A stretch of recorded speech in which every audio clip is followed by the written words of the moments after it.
In a previous life, the Crown Prince forcibly injected her with a contaminating substance, eagerly observing as her aberration value surged, causing her to lose her sanity.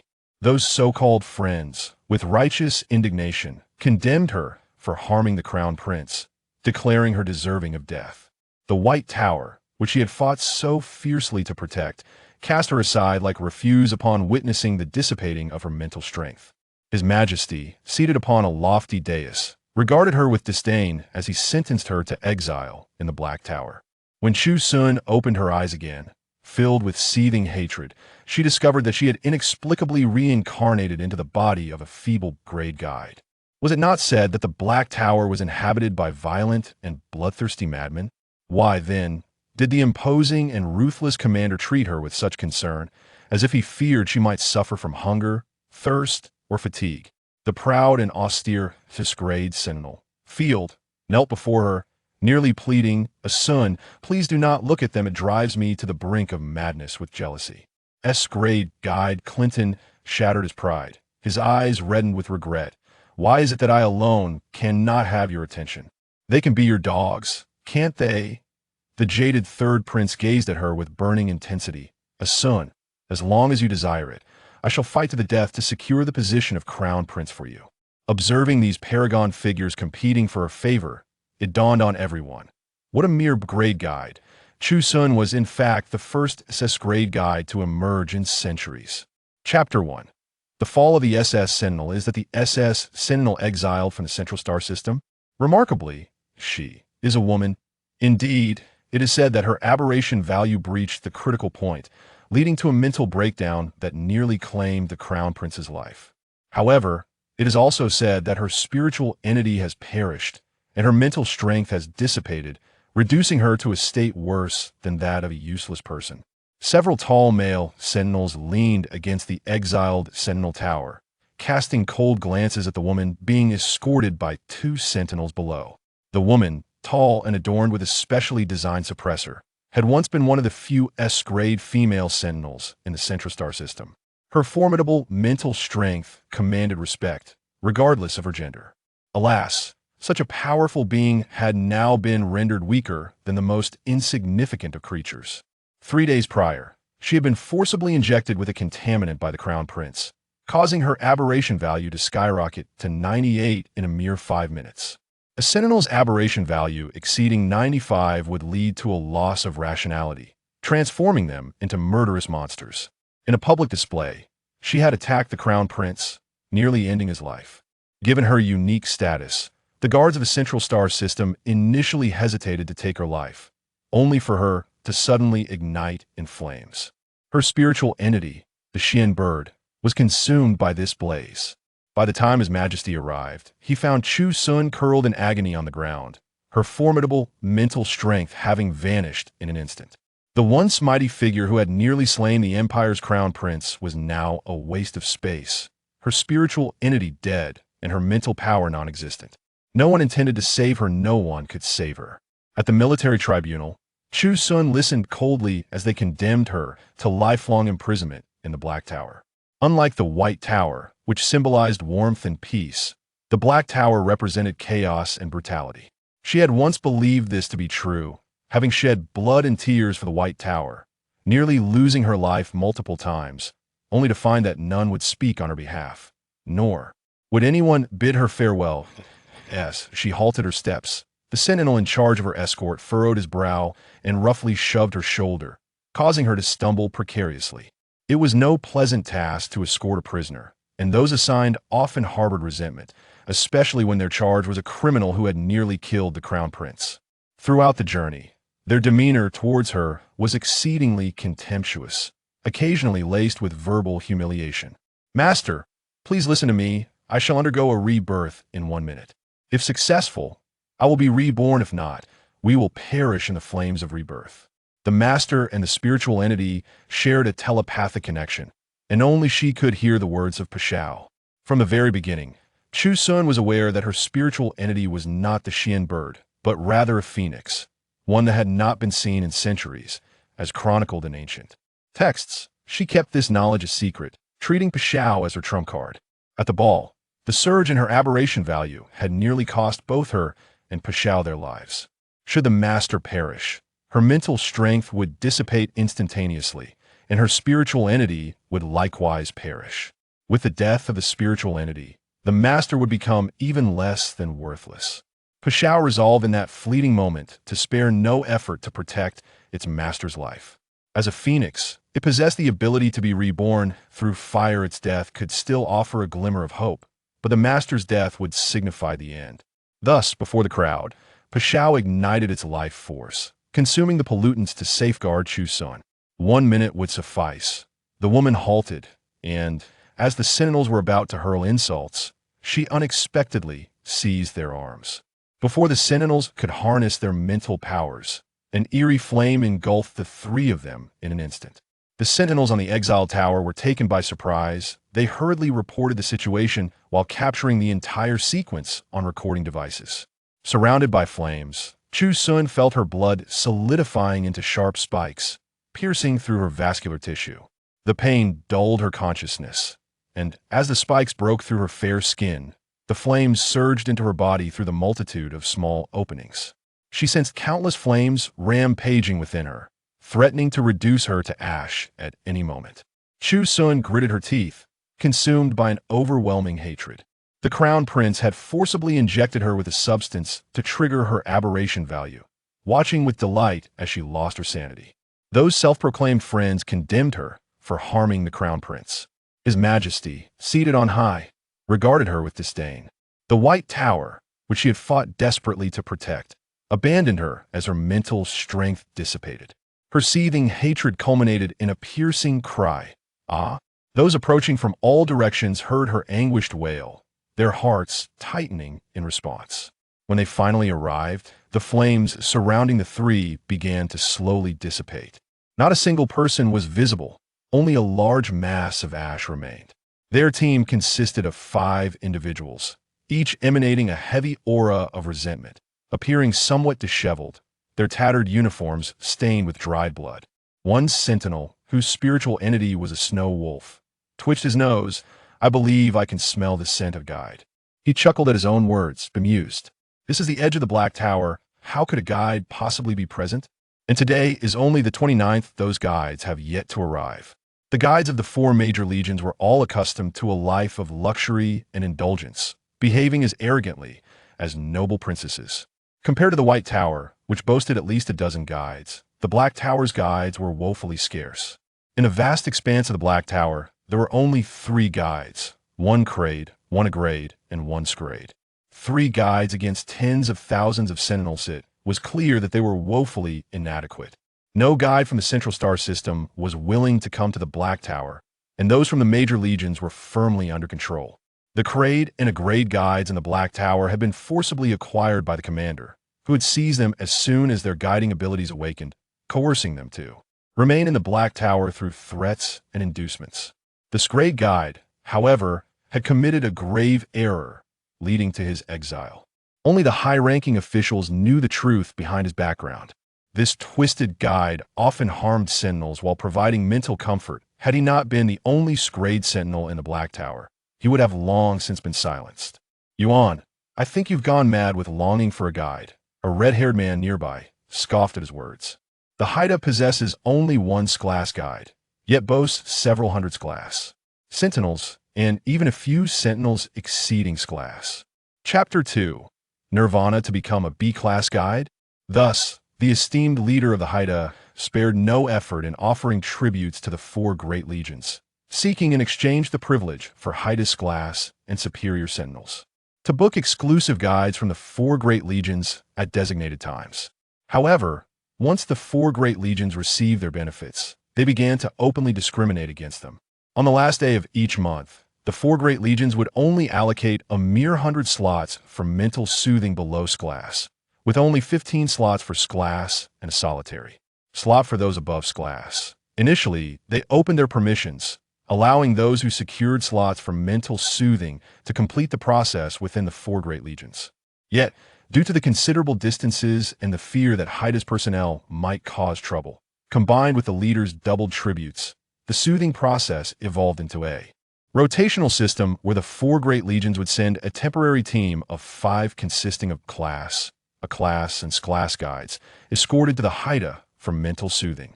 Those guides who were excessively exalted would unabashedly reveal their disdain for the Hei Ta sentinels. It became commonplace for the sentinels of Hei Ta to suffer humiliation during these sessions. Most sentinels, in a bid to avoid madness and survive, chose to endure such indignities, while a minority preferred to perish on the battlefield rather than face such treatment. Their squad belonged to the latter group, resolutely forsaking the soothing slots offered by the 4 great legions, despite the other members, aside from Yuan, possessing a deviation value exceeding 70. 10 minutes prior, in the opulent dormitory of Hei Ta, a girl appearing to be around 18 or 19 stood transfixed before the mirror. She gazed at the unfamiliar visage reflected back at her, utterly bewildered. What could this mean? Wasn't nirvana supposed to occur within one's own body? What had Pashao done to her? Moreover, Chu Xun was astonished to discover that the original owner of this body was a rare guide. How could an S-Class sentinel undergo nirvana and emerge as a class guide? Such a notion was utterly preposterous. Pashao, what is happening? Have I been reborn, or have I usurped another's body? Or perhaps it is a case of soul possession. Cursed fate, she had sought to alter her destiny, yet never intended to extinguish the life of an innocent guide in her stead. Clearly, it was Pashao's first experience with nirvana, and she too was somewhat befuddled, but one thing was certain, Master, I sense that this body is extraordinarily frail, and there is no other presence within it. It appears that we were drawn together just after the original owner's death. As a phoenix, Pashao was particularly sensitive to the vitality of life. Who could have anticipated that in a moment of nirvana, she would become a mere child? Chu Xun assessed her own skeletal structure, estimating that the original owner was approximately 19 or 20 years old. Yet, she appeared youthful, with a delicate face and a diminutive stature, resembling someone emaciated and slightly malnourished. Had the 4 great legions begun to mistreat guides? Chu Xun's once elongated, cold eyes transformed into tender, youthful peach blossom eyes, a small red mole at the corner of her right eye adding an alluring quality to her. Innocence, compared to the robust sentinels, a frail guide undoubtedly required protection. Transitioning from sentinel to guide was a disconcerting adjustment for her. Upon sensing the flow of her mental energy still circulating within her, she exhaled in relief. Initially unaware of the anomaly, she was struck by the realization that when she attempted to utilize her mental energy, it felt as if it was locked away, entirely inaccessible. Chu Xun swiftly deduced that mental energy resides within consciousness and the soul, signifying her soul had traversed dimensions. Thus her mental energy, as a sentinel had, followed her soul. However, the aptitude of this body was only class, meaning she possessed S-Class mental energy, yet was incapable of utilizing it. The human body is a wondrous entity. For instance, when subjected to severe injury, it instinctively triggers a stress response, releasing adrenaline and other hormones that temporarily suppress pain, enabling a form of full revival. Similarly, when mental energy exceeds the body's capacity, it can lead to self-detonation. Thus, her body had automatically initiated a protective mechanism, temporarily sealing away that formidable mental energy. I currently feel as though I have 1 billion star coins in my bank account, yet cannot recall the password. With a sigh, Chu Xun activated the original owner's holographic wristband and quickly sifted through her information after verification. Name: Chu Xun. Age: 19. Position: B-Class Guide of the Western Legion Internship. To her astonishment, this guide shared her name. Through a myriad of chat records, Chu Xun uncovered that the original owner was an orphan from the slums who had abruptly awakened as a guide following a high fever a month prior. The original owner had hoped that becoming a guide would lead to a better life. However, due to her striking appearance coupled with her impoverished background, upon entering the Northern Legion, she became the target of SSS-Class guide Lilia. Among guides, there exists a hierarchy and network of connections. As in SSS-Class guide, Lilia undoubtedly occupied the apex of this pyramid. Once Lilia displayed her disdain, many were eager to rally to her cause. Ordinary guides, eager to curry favor with Lilia, began to isolate and target the original owner. Sentinels, seeking to win Lilia's favor, covertly made things difficult for the original owner. Originally, Guides were to be protected by the Guide Protection Association, and thus were expected to be nurtured with care. Yet the original owner, hailing from the slums, was oblivious to these matters. All she knew was that within the Northern Legion, there was a high-ranking official who was Lilia's exclusive sentinel. Lilia had intended to intimidate her with a Hei Ta, even threatening her that if she dared to report her, she would be sent to the Hei Ta. The inherently timid original owner, frightened by Lilia's threats, could only swallow her grievances. To satisfy her malicious whims, Lilia conspired with her exclusive sentinel to alter the guide team's roster, hastily inserting the original owner, who had just joined the Northern Legion. Chu Xun could scarcely believe that a rare guide could meet an untimely demise in her dormitory. Suddenly, she stumbled upon a group chat titled Temporary Guide Team, where the original owner had sent a distress message in the dead of night, stating that she was suffering from a high fever and hoped someone would come to her aid. The girl's gaze fell upon the alarm device on the wall, positioned close to the original owner's bed. She approached it, hesitantly pressing the button. With her action, the once silent room remained eerily quiet. Her thoughts were only half affirmed. Subsequently, Chu Xun rummaged through the room until she finally discovered a malfunctioning robot in the wardrobe. Through these findings, she pieced together the sequence of events. The original owner had fallen ill due to some unknown reason, desperately seeking help, yet found herself too weak to escape. She mustered her strength to reach the wall and pressed the dormitory's alarm button multiple times, only to discover it failed to respond. The intelligent robot assigned to the room was also nowhere to be found. The 19-year-old original owner succumbed to her fever. Chu Xun was not naive. The original owner's sudden illness was undoubtedly linked to the guides. A class guide held little status within the White Tower and the Four Great Legions. Yet within the Hei Ta, they were akin to a ray of hope. Rumors abounded that the Hei Ta was teeming with madmen and bloodthirsty fiends. However, compared to them, Chu Xun harbored a deeper disdain for the pretentious individuals within.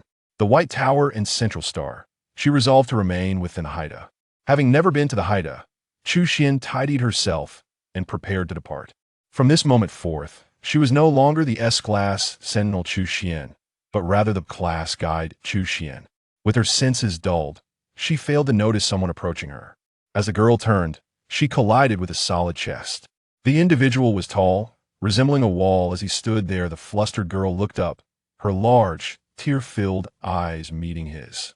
The man stood frozen, momentarily forgetting to move, while those behind him, obstructed by his presence, cast him an irritated glance, urging, "What are you doing?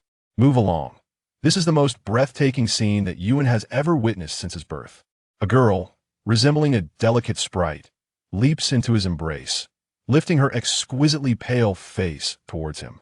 The girl's tear-filled eyes gaze at him, causing a tremor in the man's heart in that fleeting moment. He yearns to dedicate everything he possesses to her. Chapter 3. She wants to stay in the Hei Ta. Yuan, who was leading the way, suddenly halted, nearly causing a collision with those behind him. A guide? Yuan widened his eyes in disbelief as a delicate little guide stumbled into his embrace. Had fatigue conjured this illusion? Upon realizing the individual before him was indeed a guide, Yuan's heart sank. How would this solitary guide treat him? Would she slap him, or haughtily demand he kneel in repentance? Perhaps she would threaten to report him to the Guide Protection Association, seeking punishment or even execution. Yuan, an ordinary person who awakened as a sentinel, had joined Hei Ta less than a month ago and felt somewhat out of place among the bloodthirsty ranks. The girl, like a startled fawn, took a couple of steps back, creating distance. Chu Xun stood there like a white camellia blooming in the morning, her silvery hair cascading gently, complementing her flawless complexion and lively eyes, presenting an aura of purity and innocence. The sentinel's chest felt excessively hard. She feared she might draw blood from the impact. Chu Xun once again felt the stark difference between a sentinel and a guide. The individual she collided with appeared quite young, perhaps in his early 20s. With bronze skin and a strong, chiseled nose, his rugged features, alongside a notably prominent Adam's apple, exuded an aura of raw masculinity. Apologizing to a guide? The men behind her thought they must be hallucinating as they exchanged bewildered glances. The pheromones of a guide possess a fatal allure for sentinels and their spiritual entities. The greater the compatibility, the stronger the attraction. It is an instinct for every sentinel and spiritual entity to be near a guide. Regrettably, among their group of 5, Only the recently arrived Yuan had not been harmed by a guide, and only he was still willing to approach her. The others merely stood by, silently observing what this little guide intended to do. "Why are you alone here?" Yuan squinted, realizing that the guide team had arrived a day early this month. A solitary guide in the Hei Ta was exceedingly perilous. "I wanted to find the commander, but I got lost." Her voice was delicate, like a feather brushing against the hearts of those present, sending a tingling sensation through them. "Brother, can you take me there?" At her current biological age of 19, calling him brother felt entirely appropriate. Now, as a guide with little combat prowess, seeking revenge was a daunting challenge. If she could secure the Hei Ta as her protector, it would be a different story. Before departing, she had crafted a new persona, a frail little guide bullied by the Northern Legion, innocent and harmless to the world. A physically delicate and soft-natured guide could easily awaken a sentinel's protective instincts. Yuan's heart trembled at her call of brother. No one had ever told him guides could be such charming beings. "All right, I will take you there." The attachment to a guide was instinctual for sentinels, and the subtle fragrance of her pheromones lingered at his nostrils, ensnaring him in a gentle reverie. "Yuan, do not be deceived by her. Be wary that she may turn on you once you reach the commander's office." The vice captain scoffed, perceiving the guide as quite the actress, adept at employing seduction. Only Yuan, being the youngest and least steadfast, would fall for her tricks. Chu Xun glanced over, immediately noticing his red-black gradient wolf tail. Compared to the sun-kissed, resolute Yuan, this man resembled a lurking predator in the shadows. His hawk-like gaze upon her made her feel like prey under scrutiny. "Vice Captain, your prejudice against guides is too deep," Yuan retorted, a rare act of defiance. Indeed, it's a seduction tactic. The most obedient Yuan has been swiftly swayed. The vice captain rolled his eyes, mentally cursing the pretentious guide 100 times over. Chu Xun appeared diminutive among the group, standing there like a little figurine. Initially, she had only wished for the most amiable-looking Yuan to lead her, but to her surprise, the others had followed suit. Upon receiving news that the troublesome 6th Division's 7th Combined Team had arrived, Commander Graham had no intention of meeting them. However, upon hearing the term guide, he immediately changed his mind. Witnessing Yuan escort a little figurine with a pale face that seemed on the verge of tears, his first thought was, "Oh no, this guide must not be bullied in our base." Chapter 4. Fishing for Evidence. Clearly for self-preservation, the man, aged 45, with thick brows and prominent eyes, stood tall, his buzz cut paired with a stubbled jawline, giving him a rugged, masculine appearance. Graham's dark, penetrating gaze assessed her. He had previously overlooked the new guides, but upon closer inspection, he found her strikingly beautiful, particularly her expressive eyes. The fragile little guide, standing there, could evoke a myriad of protective instincts from sentinels. However, her hair appeared rather peculiar. The long, silvery curls were a rarity. Were they natural or artificially styled? The 4 military factions had been looking to raise their stakes. If they were to be caught with incriminating evidence, he would suffer significant losses. With a serious demeanor in front of outsiders, Graham forced a smile. "Miss Guide, have these fellows offended you?" To Chu Xun, that smile seemed rather intimidating. She clutched her clothing, bowing her head, looking as if she wanted to speak but held back tears. "Master, I never realized you had such a talent for acting," the spiritual entity, Dawn, commented on her performance within her mind. "This is just the beginning." "It wasn't them," she muttered softly. "Not them? So, someone else has bullied you?" Graham's heart sank. Had she truly been mistreated? Just last night, she had arrived at the Hei Ta, and today she was already in tears. Who could be so callous? If he discovered the perpetrator, they would be relegated to the pollution zone's front lines. "Commander, you could transfer me from the Northern Legion," Chu Xun stammered, lowering her head further, gathering her courage for the request. Graham, taken aback, thought he must be hearing things due to stress. He glanced at Yuan and the others, who wore similar expressions of shock. Did you little rascals threaten the guide? Aside from this possibility, Graham could fathom no other explanation. The captain rolled his eyes and retorted, "Don't try to pin this on me. Do you see me needing a guide?" Graham contemplated and realized that among their team, only the newly arrived Yuan had no aversion to guides, while the others had declared they would rather perish in the pollution zone than endure humiliation from one. "If the guide is willing, we would certainly welcome her warmly, but may I inquire about the reason?" Graham questioned suspiciously, wondering if the 4 military factions had begun employing entrapment tactics, using guides as bait. "They abuse me. I am very scared. I do not want to die." The girl trembled as she spoke the word abuse. No, what kind of absurd script is this? A guide being abused? Even fraud doesn't go this far. Graham's expression darkened, and he was nearly convinced that the guide was attempting to mock him. Guides are rare, but as the highest authority of the Hei Ta, he was not someone to be trifled with. Chu Xun did not need to raise her head to sense the sudden shift in atmosphere. The oppressive aura caused beads of sweat to form on her forehead. Before her stood not only the highest commander of the Hei Ta, but also a formidable sentinel. Whether in her past or present, she felt like an insignificant insect in his presence. Suddenly, the girl moved, rolling up her long sleeves to reveal her pale, delicate arms, marred by noticeable bruises and swelling that stood out alarmingly. I am a common individual who suddenly awakens to become a guide. After being assigned to the Legion, I faced ostracism from other guides. They expressed their disdain, almost in tears, claiming I was an orphan from the slums, a low-level guide devoid of capability and background. To survive in the Legion, I was told I must serve them and offer tribute. This was not mere fabrication. She had scrutinized the original owner's account balance, and, upon discovering insufficient funds for nutritional fluids, traced the transactions only to learn that the original owner had to pay tribute to higher-ranking guides upon receiving her salary, particularly to Lilia. Upon hearing the term tribute, the others nearly reacted with shock. This should not be the case. Guides are protected by the Guide Protection Association, alongside the higher echelons of the Legion. How could such blatant bullying occur?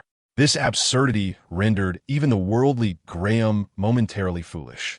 With her head bowed, the girl wiped away non-existent tears, lamenting her ignorance of any protection association just a month post-awakening. The one leading the bullying was a high-level guide with several exclusive sentinels in high-ranking positions within the Legion. She did not need to elaborate. Everyone understood the implications. Commander, do not be foolish. This is not merely a wild little guide. If the old geezers in the Northern Legion found out we were poaching from them, they would be furious enough to sever our mental support. Seeing the evident interest from the commander, the vice captain hastily shifted forward. The significance of a guide versus the allocation of mental support from the four great legions is immeasurable. Upon hearing this, Graham hesitated. He assessed the young guide before him. Her bruised and swollen arm was indeed pitiful. Yet, she was a guide currently serving in the Northern Legion, and if he were to seize her forcibly. Chu Xun sensed the shift in atmosphere within the room and inwardly cursed the meddlesome individual multiple times. If the Guide Protection Association truly safeguarded every guide, she believed they would concur. Her reference to them encompassed not only the Legion, but also the Protection Association. The notion of a guide being bullied to the point of death was almost unfathomable. Chu Xun was not someone to be disregarded. She would seize every opportunity. Now, armed with both reason and evidence, had the original owner not been so timid, she would have stood defiantly atop a table, hands on her hips, and shouted, "What can I say? Commander, I nearly perished." I slowly rolled down my sleeve, revealing that last night I had experienced a stimulus that triggered a secondary differentiation, and I suffered a high fever in the middle of the night. I was terrified. I felt I was dying, but the alarm button malfunctioned, and the intelligent robot was forcefully shut down and tossed into a wardrobe. I sought help through my neural interface, but no one responded. Commander, were it not for my spirit entity being a phoenix with the ability for rebirth, I would be cold in death by now. When Chu Xun transformed, the form of Dawn had not fully manifested, allowing her to easily conceal its identity. However, now that Dawn had returned to its original appearance post-rebirth, unless she refrained from using her mental powers forever, the identity of Dawn could not remain hidden. There was also a significant issue. The original owner's spirit entity was a Chongbai mountain sparrow, a creature not much larger than Dawn's beak. If a small sparrow suddenly transformed into a large bird without a seemingly reasonable explanation, she feared being seized by the mad scientists of the Central Star for research. The Phoenix spirit entity remains unparalleled. No one could unearth her deception. Chapter 5. The golden significance of seeing brings peace to the world. Wait, a phoenix? Graham scratched his head, pondering if this creature was one of those mythical beasts mentioned in ancient texts. The concept of rebirth sounded exhilarating. Yet, how could such a formidable spirit entity be possessed by a low-level guide? Graham rubbed his hands together. The young guide before him had left him astounded, first by her abuse, then by her secondary differentiation, and now by the revelation of a mythical phoenix. He understood that mental power could be enhanced. Yet most individuals might not improve even slightly throughout their lives, while a fortunate few might ascend one level, and some extraordinary entities could rise 2 or 3 levels. Although the young guide was currently of low rank, with the blessing of the Phoenix, he could hardly believe she would remain confined to such a low status. Miss Guide, would you be so kind as to demonstrate your spirit entity? The man squinted, a glimmer of calculation flashing in his eyes. He was nearly resolute. If her spirit entity truly was the legendary Phoenix, he would take the young guide directly to the Guide Protection Association. Demonstrate? Chu Xun hesitated, uncertainly querying Dawn, if I release you, you 1T incinerate this place, will you?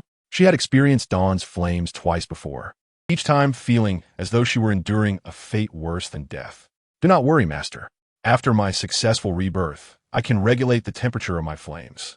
The pain you felt before was because I wasn't a true Phoenix prior to my rebirth, and the process itself is fraught with peril.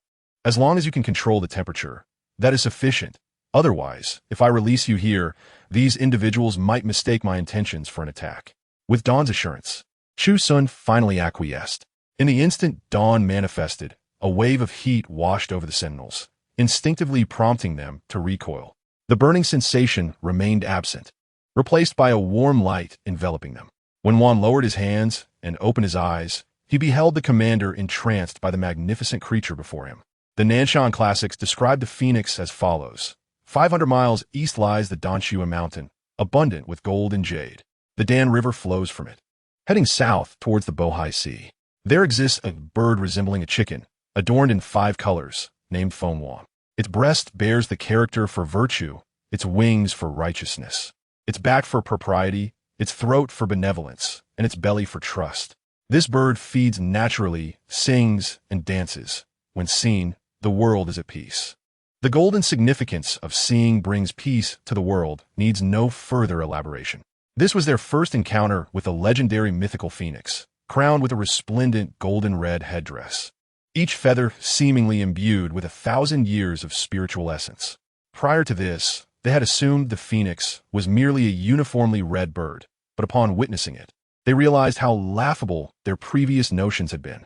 The feathers of the Phoenix were vibrantly multicolored, a beauty and majesty unmatched by any other avian creature. The vice captain gazed at the divine bird with an uncontainable fascination and a sense of inexplicable kinship. The commander's office was situated in one of the most prominent locations within the Black Tower, and several passing sentinels were drawn to the soaring flames. Oh my, is that the commander's office? One sentinel was the first to react, promptly sprinting toward the source of the fire. The others, frozen in place, quickly activated their neural interface wristbands to relay the news. Beep. The system has detected a decline in your aberration value. Beep. The system has detected a decline in your aberration value. Beep. The system has detected a decline in your aberration value. Beep. The system has detected a decline in your aberration value. In an instant, the wristbands of several sentinels emitted alerts in succession. The neural interfaces of the Black Tower sentinels have been uniformly upgraded to monitor aberration value fluctuations. This data was automatically uploaded to the Black Tower's mainframe for centralized oversight. Chu Xun, what is happening? Why has their aberration value suddenly decreased? Is it connected to you? Chu Xun, wait, could it be that your flames have a soothing effect? A collective soothing? Dawn, I'm unsure. I have never been a guide. Chu Xun had once been a low-level sentinel, while Dawn had previously been the spirit entity of Sentinel. Both were novices in their roles as guides, having been the recipients of comfort in the past. Graham's neural interface was the last to emit an alert, but he had silenced most notifications, including the aberration value alerts, due to the noise. Now, he could merely feel a slight vibration from his wristband. Upon hearing the persistent alerts surrounding him, the man incredulously activated his neural interface wristband, only to find, beep, the system has detected a decline in your aberration value. He opened the details list, which prominently indicated that his alienation value had decreased by 0.05. What does 0.05 signify? As one of the most formidable sentinels, even a high-level guide could only reduce his alienation value by 1 through deep comfort. Yet, the high-level guide before him managed to lower his alienation value by 0.05 merely with a collective soothing. When Graham lifted his gaze again, his eyes were filled with determination as he looked at Chu Xun. Presently, the highest level of guides was only level A. And while a level A guide had some effect on level B sentinels, it was merely a drop in the bucket for level C sentinels like them. Thus, these level C sentinels had long reached a consensus. Rather than waste resources, it was better to forego comfort altogether. Fortunately, their mental strength was robust, and their alienation values increased at a considerably slower rate compared to ordinary sentinels. Initially, he intended to keep Chu Xun at the Hei Ta to provide a greater chance of survival for the Hei Ta sentinels. But now he wished to retain her for the future of the entire Hei Ta. As long as he lived long enough, the Hei Ta would endure under his protection. No, it was not a desire to keep her. It was a necessity to keep her. Knock, knock, knock. Just as Graham was about to speak, an urgent knocking interrupted him. He turned to Chu Xun with a friendly smile, resembling a kind and gentle elder. Miss Guide, you may now retract your spirit entity. Once the dawn breaks, you shall be addressed as you. You several, please step outside and disperse the crowd. I need to discuss matters with Miss Guide. Upon turning, his dark expression transformed completely. The few sentinels reluctantly departed, taking with them those who were causing a ruckus outside. Indeed, they were carried away.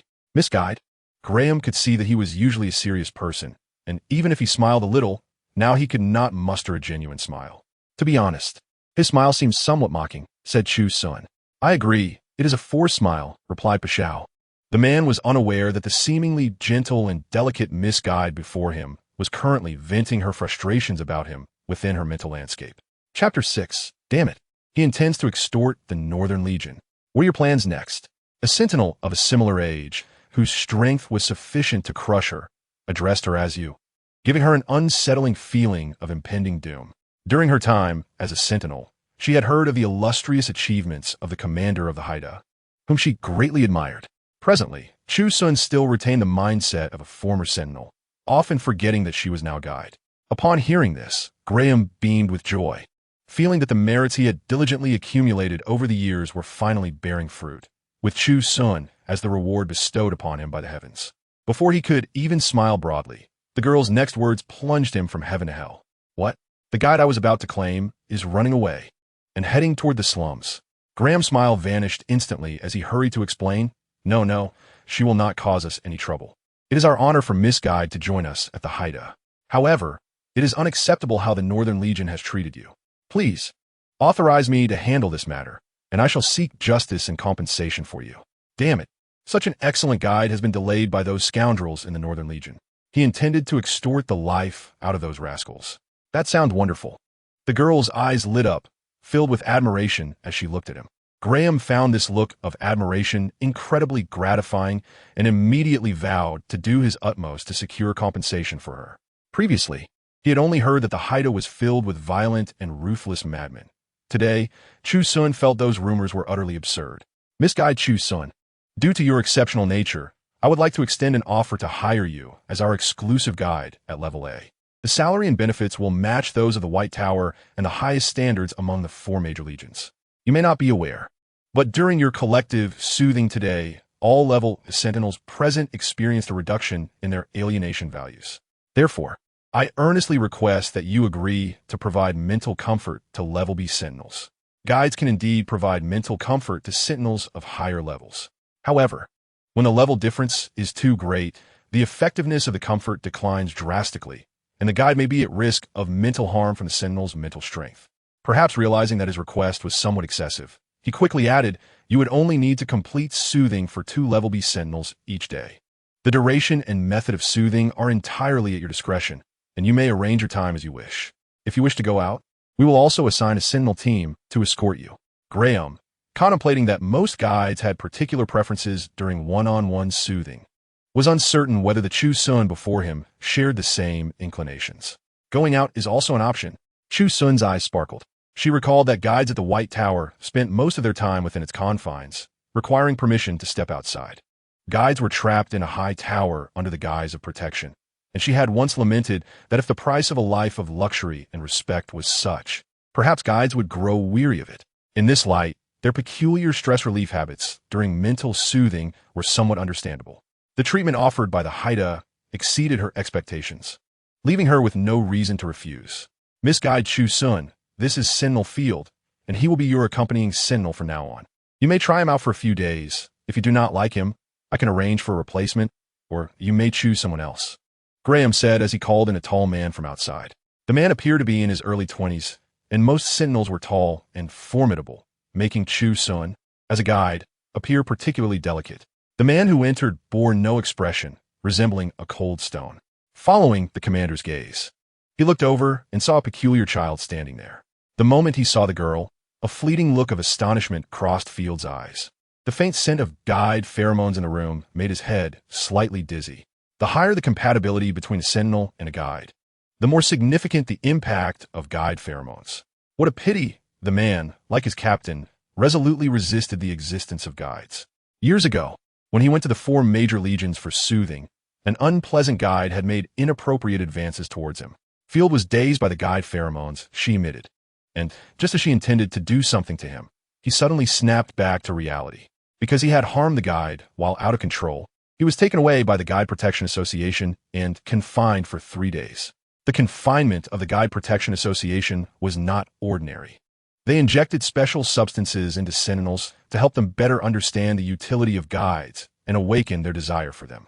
Such substances could trigger bonding fever, and without the guide's soothing, the fever would intensify each time. By the end, he lost count of how many times he had succumbed to bonding fever. And whenever he was on the verge of breaking down, that group from the Guide Protection Association would forcibly inject him with tranquilizers to stabilize him. They claimed to punish without harming. After 3 days, Field was nearly at death's door, and moreover, his alienation value skyrocketed within that brief period. Even so, he still chose to refuse further soothing. Every guide could bind to an exclusive sentinel, with the number of exclusive sentinels varying according to the guide's level. This relationship was inherently unequal. Once a sentinel was bound to a guide, he could only receive mental comfort from that guide, and his forehead would bear a mark of sovereignty left by the guide pheromones. If a sentinel received mental comfort from another guide, it signified betrayal of his own guide. The 2 types of guide pheromones clashing within his body would rapidly escalate the sentinel's alienation value, potentially leading to rapid alienation, frenzy, or even death. A sentinel could bind to only one guide, but a guide could bind to numerous sentinels simultaneously. Furthermore, sentinels were required to transfer 95% of their wealth to their guide's name. Most aloof sentinels are reluctant to enter into such inequitable agreements with defenseless guides, and Field is no exception. He believes that the hard-earned estate he has painstakingly built is not something to be freely bestowed upon others. Little does he know that soon he will find himself kneeling, offering up all his possessions with longing eyes. Chapter 7. The terrifying nature of the bonding heat. The man appears utterly indifferent, as if the rare guide standing before him were merely an ordinary individual. A few moments ago, Field, who was preparing to lead a team into the contaminated zone, suddenly received a summons from the Grand Commander via his neural interface. He had anticipated receiving a significant assignment, but to his surprise, the Grand Commander's expression was one of displeasure, his gaze towards his brother-in-law, laden with reproach. Most within the Black Tower are aware that Sentinel Field is the Grand Commander's brother-in-law. Were this the White Tower, their relationship would be constantly scrutinized. Any advantageous task assigned to Field would undoubtedly provoke dissent and accusations of favoritism due to their familial ties. However, in the Black Tower, strength reigns supreme. In the eyes of the Sentinels, Field is not merely someone's relative, but a formidable level Sentinel. His presence is undeniably powerful and illustrious, whether within the Black Tower, the White Tower, or any of the 4 great legions. This insufferable youth does not seem to appreciate the opportunity before him. The Grand Commander is nearly amused by Field's defiance. Sentinel Field, the nature of a Sentinel is to obey. Are you questioning the Commander's orders?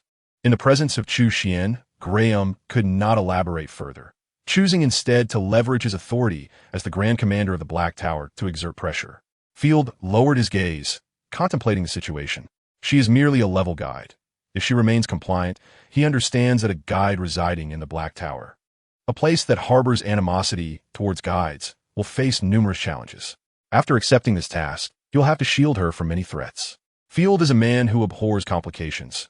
He would rather confront the perils of the contaminated zone than deal with a disingenuous guide. Matters resolved through violence and force are the simplest to navigate. Sentinel Field, I am Chu Xun, your guide. I look forward to your guidance in the future. She extended her hand toward him, her smile radiant. The young lady, with her bright eyes and pearly teeth, exuded an extraordinary aura despite her plain attire, especially her glistening eyes. Field glanced at her outstretched, delicate hand. Sentinels possess heightened senses, and he noticed what seemed to be scattered markings beneath her long sleeves. A wave of unusual emotion swept through him, and he stood there motionless. Hello. Little did Chu Xun realize that the man before her interpreted those scattered marks as something else entirely. After a prolonged moment, prompted by Graham's subtle signal, Field reluctantly extended his hand, offering a curt salute, as if acknowledging her were an inconvenience. Their relationship is not one of hierarchy, but rather a partnership. Upon exiting the special building, Field strode ahead with long strides, while Chu Xun followed closely behind. Chu Xun, my designated task is to ensure your safety. Each villa is equipped with an intelligent steward to handle cooking and errands. Currently, only 2 villas are available for you to choose from. Field feared that she might expect him to attend to every trivial matter. Chu Xun nodded, realizing the rarity of the situation. A guide residing in a villa in the Black Tower is indeed a privilege. It is worth noting that guides in the White Tower live in a guide building which, in her eyes, resembles a tower where the most powerful guides occupy the uppermost levels and the least powerful reside at the bottom.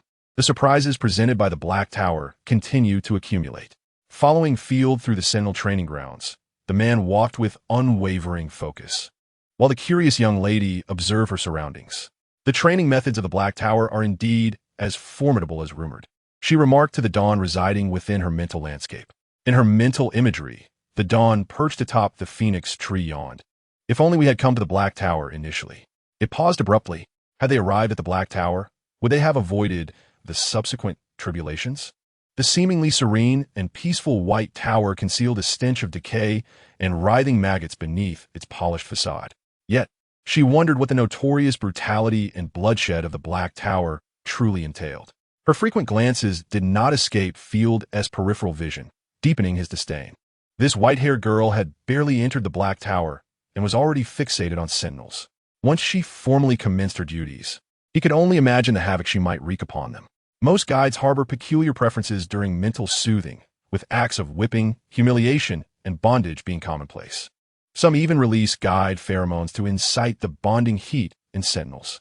Once ignited, the bonding heat, influenced by the sentinel's mental turmoil, can obliterate rational thought and self-control, where love and desire eclipse all reason. Unless the guide actively releases pheromones to provide solace, the sentinel will gradually lose their sanity amidst the relentless bonding heat. The damage inflicted upon sentinels by this bonding heat is irreversible. Contemplating this, he cursed Graham inwardly once more, lamenting why such a troublesome predicament had been thrust upon him. Rather than serve as a bodyguard to an inconvenient guide, he would prefer to fight valiantly in the contaminated zone. The Black Tower comprises 9 villas in total.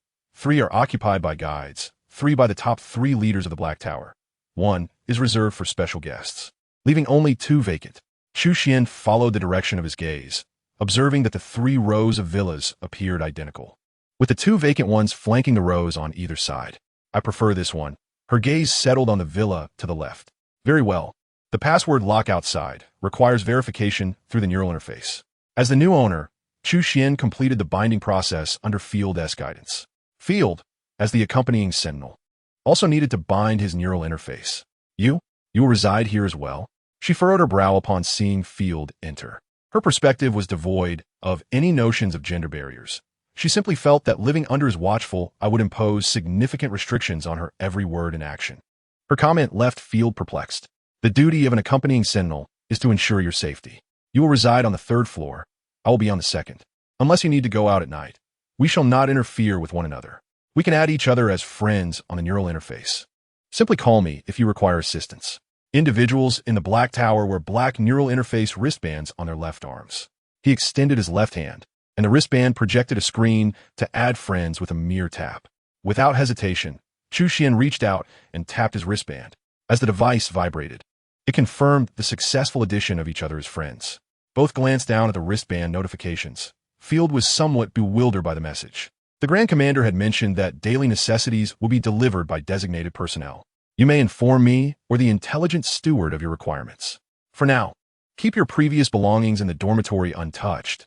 They will be needed as evidence. Chapter 8. An uncontrollable attraction amidst aversion. What need is there for evidence. The Grand Commander had merely instructed him to serve as the accompanying sentinel for the new guide. No further information had been disclosed. How has a level sentinel found himself relegated to the role of bodyguard and caretaker for a level guide? As he pondered this, Field muttered internally once more. Perhaps his displeased expression had not gone unnoticed by Chu Xun, who felt inexplicably offended. It is not my choice for you to be my accompanying sentinel. Why are you giving me such a sour demeanor? Chu Xun cast a sidelong glance at the man. I'm going upstairs, unless it's urgent. Do not call for me. Understood. The man replied curtly. With no luggage, she ascended the stairs with quick steps. Beyond the quality of the accommodations provided by the Black Tower, the three-story villa boasted 4 rooms per floor, a spacious balcony, and a living room. Each building also features a large private courtyard. A young girl stood on the balcony, gazing into the distance. How about I plant some wudong and red roses here? She mused. Pashao had a fondness for wudong trees and an affection for red roses. In the past, she had a small garden at the Hei Ta. Though it could not compare to this place, she still managed to cultivate a few plants. Reflecting on her residence at the Hei Ta, a sense of melancholy washed over her. In her leisure time, she had dedicated considerable effort to nurturing the Myo Jia red rose, a climbing variety that bloomed perpetually. Regrettably, she had not yet allowed the Myo Jia roses to flourish throughout her garden. Indeed, it is time for us to enjoy life, she remarked. During their days at the Bai Ta, they had lived in a whirlwind akin to spinning tops. Now that their master had become their guide, they were no longer bound to combat in the polluted zones, nor were they subjected to the constraints of alienation. Who are you? Field stood at the entrance, frowning at the unfamiliar sentinel displayed on the screen. Had a follower arrived right after the young guide moved in? Truly, he was not one to be underestimated. Greetings, Sentinel Field.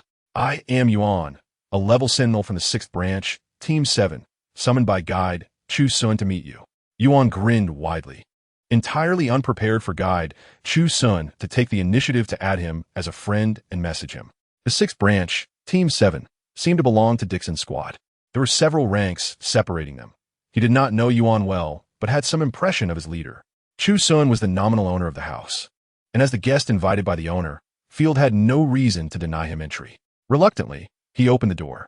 He scrutinized the unfamiliar man without any pretense. Noting he was not taller than himself, appeared youthful, had an average build, and possessed lower mental strength. Unbeknownst to him, Field had begun to compare Yuan to himself, concluding that aside from being younger, Yuan was lacking in other respects. The two men sat on the living room sofa, and after casting a glance at Yuan, Field focused on his light brain, ultimately opening the chat interface with the esteemed leader. In contrast to Field's calm demeanor, Yuan appeared somewhat anxious. After receiving a message from guide Chu Xun, he rummaged through his dormitory, realizing he had nothing suitable to present. Time was of the essence, and he could not go out to buy something. Ultimately, he traded his favorite specimen for a necklace with his captain. The captain had long admired that specimen, and upon his request for a trade, the captain agreed without hesitation. Fidgeting with the necklace in his pocket, he felt a pang of anxiety. Would the guide find it cheap? Tap, tap, tap. The individuals in the living room turned their attention to the sound coming from the staircase. 2 pairs of eyes focused on a girl with cascading silver hair, appearing no older than 20, with skin as white as snow and large. Round eyes that radiated innocence and kindness. Chu Xun, holding a light apricot-patterned cup and wearing fluffy slippers, descended the stairs. Everyone present was captivated by her beauty. Next to the master bedroom on the 3rd floor was a wardrobe, and Chu Xun was astonished to find all the clothing and shoes inside were her size. She randomly picked a long dress, its vibrant colors and delicate lavender patterns accentuating her fair complexion, complemented by the lifelike irises of the neckline and cuffs, making her look gentle and harmless. Is there something you need, Sentinel Field? Her tone carried a clear implication of urgency, abruptly pulling Field from his reverie. He stood, his expression darkening. As they passed each other on the staircase, one going up and the other down, Chu Xun had grown somewhat distant from the proud Sentinel ever since Field had rebuffed her. Just moments ago, she and Pashao were contemplating replacing him with someone else the following day, not because of his demeanor, but to save face with the esteemed leader. As they brushed past one another, Field caught a whiff of that peculiar fragrance again. It was neither floral nor fruity, nor was it perfume. He could not quite describe the scent, but it brought him a profound sense of peace and relaxation. Once Field's figure vanished from view, Chu Xun turned to Yuan, who had somehow already stood up. Sentinel Yuan, I would like to ask for your assistance. 10 minutes prior, she had received an email regarding her upcoming duties. The email stated that she was to commence a 2-day trial period starting May 29th, during which she needed to provide mental comfort to one sentinel each day, with the timing and method left to her discretion. Once she confirmed the schedule, she could log into her work account to officially open her comfort slots. After the trial period, she would begin her official duties. The Hei Ta offered generous compensation, according to the esteemed leader's promise. She only needed to complete mental comfort sessions for 2-level sentinels each day, or 3-level sentinels. Moreover, the esteemed leader had even granted her an additional month's salary. Looking at the balance displayed as 100,000 star coins, Chu Xun marveled at how kind the esteemed leader was. She had not worked a day, yet received a villa and an extra month's pay. However, a grave realization dawned on her. While she was indeed a guide now, she had never provided mental comfort to a sentinel before. She had transmigrated without inheriting any memories from the original owner, and her previous group comfort session had been a stroke of luck. Neither she nor Pashao had initially recognized it as group comfort. Following Pashao's suggestion, she chose the seemingly amiable Yuan as her test subject. Do you have any commands? I am ready to face any challenges for you. Yuan, who just sat down, sprang back up with an eagerness that suggested he would go to great lengths for her. Please sit down first. She approached him. Under her gentle gaze, Yuan swallowed hard, his innocent, puppy-like eyes fixed on her, seemingly awaiting a sacred task to be assigned. Chapter 9. The first mental comfort session. Tomorrow, I will begin my trial period, but I lack experience in providing mental comfort and worry that I may not be competent. Would you allow me to perform a deep mental comfort session for you? The girl said earnestly. What lack of experience? She had no practical experience whatsoever, and even her scant theoretical knowledge had been gleaned from her light brain before descending the stairs. What?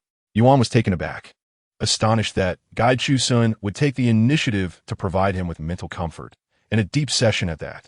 I am willing. I am certainly willing. The men in the upstairs living room perked up their ears.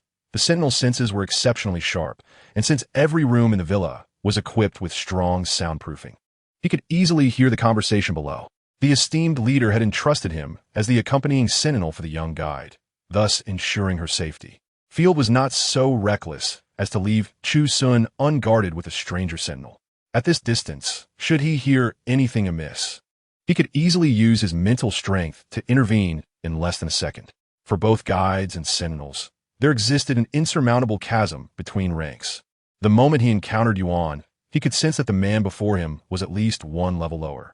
Yet, why did the young guide seek a practice partner so far afield when he was right there? To Field, Yuan was merely a stranger sentinel. In an instant, he found a suitable rationale. Surely the young guide felt intimidated by his higher rank, and thus sought a lower-ranked sentinel for comfort.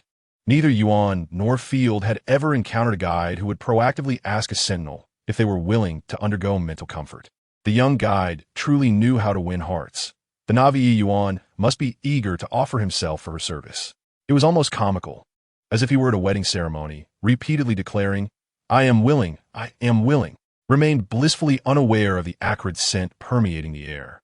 Once the foolish boy comprehended the humiliation bestowed upon him by the guide during the process of mental soothing, it was uncertain whether he could still maintain his foolish grin. This thought ignited a flicker of anticipation within. In her previous life, Chu Xun was born a level 1 sentinel, her aberration value rising at a sluggish pace. Over the centuries, the highest rank for guides had only reached level 1. She had undergone several deep mental soothings at the White Tower, yet the results had always been mediocre. Shallow mental soothing merely required both the sentinel and the guide to release their mental forms, while deep soothing necessitated forehead contact, allowing the sentinel to unveil their mental landscape, enabling the guide's consciousness and mental form to enter the other's mental realm. The former was more common, typically reducing the aberration value by around 10 points, while the latter could diminish it by approximately 30. However, due to the necessity for physical contact and the inherent risks to the guide, most guides were reluctant to engage in deep soothing. Should you feel any discomfort during the process, do not hesitate to inform me. Chu Xun felt a sense of satisfaction at his compliance, affirming she had not chosen the wrong person. Come closer, she beckoned with a smile, and in an instant, he approached her like an eager puppy, his eyes alight with enthusiasm. Chu Xun mused that if he possessed a tail, it would surely be wagging joyfully at that moment. The two, devoid of experience, one seated and the other standing, found themselves in close proximity. Chu Xun leaned forward on the sofa, tilting her head to gaze up at the tall man. He bent down to meet the innocent gaze of the young girl, his eyes brimming with an indelible tenderness. Their foreheads touched, and as the dawn of his slightly ajar mental landscape enveloped her, it welcomed her presence. In that fleeting moment of mental intrusion, Yuan found himself momentarily dazed. His mind blanked for a second or two. The fiery avian spirit infused warmth into his desolate mental landscape. Following the pedagogical guidance, Chu Xun cautiously released her mental energy, manifesting it as delicate threads that dispersed into the air. Yet the instant the threads made contact with Yuan, his eyes widened in shock, the unfamiliar sensation overwhelming his senses. Just as she was about to delve into his mental landscape, Chu Xun noticed him falter, teetering backward, prompting a surge of urgency within her. The threads in the air sensed their master's anxiety, and countless strands coiled around Yuan, steadying his form. With their assistance, Chu Xun grasped his arm and pulled him towards herself, swiftly executing a spin. The standing man lost his balance and plopped onto the sofa. Before he could utter an apology, Chu Xun swung her leg over and settled atop him. "Relax. Allow me entry into your mental landscape." Upstairs, shot to his feet, uncertainly digging at his ears, questioning what he had just heard. From whose lips had those words emerged? Was he so fatigued from the contaminated zone that he was now experiencing auditory hallucinations? He resolved to visit the medical department for a checkup. Perhaps some medication was in order. This marked Chu Xun's inaugural venture into another's mental landscape, revealing a vast expanse of snow-covered mountains, eternally frozen. Yet, the once pristine peaks were now shrouded in a sinister black fog. She recognized this fog as a consequence of contamination from the polluted zone. Sentinels, having spent years in such regions, often found their mental landscapes invaded by pollutants. The greater the pollution within their landscapes, the higher their aberration values soared. As these values escalated, sentinels gradually began to lose their rationality. For instance, a sentinel whose mental form resembled a crocodile would increasingly morph into that creature as their aberration values surpassed normal limits. With rising aberration values, they would sprout scales and tails, diminishing their moments of lucidity until, ultimately, they transformed into mindless monsters, forsaking all memories of loved ones. Consumed solely by the desire for slaughter, the potent pheromones from the guide penetrated Yuan's consciousness, compelling him to embrace her slender waist uncontrollably. A sentinel's innate affinity towards their guide, amplified by the pheromones, often led to a profound attachment. At that moment, Yuan opened his eyes to behold the petite girl nestled in his embrace, an overwhelming desire threatening to spill forth from his gaze. No, I cannot succumb to this. The rational part of Yuan grappled with his inner turmoil, envisioning two figures engaging in a fierce debate within his mind. One figure, draped in darkness, argued that a sentinel's desire for their guide was a natural occurrence, questioning whether he truly wished to possess her alone. Did he truly not desire that? The other figure, clad in white, countered that Chu Xun, as a guide, was akin to the resplendent moon in the sky, while he, merely a level 1 sentinel, was unworthy of her. The two figures clashed, neither able to sway the other. Within the mental landscape, Chu Xun spotted a pure, white snow wolf beneath the mountains. This must be Yuan's mental form. She approached the snow wolf, which eyed her warily, wary of the intruder. "Master, I sense that the black fog fears me." Wherever the dawn flew, the black fog receded, unwilling to approach. This was peculiar. In the past, within her master's mental landscape, the black fog had incessantly sought to invade and entangle, as if eager to consume whole. Dawn's words astonished Chu Xun, and suddenly, she recalled that during their time in the office, when Dawn unleashed its flames, the aberration values of the present sentinels had diminished. "Dawn, try igniting these black mists with your flames, but remember to control the temperature. I do not wish to be burned." The sensation of rebirth remained vividly etched in her memory, and she feared experiencing it again. "Rest assured, Master, after my rebirth, my flames will not harm you. I simply wish to test the limits of my fire here," Dawn proposed, confident that the mental landscape was not bound by the constraints of reality. The snow-capped peaks would not melt under its flames. However, Dawn eyed the snow wolf, uncertain of its fate. "How about you protect it, Master? My flames will not harm you, but they will suffice to prepare it for the banquet." After a moment of contemplation, Chu Xun deemed this reasonable. She released her pheromones, and the previously agitated little wolf gradually relaxed upon sensing them. "Do not fear, I will not harm you. Come to me," she gently coaxed. And after a moment of hesitation, the little wolf approached her. As it drew near, she noticed fresh wounds adorning its body, the remnants of black fog writhing upon them. The white wolf king leaped into the soft embrace of the girl, and with a shared resonance in their mental forms, Yuan let out a muffled groan, a blush spreading from his cheeks to his ears. The once ferocious snow wolf now resembled a docile puppy in her presence, proudly nuzzling its head against the girl. The alluring pheromones emitted by the guide possessed a magnetic attraction for both sentinels and their mental forms. The higher the compatibility, the stronger the allure. For every sentinel, the instinct to be close to their guide was paramount, a primal urge mirrored in their mental forms. Realizing that Chu Xun genuinely posed no threat, the snow wolf gradually grew bolder. The pheromones enveloping it brought a comforting warmth, igniting a newfound craving within the once proud wolf king. As the flames ignited fiercely within the mental landscape, Yuan's taut body stiffened, his arms instinctively tightening around her waist. The girl remained with her eyes closed, her voice resonating in the living room. "Yuan, relax. I will not harm you." Had she opened her eyes at that moment, she would have glimpsed the fervent obsession glimmering in the man's gaze. The flames consumed not only the pollution, but also the remnants of his dwindling rationality. He greedily inhaled her essence, his gaze darkening with desire. Cradled in warmth and softness, Yuan found himself wishing for time to freeze in that moment. Within the villa, he was not alone in his restlessness. Upstairs, detecting the intensifying scent of the guide's pheromones, leaned back on the sofa. He sensed his own mental form stirring uneasily within the confines of the mental landscape. The villa was filled with the beeping sounds emitted by the detection systems. Beep. The system has detected a decrease in your deviation value. Beep. The system has detected a decrease in your deviation value. As the flames subsided, the black mist that had once shrouded the snow-capped mountains had long vanished, and the jubilant dawn fluttered around Chu Xun. Master, I have discovered that my flames can purify pollution, transforming it into nourishment. I feel stronger now. Perhaps if I consume the pollution from a few more sentinels, we could level up." The words of dawn brought significant astonishment to Chu Xun. When they successfully completed their task and departed from the mental landscape, she opened her eyes to find herself tightly encircled by Yuan. The current posture was somewhat ambiguous. Sensing her movements, Yuan opened his eyes, his original desires well concealed. "Chu Xun, can you let me hold you a little longer?" His voice was somewhat hoarse. Observing his labored breathing and the fine beads of sweat forming at his temple, Chu Xun momentarily questioned whether it was a side effect of dawn's flames. Perhaps reminded of her own earlier restlessness and disarray after providing mental solace, she nodded. "All right." With her consent, Yuan sighed in relief, resting his chin in the crook of her neck, suppressing his emotions. Feeling his rapid breaths, her agile hands wrapped around his back, one arm holding him while the other gently patted his back.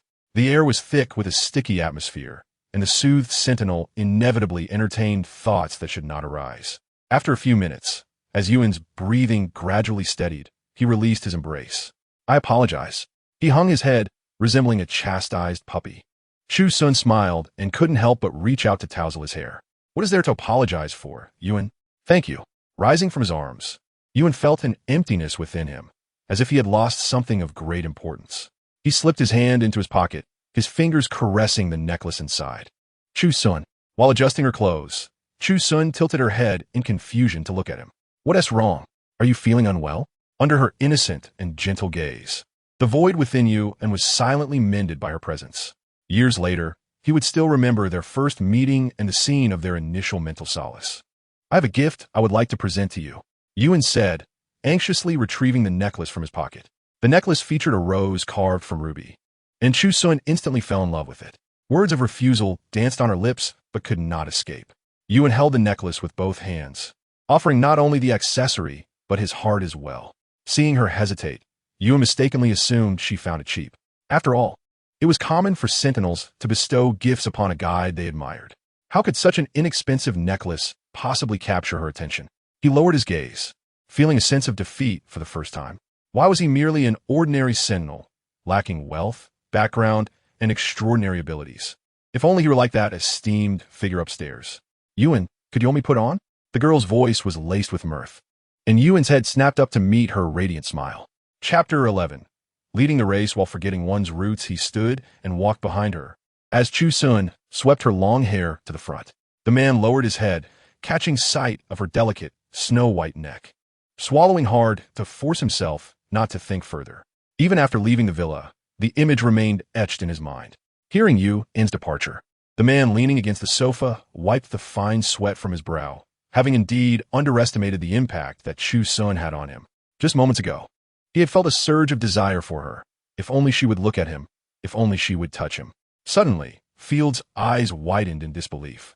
He had just been contemplating such things. Unable to accept this, he splashed cold water on his face in the bathroom. The man looked up, observing the damp hair clinging to his forehead in the mirror, and found himself appearing rather disheveled.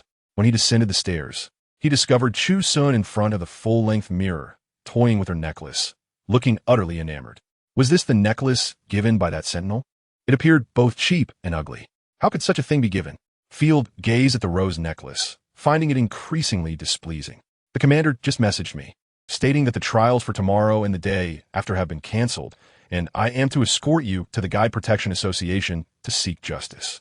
Through inquiries, Field learned the entirety of her past from the commander. She had grown up in a slum, awakened as a guide after suffering a high fever, and endured bullying and abuse upon entering the Northern Legion, nearly losing her life due to their machinations. Had he truly viewed her through a tinted lens, allowing preconceived malice to shape his perception? A wave of regret washed over him. All right. Admiring her necklace, Chu Xun caught a glimpse of Field's strange expression in the mirror. Why are you looking at me with that peculiar gaze? Invasive, intelligent butler attacking a guide? The attention drawn by Chu Xun prompted her to turn and inquire. Have you found the mastermind? Who is that guide, and what has become of him? Before her arrival, there had been only 3 guides in the Black Tower, each a treasure of the establishment. Currently, there were no leads. The intelligent butler had detonated itself on the spot, providing no useful information. As for the guide, Field hesitated, feeling a wave of nausea at the thought of that man. It was the level 1 guide, Clinton. He was tough and resilient, having suffered no harm. Upon hearing the familiar name, Chu Xun's heart skipped a beat. Even Dawn, who resided within her mental landscape, suddenly opened its eyes. Master, could it be the Clinton we know? What? You know him?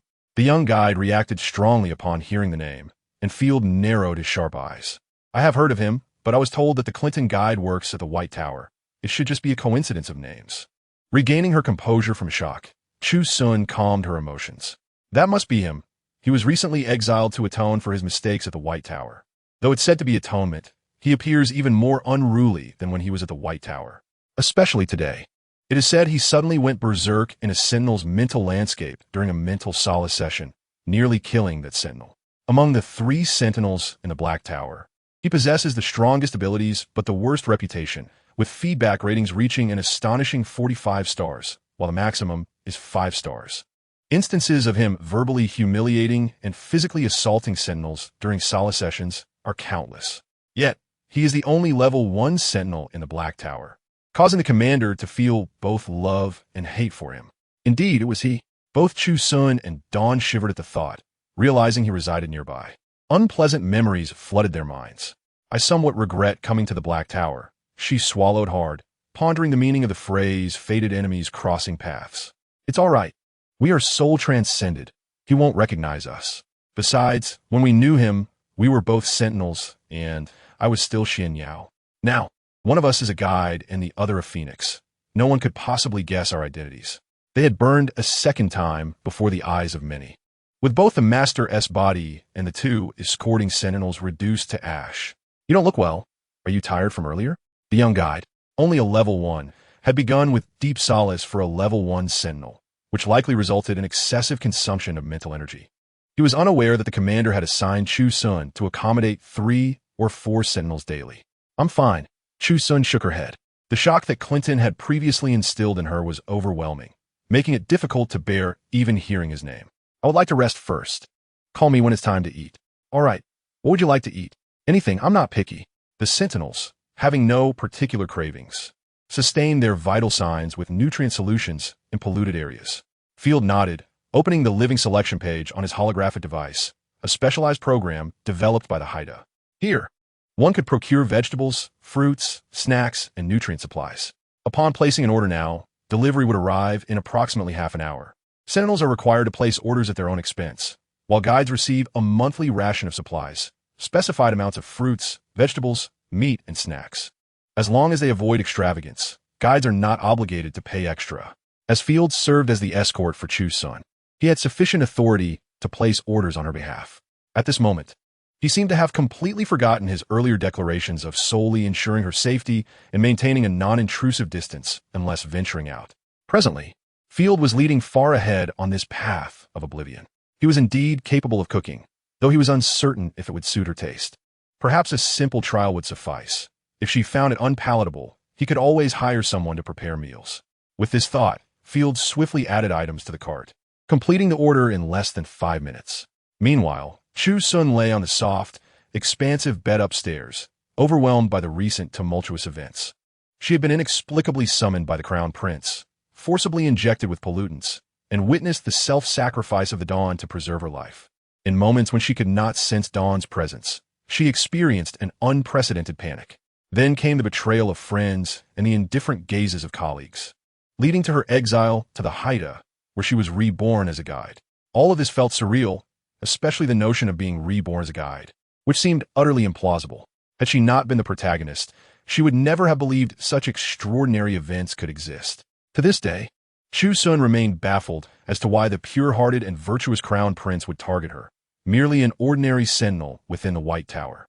Chapter 12. The Virtuous Husband and Father. Prior to this, she had neither acquaintance nor conflict with the Crown Prince, merely existing as an ordinary sentinel without the standing to pose any threat to him. Chu Xun could not fathom if the Crown Prince had chosen her simply due to her unfortunate circumstances. Before she could contemplate further, a series of knocks sounded from outside her door. Chu Xun, the guide? If not for the familiarity of the voice, she might have thought a stranger had arrived. How curious. Field did not seem like the type to address her in such a manner. The girl struggled to sit up, her silver hair slightly disheveled. "What is it?" she inquired. "Dinner is ready," came the response, imbued with an oddly gentle undertone. Could it be that Dawn has also been possessed? In the mental imagery, Dawn was amusing itself, nearly rolling its eyes at the question, "Master, whether it is possession or rebirth, one must gather the essence of fate." With all due respect, he lacks the qualifications. The reason it and its master could be reborn was due to the Phoenix's exceptionally rare fate, while the Sentinel outside likely had the spirit of a deer, thus lacking such fortune. Dawn was not only sensitive to vitality, but also acutely aware of the various spiritual entities' levels. As Chu Xun stepped onto the plush mat and opened the door, she found the man still there. Upon her arrival, their gazes met. Field stood at a towering height of 189 centimeters, his posture immaculate, resembling a stately fir tree. Broad shoulders and a long neck adorned his figure, clad in a specialized uniform from the Hei Ta, a dark green short-sleeved shirt complemented by high-waisted black cargo pants and tactical boots. The girl tilted her delicate face to meet his gaze, her large eyes reflecting an innocent naivety. A soft blush graced her cheeks, reminiscent of the tender buds of cherry blossoms in early spring. Her silky silver hair cascaded naturally, playfully brushing against her smooth forehead and slender neck, emphasizing her petite visage. Sunlight streamed through the floor-to-ceiling windows, casting his tall shadow over her. As he looked down, he beheld her slender, fair neck, emanating an unknowing allure. With a gulp, Field felt a strong urge to draw her into his embrace. The 26 centimeters height difference between them fostering a profound sense of protectiveness. It felt as if a mere stretch of his arms could envelop her completely. Little did Chu Xun know that such a brief encounter could provoke such thoughts in Field. Had she been aware, she would have deemed him quite eccentric. "Dinner is served." Again, that inexplicably tender tone. Chu Xun gazed at him skeptically, searching for clues in his expression. "All right." She nodded, and they descended the stairs in succession. At the turn of the staircase, the aroma of food wafted towards them, and after a lifetime of consuming nutrient solutions, the long-lost scent of a home-cooked meal evoked a sensation of nostalgia. "I had no idea what you liked, so I just tried a few things," he remarked, though his stern demeanor suggested a hint of irritation, his pressed lips and wandering gaze betraying his anxiousness. He pondered whether the young guide would appreciate his culinary skills. If she did enjoy his cooking, he would surely delve into researching popular recipes to ensure the slender guide would thrive and flourish. Sentinels, regardless of gender, typically possessed robust physiques. Having been accustomed to the sight of strong sentinels, encountering a delicate and fair young guide left him feeling somewhat at a loss. What does just trying a few things mean? Chu Xun questioned, staring at the spread of 4 meat dishes, 3 vegetable dishes, 2 cold plates, and 1 soup, uncertain whether to be astonished or confused. Nobody had ever informed her that the Hei Ta provided such generous treatment. Rumors mislead. In her previous life, she had taken a circuitous route. Fortunately, this time she had chosen a more direct path. Field effortlessly pulled out a chair, and after Chu Xun took her seat, he naturally positioned himself at the opposite end of the long rectangular table designed for 10. Sitting at the head, Chu Xun felt as though there was an expanse of plain land between them. She doubted whether Field could reach the dishes if he stood up. It would be quite unfortunate if, after all his efforts, he could not partake in a single bite. That is not a deer. It is more akin to a beast of burden. Could you perhaps sit a bit closer? Chu Xun suggested, just as the sound of chair legs scraping against the floor echoed. A hint of a smile graced the corner of Field's mouth as he swiftly approached her, pulling out the chair beside her right hand. How curious, she mused, suspecting that he had deliberately chosen to sit far away, waiting for her to invite him closer. At this proximity, Field seemed to catch a whiff of a subtle fragrance emanating from her. Try these, they're some of my specialties. If you do not fancy them, I can invite a chef over. The mere thought of another person in her abode caused unease for Chu Xun, who had always preferred solitude. As she observed him using chopsticks to serve a portion of fish, Chu Xun blinked, hesitating before placing the fish in her mouth under his expectant gaze. The flavor exploded on her palate, and her previously low expectations collapsed as she thought, "This is exceedingly delicious. How is this even possible?" The Chu Xun, who had previously dismissed her own culinary cravings, now found her worldview transformed. "I do not believe we need to hire a chef. This is the most delectable fish I have ever tasted."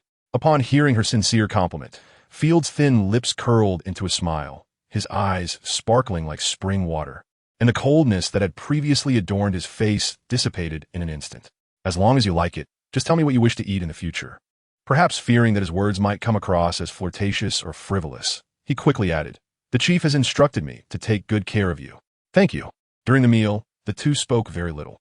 Field ate swiftly, and after finishing he quietly sat there. When Chu Xun set down her chopsticks, Field stood up and skillfully began to clear the table, embodying the demeanor of a devoted husband and father. "Chu Xun, I noticed the sunlight is pleasant today. I had a rattan swing chair installed in the courtyard. You can go bask in the sun. There are also fruits and snacks on the coffee table." Chapter 13. In an instant, he unlocks the rusty lock of his heart. The guide's care manual states that guides are inherently delicate and noble, requiring daily maintenance of a good mood, avoiding fatigue and anger, and can benefit from sun exposure on fine days. Key point: a qualified sentinel should provide the best living conditions for the guide. In the courtyard, Chu Xun lay on the swing chair, swaying gently, the sunlight warming her pleasantly. Life as a guide is indeed enviable, with light work, generous pay, and high social standing, a blissful existence without end. Each villa boasts a spacious garden, where she reclined in the swing chair, contemplating her retirement. Just a bit of sunlight could remind her of her Miao Jiamei. No, she still wished to cultivate a rose wall. Thankfully, she remembered the methods of nurturing. Chu Xun was mentally calculating her floral wall plan. Feeling somewhat drowsy after a hearty meal, perhaps due to a prolonged absence of carbohydrates, she decided to take a light nap in the safety of her own courtyard, protected by a top-tier sentinel and the highest security system.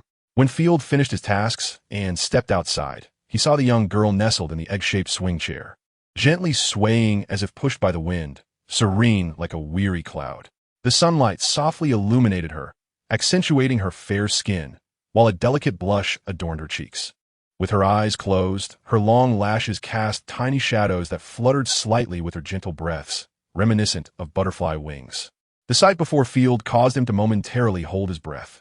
Chu Xun lay in the swing chair like a freshly blossomed camellia, glistening with dew, exuding a translucent and fragile purity. The sunlight outlined her somewhat slender figure as she lay there with her eyes shut and lips slightly pursed. In that moment, a long-dormant corner of his heart was suddenly illuminated by this radiance.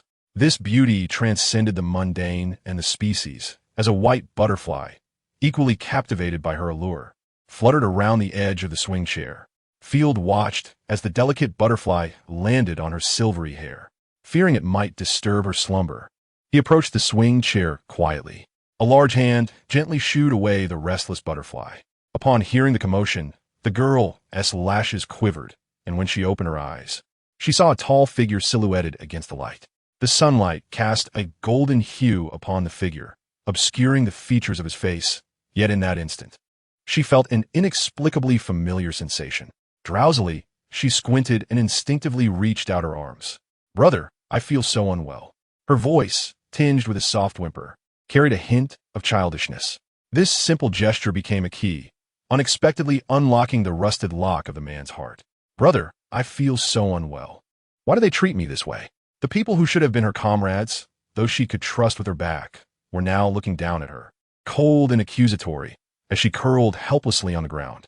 The once cold earth was now searing with the flames ignited by dawn. Those so-called friends and comrades hastily condemned her for injuring the crown prince, declaring her deserving of death, insisting her spirit had shattered and her mental strength had scattered, rendering her worse than useless. The upper echelons of the White Tower, those smiling tigers, had concealed their facade of kindness, their gazes toward her filled with contempt. Faced with the outstretched hands of the girl, Field could not suppress the stirrings within his heart. He bent down, his right hand slipping beneath her back, his broad palm firmly supporting her shoulder blade, while his strong arm encircled her upper back. His left hand passed beneath her knees, his sturdy forearm easily lifting her weight, effortlessly cradling her in his arms. Field soon realized that the petite guide was even lighter than he had anticipated, as if she were a wisp of cloud. Chu Xun's head naturally rested against his shoulder, and his fingers unconsciously gathered and rubbed against her shoulder, revealing his silent possessiveness. Through the thin fabric of their clothing, Field felt the warmth radiating from her body, startling in its intensity. The chief had mentioned that the young guide had nearly succumbed to a high fever from secondary differentiation the previous day, causing Field's heart to lurch as he hastened upstairs. "Master, master, please wake up." The dawn in the mental landscape sensed something unusual, the familiar burning sensation rapidly enveloping its entire being. This was unexpected. No one had informed it that the process of rebirth was unending. Anxious, Dawn attempted to escape the mental landscape, unaware that the flames, now shaped like chains, had silently bound it. The physical pain paled in comparison to the anguish of the soul. Within half a minute, the person on the bed was drenched in sweat. The chief, who was currently filing a complaint to the Guide Protection Association via his light brain, suddenly darkened his expression, promptly ending the video call and bursting out the door. Immediately, the head of the medical department, having received the chief's urgent summons, hurried toward the destination. Field, filled with anxiety, wished desperately that he could bear her suffering. He knelt beside the bed, reaching out his hand to brush aside the damp hair clinging to her face. Suddenly, his hand was caught by a delicate, fair hand. Though the grip was strong, his expression remained unchanged, as if he felt no pain. His face was filled with concern as he gazed at the hand that held him, extending his other hand to encompass her small hand within his. Abruptly, the small hand released its grip. Had it not been for his hands enveloping it, it would have surely fallen. A wave of unprecedented panic surged within Field, a sensation he had never experienced even in the most perilous situations. "Let go!" The faint voice reached his ears, and Field's heart leaped with joy. He turned to see the girl on the bed, her small face pale, slowly opening her eyes, filled with exhaustion. Realizing he was holding her hand like a rogue, Field hastily released her. "I'm sorry." Meeting her indifferent gaze, it felt as though his heart skipped a beat, as if everything that had just transpired was merely a dream. Only in her unconscious state would the young guide reveal such affectionate expressions, completely defenseless as she nestled in his embrace. "How do you feel now?" "The medical department personnel and the chief are on their way. I think I leveled up." Chu Xun replied, her own uncertainty evident. Chapter 14. Ambiguously drying her hair, most individuals spend their entire lives without progressing even a single level, while select few struggle to ascend to the next tier.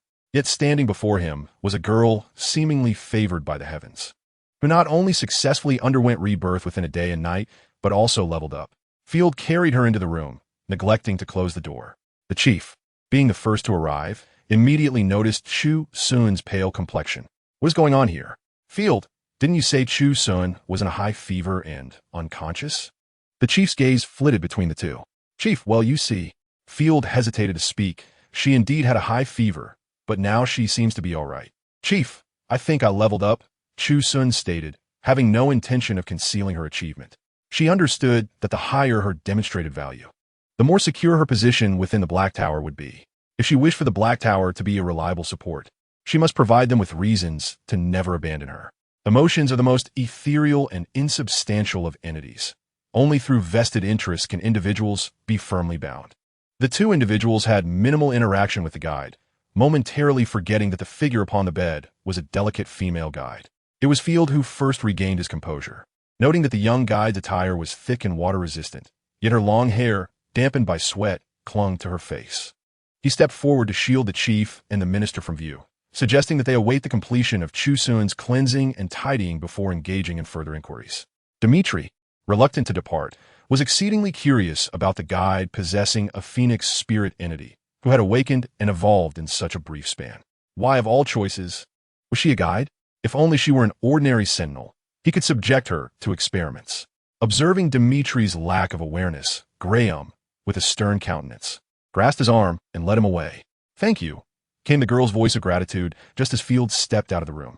The man paused momentarily, responding nonchalantly before shutting the door behind him. In the mental landscape, Dawn drooped her wings on a towering tree, her proud head resting against the trunk, exuding an air of despondency. This time, it was you, my master, who exhibited anomalies without any prior indication. Even I failed to sense it in advance. Even in a rebirth, she would generally have a premonition, yet this time felt deeply wrong. The flames had transformed into chains, binding her within the mental realm, preventing her escape. These flames did not originate from within her. With a long sigh, Chu Xun recognized that 3 individuals awaited her downstairs, prompting her to avoid further delays. Barefoot and drenched in sweat, she made her way to the bathroom, leaving a trail of damp footprints behind. 10 minutes later, wrapped in a towel, she approached the dressing room. The shower gel and shampoo prepared by the Black Tower emanated a delightful gardenia fragrance. The original owner had long hair, requiring at least half an hour to dry fully. Chu Xun quickly towel-dried her hair and changed into a clean white gown. Upon hearing footsteps, Field glanced toward the staircase, his gaze immediately drawn to her wet hair. He furrowed his brow, questioning why she had descended without drying her hair. The guide care manual stated that a guide's physical resilience pales in comparison to that of a sentinel, and wet hair from rain could lead to illness. The freshly bathed girl exhibited a faint blush on her cheeks, her damp hair cascading gracefully, radiating tranquility and purity. Following Dimitri's examination, Chu Xun was found to be slightly weakened, but otherwise unharmed. The assembled individuals collectively exhaled in relief. "Chu Xun, please take care of yourself. I will arrange for the head of the Guide Protection Association and the Northern Legion to visit you personally tomorrow afternoon." Wait, did the Guide Protection Association vice president just hang up on the call? It seems so. We shall take our leave. Please rest well. The chief rose, noticing that Dimitri still hesitated to depart, prompting him to tug Dimitri along. "Chief, I have legs," Dimitri replied, feeling slightly vexed after being pulled twice in quick succession. "Having legs does not excuse you from departing. Keep your gaze to yourself. If you dare to harbor intentions toward Chu Xun, beware that I will cast you into the contaminated zone," the chief warned in a lowered voice. Dimitri's reputation was well known throughout the Black Tower, and today, his gaze upon Chu Xun was filled not with desire, but an intense curiosity. The chief was genuinely concerned that Dimitri, in a fit of madness, might attempt to abduct Chu Xun for experimentation. As Chu Xun rose, she noticed that Field, who had been standing behind her, had somehow vanished. Before she could ascend the stairs, she spotted his tall figure descending from the second floor, holding something in his hand. Her gaze fell upon the black hairdryer he carried. "What are you doing? Your wet hair is prone to chills," Field replied earnestly, then gestured for Chu Xun to sit on the sofa while he dried her hair. "It's fine. I will simply cut this troublesome hair tomorrow. Drying it is a waste of time." In her previous life, she had never worn long hair, finding it cumbersome and difficult to dry, posing a potential hazard in battle. At her words, Field smiled, albeit helplessly, holding the hairdryer in one hand while gently patting her shoulder with the other. "From now on, I will dry your hair." Chu Xun hesitated, but ultimately sat cross-legged on the sofa. Standing beside her, the man directed the warm air from the dryer through her silky locks. Even for someone as oblivious as Chu Xun, The affection and tenderness emanating from Field were unmistakable. She slightly tilted her head, his soothing voice reaching her ears. Be good. It will be over soon. Who had been the last to dry her hair? It seemed to be her elder brother. In her previous life, as a formidable level sentinel, she had garnered many admirers, both sentinels and guides alike. During her peak years, she was often approached with affection, yet she understood that greater ability meant greater responsibility, and romantic entanglements would only serve to hinder her. She had spent years in the contaminated zones, frequently returning from missions with injuries, often teetering on the brink of life and death. Love could not be a motivating force. Rather, it would become a source of anxiety.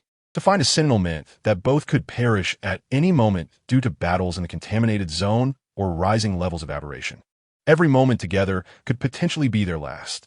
To choose a guide meant navigating an inherently unbalanced relationship, no matter how powerful a sentinel.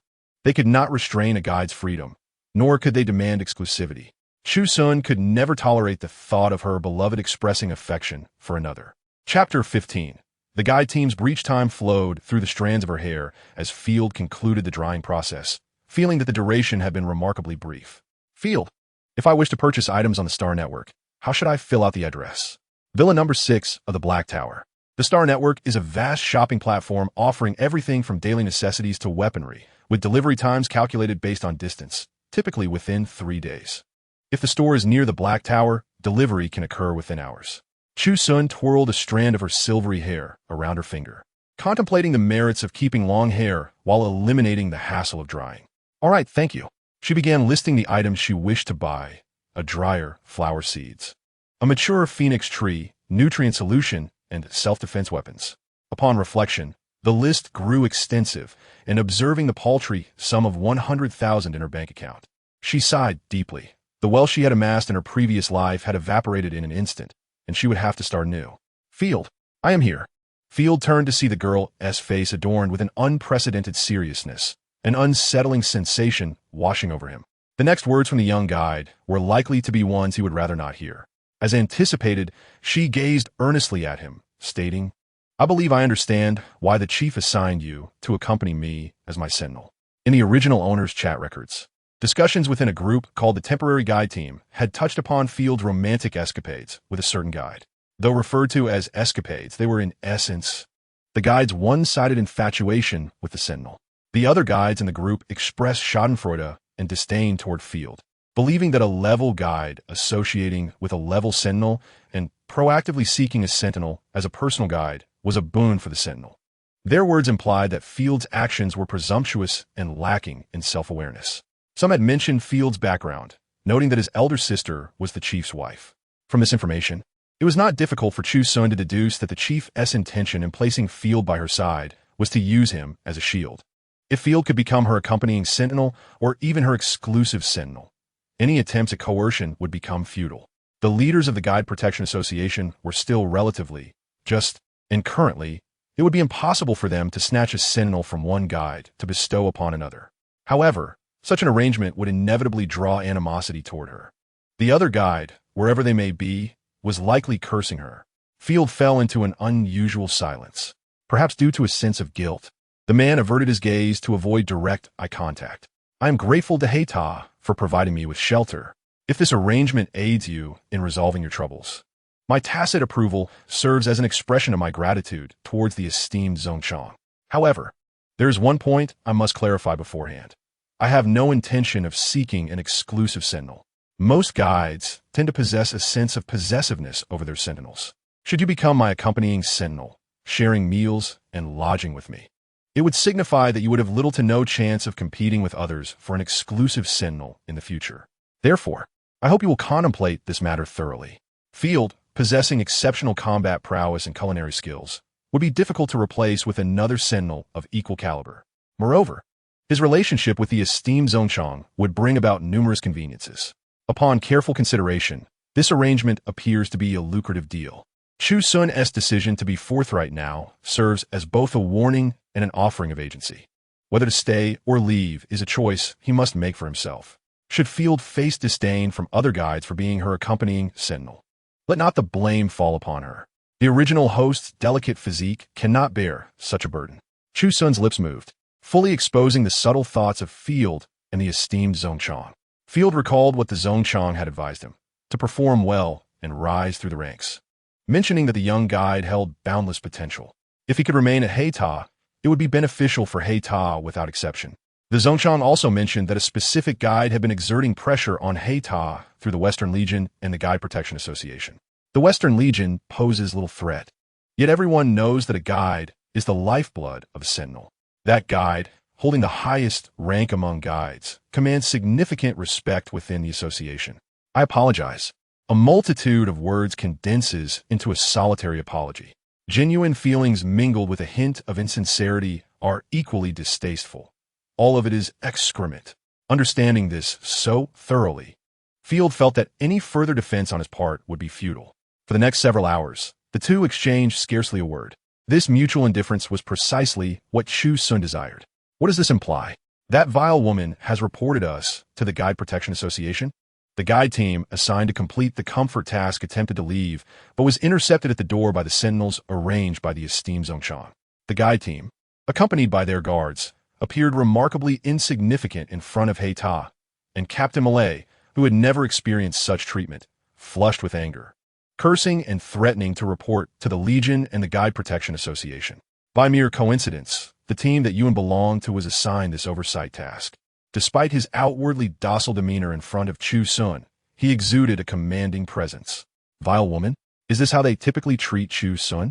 Contemplating what Chu Xun had endured filled his heart with a suffocating pain, as if gripped tightly by a large hand, leaving him nearly breathless. These individuals truly deserve condemnation. The snow wolf in his mental landscape bared its teeth, yearning to leap forth and eliminate these malicious women. Had the sentinel before him not mentioned Chu Xun, Malay would have entirely forgotten this matter. Guide miss, this is Hei Ta. Please show some respect to our exclusive guide, or do not blame us for being impolite. The captain, possessing the highest degree of aberration among the group, found his originally dark eyes increasingly reminiscent of lion's eyes as his aberration level rose. Just a single glance instilled in Malay a sense of being preyed upon by a ferocious beast. The internal struggles of Hei Ta were their own affairs. They could engage in mutual destruction, but they could not allow outsiders the opportunity to exploit their weaknesses. Although the captain held a generally indifferent view of the new guide, for the sake of the esteemed Zhongchang, Yuan, and the specimen, he felt compelled to speak in their defense. What does this mean? That vile woman has allied herself with Hei Ta? Upon realizing this, Malay was torn between indignation and amusement. Clinging to Hei Ta's leg was akin to transforming a life sentence into a slow death. The notorious madness of Hei Ta is well known. She dares to become an exclusive sentinel for them? Chapter 16. Support arrives. You are unlawfully imprisoning us. Can you bear the charge of detaining a guide? Malay, with her flowing wine-red hair, resembling a vivid rose in full bloom, stood as the sole level guide in her team, undoubtedly the leader. Guides, nourished by their spiritual essence, often stand out remarkably in appearance. Malay's spiritual embodiment was a black magic rose, revealing her affinity for roses through the rose patterns adorning her earrings and nails. Even in such dire circumstances, she maintained an air of arrogance while fiddling with the vividly sculpted roses on her nails. You scoffed softly if you're dissatisfied, Miss Guide. You may report this afternoon to the Legion leaders or the Vice President of the Guide Protection Association. The mention of the Vice President caused Malay's heart to skip a beat. This old hag was coming in person? Wasn't Chu Xun merely a level guide without connections? She has indeed clung to Hei Ta's leg. The Vice President of the Guide Protection Association, a woman in her 40s, was the one Malay most detested. Despite being a rare level guide who should be the center of attention within both the Legion and the Association, this Luo Yin had repeatedly undermined her in public. The esteemed Zhongchang has already requested a restraining order from the Association, which the Vice President has granted. It is hoped that the ladies will behave accordingly. The Vice Captain, already impatient, found the guides to be excessively troublesome. They chattered incessantly. Had they been sentinels, he would have dealt with them much more swiftly. In Villa number 6, a young girl donned a silk camisole dress as she sat by the vanity, the bruises on her arms and body having faded significantly. She intentionally selected a pure white satin dress that cinched at the waist, the irregular hem cascading down to her calves, blooming with each step like a blossoming night flower. Her silver-white curls cascaded naturally, and the white pearl headband complemented the decorative pearls on her petite shoes. These dresses and accessories were uniformly procured and regularly replenished for each guide's wardrobe by the relevant authorities of Hei Ta. Perhaps the original host's portrayal as a delicate and fragile flower was too flawless. Upon inspecting her wardrobe, Chu Xun discovered it was filled with such soft and simplistic hues. Throughout their escort, Field's furrowed brow remained taut. Along the way, they encountered numerous sentinels, whose gazes directed at the young guide were anything but kind. Had it not been for Field's protection, those malicious glances would have consumed her whole. Chu Xun paid little mind to it. Rather, it was Field who seemed deeply affected, as if the disdain directed at Chu Xun were aimed at him instead. The vice president of the Guide Protection Association, Luo Yin, had a spiritual embodiment of a panda, classified as a level 3 guide, one of the 9 prominent guides. For countless years, sentinels have managed to reach level 1, while the highest rank for guides remains at level 2, as if an invisible hand firmly constrains their ranks. Regardless of whether they are guides or sentinels, there exists a significant disparity between each level. Gradually, the Guide Protection Association categorized level 2 guides into levels 1, 2, and 3, subsequently providing different treatments based on these classifications. Among them, only 9 guides exist, referred to as the 9 prominent guides. The 9 prominent guides are legendary among guides, with the majority either affiliated with the Guide Protection Association or serving as the hidden support for the top sentinels. This support is not merely one of power, but akin to a beautiful secret. The vice president is a kind-hearted individual. In her presence, one need not be overly formal. Any grievances can be voiced, and she will advocate on your behalf. Luo Yin? Initially, the name seemed familiar. Upon reflection, Chu Xun suddenly recalled another name, Luo Fei. Luo Fei was the level guide who had previously harassed Field. With Luo Yin and Luo Fei, it was highly likely they were related. The young girl nodded obediently, clearly impressed by the diligence of the accompanying sentinel, who had even gathered intelligence ahead of time. However, when Field specifically mentioned the vice president, Luo Xian, suggesting that she could voice any grievances, one couldn't help but wonder if Field intended to use her as a mouthpiece to complain to the vice president. How could she articulate such a thing? Should she say that the vice president's relative was harassing her sentinel? Little did Field know that a few casual remarks could land him in hot water. Observing the docile girl by his side, his heart softened. He had spent the entire night pondering why he treated her differently. Was it because the commander suggested that her identity could be used to rid himself of Luo Fei? Or was he simply enchanted by her guiding essence? Perhaps it was the legendary phenomenon of love at first sight. Standing before the floor-to-ceiling window, he held a slender black cigarette between his fingers. 2 years prior, someone had replicated the ancient cigarettes using cultivated tobacco, and once this product hit the market, it quickly became all the rage. In response to market demand, cigarettes were produced in various flavors and styles. Some merchants even mixed drugs into the tobacco or mouthpieces, bestowing them with special effects. Ultimately, as each cigarette burned to its end, the man realized that he had indeed developed feelings for this unique guide, appreciating everything about her, from her outward demeanor to her guiding essence. The commander, though he wished to refrain from smiling, found it difficult not to do so, given how strange it felt. Luo Xian, known for her straightforwardness, found herself somewhat speechless at the commander's half-hearted grin paired with an exaggeratedly gentle tone, which resembled a sarcastic mockery.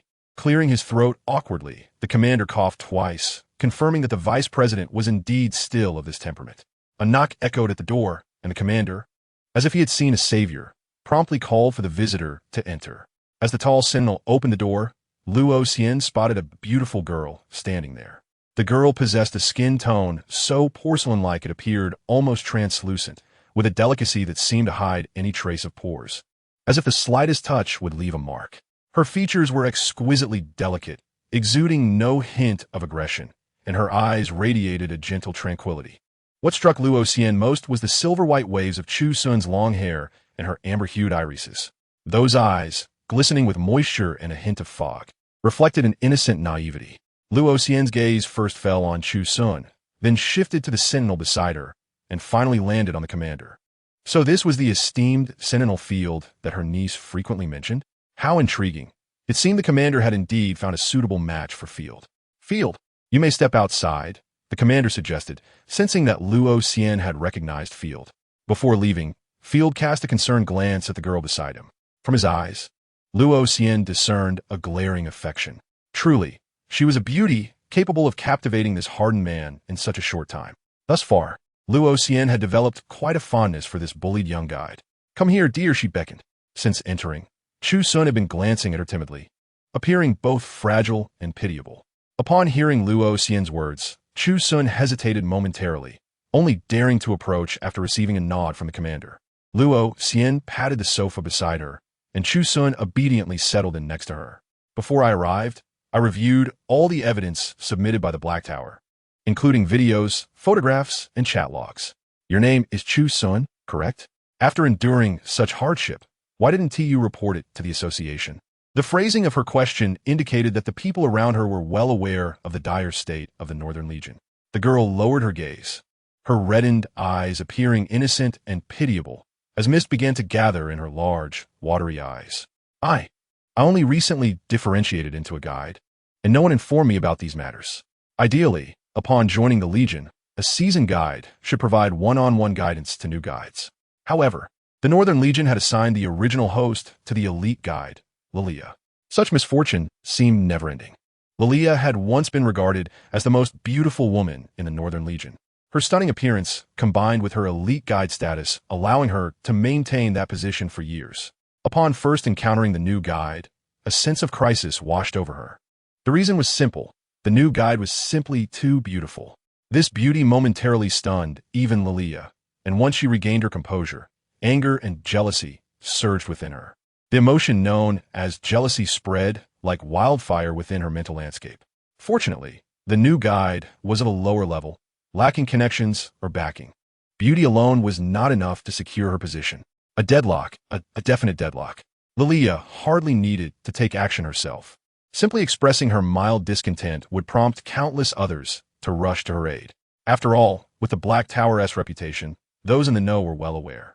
Yet when Lilia meticulously examined the evidence, her overwhelming rage nearly shattered her rationality.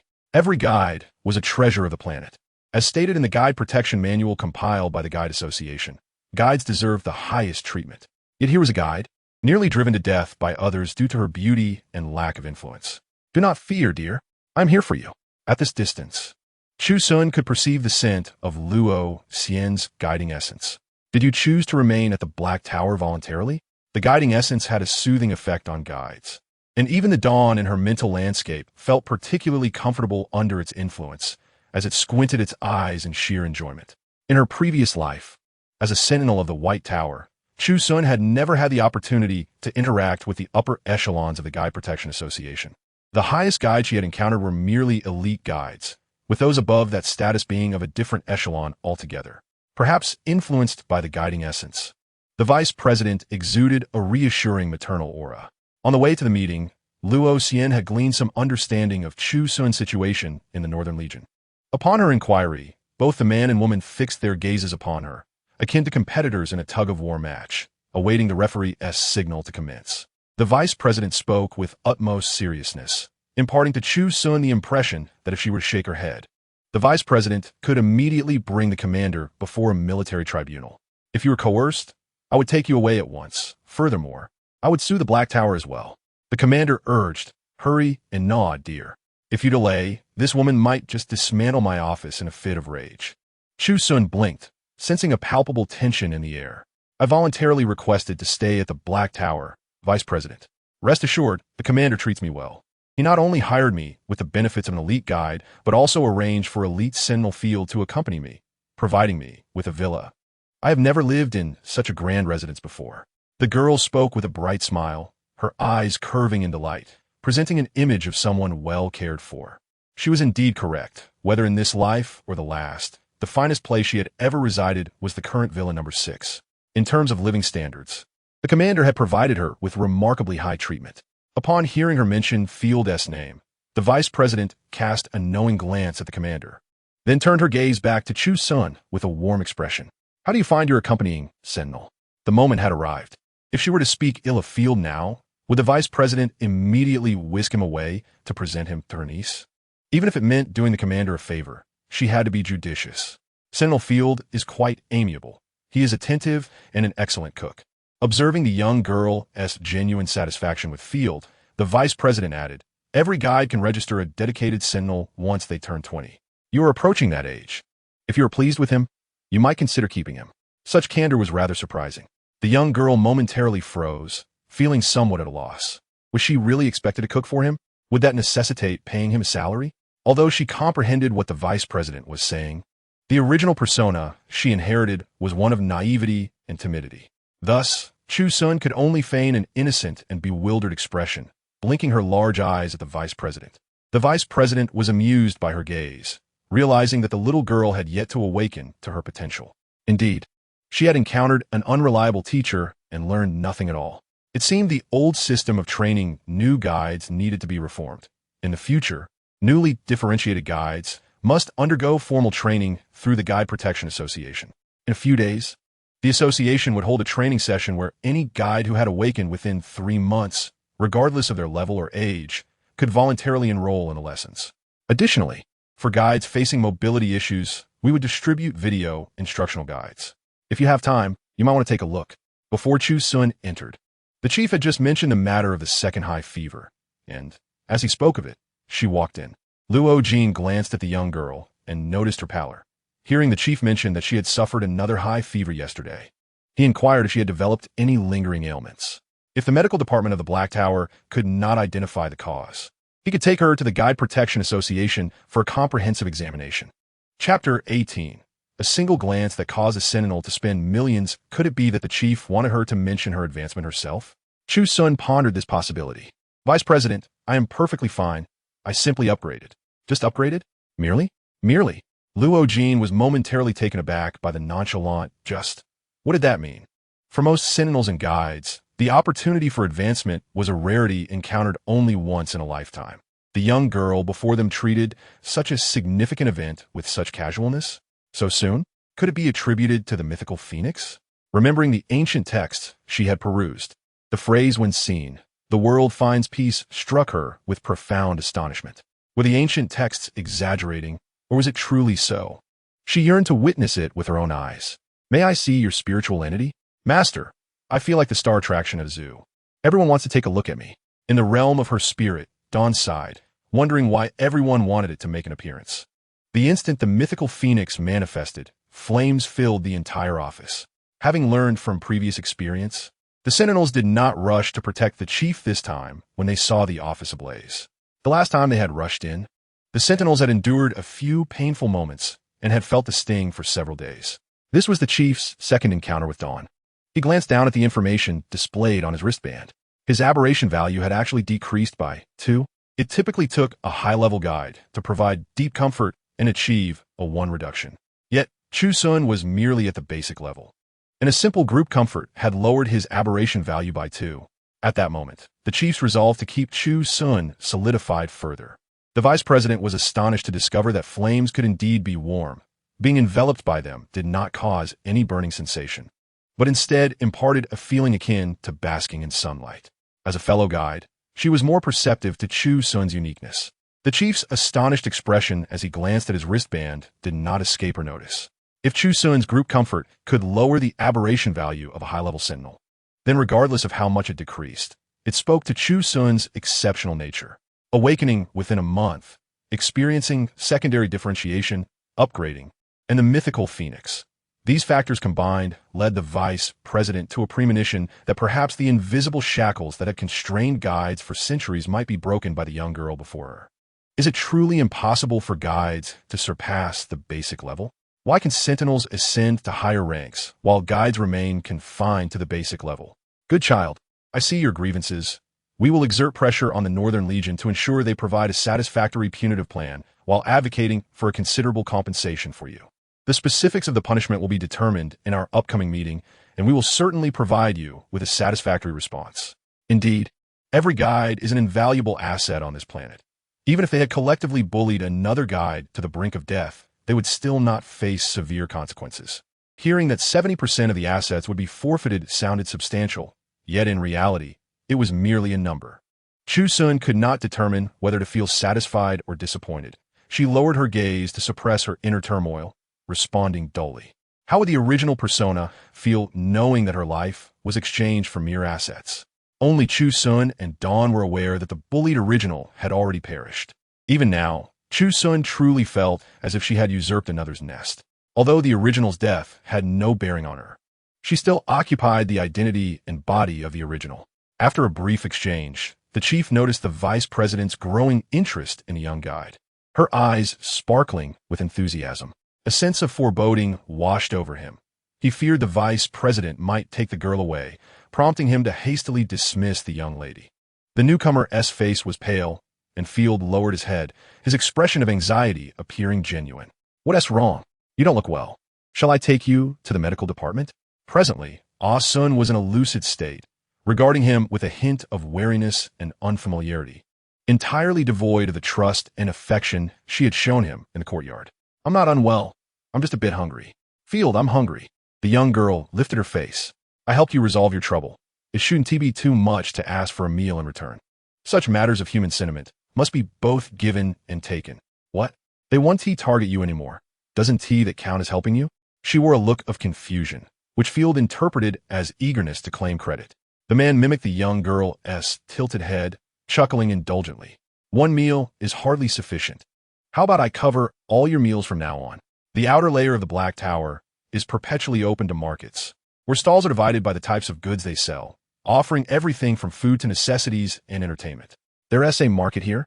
Can I buy beautiful jewelry?" Field glanced at her. Unlike other guides adorned in gold and silver, Ah Sun wore only simple, unadorned pearls, her neck graced solely by the inexpensive necklace gifted by a Sentinel. His Ah Sun deserved the finest treasures. As a high-level Sentinel, the substantial salary from the Black Tower was trivial compared to his family's wealth. Previously, he found his family's troubles burdensome. However, now he realized that without sufficient funds, one could not adequately care for a guide. Fortunately, his family possessed some assets. Of course. Wait, when had Ah Sun and Field become so familiar? Never mind, it was merely a term of address. As long as it wasn't excessively nauseating, it was acceptable. In the past of the White Tower, many refer to her as Chu Xun or Ah Sun, so hearing that name again did not elicit a significant reaction from her. Field had his own anti-gravity vehicle. Chu Xun had once possessed one too, yet hers seemed vastly different from the luxurious limited edition before her now. Indeed, there was a distinction between high-level sentinels and high-level sentinels. In her past life, Chu Xun had worked diligently at the White Tower, and her earnings could only be described as modest indulgence. The salary from a decade at the White Tower would barely suffice to purchase such a vehicle. His vehicle bore the Black Tower's special insignia and had undergone special registration, allowing it to traverse freely within the Black Tower. The man kindly opened the passenger door of the anti-gravity vehicle for her. Seeing her curiosity about the vehicle, he mistakenly thought she was quite fond of it. His ostentatious display of wealth resembled that of a domineering sentinel from a novel. Chapter 19. "Brother, let us start a class. I'll pay any price to learn." Because Ah Sun expressed a desire to purchase beautiful jewelry, Field took her straight to the jewelry section. This was the periphery of the Black Tower, where most vendors were ordinary individuals with operational licenses. The male-to-female ratio among sentinels was approximately 1,000 to 1. Thus the number of jewelry stalls was limited, and foot traffic was scarce. No one knew that in the near future, the jewelry section would become the most bustling area. Surrounding the White Tower was a shopping mall, where various shops were organized by floor. Had wandered through numerous malls, yet this was her inaugural visit to a marketplace. Along the way, a jubilant little girl flitted about like a delicate white butterfly, her curiosity prompting her to glance left and right. The sparse crowd presented its own advantages.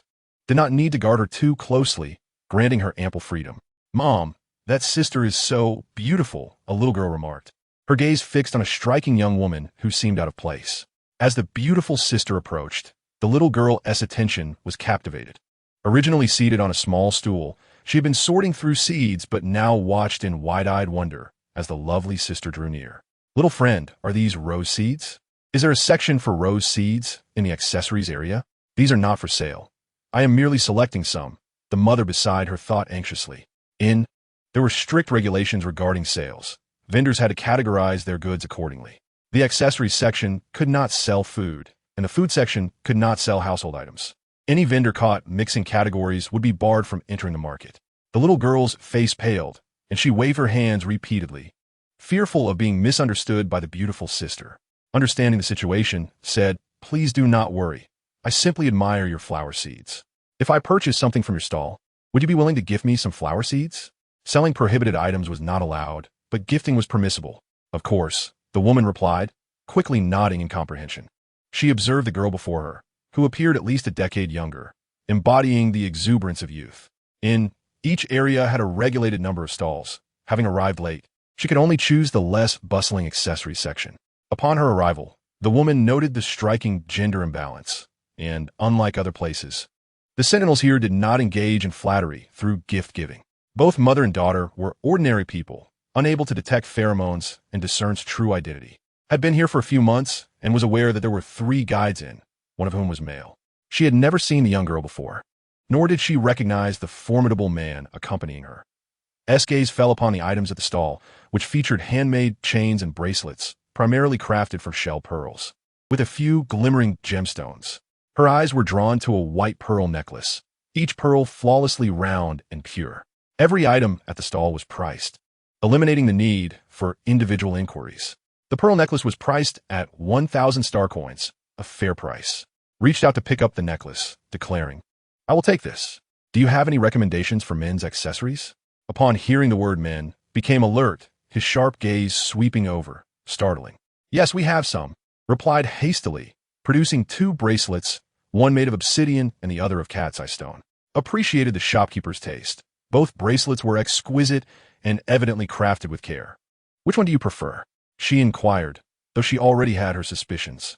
Her heart raced, pounding in her chest, as felt the surrounding sounds recede like a tide, leaving only the thunderous rush of his own blood.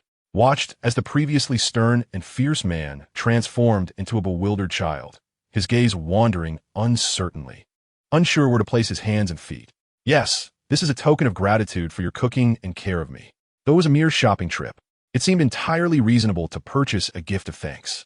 Upon hearing her acknowledgement, felt a rush of warmth surge from his heart to his head, flushing his cheeks and causing his eyes to sting with emotion. "I like everything. Whatever you choose, I will like it." S voice, naturally sweet, gave an impression of vulnerability even when she uttered threats. The shopkeeper promptly packaged the 3 items, and while preparing the flower seeds, she included several independently packaged fertilizers. A soft giggle broke the air, causing both to turn simultaneously. A man and woman stood a few paces away, observing them. The man appeared tall and valiant, clad in a combat uniform similar to his, though his was a deep navy blue while his was dark green. The man regarded with a complex expression. "Why should a delicate guide like you get the privilege of having gifts bought for you? What makes you so special compared to me?" He jested. "You should teach a class. I would sell my possessions to attend." Beside him stood a young woman, about 20, slightly taller than approximately 1.7 meters. Her skin was porcelain white, and she wore a vibrant pink, elegant dress. Her long, wavy flaxen hair added to her graceful beauty. As glanced over, the girl beamed. "You must be the new guide at Villa 6, right?" "I am, the owner of Villa 7. Realizing she was one of 3 guides in, replied, "Hello, I am currently residing at Villa 6. Hail from an ordinary family, one devoid of sentinels or guides. Unfamiliar with the hierarchy between guides and sentinels, she was swiftly whisked into by the astute leader upon her pheromone detection. Guides without organizational backing were labeled wild guides, and wild guides were said to be slow to react. Fortunately, she was blissfully unaware of the notorious reputation of, upon hearing of the leader's generous offers, she accepted without hesitation, perhaps influenced by preconceived notions. After experiencing the tangible benefits of, felt her choice was indeed commendable, believing she could remain there until retirement. However, upon learning about the outside world through the Guide Protection Association, she discovered the notorious reputation of and the existence of other organizations. Realizing the esteemed status of guides in the world beyond, she deeply regretted her decision, especially upon discovering how sentinels outside revered and respected guides. "I can endure the darkness, but only because I have never seen the light." Since she had willingly signed an exclusive guide contract with, she was subject to its constraints, and the Guide Protection Association refrained from intervening, especially upon learning that guides and receive better treatment than those at Villa 7?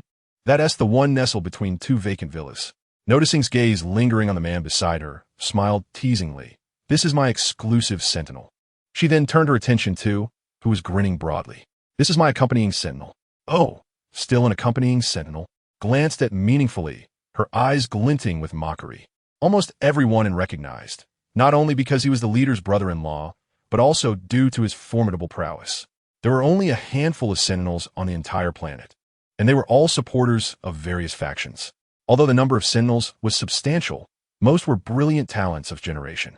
Rumors even suggested that the leader had been grooming his brother-in-law as a potential successor, if he were to rise to the rank of sentinel. The position of the next leader would surely be his. When first entered, she noticed this stern man, who at that time had not yet attracted attention. Upon learning about the selection process for exclusive sentinels, she immediately thought of this outstanding man with a striking appearance. His gaze seemed less like that of a person looking at another and more akin to one observing a dead dog by the roadside, filled with disdain and indifference, as if too apathetic to spare a glance. At that time, the leader had reassured her, saying that had maintained such a demeanor for over 20 years. Subsequently, following the Lu Fi incident, the Grand Commander still sought to facilitate connections. She was well aware that the Grand Commander had little choice left. Within the Hei Ta, there were a total of 3 guides. The highest-ranking male guide was utterly mad, and thus she remained the optimal option. Regrettably, FIRD did not reciprocate in the slightest, even declaring he would rather perish in the polluted zone than become a mere guest of the guide.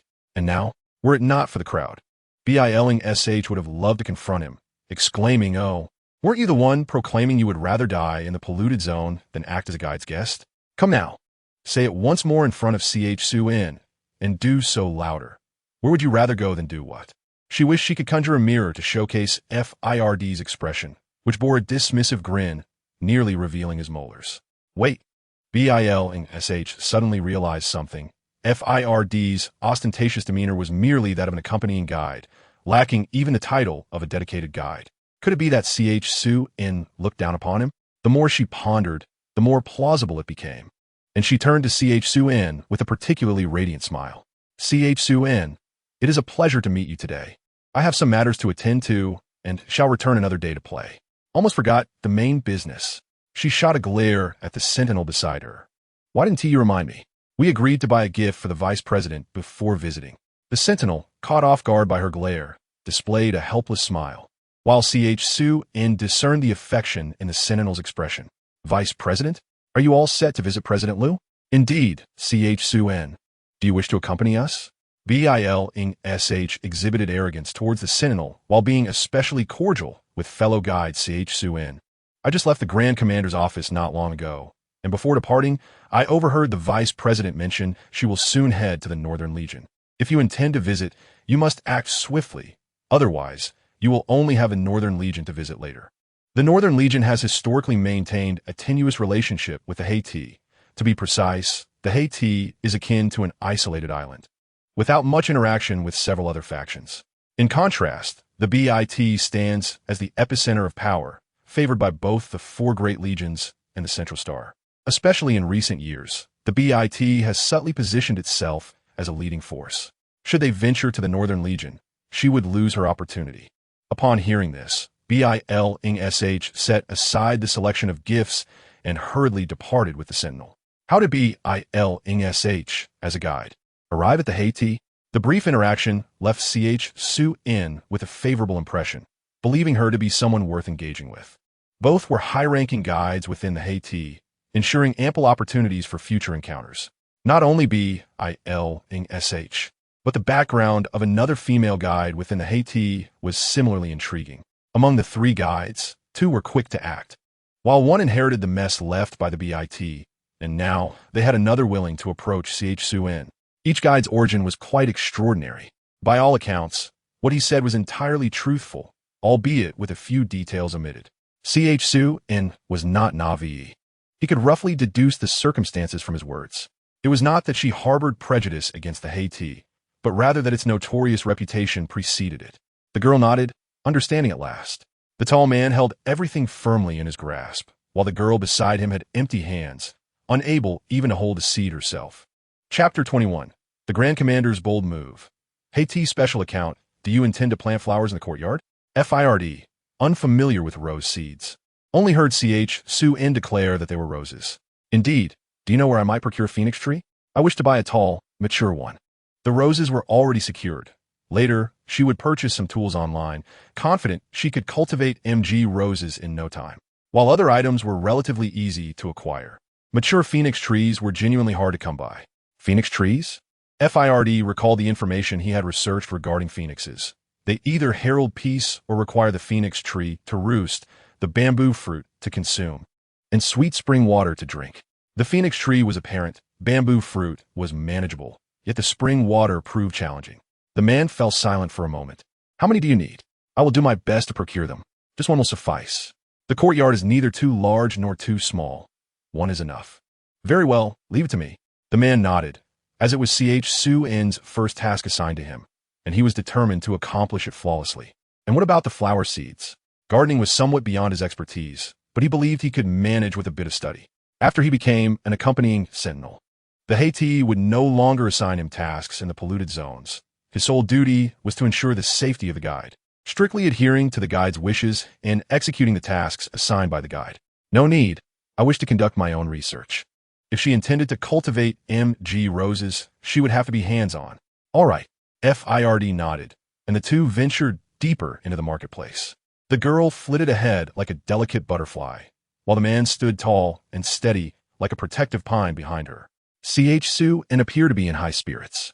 FIRD observed the girl he admired, her eyes sparkling with joy, and he couldn't help but smile in response. The guide's essence fluctuated with the emotions of their master. When Xun was in good spirits, her emanating essence was particularly potent. Several passing sentinels gazed in awe at the girl, and under FIRD's imposing presence, they dared not react beyond furtive glances. Is it the new guide? She seems entirely different from the others. Her essence smells delightful.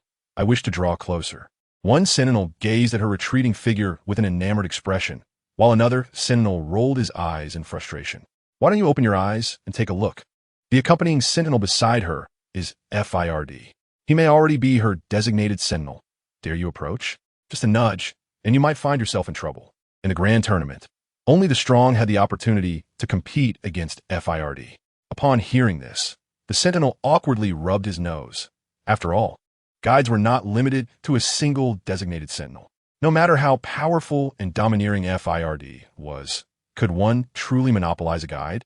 This statement, however, rekindled the hushed thoughts of the others. Indeed, shopping is a luxury I haven't indulged in for quite some time. Beneath the clear blue sky, the girl's smile radiated brighter than the sun. Xun reflected on his time as a sentinel, where he spent most of his days on the front lines of the polluted zones and only a fraction recuperating at the BIT. FIRD understood that Xun had endured hardships. Prior to awakening, she struggled to survive in the slums, and after awakening, she faced oppression from other guides. Such days were destined to continue. There have been many matters in the Hei Ta recently. It's inconvenient. Next weekend, we can venture beyond the Hei Ta. FIRD could see that Xun harbored a particular yearning for freedom.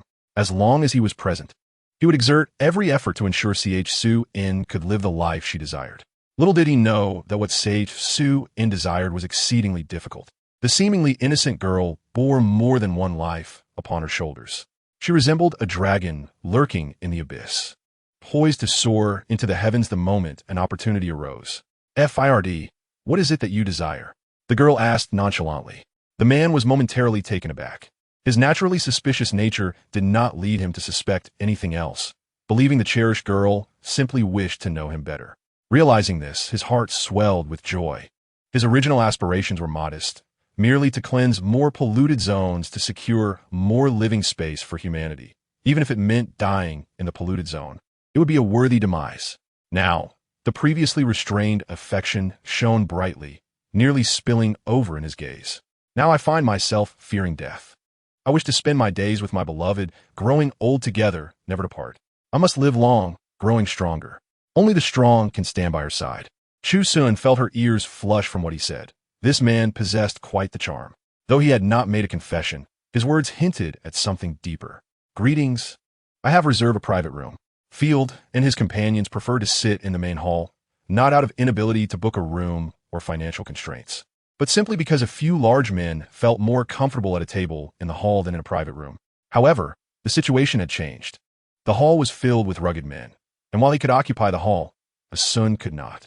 Esteemed Miss Guide, how may I assist you? The shops in the marketplace were owned by ordinary folk who could generally discern the identity of their patrons from their appearance and the style of their training uniforms. For instance, Field, tall and clad in a dark green uniform, exuded strength with his muscular build, broad shoulders, and narrow waist, clearly marking him as a sentinel. Beside him stood a girl, her face radiant and youthful, delicate like a doll, unmistakably a guide. Their presence in the market indicated their awareness of the status of guides and sentinels. Thus, when the two appeared, the host promptly inquired about Chu Xun. We simply wish to have a meal. Please, esteemed Miss Guide, allow me to escort you to the private room on the 3rd floor. Are you the newly arrived guide? Chu Xun. The host spotted her from afar. You know me? The girl was taken aback. Upon her confirmation, the host's smile grew even brighter. The Grand Leader has instructed that all your expenses in the dining area be charged to the Hei Ta account. Hei Ta account? What is that? Chu Xun turned her head towards Field. The Hei Ta account was a special fund not typically utilized even by the Grand Leader himself, primarily reserved for the purchase of weaponry, equipment, living supplies, and construction expenses. Chapter 22. The emergence of a rival in the Sky Combat Department, a sentinel remarked. Why are there so many people today? Let's see. Oh, it's Field. What's so interesting about a big man? Move aside. I'm here to eat. Another sentinel responded. Wait, why is there a child among all these men? No, it's a little girl. Wait. A little girl? I didn't see clearly just now. Let me take another look. A third sentinel exclaimed, by heavens, it truly is an unfamiliar face, and I think I can smell her pheromones. Damn you, Field. Why are you staring? What is wrong with just taking a glance? Forget it. I can't compete, I'll just pass by. Yet another sentinel remarked, goodness. The little cake is smiling so sweetly, and her tone with Field sounds almost flirtatious. How infuriating. What given a right? In her minute of standing there, Field had unknowingly intimidated numerous onlookers with mere glances. Most passing sentinels, fearful of his power and influence, dared not approach him, until 3 sentinels clad in blue training uniforms approached. What's going on? Is there a famine at Hei Ta? Why is there such a crowd at the entrance? The trio, 2 men and a woman, wore the blue uniforms emblematic of the Sky Combat Department. The speaker was Hei Ta, the vice captain of the 3rd branch, 5th squad. Typically, a squad consists of 5 to 10 members, and sentinels are expendable. Losing 1 doesn't guarantee immediate replacement. Their squad currently numbered only 6, having lost 1 in the polluted zone and 2 due to excessive corruption levels. Hei Ta and Chu Xun shared a similar physique, both standing at roughly 1.7 meters. Yet the female sentinel was muscular and powerful, matching the male sentinels in capability and strength on the battlefield. Unlike the male-dominated factions, Hei Ta's upper and middle echelons included women. Forget it. I'll 1T provoke her. I'd rather not be beaten by this tough one. It wasn't that Zhong Xiu feared Hei Ta. It was simply unnecessary to engage in a fight with a woman, especially one he could trust to watch his back. I think I can smell guide pheromones. Hei Ta touched her nose, questioning her own senses. Surely not. Don't guides generally prefer to nest in their grand castles and summon others for meals? Ordinary sentinels' dormitories are of 2 types. Collective dormitories housing 8 per room, or suite-style accommodations for squads, which have multiple rooms and require a separate payment of star coins for rent. Housing resources in Hei Ta are limited, without sufficient rank. No amount of money can secure larger living quarters. Zhong Xiu and his squad rented a suite, residing together as a team. Among them, Zhong Xiu and Hei Ta could afford to stay in single rooms, while the remaining 4 shared 2 rooms. Compared to their cramped quarters, the 3-story villa assigned to the guide resembled a castle. Indeed, the tallest among them, Zhong Xiu, spotted the striking Field amidst the crowd. Both being elite sentinels, they had crossed paths before. It was common knowledge that Field had been assigned to assist the new guide, leading to bets on how long he would last before abandoning her. Some wagered an hour, others a day, eagerly awaiting Field's departure. Yet as time passed, he showed no inclination to leave. As the trio approached the entrance, the server had already guided Field and Chu Xun upstairs. Upon entering, Hei Ta only caught a glimpse of a silver-haired figure, resembling a doll. The doll-like girl was not tall, standing in stark contrast to Field, and Hei Ta found an inexplicable charm in their height difference. She is adorable, though Hei Ta had yet to see her face. She felt certain the girl was even more beautiful than a doll. Zhong Xiu observed the tall man carefully following the little girl, a flicker of curiosity crossing his mind. What kind of person could cause such a proud sentinel to lower his guard? Let's go take a look. Completely focused on his son, Field remained oblivious to the new rival entering the fray. Esteemed Miss Guide, this is our finest private room. Would you like me to recommend some dishes? The server led them into a spacious room with a window overlooking the bustling street. The room featured not only a dining area, but also a lounge with sofas. The large round table in the dining area could accommodate 10 people, adorned with fresh flowers and fruits. Due to pollution, ordinary soil could no longer yield sweet fruits, which now required special cultivation. Thus, star system fruits were costly and generally unaffordable for ordinary sentinels. Field attentively pulled out a chair for her, and Chu Xun, accustomed to his attentiveness, naturally took her seat. Field, a familiar voice called from behind him. He continued his actions until everything was prepared and the trio approached. With him blocking the view, the three only truly saw the seated girl once they entered the room. The girl sat there like the most exquisite doll in a showcase. Her skin a flawless, cool porcelain white, so delicate that her pores were nearly invisible. Most captivating were her amber eyes, radiating an indescribable beauty. Her petite, perfectly shaped nose and full, cherry-colored lips complemented her rare silver curls, which shimmered under natural light, adorned with playful pearls. Her slender arms and exquisite collarbone added to her overall charm.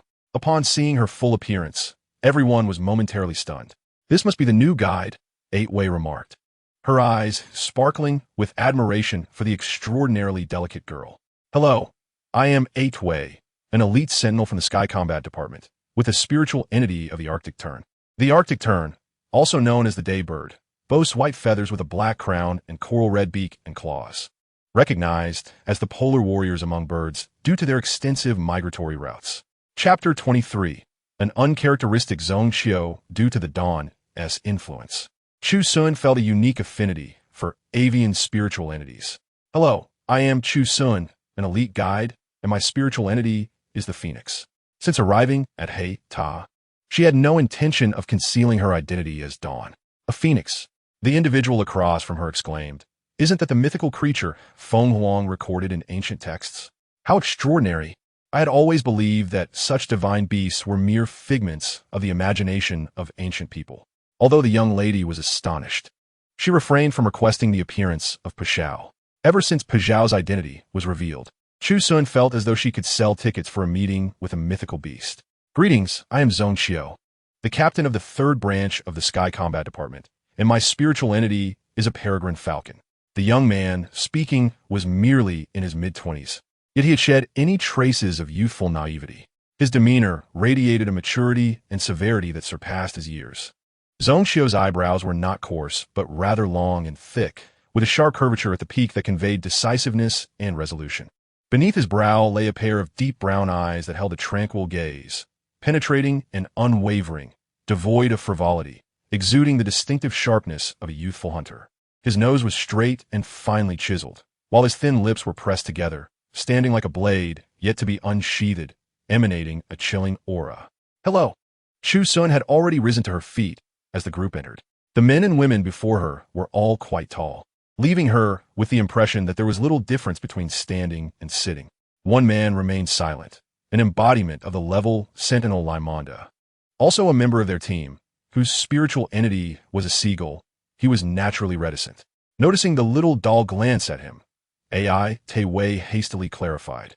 They have been in the same small team for quite some time, and on average, they hear him speak no more than 3 times a day, with each utterance consisting of only a few words.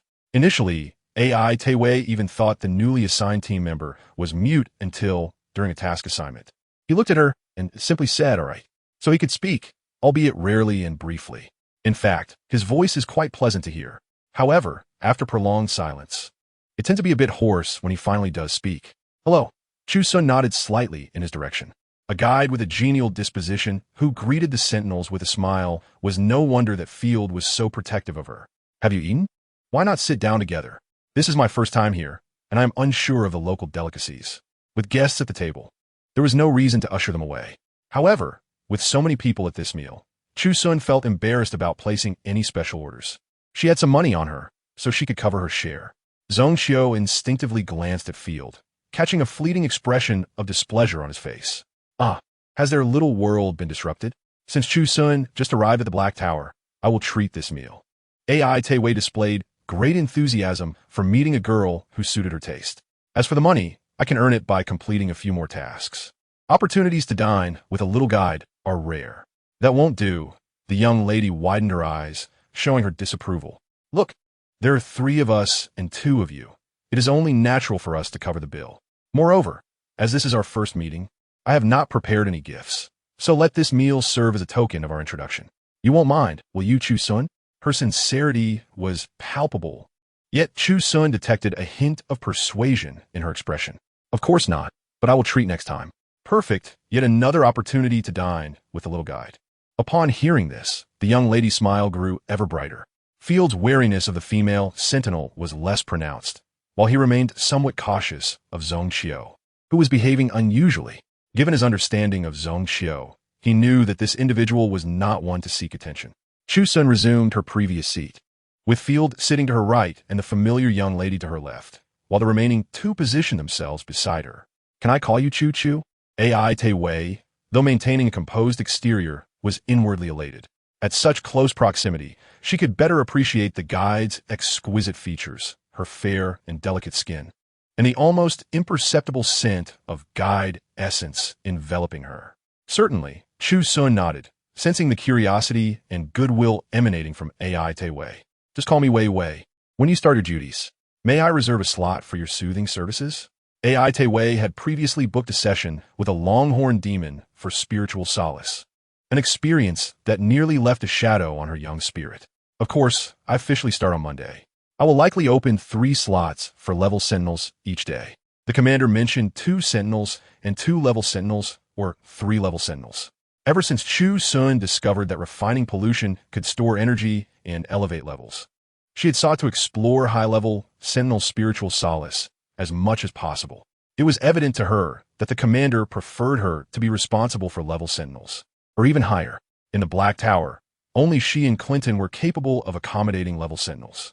Chu Xun was well acquainted with Clinton. He was as eccentric as his spiritual entity. During their time at the White Tower, his methods often drew criticism, yet he was a rare level dark type guide. Guides were categorized into healing and dark types, with a majority being healing types, while only a select few were dark types. Healing guides possessed minimal offensive capability, primarily serving to provide spiritual solace to sentinels and reduce their deviation values. Due to their lack of aggression, they required protection. Dark-type guides, however, were different.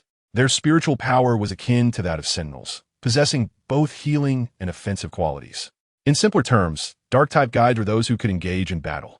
Thus, during their time at the White Tower, Clinton frequently accompanied teams into polluted zones to execute missions alongside sentinels. In her previous life, he had often teamed up with Chu Xun. The 2 formed a relatively harmonious partnership in polluted zones, despite Clinton's unpredictable behavior. Chu Xun's apprehension towards him stemmed purely from his erratic nature. Not only was he unpredictable, but his methods during spiritual solace were also quite unconventional. Other guides might use tools for torment, such as electric collars or whips. Yet this madman preferred to wield his spiritual power to inflict suffering. The sensation of pain that struck the soul was enough to send shivers down her spine at the mere recollection. Can your body handle providing spiritual solace to 3 level sentinels daily at your current level? Field was the most visibly concerned, furrowing his brow as if discontent with the commander's arrangement. It was common knowledge that guides could easily sustain injury or experience spiritual exhaustion when providing solace to sentinels of a higher level, and such damage was irreversible for a guide. Chapter 24. The Return of the Duke of Roses. Anxiety among the people. The second most startled individual was Limonda, who had maintained a low profile since entering. Aren't you a level sentinel? Almost everyone at the table turned to look at him. Even Field glanced in his direction. If he recalled correctly, this unfamiliar sentinel was indeed a level. Didn't TU claim to be taciturn? Is that so? Not necessarily. I am currently primarily opening solace permissions for level sentinels. All eyes were on Limonda, whose hands clenched into fists beneath the table due to nervousness. He seemed surprised by his own outburst, and by the time he realized it, the words had already escaped his lips. A strange silence enveloped the private room until the waiter arrived with the dishes. As several people pushed and pulled while ordering, They ultimately allowed the waiter to select a few signature dishes. With 5 people and 9 dishes, the food arrived promptly, leading Chu Xun to suspect that the kitchen had prioritized their order. She dined with a leisurely elegance, every movement and expression captivating those around her. Is something wrong? Are you not enjoying the food? Recently, Field had noticed that she was eating very little, with most dishes receiving only a few bites, and she hardly touched the staple food, leaving him uncertain whether the young lady was simply picky or unwell. It's not as good as what you make. In her previous life, she could eat anything, often relying on a few tubes of nutritional supplements to get by. Yet after having tasted Field's cooking a few times, she had begun to develop a discerning palate.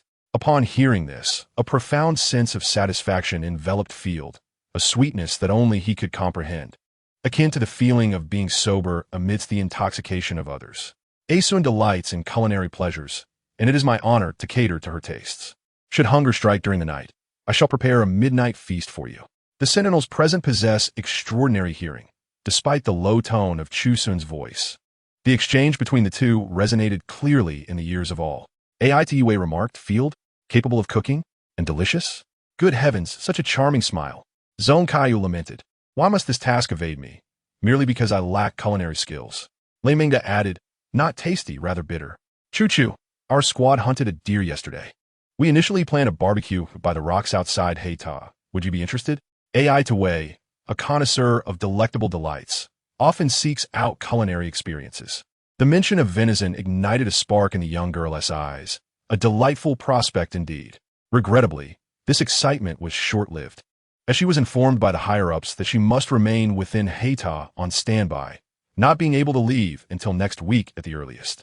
The conference among the Northern Legion and the Guide Protection Association was imminent, and as a victim, Chu Xun could be summoned at any moment. Not a problem.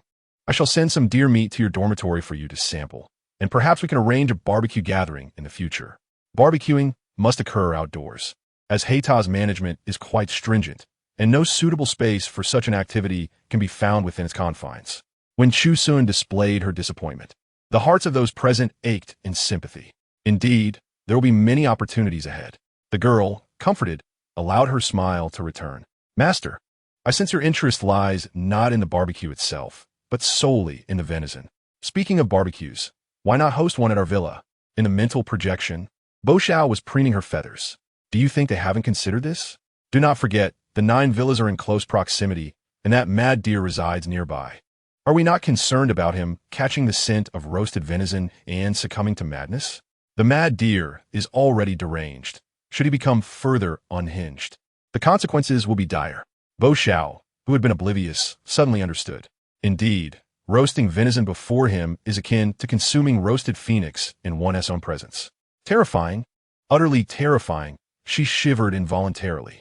This news quickly ascended the trending topics on Xinguang. His safe return elicited mixed emotions. Some rejoiced, while others were beset by anxiety or regret. In Baita, countless individuals lamented their past decisions upon hearing this news. Even within the palace, unrest began to stir. The esteemed crown prince, incensed, overturned the items on his table. The woman, appearing to be in her mid-20s, with golden hair and blue eyes, epitomized pure lineage. The man, who remained indifferent to her frenzy, sat in the only sanctuary, emitting a cold snort. So you are now frightened? Do you not realize how benevolent he was to Chu Xun? And now, once he learns of her demise, let us see if he dares to disrupt the heavens. The speaker was the 3rd prince, whose origins were somewhat peculiar. His parents perished in a rebellion while aiding the monarch's retreat. After quelling the insurrection, the monarch, in gratitude for their sacrifice, took the young boy into the royal court and granted him the title of prince as an exception. Unfortunately, this princely title bore no real power or influence. He was merely an emblem of the monarch's wisdom. The crown prince detected a sense of schadenfreude in the 3rd prince's tone. Did you think you could remain unscathed in this matter? Do not forget that the reagent was your creation. And what of it? I have produced countless substances sold, gifted, or discarded. Do you expect me to manage the after effects of each? The man raised an eyebrow. Why are you so anxious? At least on the surface, you appear justified. If the Duke seeks revenge, he would first target Baita. To outsiders, it seemed as though Chu Xun had first attacked the crown prince, only to succumb to unknown reasons, resulting in the burning of her spiritual entity and the dispersal of her mental energy. The betrayal was orchestrated by the duplicitous individuals within Hei Ta, while the decree to exile her to Hei Ta came from the monarch himself. Furthermore, the monarch merely sentenced her to exile. Her misfortune lay in her own failures. No one could have anticipated that she would perish en route to exile. In the days that followed, the third prince replicated numerous vials of the reagent, none of which could produce the peculiar flames observed previously. Sentinels injected with the reagent experienced only a temporary surge in aberration values, losing their sanity. The incidents of spontaneous combustion, resulting in the death of spiritual entities and the self-immolation of individuals, had not recurred. Even the third prince found it astonishing that a reagent he casually concocted could yield such remarkable effects. After the meal concluded, Hei Ta requested her address, promising to personally deliver the venison. Chapter 25. The Damp Man Clinton, the countdown to his first fall. Who are you? That evening, as Chu Xun bid farewell to Hei Ta, she was startled by a familiar voice, causing her body to shudder. The fear, ingrained deep within her soul, rendered her incapable of maintaining her facade of smile. How could she be caught at her own doorstep, with the door ajar, about to enter? It felt as though she had encountered a ghost. I'm a new guide, residing here. In the presence of the other, the young girl discreetly concealed the bag she held behind her. The man, appearing to be in his mid-20s, bore skin that seemed to have long been deprived of sunlight, pallid to the point of near translucence, revealing the serpentine dark veins beneath. He stood approximately 6 feet tall, his slender form almost fragile, and Chu Xun immediately recognized his distinctive long, raven-black hair. His silky black locks cascaded like fine satin, reaching shoulder length, while he secured them with a dark hair tie in a loose, low ponytail. Strands of hair rebelliously escaped, framing his sharply defined cheekbones in a languid manner. In contrast to the tall, robust sentinels, this individual appeared rather gaunt. The standard uniform hung loosely on his frame. It had been some time since she last saw the mad deer, who still bore the same half-alive demeanor. What was it they said? Oh yes, calamity endures through the ages. Noticing her futile attempt to conceal the bag, Clinton's gaze trailed downwards until it settled on the item she carried. What is this? Originally intending to pass by, he caught a whiff of a familiar aroma as he neared the villa, reminiscent of a long-lost acquaintance. Just some ingredients, the young girl replied, her expression inscrutable. Upon meeting her timid, clear-eyed gaze, Clinton averted his own, disappointment washing over him. It was not her. She would not exhibit such foolishness nor such a naive reaction. Having heard the door open but not yet seen anyone, Field grew concerned. Setting aside the fruit he held and stepping outside. As he reached the threshold, he happened to catch a glimpse of Clinton departing. Clinton? He had no time to ponder further. Xun, what is the matter? Nothing, just encountered a peculiar individual. He is the level guide I mentioned, Clinton, eccentric and ruthless in his dealings. In the presence of the young girl, he opted for gentler descriptors. To utter vulgarities would sully his tongue, and he would not subject Xun to such degradation. Xun, it would be best to minimize your interactions with him. He is capable of anything when provoked. Chu Xun nodded vigorously in agreement. Indeed, every word Field used to describe him resonated with accuracy. She had witnessed Clinton's erratic behavior countless times, and in her mind, he was unmistakably the mad deer. Field, this is the venison delivered by Wei Wei. I hastened her departure to join a gathering. How shall we prepare this? Field, who had little experience with venison, pondered for a moment. Xun, how you wish to cook it? Unsure of her preferences, she relinquished the decision to him. Anything will do. I have not tried this before, and your culinary skills are remarkable. It will surely be delicious. The girl complimented him casually, filling his heart with warmth. Lord Chong has sent over some avocados. Would you like a salad? Certainly. Avocado salad sounds delightful. There were times when Chu Xun found herself questioning whether Field was truly a sentinel or a chef. As fellow sentinels, why is it that I am utterly inept in culinary skills, while Field has attained culinary mastery? Logically, given his rank and prowess, he should be spending most of his time in the polluted zones. Could it be that the Black Tower's sentinels find leisure to cook amidst the pollution? Chu Xun had never witnessed the scene of Black Tower sentinels cleansing the polluted areas. She could hardly fathom them after fierce battles, preparing meals or barbecuing amidst the carcasses of alien creatures and fallen comrades. It seemed rather deranged. Clad in an apron, Field resembled a devoted homemaker, and inexplicably, from his busy silhouette, Chu Xun perceived an aura of domesticity. It was no wonder that men yearned for a wife. she envisioned lounging on the sofa, watching her partner busily engaged in the kitchen, while she leisurely enjoyed fruit and anticipated a warm meal shortly. After dining, she could simply place the dishes on the table and continue to recline on the sofa in style. Who could possibly reject such a life? Fear forbade her from entering the kitchen, treating her like a fragile doll incapable of enduring smoke or undertaking labor. Chu Xun, in turn, found solace sitting cross-legged on the sofa, streaming live news, and began peeling an apple with a fruit knife. Since discovering her fondness for fruit, he had nearly every day arranged for fresh deliveries: apples, avocados, cantaloupe, and various fruits cultivated by the Black Tower. Chu Xun had indeed attained a form of fruit freedom. The headlines buzzed with topics such as Duke of Roses makes a strong comeback. Will the White Tower's influence experience a major shift? And no wonder he appears familiar. It turns out he wasn't dead. The most sought-after subject across the entire Star Network was none other than the Duke of Roses. In the living room, the young girl lowered her head, diligently peeling the apple, while the trending news transitioned into audio playback.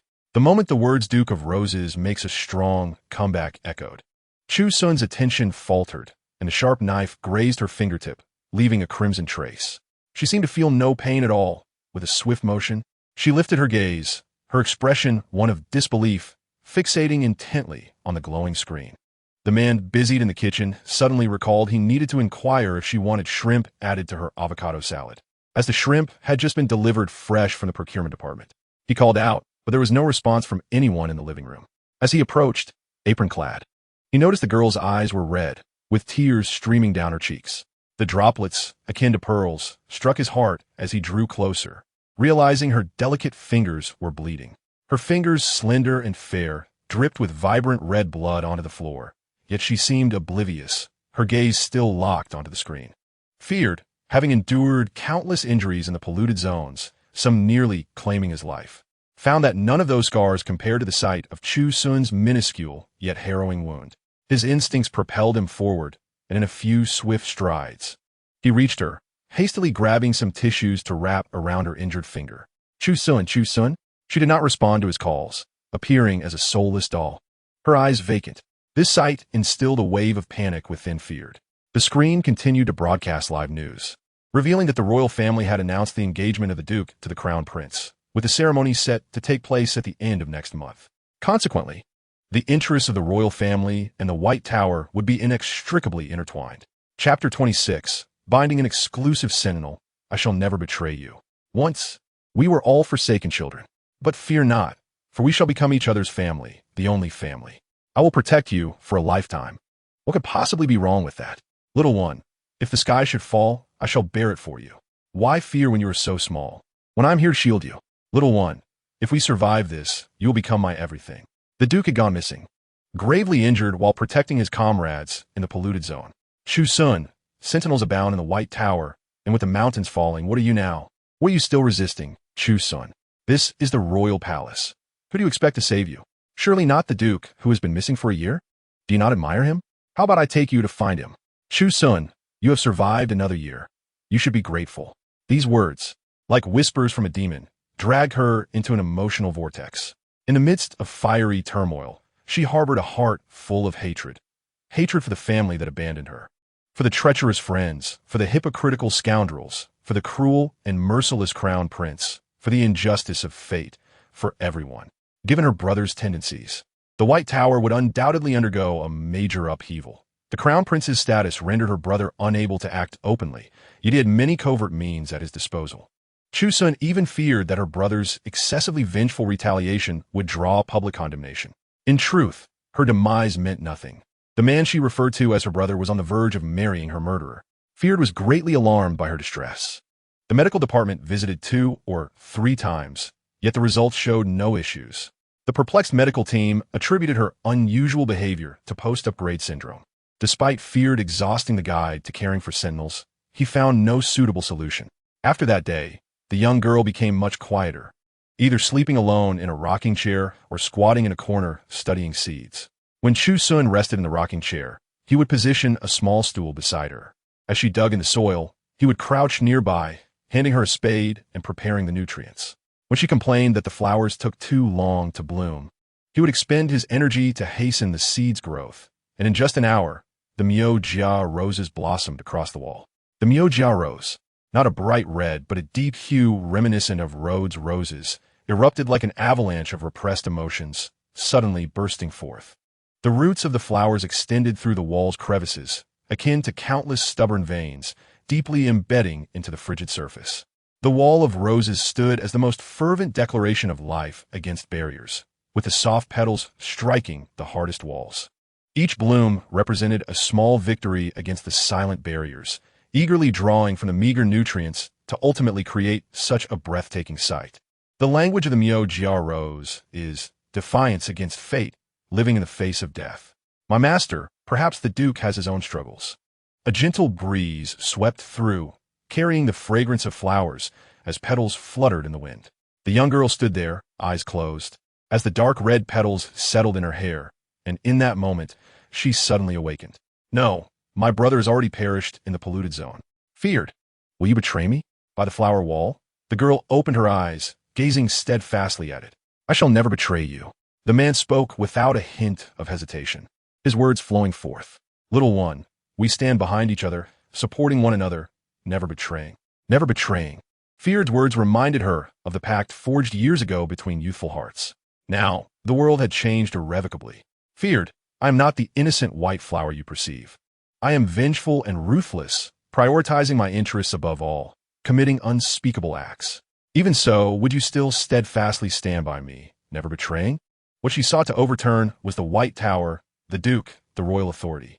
Standing by the flower wall, her words resembled whispers from a demon.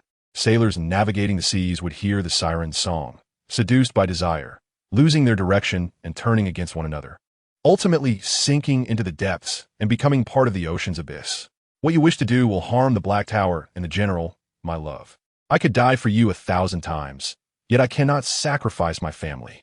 If I must tread upon the corpses of my kin to reach you, I would rather suppress all desires and confine myself to the sea of unrequited love until the end of my days. I will not. At this moment, if Chu Xun was the siren, then Feared was the lost sailor. Chu Xun, bind me. Let me become your exclusive sentinel, henceforth your most dependable weapon.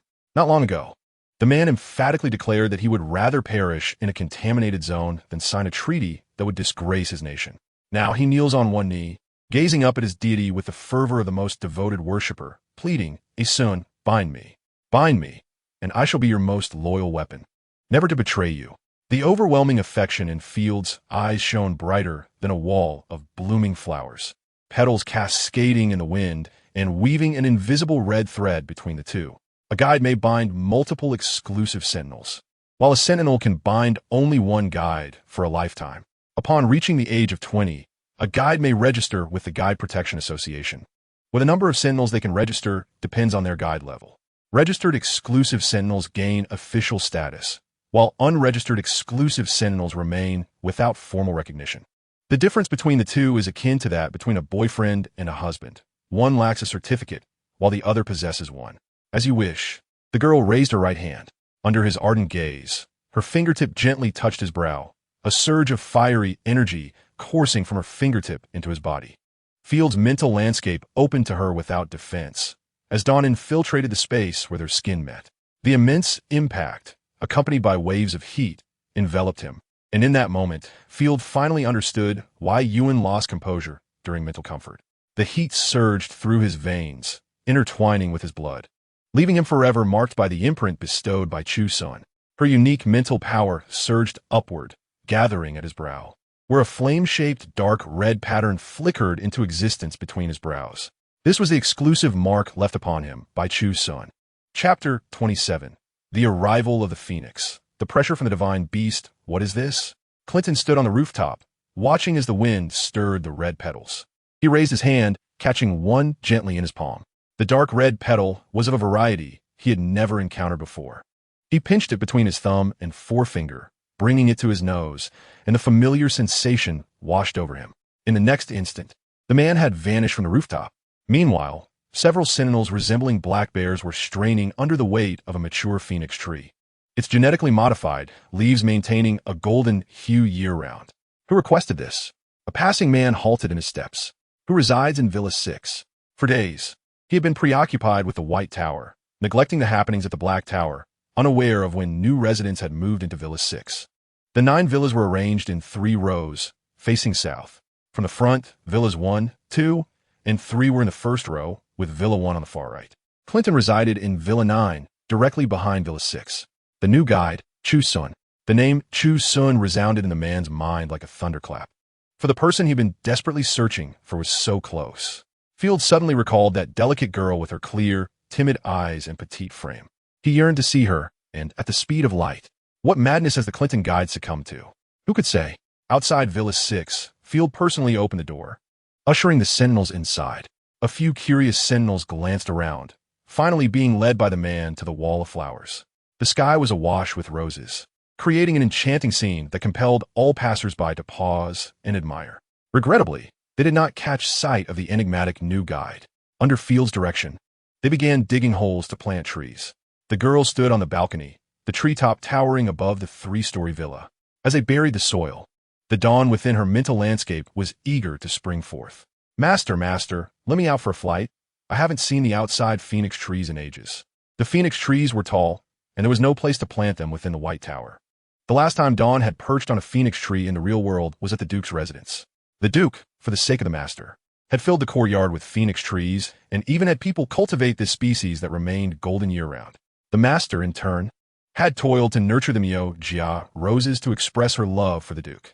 She had once said that the language of the Miao-Jia rose should embody overwhelming affection, a love that never betrays. After years together, the Master wished to convey her feelings beneath the wall of Miao-Jia flowers to her beloved. Alas, the flowers bloomed, but the person beneath the wall was no longer the same.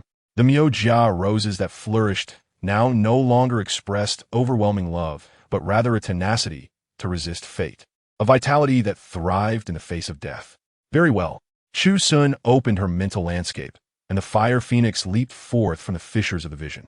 The resplendent fire phoenix, under the setting sun, gazed down upon all beings. The instant it manifested, everyone in Villa 6, even the nearby sentinels, were drawn in by the surging waves of heat.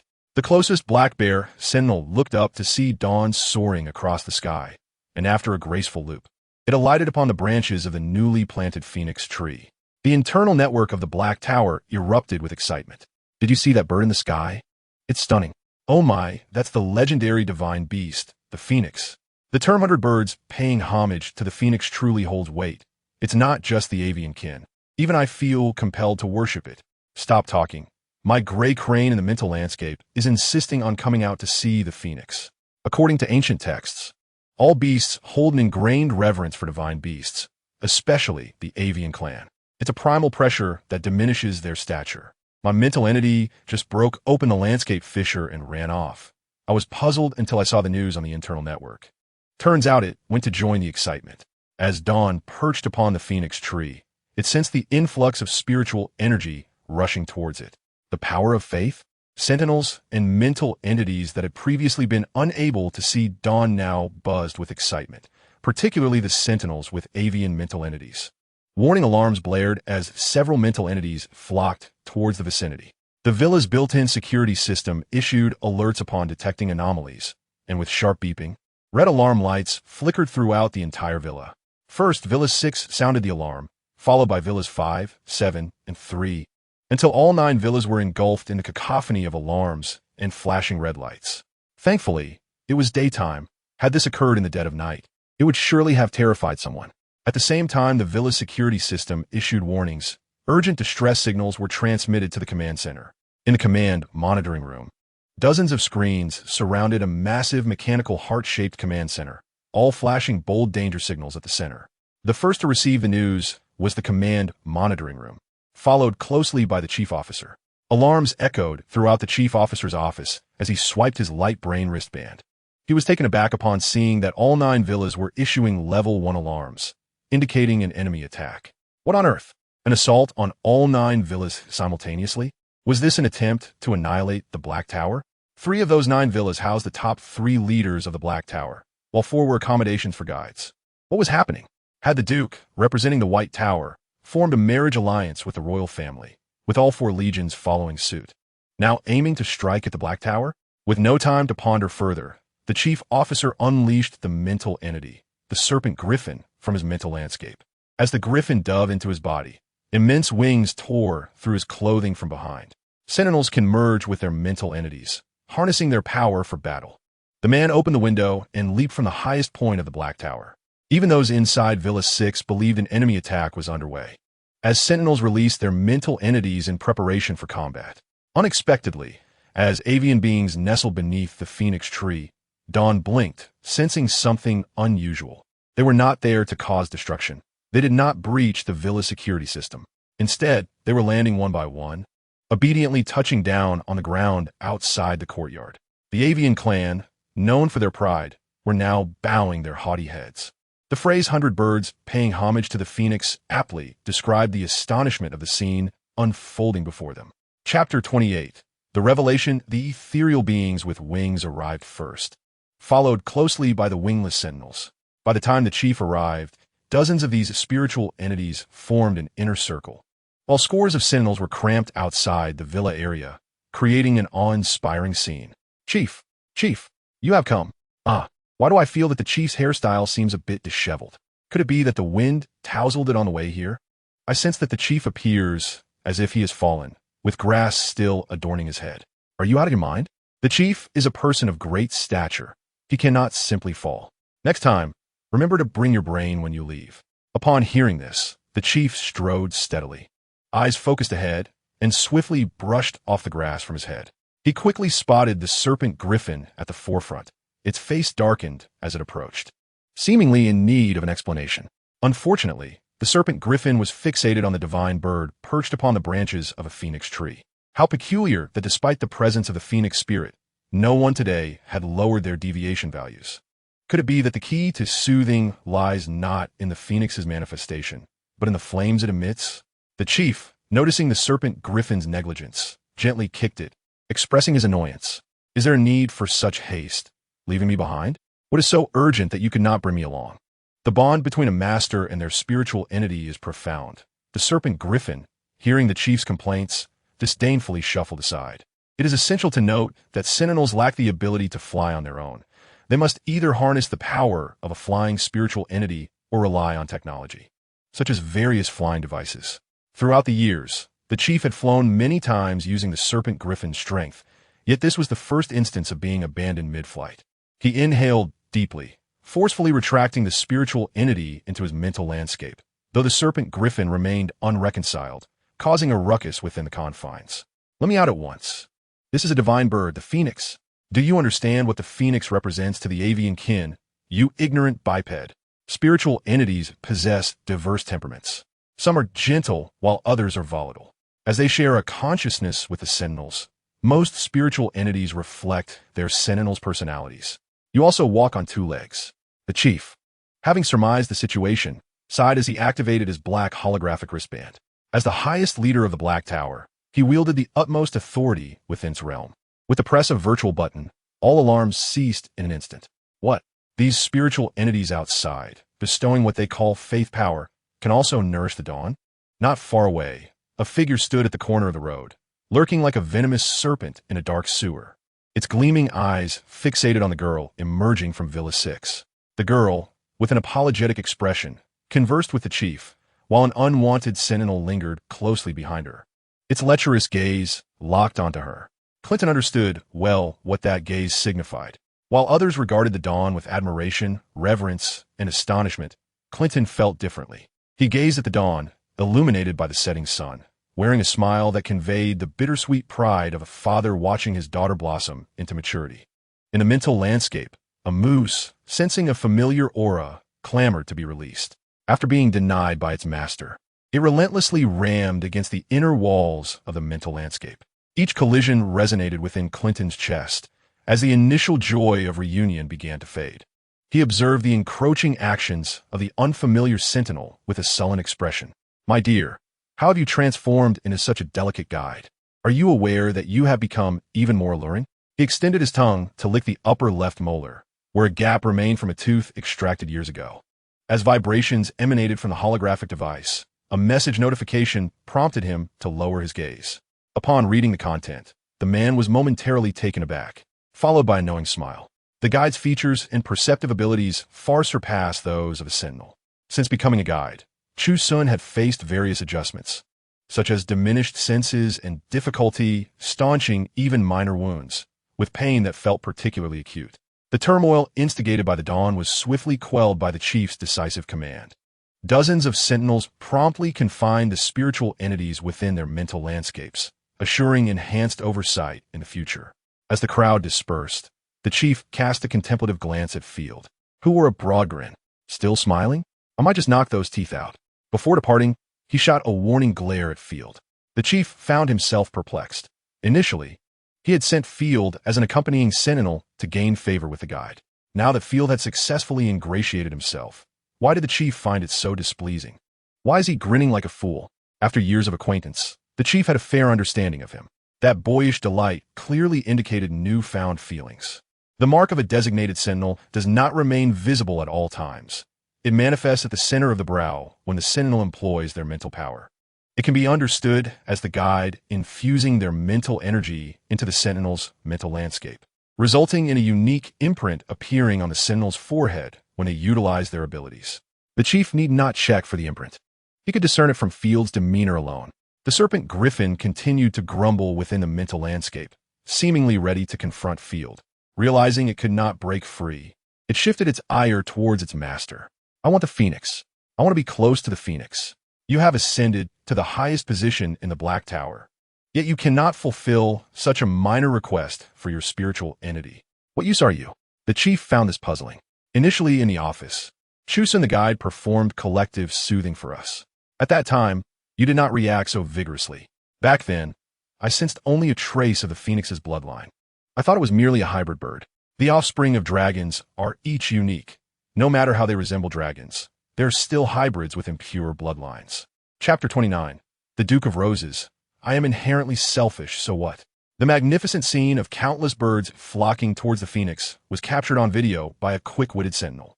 Initially, the video circulated only within the internal network of the Black Tower, but it did not take long for the Northern Legion to view it, followed by the other three legions, the White Tower and Central Star. In less than an hour, the video soared to the top of the StarNet's viewership rankings. In a high-end residential area of Central Star, a man with an expression of indifference scrolled through the display screen. As he watched the divine bird in the video, an air of disdain pervaded him. It was not until the image of an 18 or 19-year-old girl appeared that his usually calm heart skipped a beat, an unfamiliar sensation washing over him. CFAer. The man slowly uttered the name from the comments, and the peculiar feeling intensified. A tempest brewed in the depths of his dormant mental sea, a colossal dragon ensnared by dark mist, unable to move. Days prior, he had awakened in the polluted fog of the contaminated zone, his muddled mind grappling with the strangeness of his surroundings. CFAer lowered his gaze to examine his form, realizing he now appeared as an adult, yet his memories remained frozen at the age of 17. The luminous brain lay shattered, the spiritual essence slumbering beneath the sea, unable to resonate. Lost memories and myriad signs indicated to CFAer that he was embroiled in an uphill battle. CFAer, the sole son of the Duke of Roses, bore the weight of a father who was a romantic rogue and a mother who passed away prematurely, thus shaping his reticent demeanor. In his youth, he witnessed a succession of women infiltrating his father's life in pursuit of wealth and status. Regrettably, his father's inherent charm rendered all these women transient, until that fateful night, when a young CFAer was horrified to discover his father nourishing his spiritual essence with the blood of young women. These women were neither fortunate enough to depart, nor were they cast away by his father. Each one met her demise within the Duke's manor. As time progressed, his father grew increasingly disdainful of him, remarking that his eyes were akin to his mother's. He began to allow those women to torment and injure him. Some women, fully aware of his father's need for their blood, still chose to remain, lured by the allure of power, wealth, and jewels, hoping to be the exception, to win his father's affection, believing that a mere drop of blood was a trivial price to pay. By the time they realized their peril, they were already ensnared in a quagmire from which escape was impossible. Under the Duke's tacit approval, they unleashed their rage and violence upon the young CFAer. It was only when he awakened as a sentinel at the age of 15, initially at level 1 and then progressing to level 2, that he gradually established his position within the White Tower through sheer effort. However, his memories ceased at the carefree age of 17. Moreover, Upon conducting a data search, CFA Air was astounded to learn that he had ascended to the rank of a Level 2 Sentinel and had risen to the position of second-in-command at the White Tower. Ironically, despite his promotion, he found himself dispatched to the contaminated zones, under the pretense of balancing theory and practice. Who could understand that while he appeared to be a victor in life, he was merely a man grappling with amnesia, not a loss of intellect? He was acutely aware that his elevation to such heights was a result of noble lineage and the prowess of a Level 2 Sentinel. Now, he was compelled to confront his reality, his spiritual essence sealed by a mysterious force within the realm of the mind, rendering him like a sentinel without arms. How could he maintain his position under these circumstances? The situation grew more dire as, through extensive data searches across various news platforms, CFA Air sorrowfully recognized the multitude of individuals he had offended over the past decade. Within the White Tower alone, countless sought his life. The White Tower revered strength, and a sentinel unable to summon their spiritual essence was deemed unworthy of entry. What strategy could he employ to solidify his standing while simultaneously orchestrating a graceful retreat into the shadows? The answer was singular: an arranged marriage. Presently, within the Duke's manor, only he and an elderly servant remained. This servant, who had served since CFA Air's childhood and was brought by his mother, was one of the few he could trust. Upon deciding to pursue a marriage alliance, the servant, Donald, was the first to voice opposition. CFA Air listened as Donald mentioned a certain woman, claiming she was his sister. It was laughable. All his relatives were long deceased, leaving him with no kin. CFA Air inquired if they share blood. Donald replied in the negative. When he asked of her whereabouts, he learned she was dead. He questioned why he should sacrifice a royal alliance for her. Donald reminded him of the affection he once held for the young lady, claiming she was a cherished treasure in his hands, warning those who might disrupt her tranquility that they would face dire consequences. The light filtering through the window cast an eerie shadow across CFA Air's cold, impassive features. After Donald finished speaking, a barely audible scoff escaped CFA Air's lips, so faint that Donald wondered if it were merely his imagination. His fingers, poised above the table, stilled as he lazily lifted his gaze, ensnaring Donald with the depths of his penetrating stare. The cold light in his dark eyes resembled a meteor streaking across the night sky. The oppressive aura allowed Donald to hear his own heart pounding violently, each beat seeming to implore submission to the Duke before him. Uncle Donald, CFA Air finally spoke, his voice low yet distinctly articulated, deliberately slowing his pace to evoke an unsettling chill. Chapter 30. A Clash of Rivals. Substitute literature. Setting aside the fact that she was merely a fictitious sister with no blood ties, even if she were his true sister, do I appear to be a man who cares for trivial familial bonds? Once the words left his lips, his previously suspended fingers gently descended to the tabletop, contrasting with the steadiness of his earlier demeanor, producing a soft thud.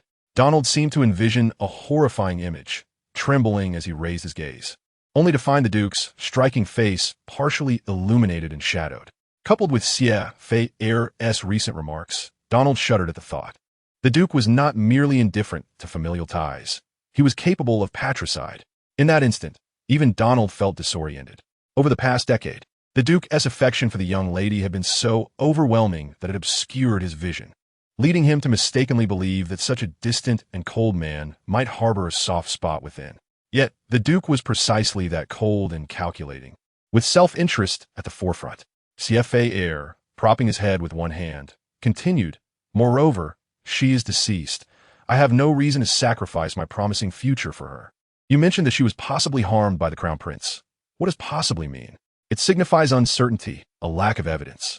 Would the illustrious Crown Prince, out of sheer boredom, target a sister with whom I share no blood relation? Perhaps it was my so-called sister who engaged in some reckless behavior, incurring punishment. He himself is a madman. If he truly had a beloved sister, she would undoubtedly be cut from the same cloth as him. I am fully aware of my own character. The person I'm fond of is hardly a paragon of virtue. In Villain number 6, a young lady watching a performance inexplicably sneezed. Hearing the sound, Field rushed to drape a cherry-pink shawl over her shoulders, asking if she needed him to summon someone from the medical department. Chu Xun shook her head. She did not feel cold, merely had an unexpected sneeze. Sensing the smooth touch of the shawl, Field dared not hold her tightly, gently enclosing her small hand in his palm. Why must you quarrel with the guests? The originally irate Sentinel found himself at a loss for words due to her single remark. Chu Xun lightly tugged backward, prompting the man to settle onto the sofa. Before the frenzied deer, Chu Xun reclined lazily against him like a cat, declaring, "He is mine. There is nothing he cannot hear. Also, are we so familiar? Baby, why do you turn against me? We were once so close." The sound of cracking knuckles echoed as Field struggled to maintain his forced smile. Enough. The girl did not lift her head, placing one of Field's hands palm up on her lap, her small fingers caressing the calluses on his palm. A tingling sensation coursed through him, rendering Field motionless. Chu Xun's sudden intimacy struck him like an unexpected windfall. "Do we know each other? You intrude uninvited and behave rudely towards my exclusive sentinel. Are you not afraid I shall report you to the commander?" Clinton was merely a level 1 guide. Should a conflict arise, 5 of him would not suffice against Field. The term exclusive sentinel ignited a blaze of jealousy and anger, nearly consuming his reason. Yet Field, in a bid to provoke him, deliberately summoned his spiritual power. As he did so, the mark on the man's brow began to emerge. Damn it. In my previous life, despite exhausting all my efforts, baby refused to bond with me. Now, in just a few days, that infuriating Field has managed to bewilder her. Why should this be the case? In a past life, the baby was claimed by CF Fayer, and in this life, another Fayer emerged. As for CF Fayer, that can be overlooked, but what is this Fayer before me? Wait, CF Fayer. And Clinton's gaze lingered between his brows for a long while before revealing a look of sudden enlightenment. Baby, how could you be attracted to him? It turns out it is because his features resemble those of the person you admire. You have indeed mastered the art of using a substitute. His tone dripped with schadenfreude, almost directly asking Fayer how it felt to be a stand-in. The revelation of the baby's identity might bring trouble. So he suppressed the issue of names and focused on the similarities in their features. Chu Xun, knowing full well what the mad deer intended, was about to retort when the man beside her spoke first. To bear a resemblance to someone you cherish is a privilege. You cannot covet that. Clinton, infuriated by his shameless words, laughed. Am I envious of you? What could I possibly envy? Envy you for being a substitute for someone you adore? I'm not that lowly. Perhaps fearing he wouldn't be understood, Clinton emphasized the term lowly. You are indeed envious that his son favors me. You prattle on like a clown. The target of his attack was untraceable. Clinton's fist struck the air in frustration, nearly causing him to lose his breath. The increasingly erratic rhythm of his breathing betrayed his emotions. The spectacle had lost its charm. Chu Xun had expected Clinton to take action, only to witness 2 novices pecking at each other. How disappointing. Fayer, please see yourself out. I am weary. The 2 men exchanged nothing but verbal jabs. The girl yawned, appearing somewhat ailing. Her watery eyes were obscured by a veil of mist as she leaned back against the sofa, closing her eyes and unwilling to observe the exchange between the 2 men. She understood the mad deer well, a master of sowing discord. If Fayer could be incited to harbor doubts with just a few words, then this exclusive sentinel could not remain. The mental energy buried within the sentinel's spiritual landscape could serve as a life-saving elixir or a death warrant. If she wished, she could claim the sentinel's life without shedding blood. The girl opened her arms to him for the second time. The first was in recognition of an old acquaintance. This time it was different. Fayer evidently recalled that previous encounter. Was the brother mentioned by Asun someone she cherished? Was he truly just a substitute? He knew well who Clinton was and that he could not trust him. Yet Clinton's words coiled around him like a venomous snake, each phrase lingering in his mind. The tall sentinel carefully placed the girl upon the bed, his actions somewhat awkward as he had never cared for another before. Good night, Asun. Stay with me. Chapter 31. Wife, do not beg for mercy later. In the room, only the heartbeats of the 2 could be heard. Fayer felt as though he were dreaming, lying on Asun's bed, embracing her frail form. The essence of the guide lingered in the air, and desire repeatedly assaulted his reason. You do not mind what Clinton said? The sentinel's chest felt somewhat rigid as Chu Xun shifted her body into a position she found comfortable. Fayer was momentarily taken aback. That day on the swing, you mistook me for another. At that moment, I pondered what kind of individual could be so effortlessly relied upon by you. Asun, I am beset by a whirlwind of complex emotions. On one hand, I am grateful to share a resemblance with that person. Otherwise, you may never have glanced my way. On the other hand, I am envious of the man you hold dear. Chu Xun nestled within his embrace, resting her head against his neck. One of his arms lay heavily beneath her neck, while the other formed a fist at his side. The sudden intimacy made him somewhat uneasy, fearing that any movement on his part might displease her. Chu Xun tilted her head slightly, gazing at the smooth contours of his jaw.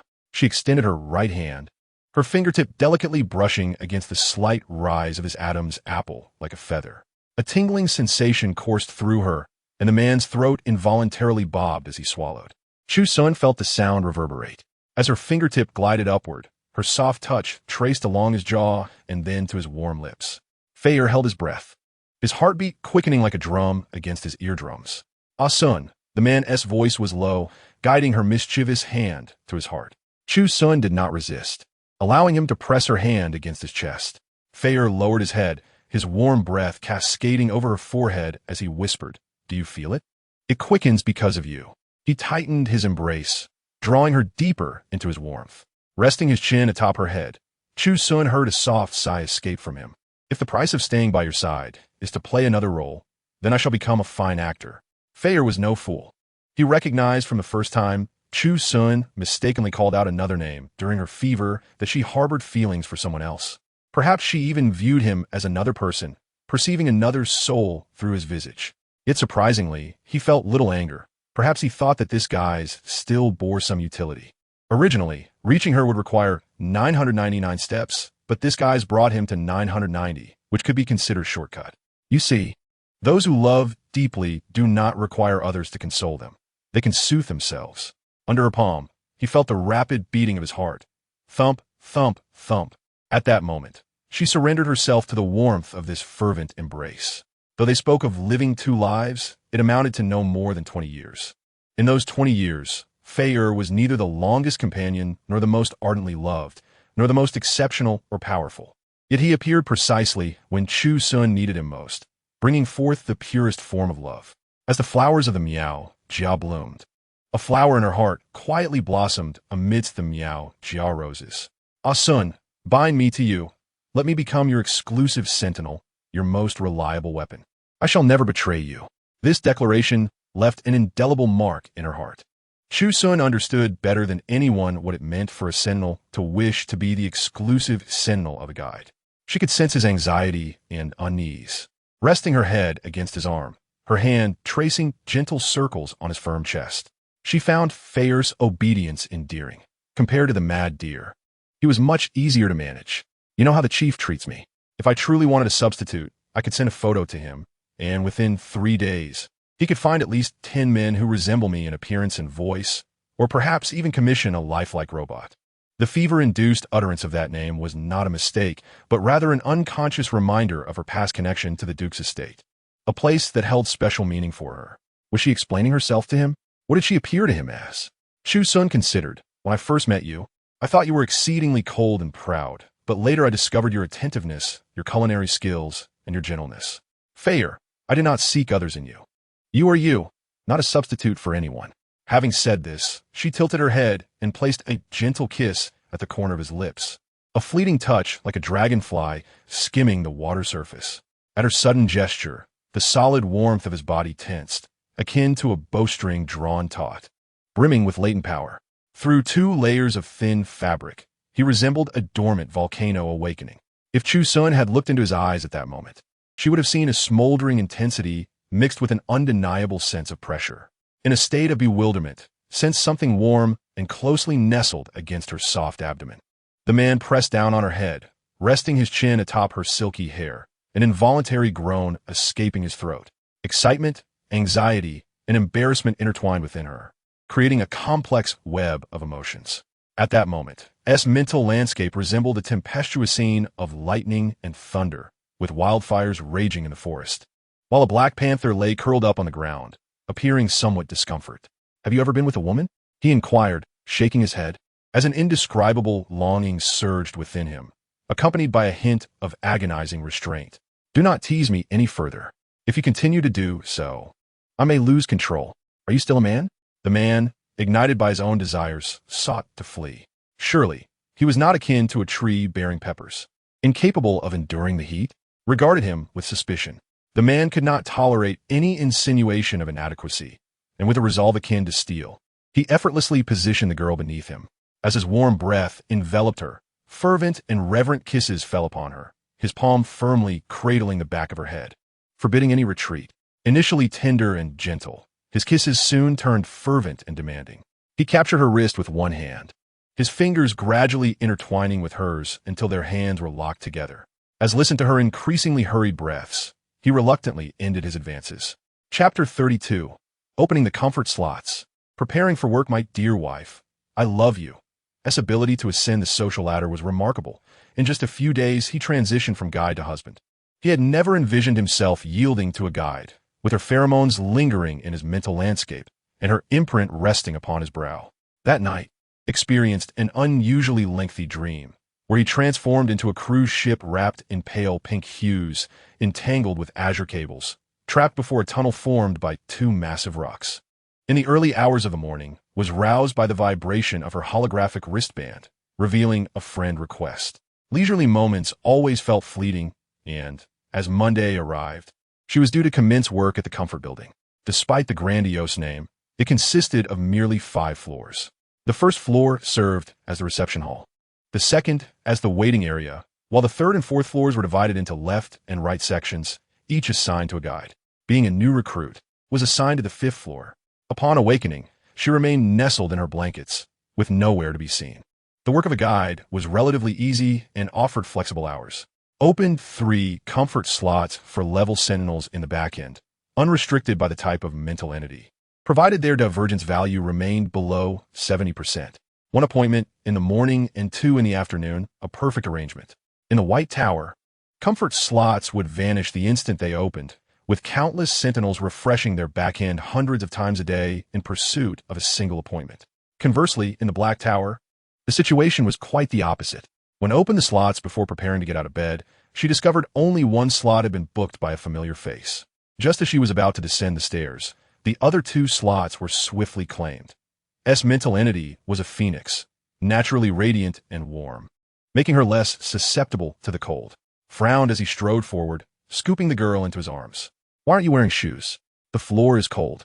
She wrapped her arms around his neck, resting her face against his shoulder. I'm not cold. Once intimacy was established, a magnetic field shifted between them, fostering an instinctual closeness. Gently placed her on the sofa and retrieved a pair of brand new slippers from the shoe cabinet.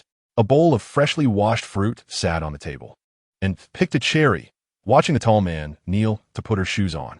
The guide's care manual emphasized that guides are inherently delicate and prone to illness, requiring constant vigilance. Today is your first day at work. After breakfast, I will take you there. The Black Tower differed from the Northern Legion, as the sentinels here often harbored hostility towards guides. During the process of mental comfort, prioritize your safety. Due to privacy concerns, I cannot be present, but I will remain at the door. Should you need me, call for me at any time. The comfort room contained specialized restraints and bite masks, and it was imperative that the other party wore one. His incessant chatter made feel overwhelmed. Come here.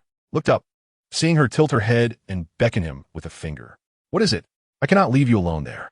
Given what I know of the Black Tower, those sentinels may bully a new guide. My dear wife is so gentle, speaking softly. What if someone takes advantage of you? That won't do. Her voice was sweet and delicate. Yesterday you said you would comply with my wishes, yet now you cannot even fulfill this small request. How deceitful. I'm about to get angry. Felt almost powerless against her. Upon seeing her furrowed brow, he felt a pang of sympathy, skillfully lifting her onto his lap as he sat on the sofa. My wife, I was wrong. Whatever you say goes. He pressed a gentle kiss to her forehead. Please do not find me bothersome. I genuinely worry for you. You see, most sentinels in the Black Tower harbor hostility towards guides. You are as delicate as a piece of cake, and I fear for your well-being.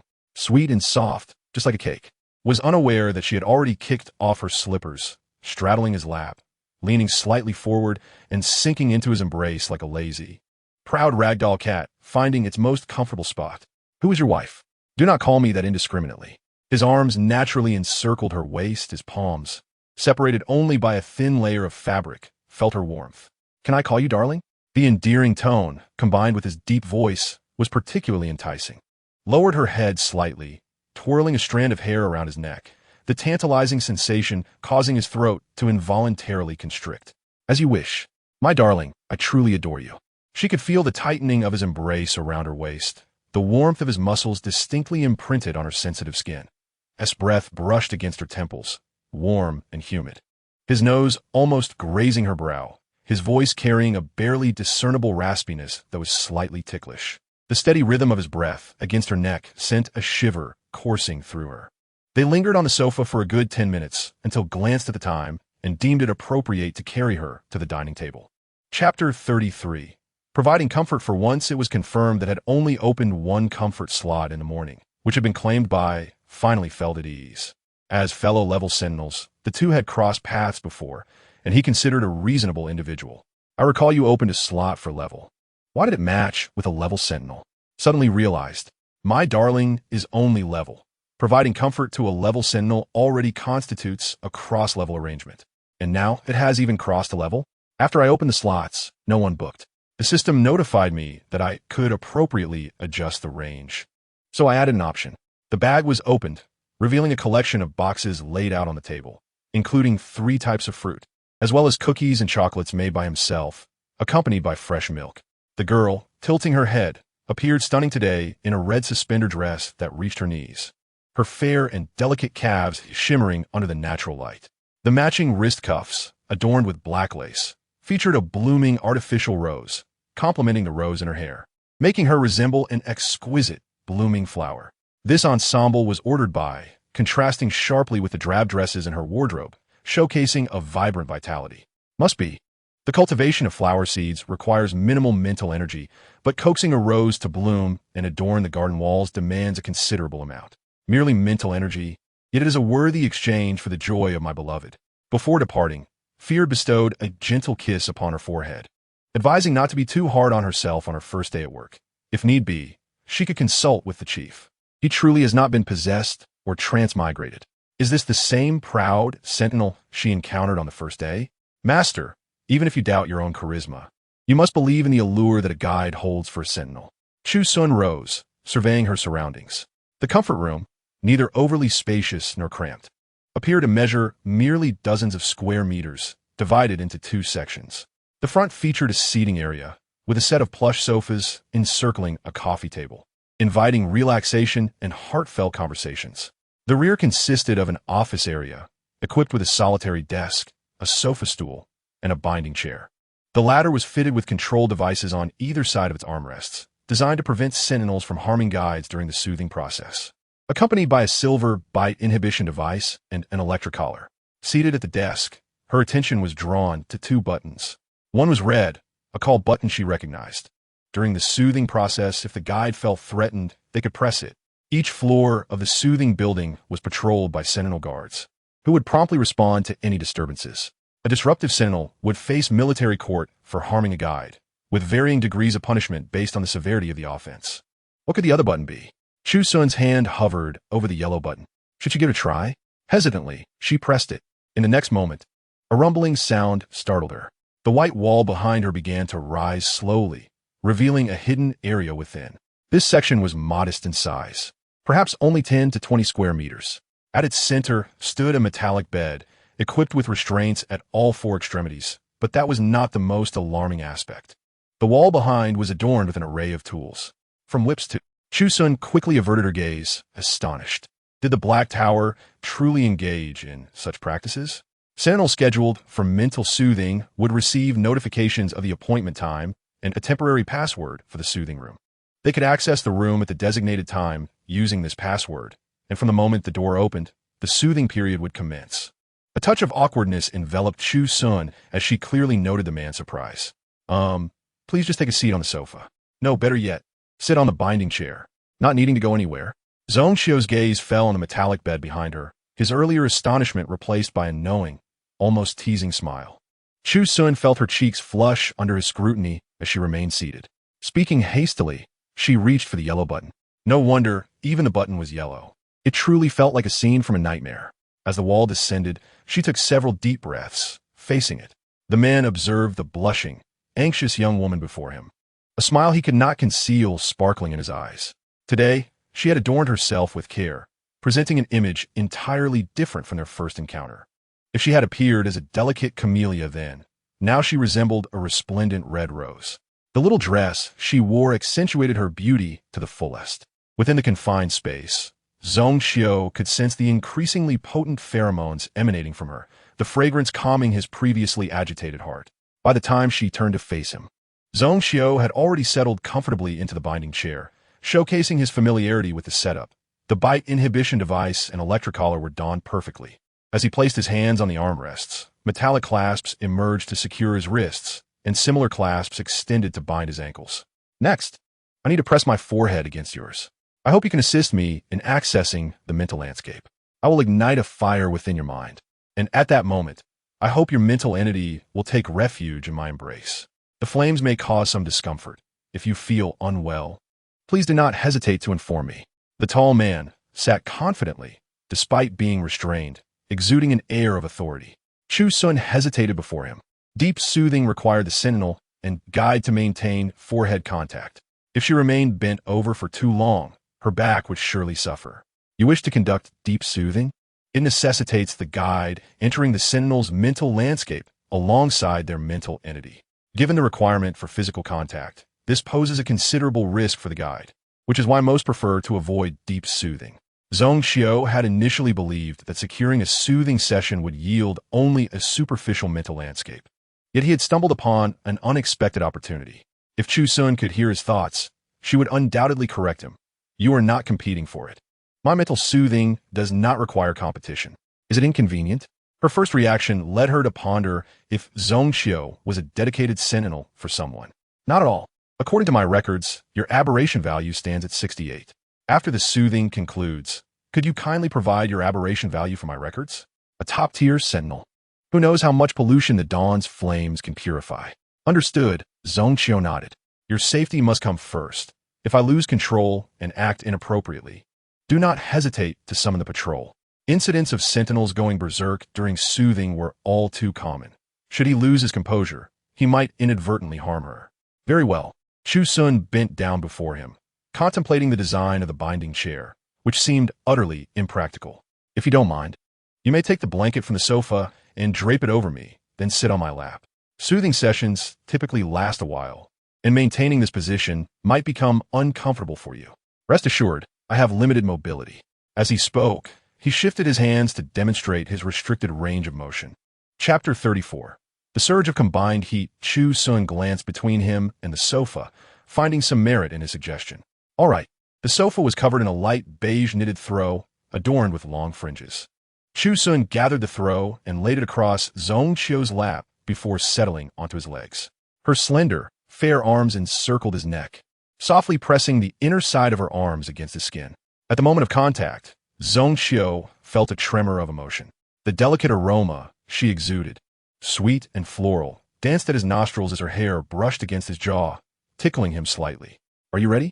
Zhongxiu's gaze lingered on her face, traveling from her smooth forehead to her flushed cheeks and down to her luscious lips. There was a fire burning in his eyes, quickly overshadowed by a possessive desire. Very well. Chu Xun noticed a change in his voice and instinctively lifted her chin. As one raised and the other lowered, their foreheads touched, and the eager dawn surged into her mind through the connection of their skin. A muffled sound escaped the man's lips, an indescribable sensation washing over him.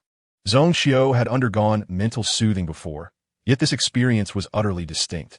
His mental entity resembled a peregrine falcon, and his mental landscape unfolded within a grove of white birch trees, shrouded in swirling black and gray mist.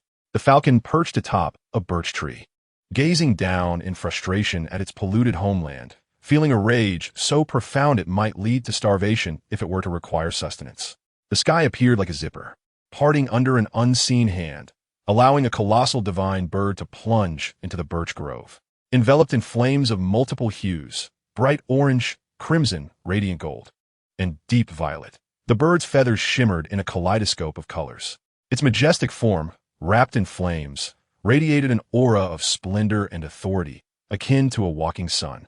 The trailing flames behind danced elegantly as the divine phoenix spiraled gracefully through the sky, leaving a searing arc in its wake. Wherever the celestial bird passed, the air crackled with a hissing sound, and the flames painted a vivid totem in the atmosphere, an unforgettable sight to behold.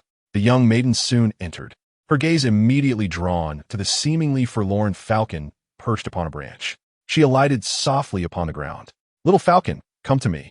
The avian creatures held an innate affinity towards the phoenix, coupled with a reverential instinct flowing through their veins. As the master of dawn, Chu Xun exuded an intoxicating essence. The once proud falcon was irresistibly drawn to her sweet, guiding pheromones, its instincts propelling it forward before it could comprehend the situation. "Come here." Upon confirming the falcon's embrace, Dawn plunged towards the center of the white birch grove, and as the divine phoenix made contact with the ground, flames swiftly ignited the surrounding mist. Amidst the raging inferno, Zhong Xiao, bound to a chair, exhibited a peculiar expression, one that mingled pain with pleasure. He yearned to embrace her, to hold her tightly within his arms, to merge her essence with his own, to possess her. A sudden sound echoed as Zhong Xiao, employing an unknown method, effortlessly broke free from the restraints. The young maiden, startled by the noise, felt an unexpected movement. His large hands, which had been resting on the armrests, suddenly tightened in a possessive embrace, pulling her against him. Her startled gasp was muffled against his chest, producing a short, indistinct whimper. Their foreheads touching, Chu Xun was compelled to tilt her head back.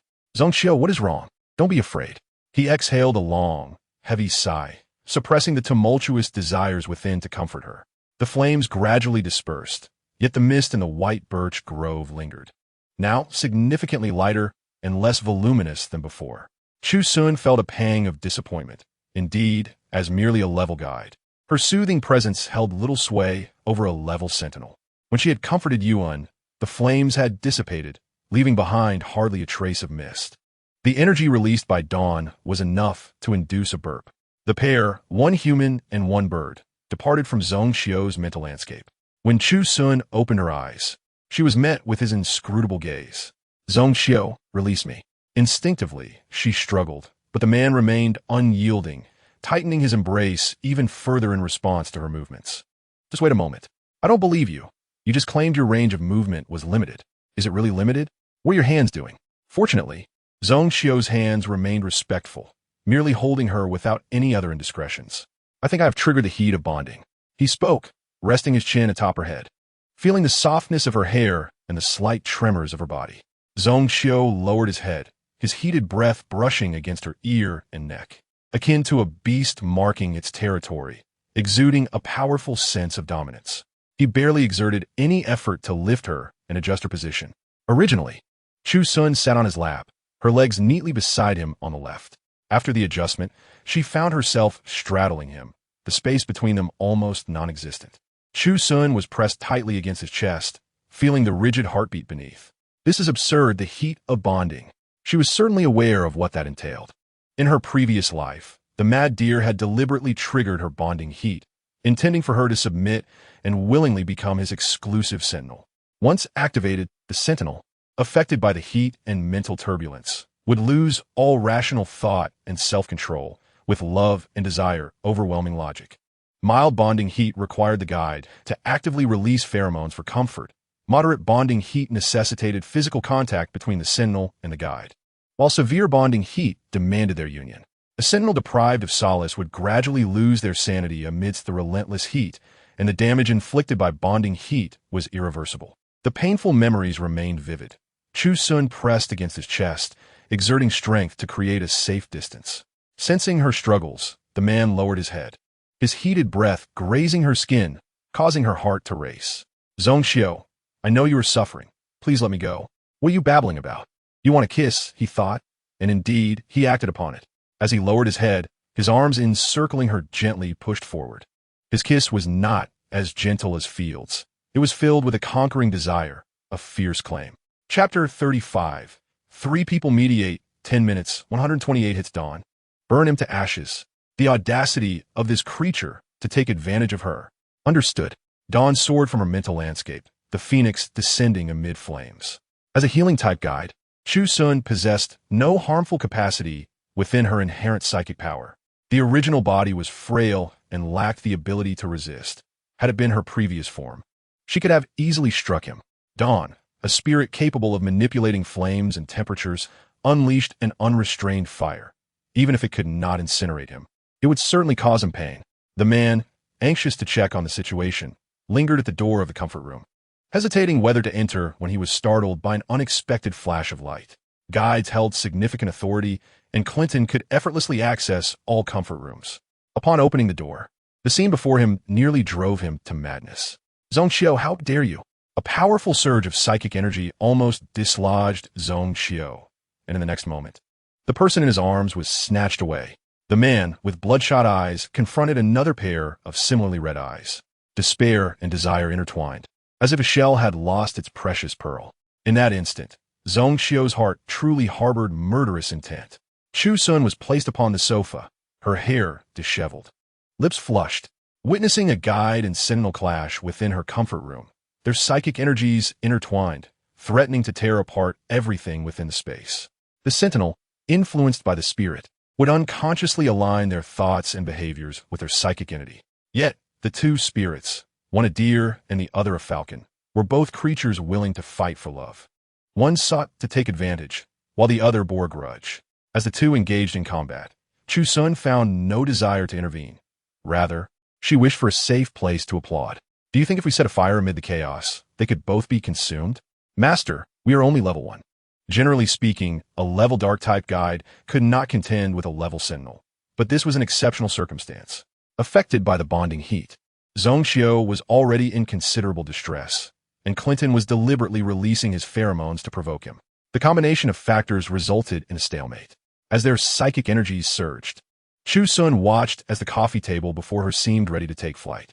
To ensure safety, she quietly inched back and then opened the door to the comfort room.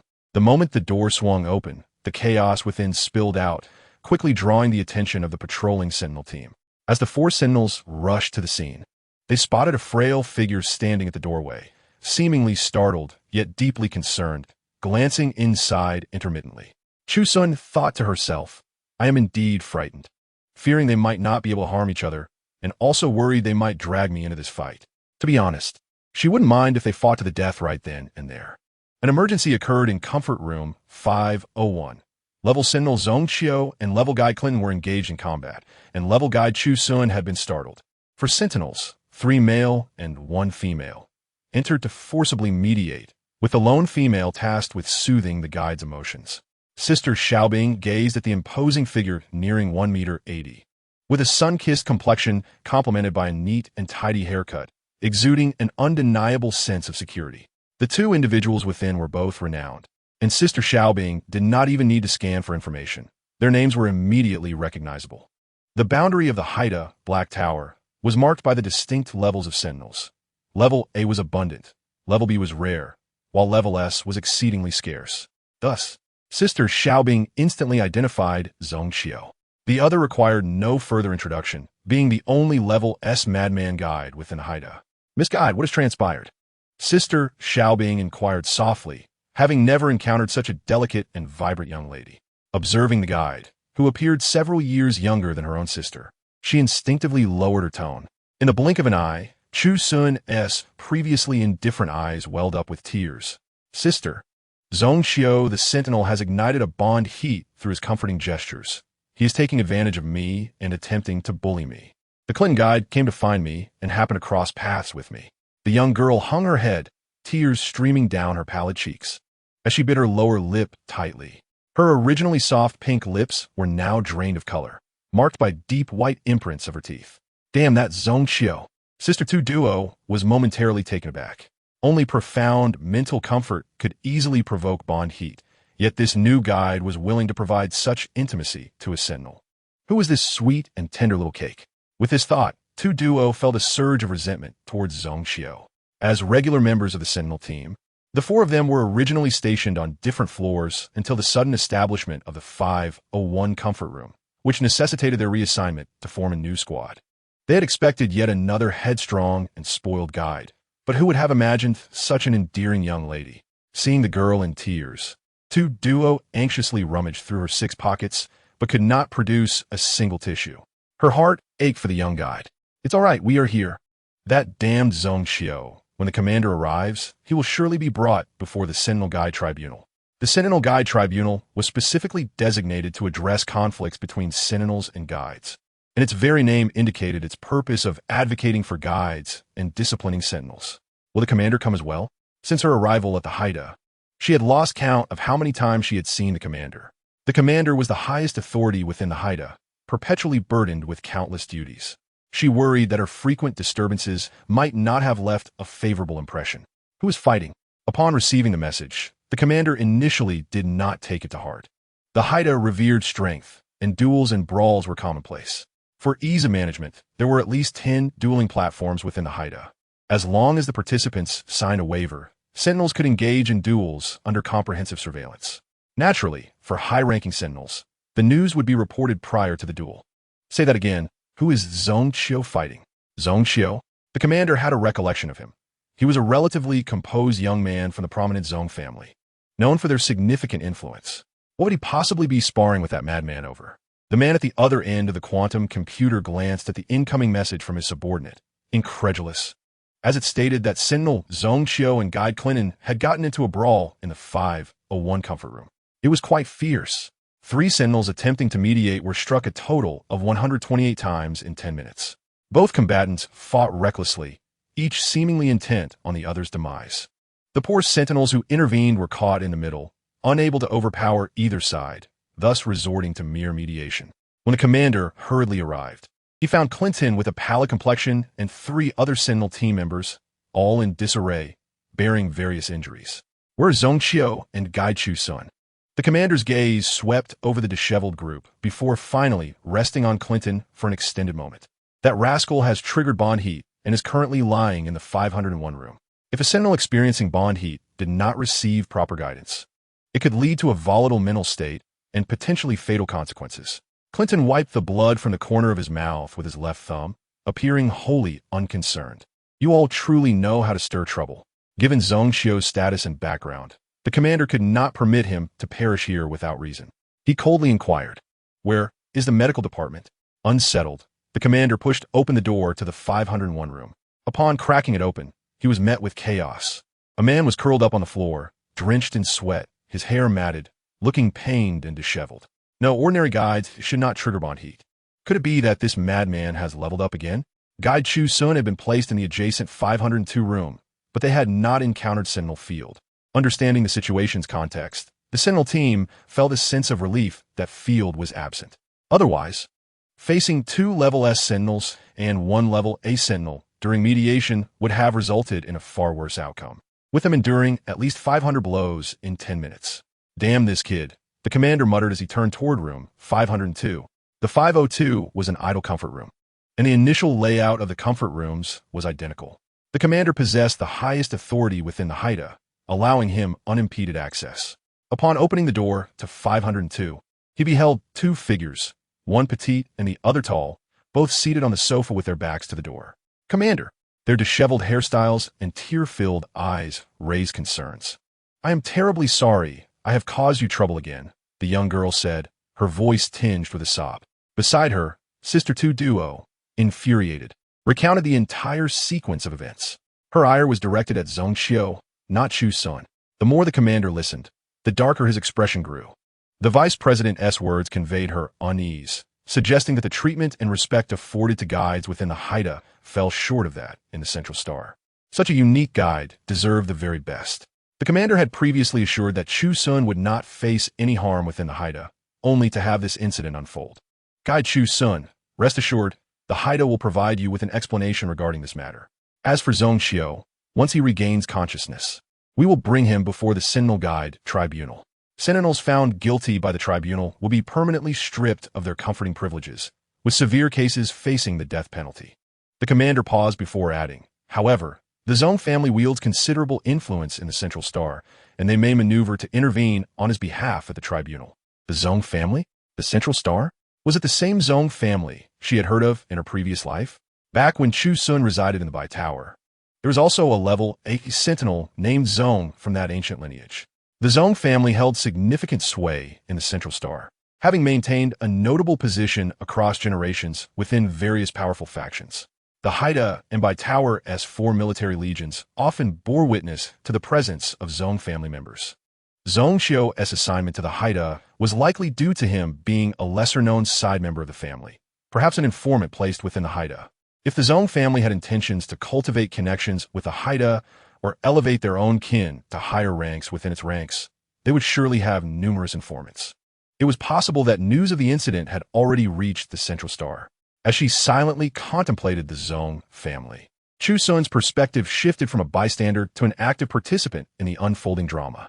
However, she could not voice this directly. If the Zong family truly intended to protect Zong Xiao, they would likely reach out to her before the situation escalated. "Thank you, Commander. Where's Field? Why is he not by your side?" The designated sentinel for accompanying duties. Where had this kid disappeared to? Had it not been for the mad deer incident? Who knew what could have transpired? Little did she realize that even without Clinton, once the dawn flame was ignited, Zong Xiao would be rendered powerless. It could only be said that Clinton's timing was impeccable, effectively placing her in the position of victim. "I had instructed him to handle something. He will come to fetch me at noon." "Understood." Seeing the young girl hastily explain herself, fearing the commander might misunderstand, his grim countenance softened considerably. "If manpower is insufficient, I can allocate a few more sentinels to assist you. It would be advisable to have Field accompany you for your safety." "Clinton, knowing full well that I would seek you out today, did you deliberately send Field away just to provoke me with that scene?" Chu Xun glanced at the vibrating wristband, initially indifferent to him, until his increasingly absurd monologue piqued her attention. "Clinton, does baby harbor a grudge against Zong Xiao?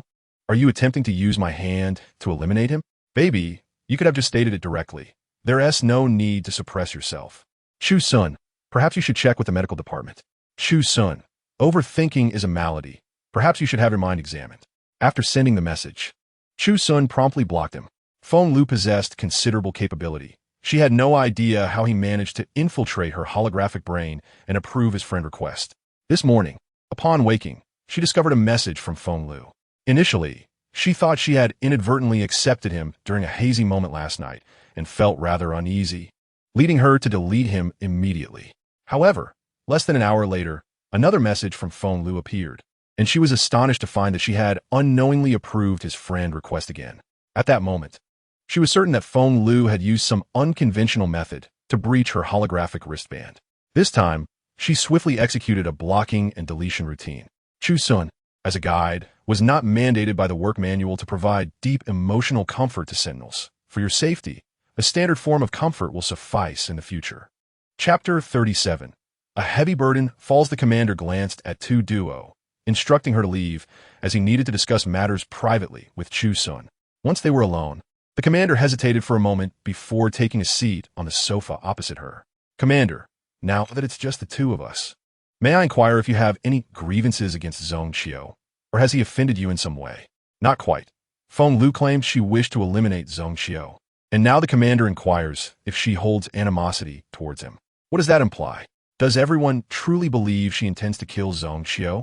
Chu Xun regarded him, noting the straight line of his lips, devoid of any upward or downward curve, his gaze lacking warmth and filled instead with a sharp skepticism.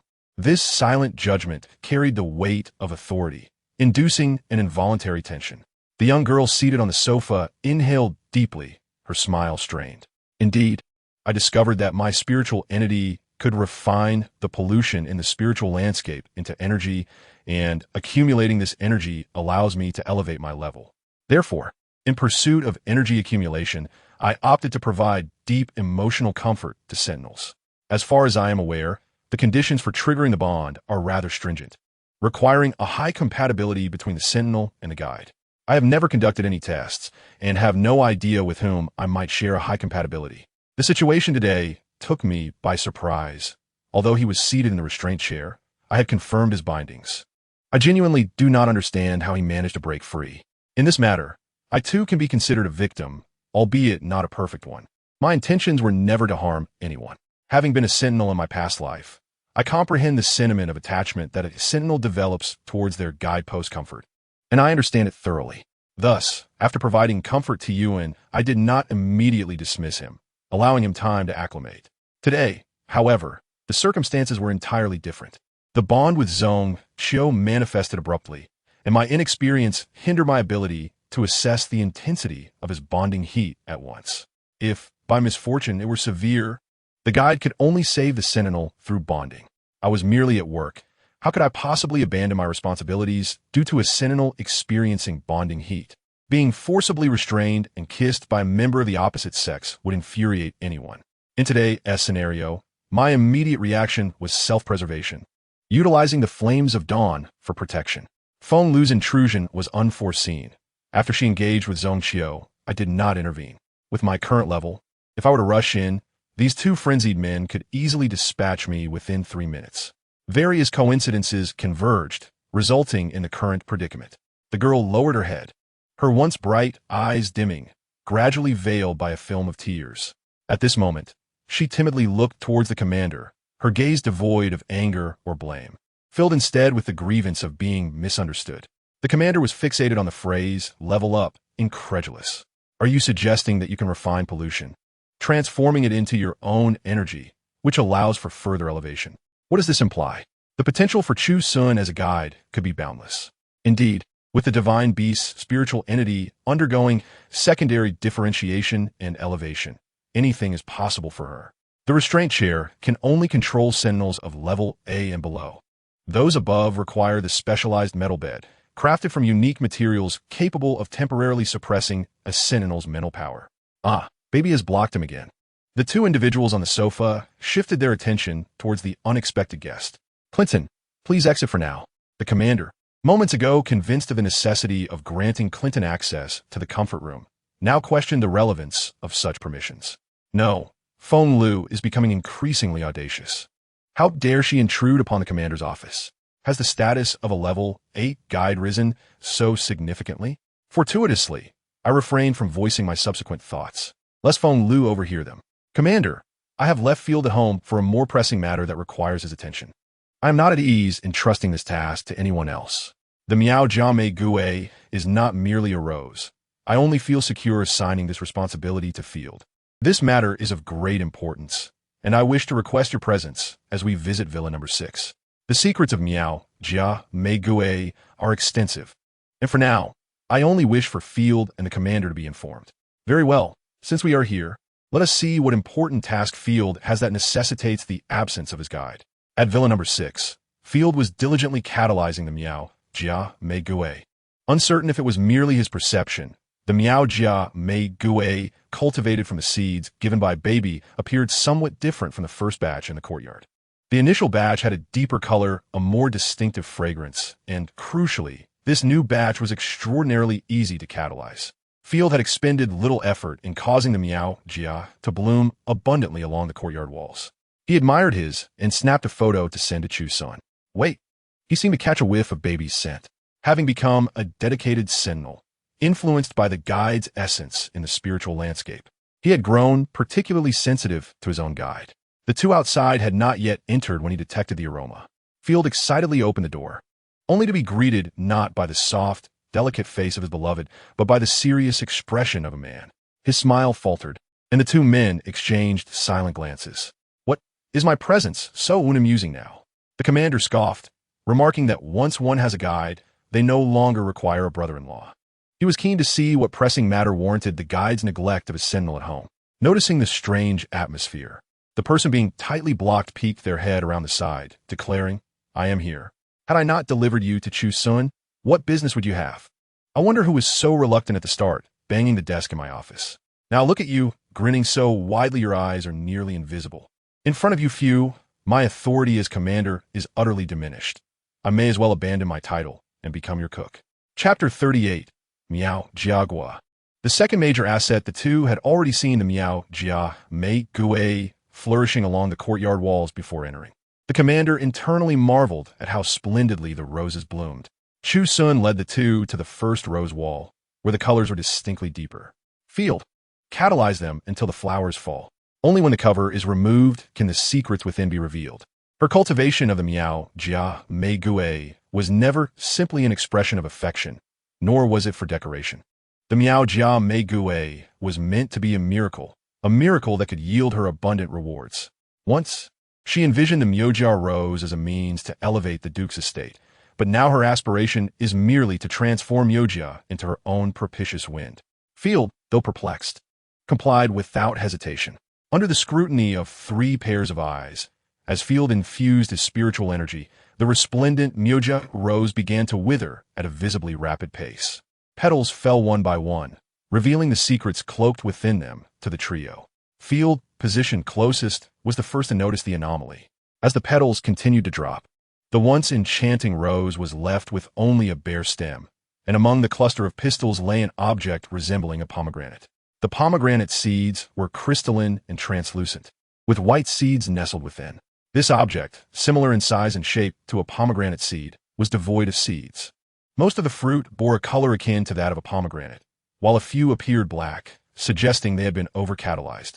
It was indeed a rarity to witness a rose bearing fruit. What is this? In a polluted environment, fruits are indeed scarce. Yet such a diminutive item seems rather unremarkable to consume. Field regarded it merely as a snack, not contemplating its implications further. Field, please assist me in gathering the fruits and tallying the quantities of both colors. I will accompany the esteemed lord to the parlor. Standing in the courtyard, an unsettling feeling of insecurity lingered, as if a mad deer might suddenly appear from nowhere. Understood. Field nodded. When it came to obedience, he was unrivaled. The 9 villas followed a copy-and-paste design, each appearing identical. The lord showed no signs of discomfort, wandering about as if in his own home. Chu Xun, what is this? Please take a seat, esteemed lord. Chu Xun rarely displayed such a serious demeanor. Esteemed lord, I wish to propose a transaction with you and the Black Tower. What? The Myoja rose is a variety I have meticulously cultivated. As you have seen, the Myoja fruit is present, and I wish to exchange it for the support of the Black Tower. In her previous life, Dawn possessed the ability to unleash flames prior to her rebirth, manifesting them as fireballs without engulfing her entire being. At that time, no one anticipated that Dawn's flames could actually recombine the genetic structure of seeds, until that fateful day when the normally flourishing rose withered, revealing red fruit. Curious, Chu Xun tasted one fruit and was astounded to discover a sensation of lightness and comfort coursing through her, realizing her aberration value was diminishing, albeit by a mere 3%. A fruit no larger than a fingernail could reduce a high-ranking sentinel's aberration value by 3%. This was unprecedented. She sampled both colors of the fruit, finding the black variety to be significantly more effective. If Dawn could achieve such results before her rebirth, then post-rebirth she would undoubtedly be even more formidable, and the modified Myoja fruit S effect would surely be enhanced. I discovered by chance that the seeds of the Myoja rose I cultivated undergo genetic recombination after being refined by Dawn's flames. The fruit produced possesses the ability to reduce aberration values. Presently, there are only 2 methods to decrease aberration values. One is to be soothed by a guide, and the other is the injection of soothing serum. The soothing serum is crafted from a small quantity of a guide's blood combined with abundant nutrients. The serum is exceedingly costly, primarily circulating within various factions. Dark-type guides are exceedingly rare, while healing-type guides cannot participate in battles. Only high-ranking teams qualify to request a soothing serum for reserve. Now, this young girl was suggesting a third method to reduce aberration values. The Lord experienced a fleeting moment of disorientation, wondering if he was still dreaming. How could one individual possess such an abundance of astonishing revelations? At that moment, Field entered, carrying a basket of fruit, placing it on the coffee table. To the Lord, the half-filled basket appeared infinitely more precious than gold. There are 483 red fruits and 4 black fruits. Who would have thought that such small fruits could harbor such immense energy? Is this it? As soon as he spoke, the Lord realized his tone was inappropriate and quickly amended. What I meant to say is, it is truly remarkable that such tiny fruits can possess such great power. Field, unaware of the previous conversation, gazed at the crystalline fruits with a hint of confusion. Chu Xun stood and delicately sifted through the basket, selecting 2 black fruits. The color of the fruits became visible only after the petals had fallen, akin to the surprise of unboxing a mystery. With a ratio of 483 to 4, the probability of encountering a black fruit was less than 1%. Come, let us each try one.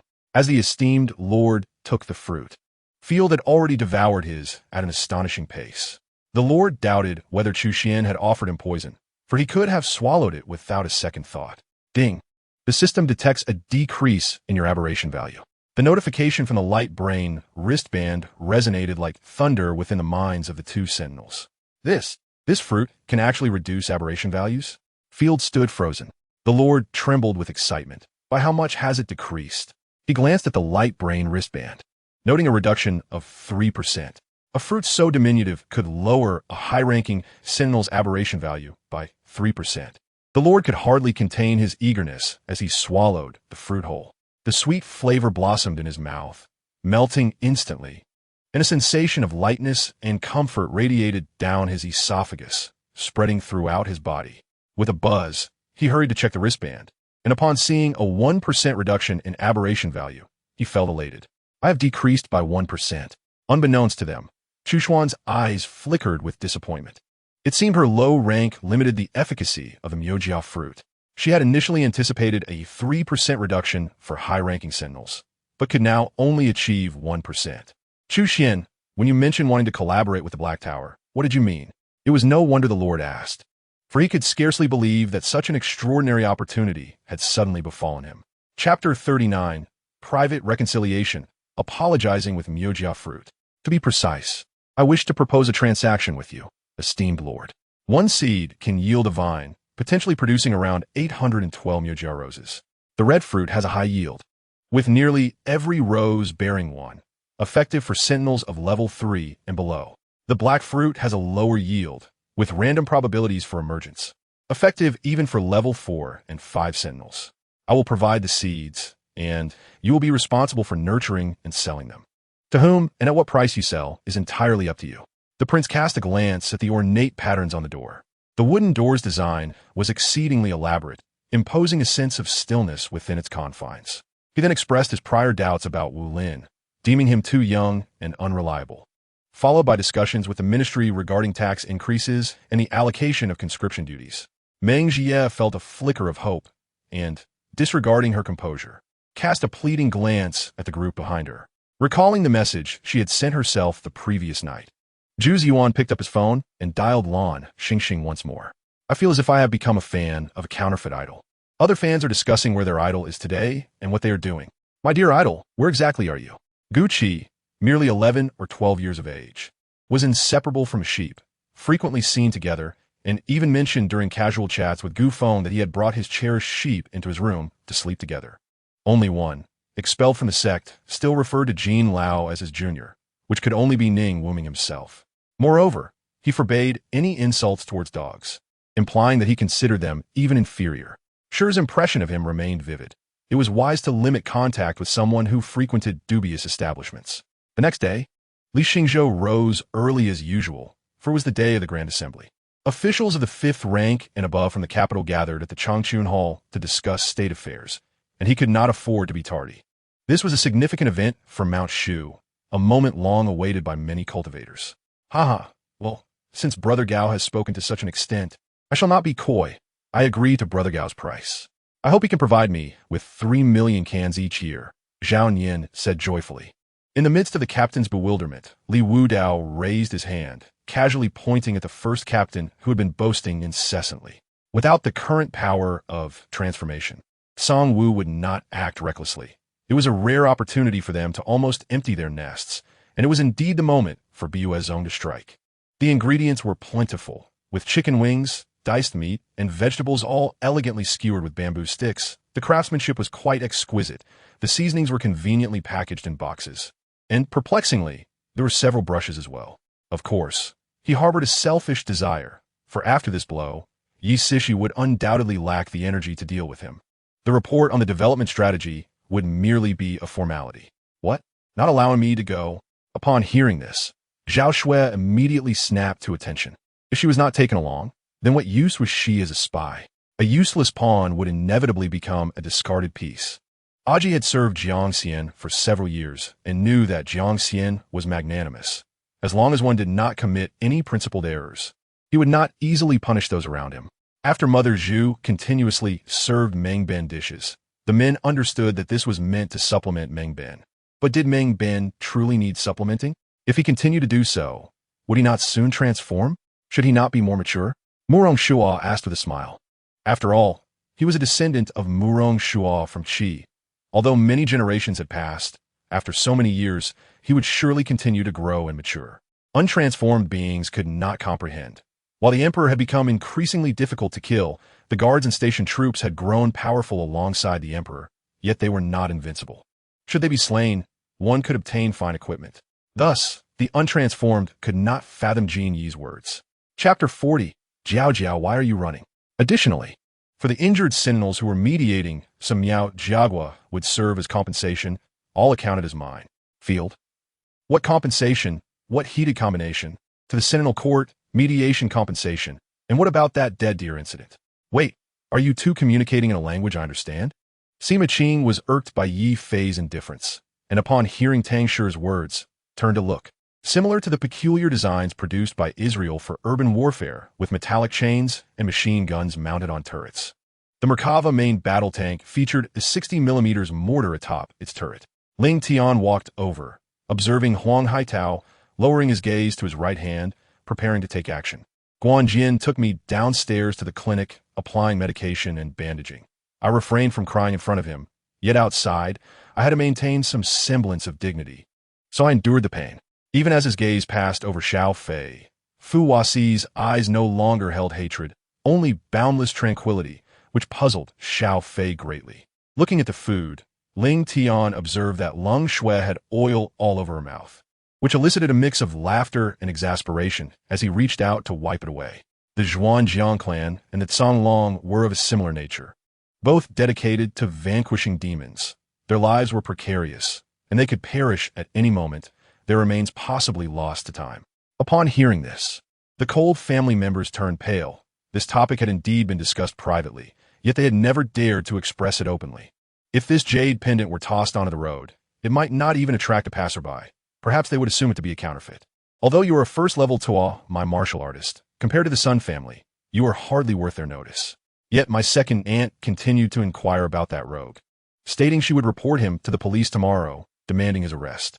He believed that if that spirit stone were used again, Yin Long could easily break through to the 6th level of qi refining, as the vital energy required for mid-level qi refining was incomparable to that of Tuo Mai. All right, sir. The bartender nodded, his hands working deftly as he mixed drinks, skillfully retrieving a bottle of malt liquor from the cabinet behind him, cracking it open on the counter, sending the cap soaring in an arc through the air.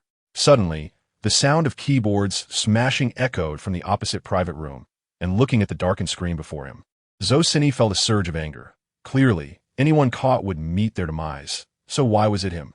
What should we do? Should we kill the 4 members on the high ground ahead right now, and then send people to ambush them? A figure in black inquired. After I explained the situation to Hua Feng Wang, she revealed something astonishing. She stated that the owner of this car was none other than Han Yixi, the head of Huang Records. Lost in thought, Tian Yi did not notice that the other party had already approached him. However, Jia Yin beside him noticed in time and reacted swiftly. Mao Wanru, oblivious to her surroundings, stood frozen in place, her gaze toward the young women filled with madness and envy. The middle-aged elf was ecstatic, constantly reminiscing about his hometown while lying in bed. He picked up a piece of fruit, inhaled its aroma, and took a bite, closing his eyes in comfort, savoring the long-lost flavor, the taste of home, the essence of the endless forest. Chapter 41. Unlocking New Character, Dr. Gu Heiyu. Afterward, Field placed a kiss on her forehead and carried her toward the bathroom. At this moment, the intelligent butler was playing the content he had searched for. As the holographic wristband vibrated, Clinton initially glanced down inattentively before revealing a radiant smile. All right then, Xiao Feng, if you have matters to attend to, you may leave first. But the meal you promised, the brothers are waiting, Xiang Yu remarked. Li Weiwei smiled as she pulled out a stack of checks from her bag, promptly signing her name and the amount before handing them to Yun Xian. Upon hearing this, the burly man was taken aback, scrutinizing Chun Lu closely. Beneath the black robe, Chun Lu concealed all his presence, revealing only his youthful visage, inscrutable and untouchable. On the altar, hundreds of transformation practitioners surrounded the 13 ancient figures in the center. The private room was spacious and extravagantly decorated. Under the soft lighting, Wang de Biao had already seated himself at a dining table, awaiting him. After Xian Yi finished his bath, he descended the stairs with Jiang Dian. Upon arrival, Jiang Dian immediately spotted Wu Fei sitting on the sofa in the hall, engrossed in his phone, surrounded by several conspicuous bags. However, how old was Yang Hao? Only 20 years old, Even if he was a half-step Tian gang, he was still an extraordinary talent in the secular world. After surveying the area, he confirmed his observations. The room was utterly empty. Even personal items and clothing had been cleared away. Yu Qinshi hesitated to force the door open, not to mention that the oppressive spiritual pressure was beyond his capacity to withstand if he were to disturb the adult while concentrating on casting spells. He would surely meet a grim fate. At that moment, Xiaohe suddenly rushed in, flustered and slightly disheveled, forgetting to offer greetings. Regardless of whether Yang was still asleep, just as she was at a loss, a shadowy figure stealthily slipped into the inn where she was staying, masked, rendering their features indistinguishable. Yet, the depth and gleam in their eyes prompted Lan Jiaojiao to become wary. Lin Yulan shook her head in despair as Zhuang Sigong made another incision on her abdomen, blood soaking the bamboo mat as he relentlessly wielded the knife, slicing through flesh. She was on the brink of collapse. Her emotions had been pent up for days without any outlet. Fortunately, this should suffice for us to leave this place. Lin Yu did not finish his sentence, adhering to his principle of speaking succinctly, utilizing the power of the Genesis sword. The myriad sword energies in this location began to coalesce, eventually thickening to a palpable state. To her surprise, Wei Jiaojiao's expression darkened, muttering in dissatisfaction, "No." After speaking, she turned and ran outside to play with Zhang Shichuan. To alleviate his discomfort, he shifted his gaze to the center of the stage, coldly observing the performers without a hint of emotion in his eyes. Nan Wuyo furrowed his brow, puzzled by the odd behavior of both individuals. Earlier, when he spoke to Wu Yin, she completely ignored him.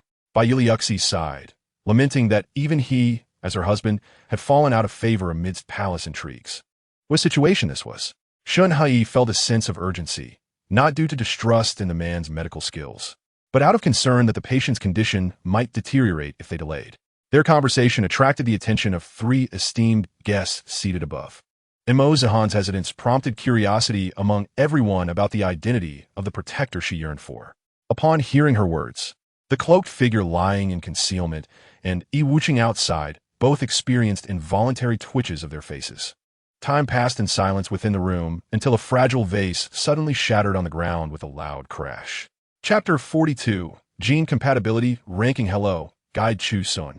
I am level Sentinel Gu Hiyu, and I will be responsible for your genetic testing today. Please take a seat.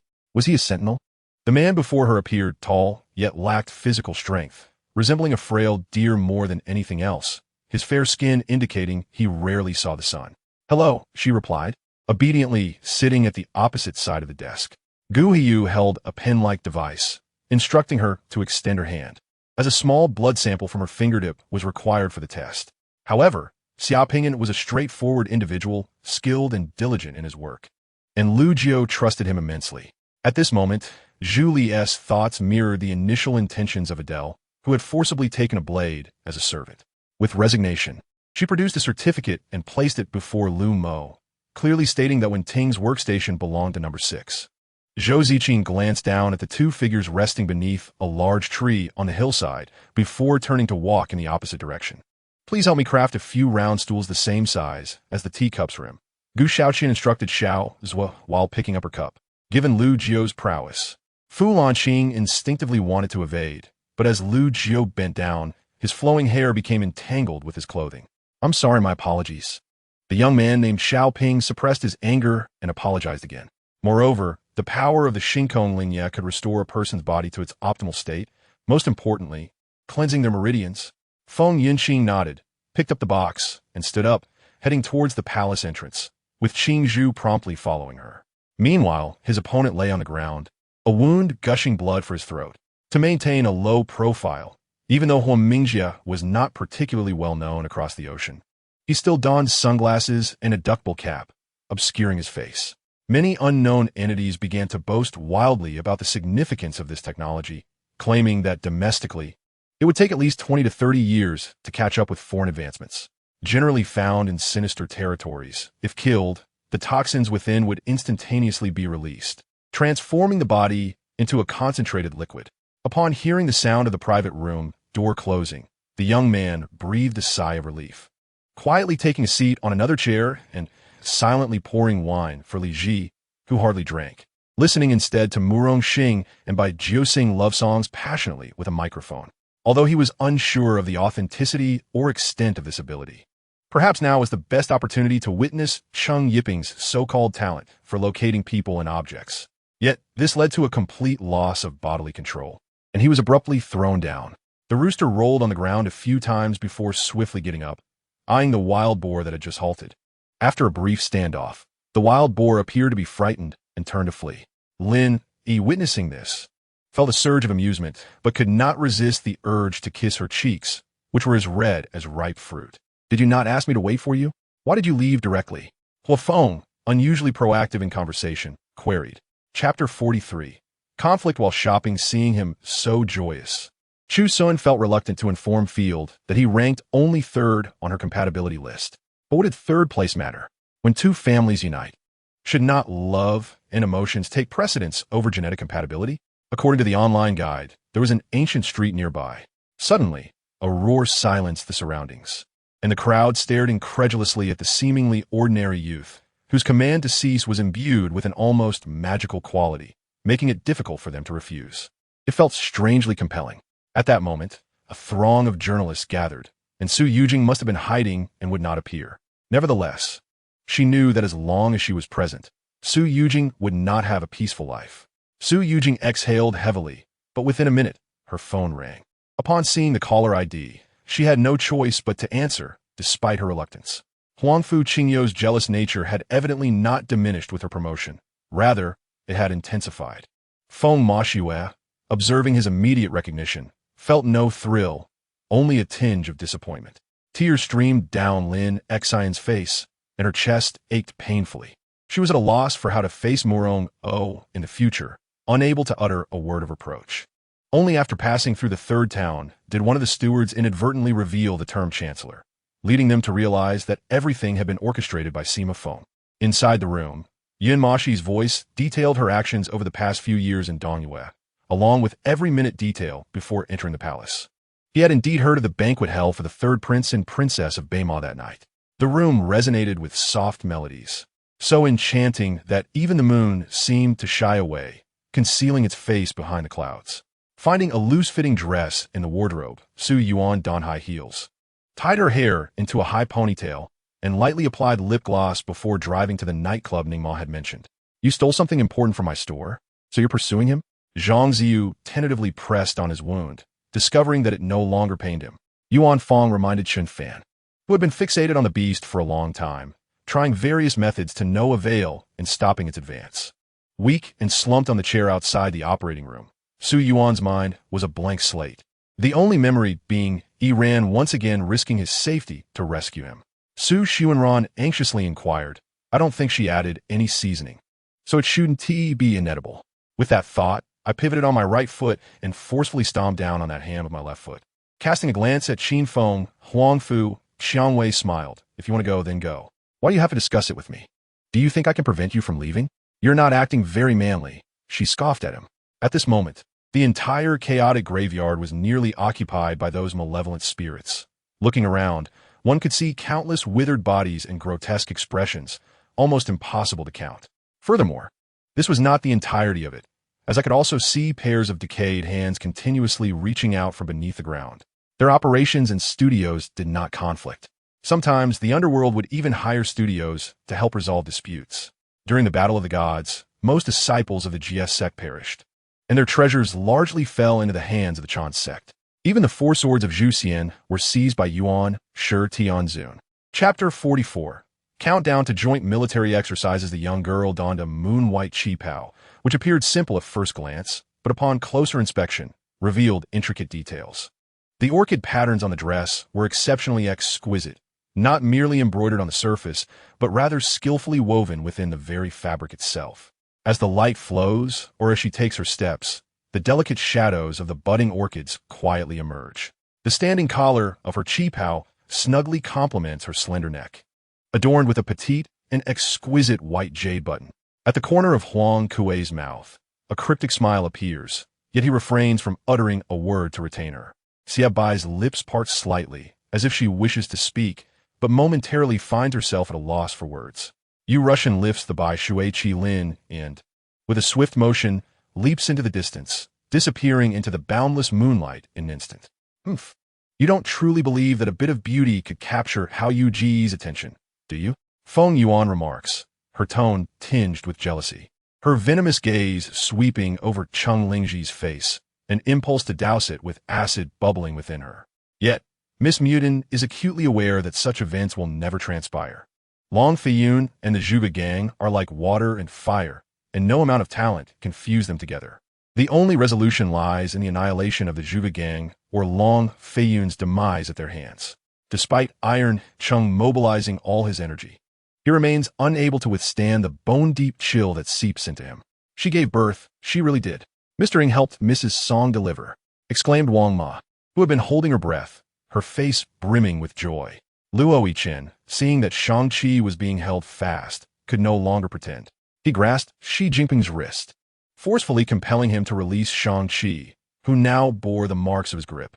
Jin Ji, realizing he had offended someone he ought not to, awkwardly glanced at Manager Li and said, "Manager Li, I must take my leave now. I will seek you out for drinks to make amends another time." With that, he turned to depart.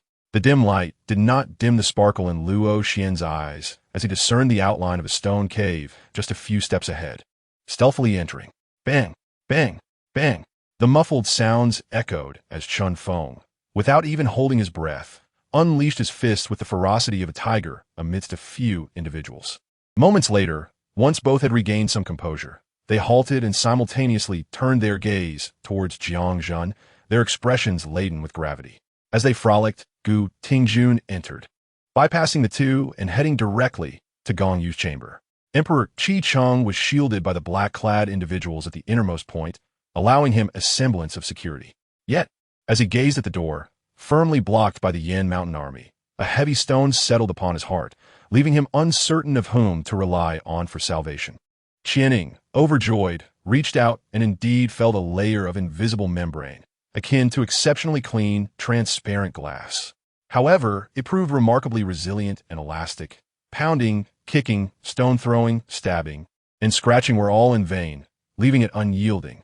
Dao Yin and the monk bellowed with fury as his left fist transformed into a massive whirlwind, striking at the previous black-clad monk. "I apologize, but I have no desire to know. In fact, I find serving as a police officer for the people quite commendable. I do not wish to pursue other work," Jess declared, his tone unmistakably rejecting. He acknowledged with a nod, rushing to the inner room to sniff the bedding, satisfied to find no trace of urine. Today marked the first time he had heard the words "keep it up," unexpectedly uttered by a stranger he had just met. Upon seeing that the candidates for the Moonmaster had taken their positions, the judge on the high platform began to announce the final election rules for the Star and Moonmaster. Chapter 45. The Disaster Seed Reserve. Initially, she intended to hold the meeting in the chief's office, but the chief suggested that Villa Number 6 would be more convenient, as he could conveniently take some soil samples with him. The seeds taken from Chu Xun, after being planted and catalyzed by mental energy, yielded a significantly lower explosion rate of black fruits than the first batch cultivated by Chu Xun. The chief had some doubts. She was tall and fair-skinned, and despite having given birth, she maintained an admirable figure, undeniably a beauty. The waist of the Qiao family. At the viewing area of Liushan Villa, Gong Song slammed the table, his eyes revealing a sinister glare as he glared fiercely at the Qiao family stand. Upon arriving in the big city, he discovered that life was far from the idyllic image he had imagined. His cousin, praised by their hometown folk, held the title of university professor, yet wielded no authority at school and remained subordinate at home. Now, he was determined to evade responsibility at all costs. Cheng Gongying had begun to realize that he had been somewhat theoretical in his approach. Just then, the eerie knocking sound echoed once more shortly after we had fallen asleep, startling both me and Shun howling awake.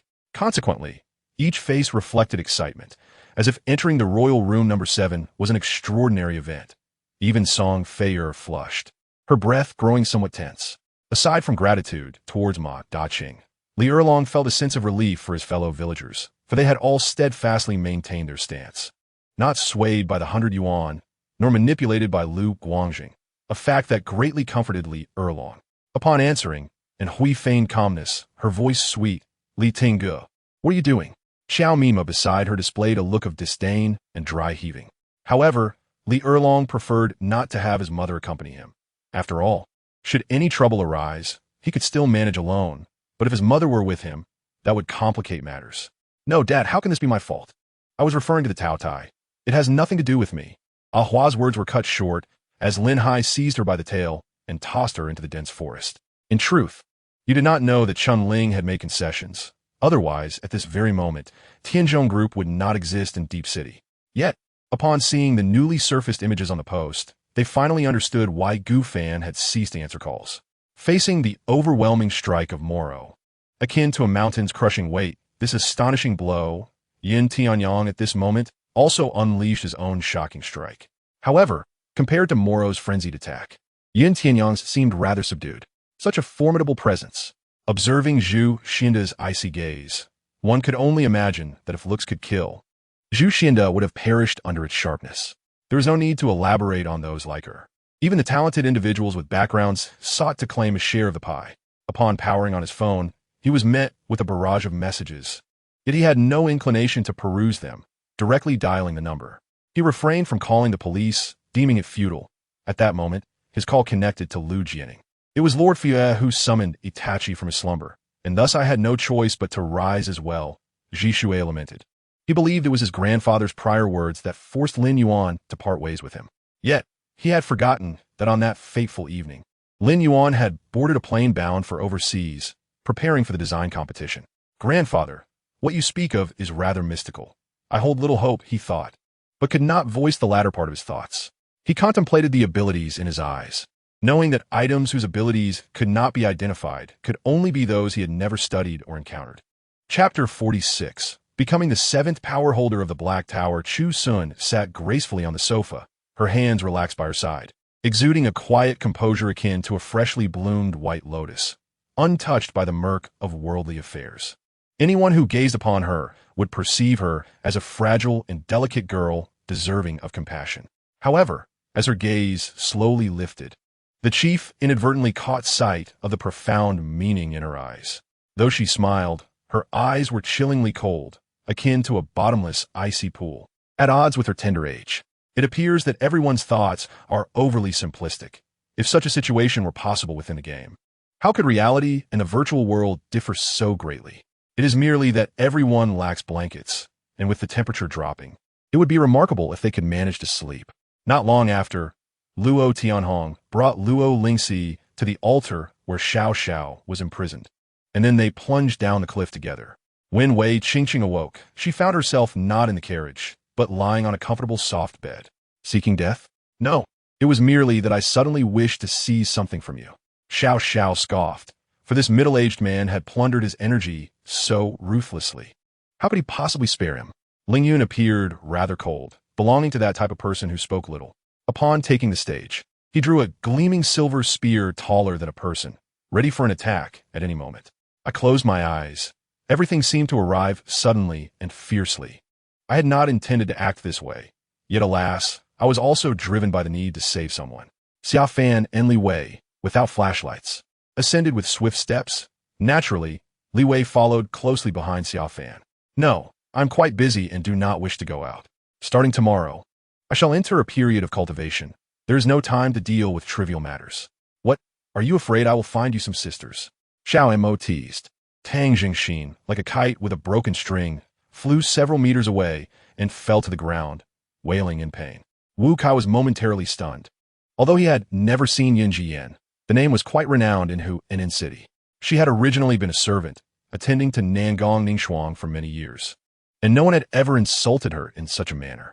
In an instant, the long-standing humiliation of being a subordinate surged forth, and without further thought, she rushed into Xiao Ran's arms, crying bitterly. Ho Junji laughed heartily. Just moments ago, he had been prepared to retort. Yet who would have thought that Su Dingfang's words were even more infuriating? Lang Jun stated that he intended to annihilate the Japanese people. Xie Xing'er naturally would not conceal her embrace of the Qin. When they divorced, his grandparents had been filled with disappointment. Yet his mother, Jean Feng, chose to leave with nothing. Bai Yiming continued to smile, saying, "The master's skills are unparalleled. He is merely yielding to that stone." Little did Bai Yiming know that Gu Wanhai had been drained of his inner strength, thinking only that the master was unwilling to reveal his flaws before King Lingzi. In their conversation, the barriers between them gradually melted away as Yi Xiaomei entered her chatter mode, beginning to share her experiences in China. "What are you cooking?" After boiling some sweet water, Shenroyo entered to pour herself a drink, casually greeting her as she walked in. At this moment, she appeared quite disheveled, even feeling somewhat lonely and desolate. "All right, I understand." Ling, she nodded, indicating that he would definitely come to fetch Lien Rong to his home. The appearance of Kil'jaeden invigorated the surrounding demons, as one of his confidants stepped forward to recount what had transpired. Upon hearing that at least half of their forces were missing, Kil'jaeden's fury was enough to scorch the heavens. Countless rocket artillery were launched simultaneously, soaring into the sky and densely raining down upon 8 enemies. Chapter 47. The Duke and the Third Prince are investigating you. It was said to be 007, but in truth, only a few remain alive. What do you mean by addressing you this way? Since it is a secret code name, I should simply refer to you as the commander. After all, you are my elder, and addressing you formally changes the tone. The commander referring to you indicates that her status is significantly elevated. Chu Xun had long noticed that when the commander learned her spiritual form was a phoenix, she used the formal address. After she bound field as her exclusive sentinel, she switched to the informal. Hong Zhong pulled Wu Hao near Chen Yu's boudoir, and the two lecherous men began to observe closely, under the pretense of observation, while actually engaging in shameless, illegal spying.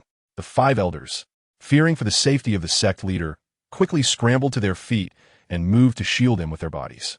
Siyu's corpulent form remained motionless, as if he had not heard a thing. However, the 2 individuals seated on the second-tier stone platform beside him exchanged glances, both eyes reflecting a flicker of fervor. The path leading to the wellhead was particularly long, but the surrounding loose earth was abundant, as if hastily excavated by people. Upon entering, the Marquis stirred up a wind that sent dust swirling around. Having said this, the individual awaited further developments on the stage. After some time, a cultivator took notice of some items on the gilded stone pedestal and exchanged a bottle of beneficial elixir suitable for the Foundation establishment stage for several treasures. After that, no one else showed interest, and Mu Yuan could only descend from the stage, feeling rather disappointed.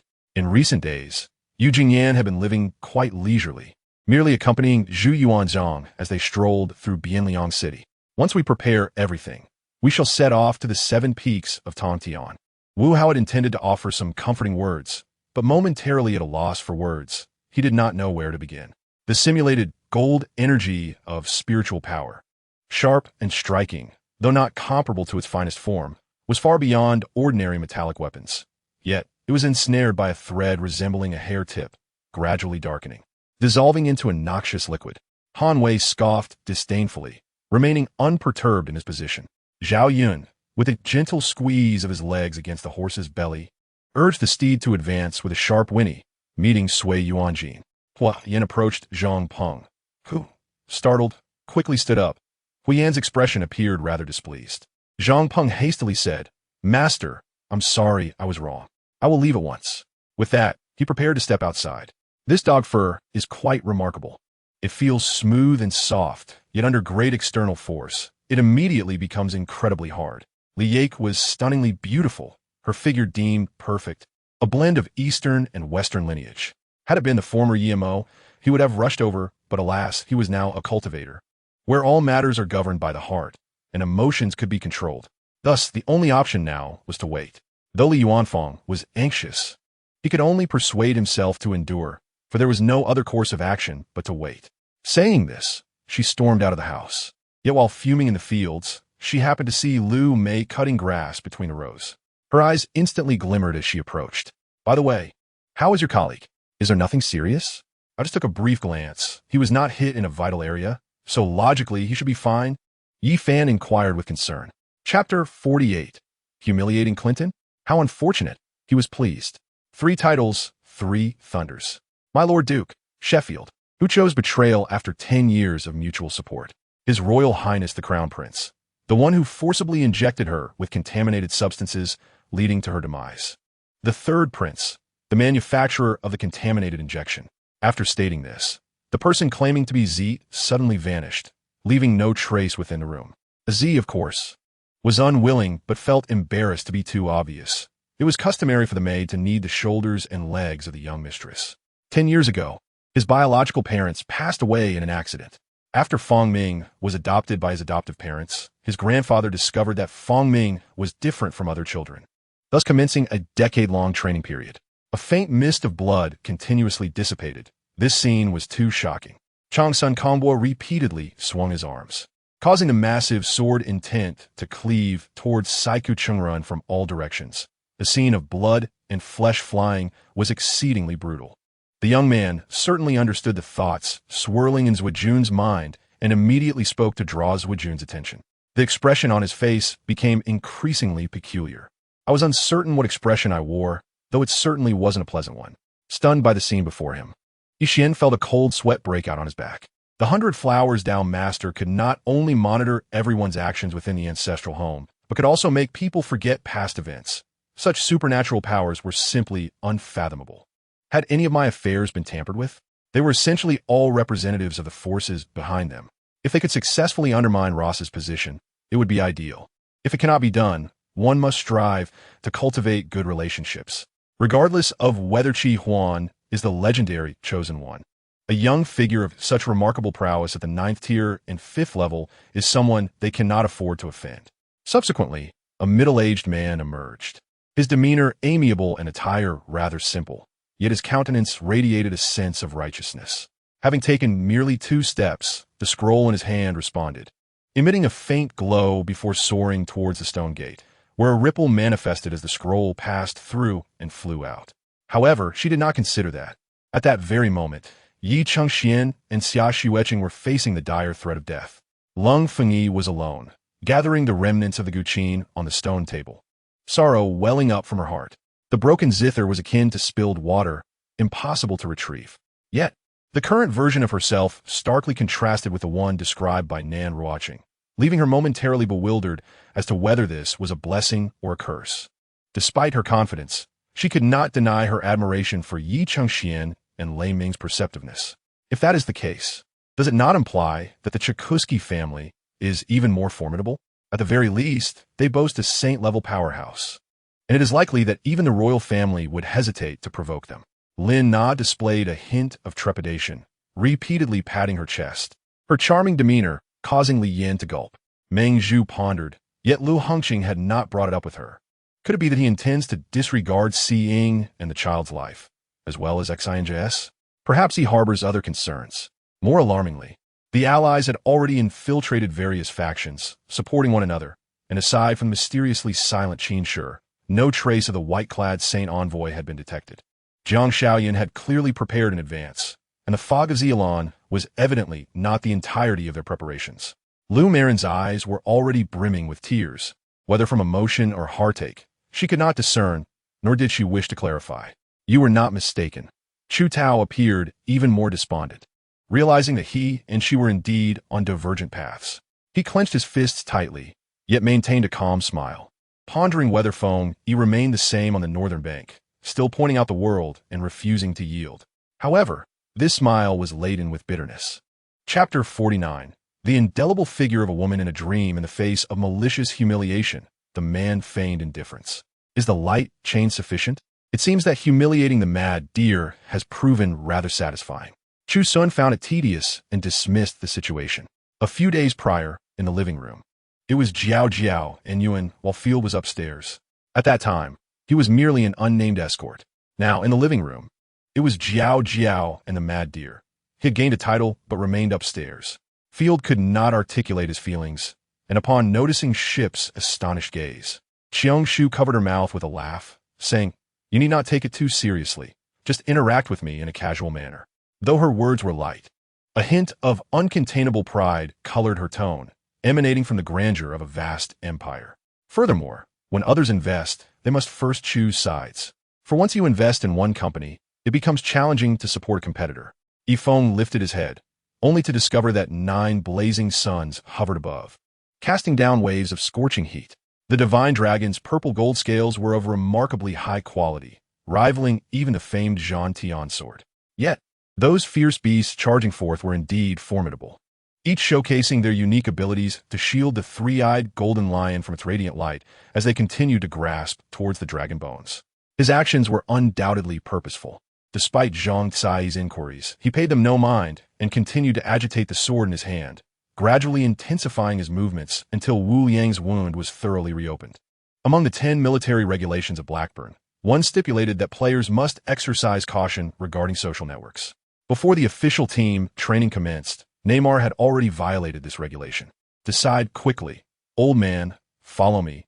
Rex nodded, then led Tai Chung to a stone pillar. At that moment, I finally felt at ease, holding my cousin's hand and transferring a strand of true essence.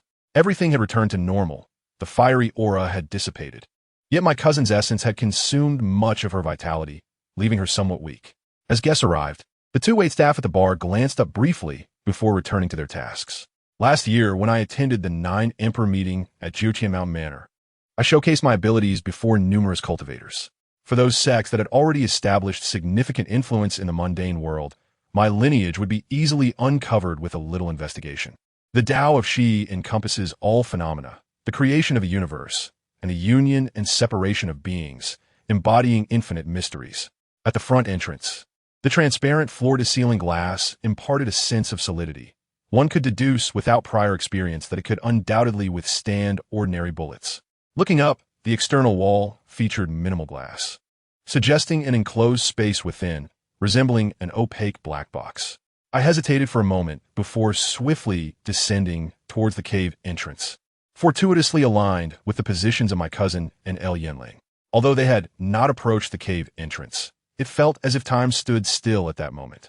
I exclaimed softly, and he proceeded towards the classroom door, glancing back at Zhang Chu, who sat silently, before striding away. A 1,000-year-old serpent could become a demon in the mortal realm, while a 10,000-year-old serpent could transform into a dragon and ascend to the celestial realm. Unexpectedly, the serpent in this paradise merely existed as an exotic beast, lacking the formidable power that Xiao Yinjian had envisioned. An elderly man, seemingly fragile enough to be blown over by the wind, appeared as if floating from nowhere, accompanied by a cadre of similarly aged individuals, numbering around 20. Chapter 50. You want to play him? Easier than playing a dog, the newly arrived guide has once again opened the soothing slots. This time, Sentinels must first upload their genetic test reports, ensuring compatibility with the guide at below 70%, seemingly to avoid the occurrence of bonding heat. Of course, the Zhongqiu Sentinel is still lying in the hospital. You all seem to miss the point. Isn't the key issue that the new guide will undergo deep spiritual soothing with every Sentinel who makes an appointment? It is well known that ordinary spiritual soothing is entirely inadequate. Zhu Shui's retracted the crystal and proceeded towards the edge of the square, where a door stood, towering between the void and the square. Did you save me? Can you tell me where this is? Long Yang sat up, gazing ahead. The room was small, with a circular ceiling, and aside from a table and a bed, there was nothing else. After a while, Huang Dongxian burst into laughter, causing Zhou Yizong to feel a prickling at the back of his neck, fearing he might suddenly face his wrath. Reflecting on this, Long Yang abruptly sat up in bed as several thoughts struck him, causing him to break into a cold sweat. Due to unfamiliarity with the terrain, Ming Xian and Wang Chuishan did not venture beyond this mountain range, as it was the territory of the ostrich beasts, which they were somewhat familiar with. However, they were unaware of the other areas. Should they encounter a formidable magical beast, it would be a dead end. Weighing the options, remaining here to undergo training seemed a prudent choice. Lu Bu examined Wu Hao's body, noting the minimal amount of black blood on the bedding. Yet this did not hinder Lu Bu from rendering a verdict. His primary aim was to exonerate Huang Zhong, and as for the specifics of Wu Hao's death, he had no desire to uncover, providing him with an excuse to eradicate the Wu clan. As the second day of the second month approached, news of the Qingming sect's preparations for war gradually spread, with personnel arrangements being of utmost importance. Yet, time had passed so long that the Empress Dowager was uncertain whether this information was genuine. She feared it might be false, as she did not wish to lose credibility with her son. His face was as cold as frost, his eyes blazing with fire, his imposing aura terrifying. Li Bu was immediately frightened, his legs weak, nearly collapsing to the ground. Instinctively, he retreated, yet with each step back, Tian Chou advanced, providing him no opportunity to breathe. Sheng Zun possesses several fine items, yet they bear no significance in enhancing one's cultivation. Conversely, the contents of this wooden box should indeed be beneficial for cultivation, which is precisely what Jihan urgently requires. You shall personally leave the palace to assess Chui Qing's injuries, accompanied by 2 imperial physicians. Observe the necessary remedies and administer them accordingly. Matters of rewards and accolades can be discussed after tomorrow's court assembly. The emperor commanded, his gaze unwaveringly fixed upon Yanxi. Until reaching the threshold, Yi Zhen noted with surprise that Zhuo Qiu displayed not the slightest sign of movement, which was somewhat unexpected, yet it was a relief, as it lessened his concerns. Just as Yi Zhen stepped outside, Zhuo Qiu pursued him. The young woman he ardently wished to protect had repeatedly fallen victim to treachery, entangling her in the turmoil of political strife. Previously, he had learned to evade blows and kicks, yet these 2 malicious ruffians, in their frenzied assault, were likely to break Wang Yan's bones. Lan Yu watched in horror as his comrade was mercilessly beaten. His heart burned with anxiety, fearing for his ribs. It appeared that this deep pit had originally been a farmer's cesspool, roughly 30 meters square. Currently, the cables within were still ablaze, emitting a dense, suffocating stench. I understand that Wang Mu speaks the truth, yet we are not yet at such a desperate juncture. We must devise our own means to carry out the execution. Chapter 51. Further consolation, a startling discovery. Field had pressing matters to attend to. So today, Tu Ta would temporarily replace my accompanying sentinel. Chu Xun did not elaborate, merely laughed and moved on. Sentinel Hei Ta, please have a seat. Today's psychological consolation is about to commence. Tu Ta observed the familiarity between the two and feared that Chu Xun might feel uncomfortable initiating the conversation. She stepped forward with a smile to guide Hei Ta ahead. Chu Xun's brows slightly furrowed. She had not anticipated Tuo's adeptness at facilitating matters. Ever since Zhong Xiu and Gao Jun spoke, the elderly couple had felt immense relief, with the old matriarch's eyes brimming with tears and the old patriarch laughing heartily. In an instant, as the dust settled, Qinyang had lifted the dominant figure, while the 2 bodyguards had lost 1 hand each. Just as they intended to grasp their weapons with the other hand, they beheld Qinyang holding their leader aloft with 1 hand, the other brandishing 2 flying daggers. According to Wang Ji's assessment, the snow beast was a primate, somewhat resembling a chimpanzee, though its exact classification remained indeterminate, only identified as a primate. We cannot provide you with substantial startup capital. Each shall receive 100,000 interstellar coins. From there, advancing levels and generating income will be your responsibility. Li Ji remarked with a smile. Even Qinyang had to concede that this was a formidable opponent. Without the extreme ascendant physique, he would not stand a chance. Even possessing the traits of a wolf lineage, the winds of agility, and the eyes of an eagle, he would still fall short against Shaolin. As for the solicitation of services, it is permissible to display clear pricing. If both parties are willing, that is acceptable. However, should one resort to extortion under the guise of soliciting, one must endure the consequences, be it a beating or being delivered to the authorities. With the head of the Ling auction house as a witness, Shen Yudong naturally dared not default on his obligations. With a grim countenance, he lightly struck the blue member card against Yi Feng's golden member card, causing the patterns on Shen Yudong's card to vanish entirely. At that moment, Yi Jiquan gazed at Li Tian-yi, who lounged nonchalantly while smoking, and suddenly smiled. In that moment, the true essence of Li Tian-yi was revealed. He reclined with 1 leg crossed over the other, puffing away, his toes tapping rhythmically, exuding an air of relaxation. After a day of military training, the soldiers lay in their dormitory beds, and as soon as their heads touched the pillows, they began to snore. Wu Zhenglin artfully and subtly expressed his desire for his friends not to support Li Tian-yi. Then I shall not hold back. Yi shrugged and summoned the waiter, ordering an array of desserts. Yi Shi transformed a golden staff in his hand, shattering the dart with a single strike. Propelling himself forward with a series of swift steps, channeling all his strength into the staff before striking downward. The individuals below, eager to curry favor with their superiors, were nearly frantic. Seizing this opportunity, Zhang Xiangua was exhilarated and swiftly took care of matters. If only our dear Fei heir could find a husband like you in the future, Wu Dezhong remarked, his implication almost direct. The attendant served tea to young Master Zhu, who was so elated that he nearly forgot his own name. Now, he understood why Tai Li sought to recruit a fire element demon master. At the very least, such a practitioner could play a crucial role in insect-related tasks. And Yi's necklace unexpectedly emitted a faint red glow. Initially, Chang Kai assumed it was merely the color of the gemstone, but upon closer inspection, he discovered a subtle, flickering light emanating from within the gemstone. The man gazed at the two floating puppets, exhaling in relief as everything proceeded methodically, culminating in success. By 2 a.m., Chung Kai had provided an E with another batch, and he glanced at it and returned it to Chung Kai.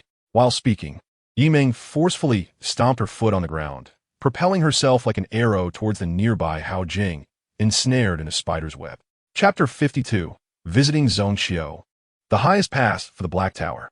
Ai Teiwei's words bore an element of intent. The Zone family would obstruct them due to their disdain for the few of them from the Black Tower.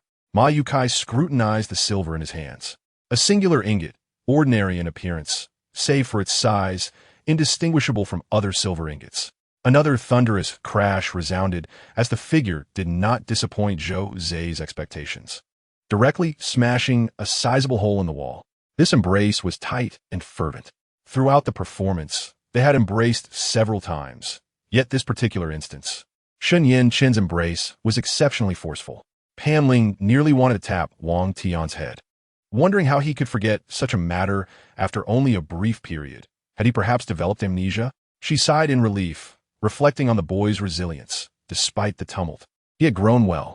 In contrast to Selena's icy demeanor, this effect resonated throughout every cell in one's body. Tang Xiaofeng was genuinely intrigued by the Feiyu clan, particularly their ability to soar freely in the skies. He too yearned to fly, as it would be incredibly convenient. Yi Zhen felt gratitude for the assistance he had received today, and thus chose his words with care, humbly expressing his thanks to the Sixth Prince for his timely rescue. His sincerity was palpable. Had he been captured by Jun Lin Chu today, what would have become of him? The palace's methods of maintaining secrecy were none other than death. Only in death could true confidentiality be assured. On a sunlit day, Yi Miao strolled through the garden with her maid. Suddenly, the maid gasped as a broken kite fell directly at her feet. The maid picked it up but could not read, so she handed it to Yi Miao for inspection. Whereupon Yi Miao read aloud, horizontal and vertical threads. The fluctuations of light intensified, and Yang Chun sensed a force awakening.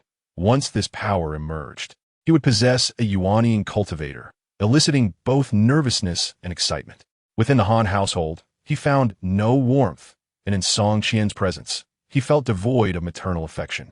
Both had formed their own families, leaving him feeling superfluous, yet only Tsinka Xian loved him for his sincerity, her eyes solely upon him, and still he lost her. When everyone had finished reviewing the salary list, they were compelled to accept the reality before them, with the principal's signature clearly displaying the name Xia Yuyan.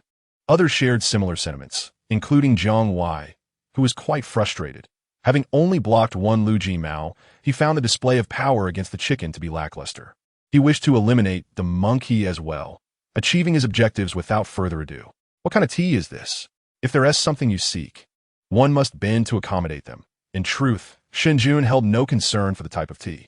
Qiming initially intended to traverse directly to the entrance. However, the formidable presence of a Tianbang expert at the 8th transition of the Shengying realm disrupted the spatial integrity, causing him to materialize 3 zhang away from the entrance. The entire 6th gate trembled violently, and the vortex dissipated instantaneously, erasing the might of Qi Ming's punch. The exceptional young talents garnered heightened attention, for the potential of youth is far greater, unlike those older warriors whose paths are already firmly established. In Chapter 53, while relishing that kiss, the reception desk indicated an audience. The scant number of guides, in most instances, united to uphold their rights, engaging in fierce internal strife while maintaining a facade of honor externally. Although the overall reputation of guides had waned, commonly associated with arrogance and lawlessness, the scarcity of their kind ensured their elevation to high positions. Indeed, upon hearing of the arrival of the guide, Chu Xun from the Black Tower, Laimon swiftly dashed towards the teleportation array, eager to join the gathering of the expeditionary forces and personally lead the assault on Pharaoh. Contemplating the potential plans laid out by his clan, Elder Alshan could only silently pray. Moments later, a coffin lid inscribed with a single character rose automatically, revealing a man clad in crimson armor. The elder gently caressed the jade, while Su Yang observed the elderly man, over 60, displaying such expressions and tender gestures, evoking an inexplicable chill. Understanding, Sun Qian promptly assumed a demeanor of earnest compliance. Luo Yin, witnessing Sun Qian's contrasting expressions, lost all anger and ascended the stairs without further ado. The utterance of brother from his lips sent a shiver through Chun Ling's bones, nearly prompting him to suggest a rest, as it was getting late. Today, in the room, old Sun surprisingly joined to assist in appraising antiques, proving that even the elderly cannot remain idle. Zhao Gu, now the chief steward, was indeed a figure of considerable influence. This display rendered everyone silent. The dark ninja dared not utter a word until Caesar departed, after which he assisted his unconscious comrade and staggered into the distance. Just moments prior, the two had taken a moment to gaze at the waterfall, its 400-meter cascade both grand and beautiful, the force of the water invigorating their spirits. The ground was covered in soft snow, making each step slippery. She reveled in rolling about in the snow like a snowman. Well then, if there is nothing else, everyone may disperse, the prince said, concern etched on his face as he held her hand gently. You have gone too far. You cannot hope to contend with senior brother alone. Gong Buping interjected indignantly. However, the elder brother could not simply remain passive. Such an action felt cowardly, and he found it increasingly difficult to achieve breakthroughs. Dugachong felt quite vexed. On the high tower, the diminutive Tang, Yao, smirked mischievously, flanked by two white-clad holy envoys, Hu Dai and Fang Shi. Rows of crossbows were already drawn, aiming at his position. He had no escape route, no cover, relying solely on the remnant sword in his grasp. The emperor, from afar, observed two entwined figures with a cold expression, particularly as he recognized lunatics, a surge of anger swelling within him. The humiliation he felt surging like the tides of June. Yet, for the sake of his brother, he had no choice but to fight. After all, a person must be taken away. Is that so? Qin Jiang stared blankly into the distance, his lips quivering as tears brimmed in his eyes. The whistle ceased. He murmured quietly, pondering, yet truly unsure whom to consult for strategies. That fellow Chu Tao seemed engrossed in his own matters at Blackstone Cliff. He possessed beautiful eyes, slightly upturned at the corners. When speaking earnestly, they held a captivating allure. Discreetly retrieving a message from beneath the table, he discovered it was news from Qi Zheng, awaited for so long. Jun Mo, Shen Yin, and Qi Lung, three of the most exceptional men from Stern High School, had all vanished overnight. In Chapter 54, Zhong Qiu's confession, the Gu family sought to intercept. The man's heart was a tumult of emotions. From the reckless fury of the mad deer, he discerned an almost obsessive possessiveness towards the guide Chu Xun. What is it? The sunlight streamed through the window, illuminating the girl, casting a delicate golden hue over her fair skin and silver hair. She stood there, radiating such brilliance that he could scarcely bear to look directly at her, fearing he might lose himself in those eyes reminiscent of Zheng Yang. Zhuho Zhao's expression was as cold as water. He knew well that Xia Yang spoke the truth. His royal uncle's burgeoning power had reached unsettling heights. Yet he could hardly believe that the other would act with such impatience as Xia Yang suggested. I smile not from joy, but because I refuse to feel melancholy. Hong Mao Gu rolled his eyes, ignoring me as he continued to slumber. Among the most shocking were the venerable masters of Eastern martial artists, who believed that upon reaching the ultimate realm, one could manifest an external self to kill invisibly. They could scarcely believe that this youth, around 20, had achieved such mastery, transcending their understanding. Ji Lin she regarded Ling Miao with skepticism, yet Ling Miao smiled serenely. Ji Lin she was at a loss for how to persuade Ling Miao to clarify matters with Su Yuyang. Unable to devise a solution, he opted to let them flounder, as the suffering was not his own. In the dead of night, Wang Taichung and Liao San were roused by phone calls from Yao Hei Ta and Ling Yang, commanding them to immediately attend an urgent meeting at the Yao family villa. Chu Xun, teased by the old man, turned crimson, unsure whether from embarrassment or the heat of activity, casting a reproachful glance at Ling Yang. Wu Yang Xin recognized that all her grandmother's words were directed at Su Wu Yang, not at her. Coulson inquired, since the energy fluctuations in Antarctica have been identified, there is no need for further concern. This matter can be resolved. The best course of action would be to eliminate Long Shixiang when the time came, ensuring his position as leader was secured, lest he find himself unstable. It could be said that Jiang Fan represented their future. Should anything happen to him, their destinies would take a drastic turn. Following a violent clash, Long Wu was flung backward like a rag doll, crashing onto a Bentley, blood pouring from his mouth. In the past, The widow had once advised Su Lihua to steer clear of Hua Guangyun, for he bore an unforgiving visage, unsuitable as a match. The Rejuvenation Medical Hall also maintained a promotion system. Menial workers, apprentices, disciples, junior doctors, and fully fledged doctors. Moreover, beneath these layers, Cheng Rin subtly questioned Chen Jieyang, wondering if Zhao Dekai was indeed promoted to Paifeng Town by Chen Jieyang, suggesting that he must have known of Zhao Dekai's collusion with Bian Zheng'an. Was he deliberately creating opportunities for Bian Zheng to intervene and compete with the Ocean Group for control of Yancheng? Today, she trailed behind, listening intently to their conversation, which pointed in one direction, that the elder and Zhang Chun Yu were involved in an affair. Shen Yunzhu froze at the mention, her face displaying a pitiable expression, causing those present to chuckle. Unable to resist, she glanced at Shen Yunfei, locking eyes with his somewhat smug gaze. Su Zhiyin nearly burst into laughter upon hearing villagers claim that Xiao, Yi, and Su Wenyu were embracing. "Thank you." S face was darkened with frustration, yet he still clasped his fists in gratitude. Chapter 55. A man who lacks self-love is like a withered cabbage. Having just exited the restroom and washed his hands, Chu Xun prepared to leave, while Tu Hua stood guard at the restroom door, accompanied by several sentinels in the corridor. The moment the water source ceased, the young girl, still drying her hands, felt the ground beneath her tremble. This sensation resembled the ancient movements of tectonic plates, as the floor subtly shifted with a series of clicking sounds. Chu Xun furrowed his brow. Upon opening the restroom door, he found Tu Ta had vanished from sight. The scene before him was bathed in the soft, yellow glow of the oil lamp, casting a warm and inviting atmosphere. Thankfully, I had only paid for 20 years, otherwise, who knows what year it would be when the master awakens. The shock within Qin Yu lingered for an extended period. "I do not understand. What about you? You must have faced him directly. Speak, for we share a common enemy, and your insight may prove beneficial." Sun Qian smiled. Lu Yi's incident quickly became a topic of jest within the village, the townsfolk discussing it for quite some time before it finally subsided. In the Three Kingdoms, even individuals sharing the same name exist, such as Ma Zhong, one being one of the 5 tiger generals of Shu Han and the other a general of Eastern Wu. Lu Xuanzhu had always disapproved of his mother's actions, yet being a filial son, he tolerated her misdeeds.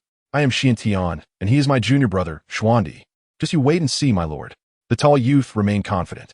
Even if these individuals had their dreams taken by the ox-headed and horse-faced, their obsessions persisted.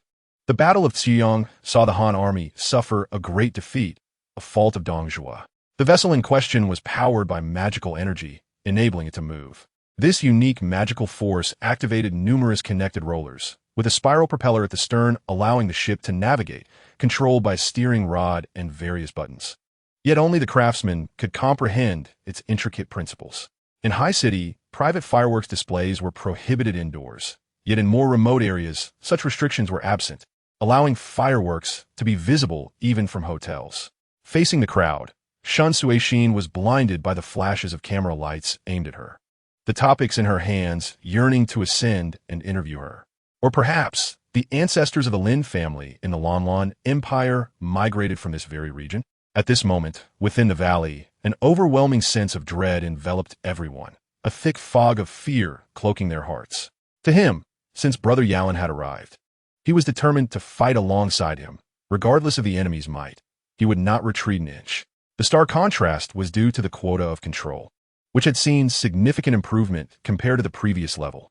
Shen Qingqi turned to Guanxi, yet as long as Hua Zijing did not favor Gu Bei'er, her association with others was of no concern to her. Such doubts plagued the minds of all official supernaturals in Australia, including some civilian superhumans still en route. Although they could not catch up to Qin, they could infer his destination from his flight's direction. Everyone startled him, and, at that moment, Chen Zitao paid no heed to the snow accumulating around him, sitting down abruptly. Before him stood a tiger, its mouth stained with blood, fixated on him. Chapter 56. Questioning Men, Understanding Men, and Surpassing Men. Chu Xun looked up at the top floor, where the immobile Zhong Qiu had somehow moved to the window, his eyes wide in disbelief at the absurd scene unfolding. Moments earlier, upon sensing something amiss, Tu Ta had forcibly broken open the restroom door, only to find the person she sought was absent. Cleverly, she deduced that the Gu family had intervened. Immediately, she summoned the guard team using her light brain. As the escorting sentinels, Tua held direct command over the guard. Zhongli Luo's words were directed at Zhongli Chun. After speaking, Zhongli Luo took Xue Ing Xue and departed. Zhang Fan's true essence was being transmitted, while the benevolent necklace he wore gradually restored itself. Thus the consumption was not excessive. However, for others, it was a different story. The 5 disciples of Lung Xing and a few others who had the chance to enter were depleting their true essence, sitting cross-legged to recuperate. Exile scoffed. What is there to worry about? We are fortunate to be grouped together. Let's go greet them. Besides, we cannot be certain where Bo Kai will end up. With that, he took Yufeng and headed towards Baiye's location. Passers-by regarded Lin Hao and Dia with expressions akin to those witnessing death. To them, the duo seemed on the brink of demise.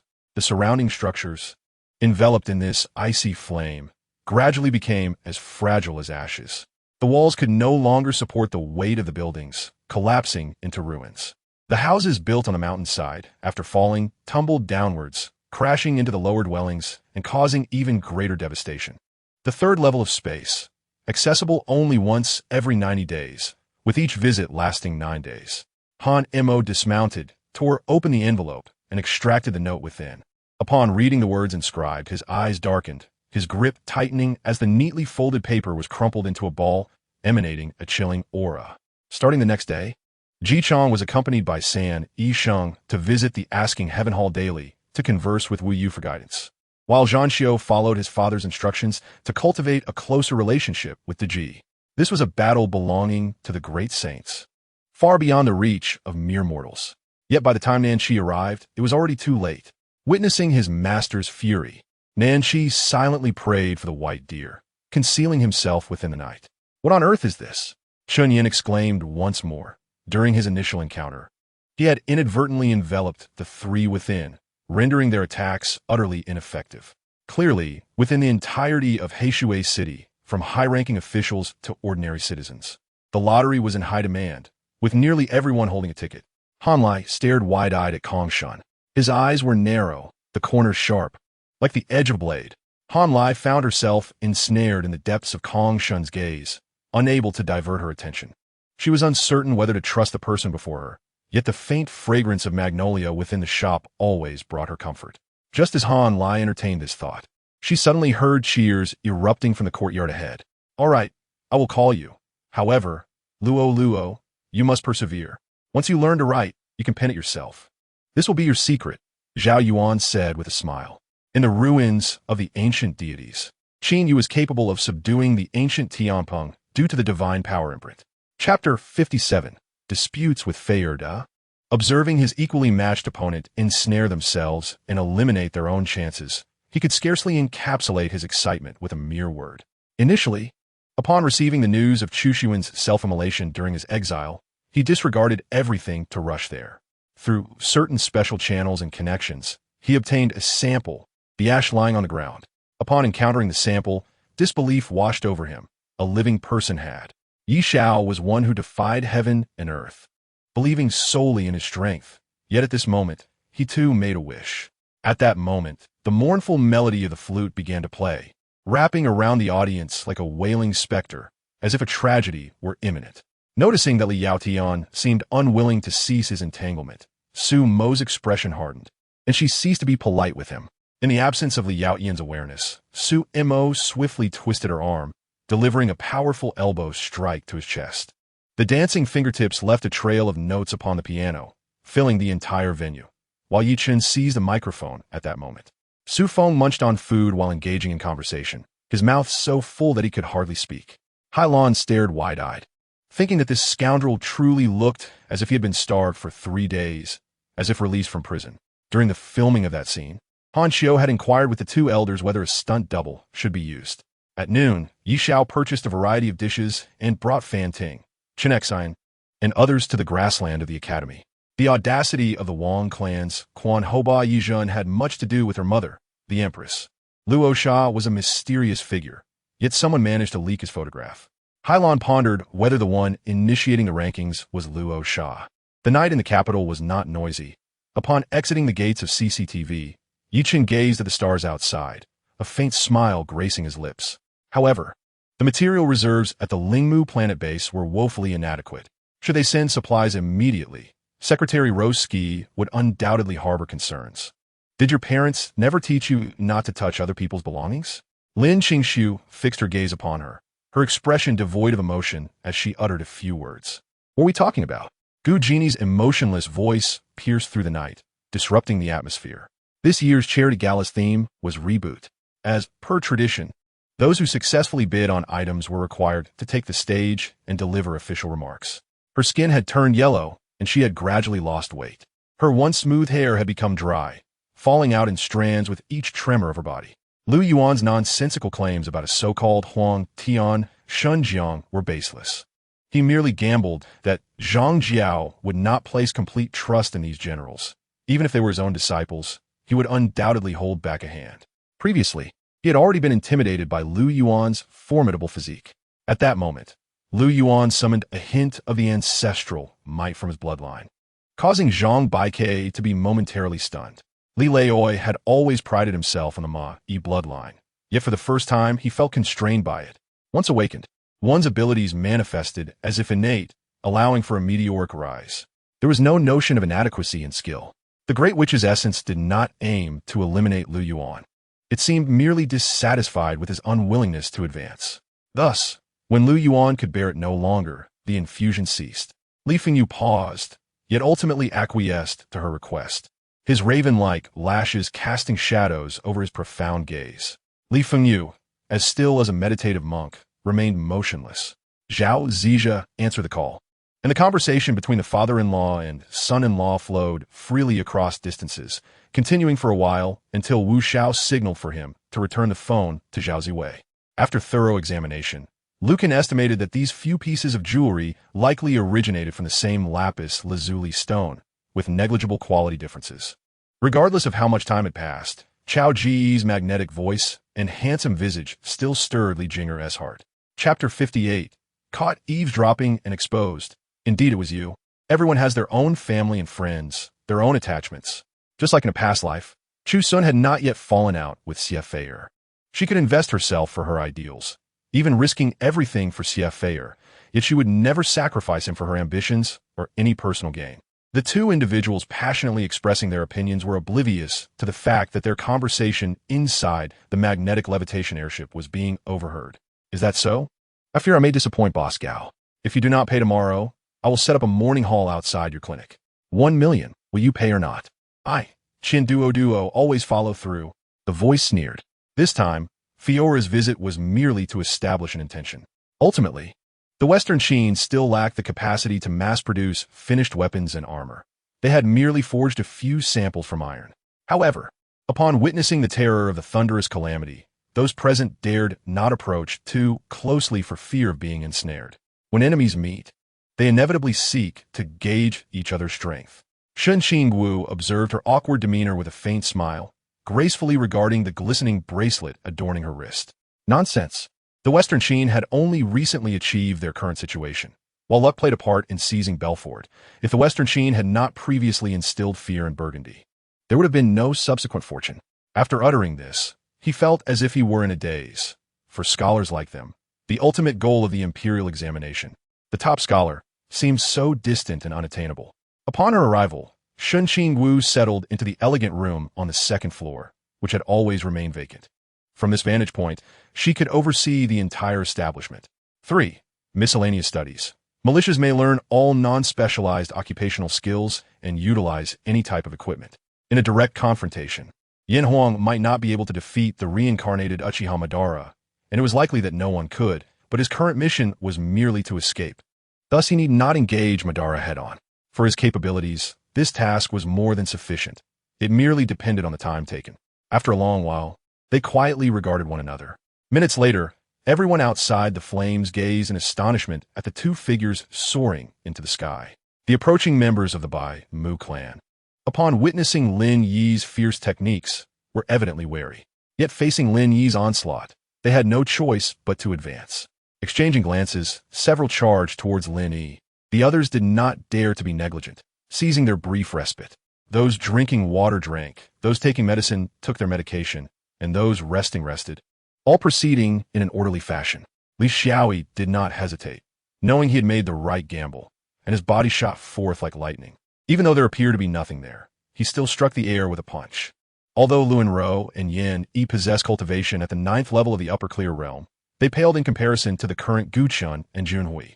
Initially the aggressor, Luan Ro was now being overwhelmed by Chu Xun, unable to retaliate at all.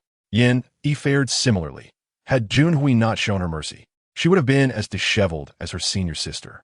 It was evident that Jin Jian had made up her mind to depart the Nangong family with Yuna, leaving Nangong Han behind.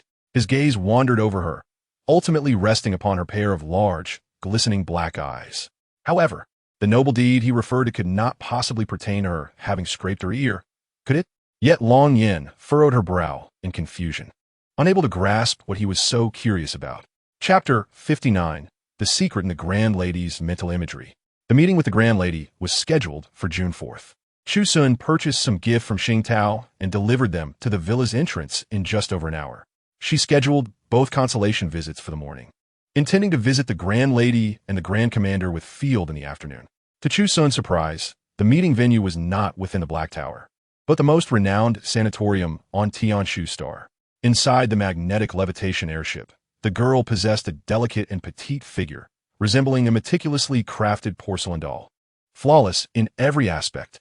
I left this area and went to the back of the shop, where the old man slept.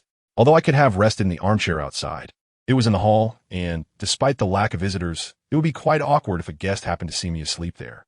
I noticed a spring bubbling up from the bottom of the pool, white water splashing against the green waters, creating a striking visual.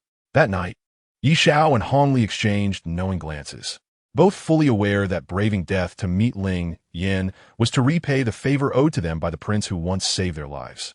Indeed, she feared that Qin Mukin and Xinyan were together, for that would mean she would have to let go, distance herself, and flee once more to another place. This individual remains expressionless regardless of what he utters. Even when he smiles, his visage remains unchanged. It is evident that this is not his true countenance. Shun Lingyan suspects that he is donning a human skin mask or has undergone some form of disguise. Divine stone? Animal hide. What creature's hide could possibly be akin to a divine artifact? The Xian Emperor Liu Yang turned to inquire of the Xian Emperor Jing Yang. The driver shot a glance at Jiu Yi through the rearview mirror, silently contemplating that it was easy for him to not feel fatigue since he was not the one driving. He then abruptly jerked the steering wheel, drifting at the intersection before heading towards the outskirts, where a factory loomed in the distance, its towering chimneys conspicuously devoid of smoke. Of course, one must keep their word. Would you dare deceive me? If you do, I shall be thoroughly displeased and cease to acknowledge you. Li Mei quickly consumed her meal, satisfied, and patted her belly. After Mu Jingxi watched Su Jinghao depart, she glared at the man beside her in frustration, her anger making her wish to splash coffee onto Liang Xiuli's head.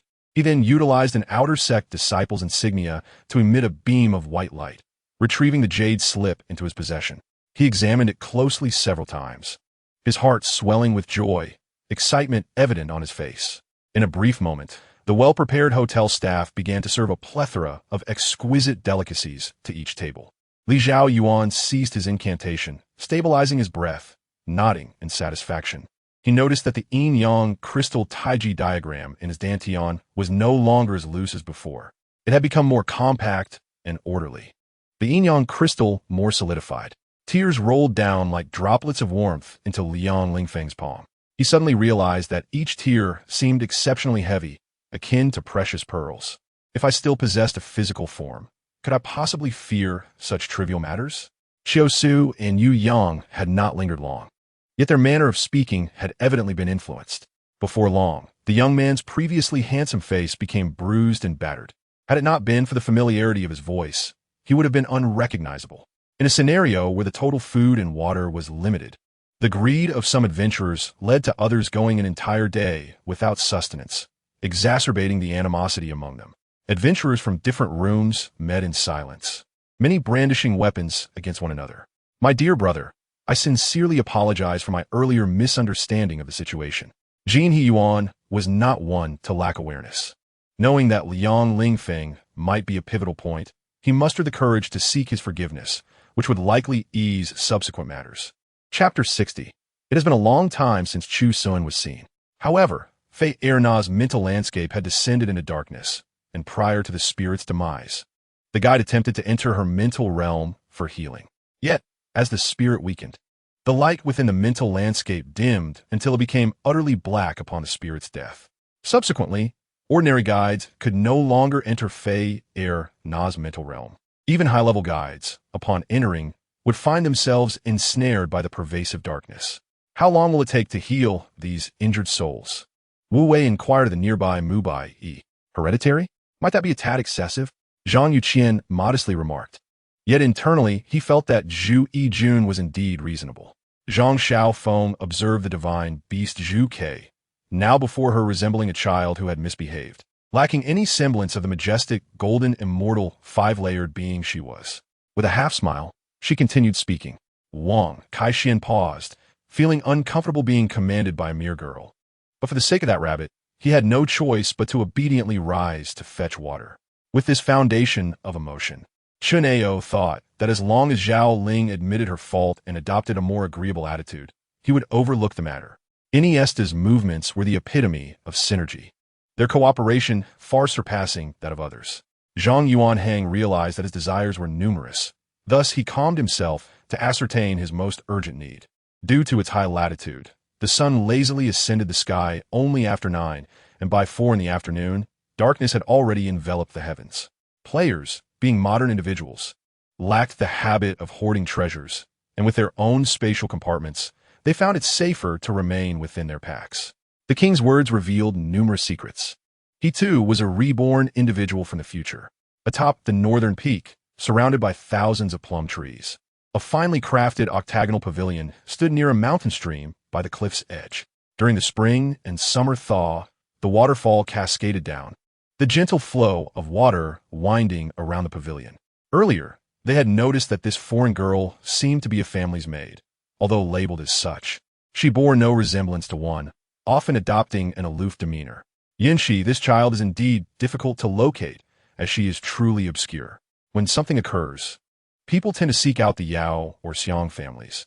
But for Su Wei, neither of those families would be of any use. By the time he sought them, it would be too late. Moreover, finding them might not guarantee a remedy. Thus Yun, she remained the most reliable choice. Perhaps due to the governor's overly respectful attitude towards them, the previously hostile gazes of the citizens turned cautious, no longer perceiving them as mere prey. Zhao Tuo, do you anticipate a grand battle before the auction? At that moment, Qin Huang's gaze was profound, carrying a hint of significance. Subsequently, he felt the weight above his head lift, as if he had parted the clouds to behold the moon. Had he known that Chu Hanyu's intention in showcasing the birds today was such, he would have done anything to prevent this gathering. With a rogue man harboring ulterior motives by her side, even should her desire to run today be immense, it would inevitably sour her appetite. Qian Li and Xian Jingshu's group stood in shock. Feng Ming, are you aware that Musai Lei Si is a demonic cultivator? A formidable one at that. Seeing Qiao Nuo with her head bowed in silence, Lu Yunjing's ire swelled. At that moment, Mi Yin felt an intense envy towards the unique single-handed hand seals of the Mizuki clan. The onlookers were once again taken aback, the intricate relationships striking them in succession, igniting a flurry of wild speculation. Chapter 61.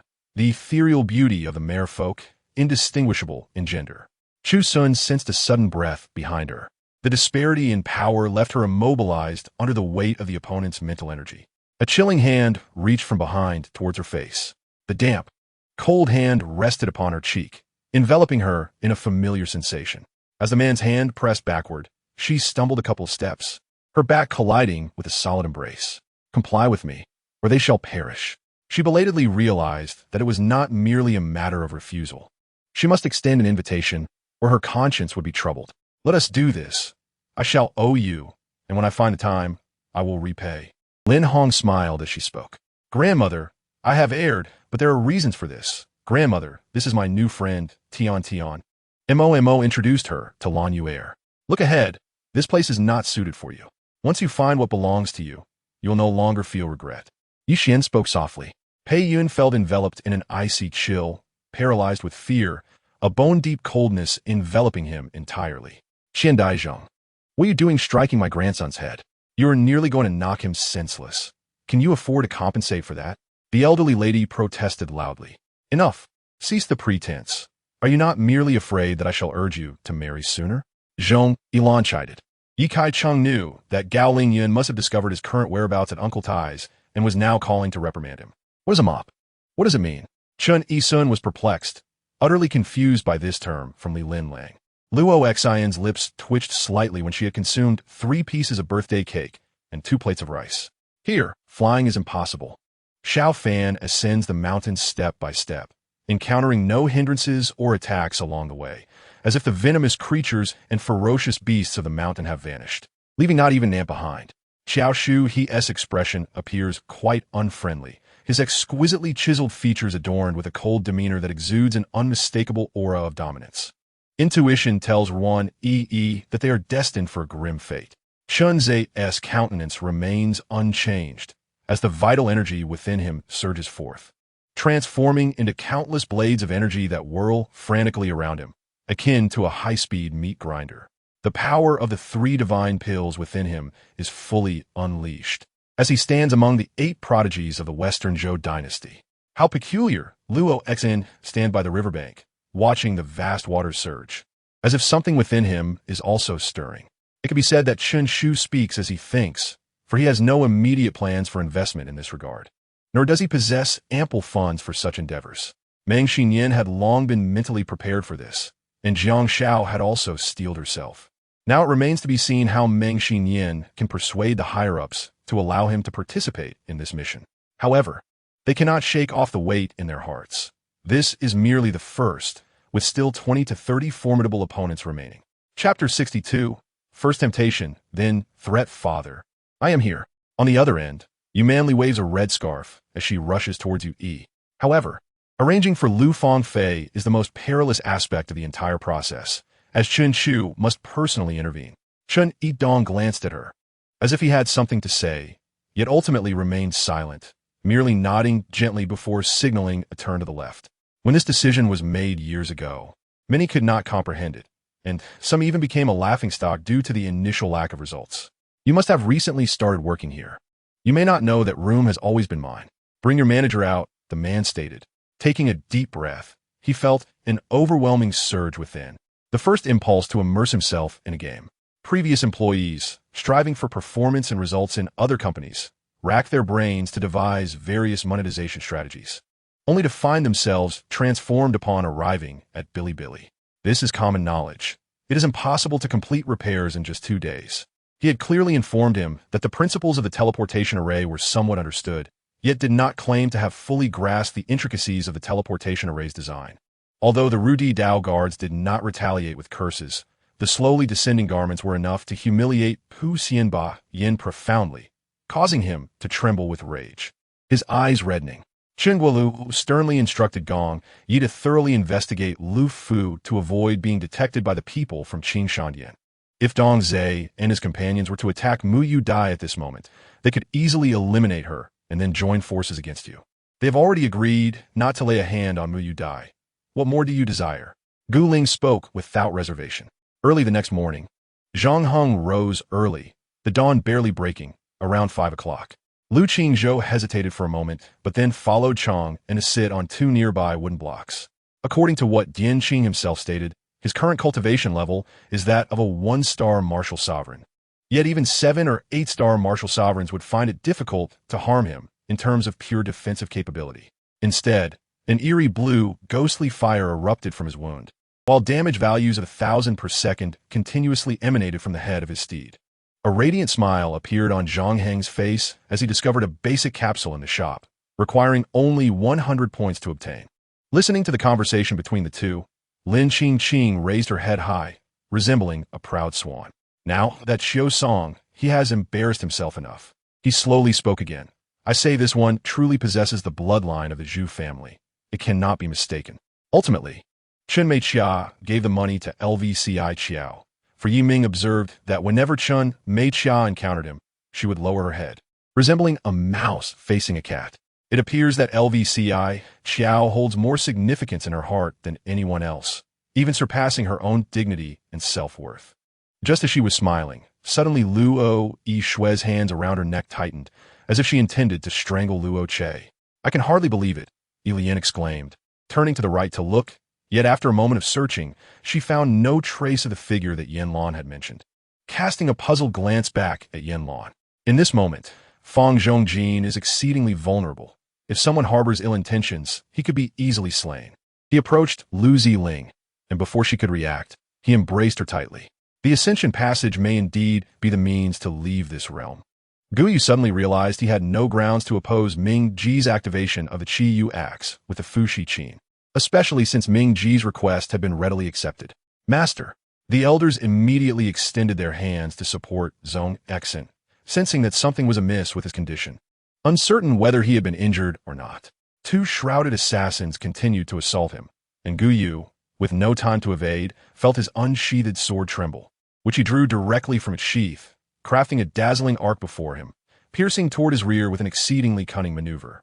Upon witnessing this, the enigmatic figure burst into laughter, unperturbed, as the black cloak billowed ominously, a terrifying surge of spiritual energy swirling forth.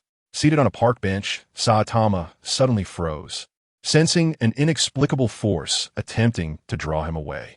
The following day, Wu Bai and Hui Wei arrived together at the Zhonghong Intermediary Freight Company. However, they parted ways on the second floor. Su Yang regarded him without replying, glancing at the pale-faced Zhang Yanfei, his expression wavering. Chapter 63. He exerts one effort. We smile in the underworld, Old Wang. The old woman could not help but marvel. No wonder after arriving at Hongmei Yuan. I see Lu Changxian always embroidering behind closed doors. I thought her to be merely a decorative cushion, yet she has crafted such exquisite items. You err. Is you being truly taught by you? Sang Jin Cheng gazed at his sister with suspicion. The heavenly emperor of Shang, Qin, glanced at his son, then momentarily fixed his gaze on Zhong Zi Hao, exhaling a faint sigh in his heart. However, he refrained from voicing the remaining thoughts. In an instant, a terrifying force erupted from within him, flames of every hue, red, orange, yellow, green, blue, and purple, filling the void. The flames he unleashed this time bore a trace of Phoenix Fire's might. Haha, you think too much. Wang Huai chuckled dryly. Our netherworld has never taken responsibility for the living. We only deal with the dead. Hence, how the living fare has little relevance to us. Very well, then I shall await your commendable performance. Sun Miao smiled lightly as she bid farewell to Lu Qingshui, turning to greet Fanwan Yi, leaving only the sisters Lu Qingshui and Lu Qinghuan. In Jiangdi's view, Su Mi's feelings for Gu Liangyin ran deep, even in death. She would not cooperate with the exhibition. There's nothing to be concerned about. Bai Shuesheng smiled, straightening her attire as she exited the production team's door, lifting her head to gaze outside. As Chun Xinghai approached within a kilometer of the golden giant serpent, the scene dramatically shifted. Upon discerning the features of the newcomer, the hand that had been gripping the Beretta in his pocket gradually relaxed, his right hand slowly withdrawing from his pocket, eyes narrowing menacingly at the security guard before him. Tang Lu, possessing keen intellect, naturally comprehended Yi Bai's intentions, and the password's homophone perfectly conveyed the sentiment of loving you for a lifetime, making it memorable and easy to inspire imagination. Presently, you surely do not hold a favorable impression of Xiao Yun, yet I assure you, others possess remarkable household management skills. A sow, along with 2 fat pigs weighing 3 to 400 gene each and 4 to 5 goats, requires daily feeding, a task that Xiao Yun has taken upon herself. Han Xiao gazed dreamily at her completely exposed form as she gracefully dashed into the entrance of Fei Mu, her movements reflecting a beauty so exquisite that one wonders if another could ever match it. In a moment of stark reality, young Lily felt as if she had undergone an extraordinary spacewalk, her body still feeling somewhat buoyant. The atmosphere was one of stunned silence, with many faces displaying a mix of amusement and disbelief. The leap from 20 million to 40 million was a terrifying maneuver, seemingly only permissible by those of great family clans and alliances. The mention of 40 million left the crowd in hushed astonishment. A man accustomed to the rigors of battle found it hard to accept the decay of his own form. Memories from a past life guided me swiftly to the dungeon of the manor, where I unexpectedly encountered several guards, despite the absence of any at the city gate leading to the lord's residence. I lifted the carriage curtain to glimpse Qing Yin, who had shed her bridal attire for a plain mail shirt. Gang Chuan raised his eyebrows, questioning whether we held any regard for his family as Jin Go, his tone turning somewhat hostile. Suddenly, I felt a disembodied sensation, a lightness enveloping me. I fainted again, though I did not dream of the nine-tailed fox. I plunged into an abyss of darkness from which I could not escape. Upon entering the courtyard, Mingda joyfully played with a mirror, her eyes radiating white light as she explored the applications within the Tian-Tun mirror. I was puzzled by the leader's reaction to the name of the Baiwa altar master. Despite his face being obscured by cloth, his voice betrayed a hint of excitement. As soon as he finished speaking, a man in black, clutching a sword, glided silently from behind the screen. Unable to contain her pride and sense of accomplishment, she had taken the opportunity to visit several couriers during the busiest 3 days leading up to the arrival of the Qi Wang, sharing the news of his visit to our home for flower viewing and waiting eagerly to witness the astonished and envious expressions on others' faces. Since the fall of Wu and Shu and the unification of Artagine, while there may be occasional unrest in localized areas, the overall situation has remained favorable. Peace and development have become the twin themes of this new era. Our common folk have not engaged in warfare for many years, focusing instead on agriculture. Having a few rice weevils in the palace is hardly an issue. Chapter 64. This wave is coming for me. The vibrant colors of white refer to their tails. The mermaid, cradling her floating body, intended to swim towards the surface, but unexpectedly, the one who had been eyes closed suddenly opened them, a small hand pressing gently against his heart. The guide's released pheromones possess an irresistible allure for the spiritual entity. The stronger the genetic compatibility, the greater the attraction. The mermaid, surprised, looked down to meet a pair of amber eyes. He was momentarily taken aback, as if he could see through those eyes. Lu Yiguang heard that the crown prince inquired about him. Just as he raised his eyes, a student accompanied by the prince's personal guards ascended the stairs. Yang Han smiled, stating that they had made their move. Why should he fear? Sooner or later, he would avenge those wronged. After declaring this, Yang Han disregarded the objections of the crowd and departed with Yutu and Jin Mao. Meanwhile, Li Ruiyo and the others who had left the headquarters of the Hucking Society arrived downstairs in succession. Dingzi blushed as she held Wu Shuang's hand, noticing the blood-red gemstone ring she wore, which added an alluring hue to her fair, translucent fingers. Sister Xian suddenly felt significantly stronger. Wei Mei stared wide-eyed at the skills displayed by Murong Xian, whispering her admiration. However, Zhan Mei and Xu Lu completely ignored Qiao Ying's words, exchanging glances that revealed their shared thoughts. What method? Mu Shiyun was entirely immersed in the indignation and excitement stirred by Situ Kong's words, prompting Qin Long to voice her questions. Xue Shangtang's countenance soured, his stomach churning, almost leading to regurgitation. Had it not been for Mo Xia's relatively handsome appearance, despite his middle age, one could speculate that Xue Shangtang would have already succumbed. They bypassed the canyon to another mountain, but upon reaching its base, they encountered an odd phenomenon, a strange force preventing Yang Han and Jin Mao from advancing. Without hesitation, Mo Chanhai grasped her hand and led her swiftly out of the house, heading directly to the garden behind. However, the circumstances had changed. Killing members of other teams now permitted the plundering of all their points and 7 colored light orbs, presenting an irresistible justification for slaughtering opposing teams. The roaring flames engulfed the round cauldron, and the sound of it being struck resonated clearly. Yang Song wished to shout, but found himself voiceless, desperately pounding on the cauldron. He still wished to survive. 3 of the 8 divine warriors had perished, particularly 2 from the top tier, and he still harbored dreams of ascending to that level. Lin Yi and Feng Lin nodded in agreement. Ji Ingxiong indeed possessed great fortune, already having secured 600 segments. Adair and Sen all received their orders and departed, leaving behind 8 sword attendants and 5,000 swordsmen. At the airport, passengers disembarked slowly, while signs were raised to welcome the competing teams. A luxurious coach transported over 30 individuals away. Zhao Mu's heart raced. How could the Guo lady be so well informed? How did she learn of his outing with Yan Nan? However, perhaps it was because Lu Fong was wholly focused on his child at that moment, oblivious to the change in Chun Xian's tone, causing him to excitedly embrace his child and prepare to enter the house. One phone call could summon hundreds of people within minutes, and the numbers continued to rise at this pace. It was not surprising if it reached thousands. This was a perfectly normal occurrence. Unexpectedly, in a bid for convenience, Su Huai exchanged all the raw stones at once, obtaining 200,000 starlight teleportation stones. Such wealth, though inconsequential to major powers, would be considered a fortune on Bolenstar. The half-buried old coffin in the Lus was brought to Harbin for a glimpse. The reconciled Chi Airyi smiled as he spoke. Chapter 65. Can humanity overcome natural disasters? Bribing the Sentinels involved in the cultivation experiment certainly allows for prior knowledge of the Miao Jiagua news. However, the issue arises from Leonard's knowledge that Miao Jiagua originated from Chu Xun. It should be noted that only 3 individuals present are aware of this information. A possibility emerged. Could they be eavesdropped upon?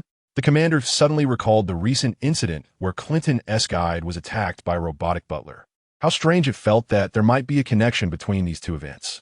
Jiang Fei, who had been peacefully asleep, was jolted awake, gasping for breath, only to find her throat and nasal passages in agony, her vision obstructed. The whip struck her already injured hands, causing her to cry out in pain. Yet she lacked the strength to resist. The previous effect of the poisoned ice blade had been remarkable. Pairing it with aerial explosives provided a sense of safety. Even if Lu Man was enjoying the benefits of filming, with a favorable character profile and capital investment, the fundamental conditions would still invite criticism. The automatic doors of the emergency hall opened, with patients still resting. Director Zhang's heart, once fervent, now cooled by half upon realizing there were no new patients. Su Luyuan, having never tasted a meat pie, curiously took a piece from the box and bit into it, his expression becoming nuanced. Nearby, someone scoffed, suggesting that those from affluent backgrounds perhaps suffered from paranoia, speculating that some individuals might be despicable and vile, leading to divine retribution, as Bai Lin derisively commented. Today, the esteemed elder imparted the renowned Guojian Fa of Chuha to Xiao Lingxian, who gazed solemnly at Shaowulan. Furthermore, due to the increased distance between the light sources, the illumination was exceedingly limited. Even during the hours of light, the streets remained dim, a stark contrast to the vibrant, fire-lit nights before the calamity. A dark green tempest spiraled wildly around Huang Yunshua, with his vitality plummeting as various alerts blared incessantly. The Wu Home Mansion, still resplendent, sprawled over 100 acres in the southeastern part of Yujing City. Its grandeur was marked by a pair of towering red-painted stone Qilin statues at the entrance, complemented by a vermilion gate adorned with gleaming brass nails and rings. This family could be regarded as the most powerful in the Deqian Empire, second only to the imperial lineage. As time passed, the crowd swelled, quickly numbering over 100 onlookers. Eventually, logistics, forcibly classified by Lin Sheng as one of the 6 major enterprises, would not see a breakthrough until at least 2005, provided the groundwork was laid properly. The man clad in a camouflage canvas uniform was Lu Mu Bai, an instructor of the Legion, one of the nation's 3 elite special forces, and a formidable alchemist. Huang Yunzhou remained vigilant regarding the developments in Jingfeng City, with a first wave of 500 cavalry, led by Deputy General Zhao Hong, was composed entirely of melee fighters. After traversing the treacherous battlefield terrain, they closed in on Ku, launching a frenzied assault. Su Qian and Xia Yuan exchanged a glance, simultaneously recognizing the gravity of the situation. In the brief moment of their distraction, Shi Xiaoyu had already exited the sleeping quarters and headed directly to the Panlong Hall of Emperor Confronting. Presently, as European and American, as well as Japanese and Korean capital, fled Moscow in droves, the Russian economy continued to deteriorate, seemingly on the brink of repeating the disintegration witnessed during the Soviet Empire's collapse. Chapter 66. Fei. The present-day plague Mo Shihuan felt a sweetness within, as Zhuoqin's large hand was equally warm. With Zhuoqin, he had always been treated like a cherished child, and such warmth was likely an experience Mo Shihuan had never known. Following that individual, others gradually gathered beside Yin Qing, leaving the 2 isolated. Even though she had surmised certain truths, she still dared not voice them in front of Zhuoqin. As the commentary and banter unfolded, both teams had already entered the game, positioning for the initial skirmish. Yu Lu signaled, prompting the team to convene near the barren area, competing for vision. The Emperor felt somewhat helpless.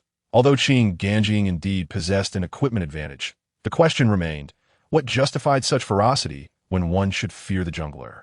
Cao Cao mused, relying on the influence of the Chao and Xiaohou families to swiftly rise as a regional lord. At that moment, Zhu Di also came to a realization. Wu Zetian encouraged people to report, a notion that was quite familiar. Tong Patian looked at Zhou Ku in astonishment, never anticipating such boldness from him. Just then, Tang Moni spoke again, warning that the location was at the heart of an ancient tomb, thus exceedingly perilous yet immensely valuable. It appeared to be a graveyard, interwoven with countless powerful resentments, where innumerable, formidable tomb raiders had perished. After a considerable duration, as Chun Rong nearly succumbed to slumber, she heard a low, feeble sigh. Then, the footsteps retreated, and the door was gently closed. In truth, the assassin had intended to take poison to end his life, but the Imperial Guards had sealed his acupoints, leaving him unable to move, except to speak. He glared at Murong Qingran, entirely disregarding Biming Hanchuan's inquiries. No, you still has some accounts to settle. I shall visit my Anne another day. Murong Yu shook her sleeve with a faint smile and turned to leave. For cultivators of such caliber, the efficacy of the underground passages was nearly negligible, yet having something was better than nothing.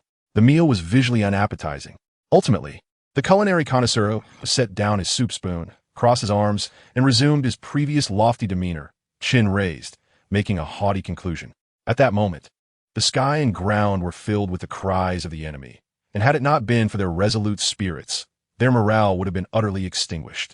The day prior, had it not been for Tsang Shui's enlightening words, she would have remained mired in anxiety. After a brief moment, Zhou Xing regained his composure. Whispering in disbelief, "You are alive." His voice, though soft, could not conceal his astonishment. Xiao could have simply sent a text message. Why go through such elaborate measures? Hei Ta recalled his promise to dine with Lin Xiaoya the previous day and tucked his phone away. Once the connection between the quark energy within him and the Yu Ding completely dissipated, Wang Yu sighed. The Yu Ding had provided assistance up to that point. Zhao Xian nodded in agreement, saying, "All right, let us descend." He then addressed Luo Tian. "Since you are here, I shall ensure they treat you well." He emphasized the last two words deliberately. "I possess no evidence, yet I am certain she is Han Jingxian, and thus I shall offer her all that I owe to Han Jingxian, including respect." Duanmu Hao reflected thoughtfully. Enbo was left speechless. Indeed, in 5 years, Duanmu Hao had learned far too much, even grasping the concept of respect. Upon hearing in Xiaoyan's words, Long Tian's facial muscles twitched. They had fought fiercely on several occasions, yet maintained a rather amicable relationship. Luo Tian brought Chu Xun to the valley's entrance, just as he intended to enter, when he caught sight of a nearby stone tablet inscribed with the 4 characters, "End of the Valley." Oh, it turns out this is a place for selling counterfeit drugs. The appearance of Fei Qingyu caused Yan Ruofeng to frown slightly, but soon after, a piercing voice erupted from his lips. Nevertheless, the 2 elder mermen quickly grasped that even without utilizing the powers of the heavenly eye, preserving their strength, they were ultimately ensnared by Wang Yu. In that case, it would be better to confront Wang Yu with the heavenly eye's powers. Aren't you quite the boastful one? You dare challenge Dr. Yi and seek to defend others? Those lacking ability should remain humble and not prance about like a wolf with its tail held high. Bai Hong scoffed. Lin Yu's statement was half true. While the 2 Sarala pearls were indeed part of the same set of artifacts, the complete set ought to consist of 7, as evidenced by the earlier visions within the yellow light. In truth, he might not even realize it himself. Fundamentally, Jiang Tian and Lin Tianba, as well as Gui Jian and others, were not of the same ilk. Due to their backgrounds, they were aligned in certain aspects, yet fundamentally, the differences between them remained vast. Chapter 67. Departing for joint military exercises at that time, cultivators from across the land had united to besiege the malevolent slaves, resulting in devastating losses, with over half of the sects succumbing to his might. Wang Yugen had only spoken halfway when he was interrupted again by Li Jinmei, who seized the phone this time. Subsequently, they retrieved the drainage network map of the capital found within the government archives, locating the underground drainage system of the mansion and instructing the aides to enter through the sewers. Observing the complex emotions flitting across Nian Nu's face, coupled with the earlier voice, Li Sui understood the situation. Su Xiaotong's body suddenly stiffened, and he gradually raised his neck. Bathed in the hazy moonlight streaming through the window, he beheld a face with closed eyes, long eyelashes curling, skin as pale and luminous as jade, and features flawless in every regard. "How about this? When convenient, inform the villagers that we shall provide free medical care for them in the future," Li Shanda proposed to Boming. Although the trio had come to celebrate, their true purpose was more about drinking and venting emotions. The atmosphere's calmness allowed one to maintain their final semblance of reason at the table. Upon hearing the words of Yuan Qingdi, the assembly fell into contemplative silence. At present, Zhao Yi had ascended several ranks, his title elevated to that of a prince. And the monetary rewards he received were no longer a matter of discussion. Should further rewards be conferred, it was uncertain what form they might take. What sensation does one experience when confronted by rows of black zombies clad in ancient soldier armor? Ultimately, a ban refrained from consuming the leg of the Z, as it was deeply ingrained in its perception that the Z had never been a magnanimous centipede. The Guizhong produced numerous treasures not found elsewhere, medicinal herbs, minerals, and even some magical artifacts left behind by fallen cultivators. Treasure seekers would sell me ordinary items, which I would then resell in Yihe City. Regrettably, this yielded little profit. Batu, with his mouth full of meat, mumbled. Fortunately, these creatures would generally refrain from attacking seemingly formidable adventuring teams unless provoked by disturbance or hunger, or commanded by beings such as vampires or ratmen. The sandy soil of the floating island glimmered with a golden hue, hot enough to scorch the soles of one's feet. Zhou Feng, initially covered in frost, found the chill dissipating the moment he entered, with the frost melting into water that evaporated before even reaching the ground. After Daishan embraced Lu Ba, his head nestled under Lu Ba's ribcage, Lu Ba fell sideways, pressing Daishan's head beneath him. The weight of over 3 tons not only made Daishan feel as though his brain would burst, but also caused acute pain to the soldiers supporting him in battle. Following the refresh of drone data and the protection of energy points, Yanfei found that the consumption of mental energy when collecting supplies had significantly decreased. Thus, this rapid gathering of colossal rocks did not adversely affect Yanfei's health. It turned out to be Mr. Yuan Tan, an unexpected visit. What brings you here, sir? Although Zhou Yu was in a foul mood, he managed to maintain his composure. Ha! Commander, we are part of the caravan heading to Xi'an City. I am well aware of the usual protocols. Willem quickly gestured for a shrewd subordinate to present a bag of prepared gold coins, which momentarily eased the expressions of several military leaders. The radar operators aboard the 2 warships had detected this anomaly, yet they presumed it was merely a malfunction and did not report it to their superiors. This represents the understanding of the Taoist of Yin and Yang regarding the causal relations of Earthstar. Having once concluded the celestial path of Earthstar, he now personally reopens it for them, offering a glimmer of hope in this final moment of calamity. Should they ascend to the primordial chaos, they would surely receive the protection of their respective races. As for why she needed to save her, once she exited the palace, she would come to understand. By then, she would no longer be constrained by the cold palace and would find a way to cope. She had sensed the impending separation a month prior. She was not heartless, nor had she failed to give him opportunities. Yet he repeatedly betrayed her trust. Her love could not tolerate even the slightest deception. She had an intuition that if she followed him to the hospital today, parting from Su Yinzheng would not be so simple. Thus, the old immortal had long taken note of Shun Shursan. Hence, when Shun Shursan first visited, it was as if the old immortal had anticipated it, having already instructed Lu Sa in advance. Yu Laoda issued a series of orders. Should the lights be turned on, it would reveal that his once amiable visage had twisted into something grotesque and sinister. What? The Imperial City Department has taken over. Do you have any objections? The man's voice was cold, laced with a hint of mockery. All of this was observed with keen interest. He remained unfazed by the overt and covert struggles of the political arena, nor was he shocked by how quickly Governor Ouyang, who had been friends with Lu Zhonghua just moments ago, abandoned him. The realms of politics and commerce are indeed alike. Only Li Yi possesses true friends. Despite her amiable demeanor, Hua Yuqing merely exhibited politeness towards Hui Qingyan, her regard unchanged. She only glanced a bit longer when Wang Tianqing mentioned he had been assigned to the divine dormitory. Helplessly, Xiao Chun could only regard the girl as heir. Lying on his bed, contemplating the events of the past few days. Are you not going to provide me with an explanation? Yu Shengyao sat leisurely in her chair, her cold gaze fixed on Tanzei. What incident could have prompted the illustrious chairman of the Sanyu Group to treat Xiao Chun with such deference, even transferring the entire Sanyu Group to him? Guangguan was taken aback. Release it? How do we do that? It seems to appear it will. Not according to my desires. As her hand rested on Su Fu's shoulder, in the next moment, Su Fu felt a flash before his eyes, and his body vanished. Perhaps for anyone, the future is boundless. Yi Bai is indifferent. Helping others is not out of the question. At this moment, They also noticed the source of the sound in the distance, seemingly from the narrow path on the mountainside. Fortunately, due to that emotion not belonging to her, although Guan Guan's tone was unfavorable, the affection in her gaze was unmistakable, resembling the playful teasing between lovers. Chapter 68. The First Sale of Miao Jiagua. The young guide, rumored to be the light of guides, was greatly favored, firmly securing the position of crown prince against a backdrop of numerous suitors. The crown prince had countless admirers, including the past Chu Xun, who held a particular admiration for this prince. Of course, it was merely admiration, not infatuation, in both lifetimes. Chu Xun had only loved men. To this day, Chu Xun still could not comprehend why this prince would take interest in him.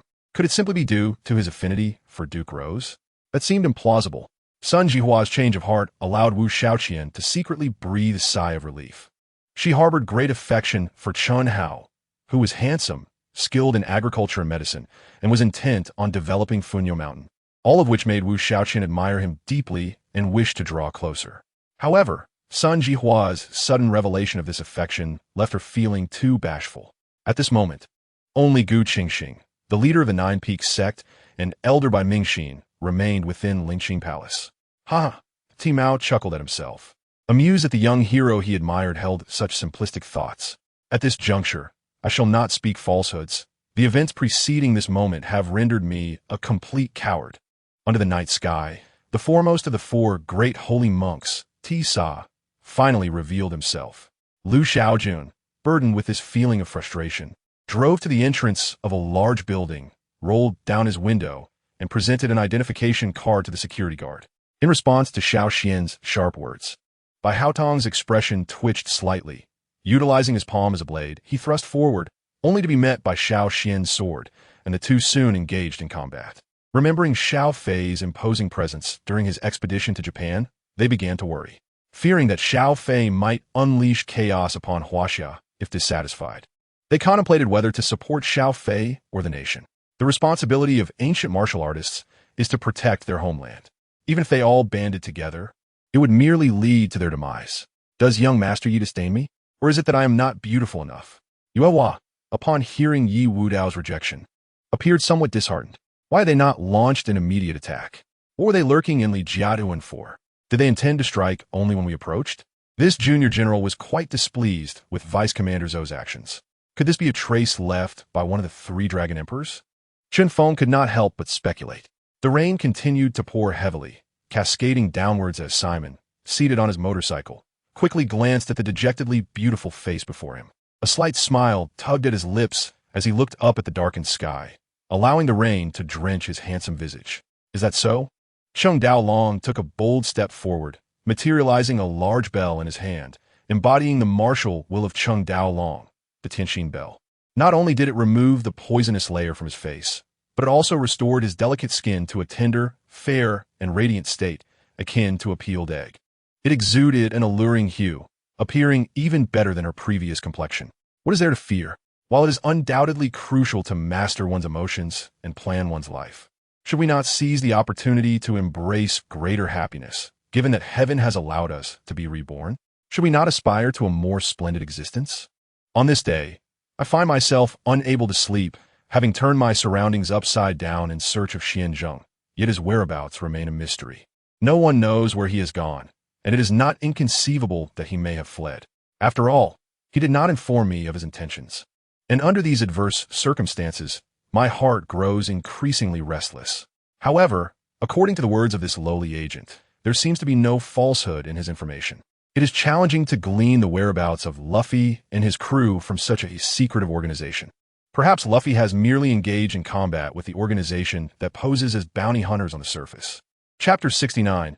Hunger Marketing and Bundled Sales. I sell black fruits bound with 100 red fruits as a set, conducting bundled sales at a fixed price of 1 million star coins per set, with a limit of 5 sets per person. I am offering you 10 black fruits right now, and yet you still try to haggle with me. Enough, enough. I can do without another customer, so please leave swiftly. The commander wears a look of disappointment, as if he is on the verge of lamenting his fate. All right, my price is 5 million, and I will assist you. Just as the old woman's hand struck out, she felt something lightly graze her pulse point, and her hands fell limp, unable to rise again. The power of light? Perhaps I can.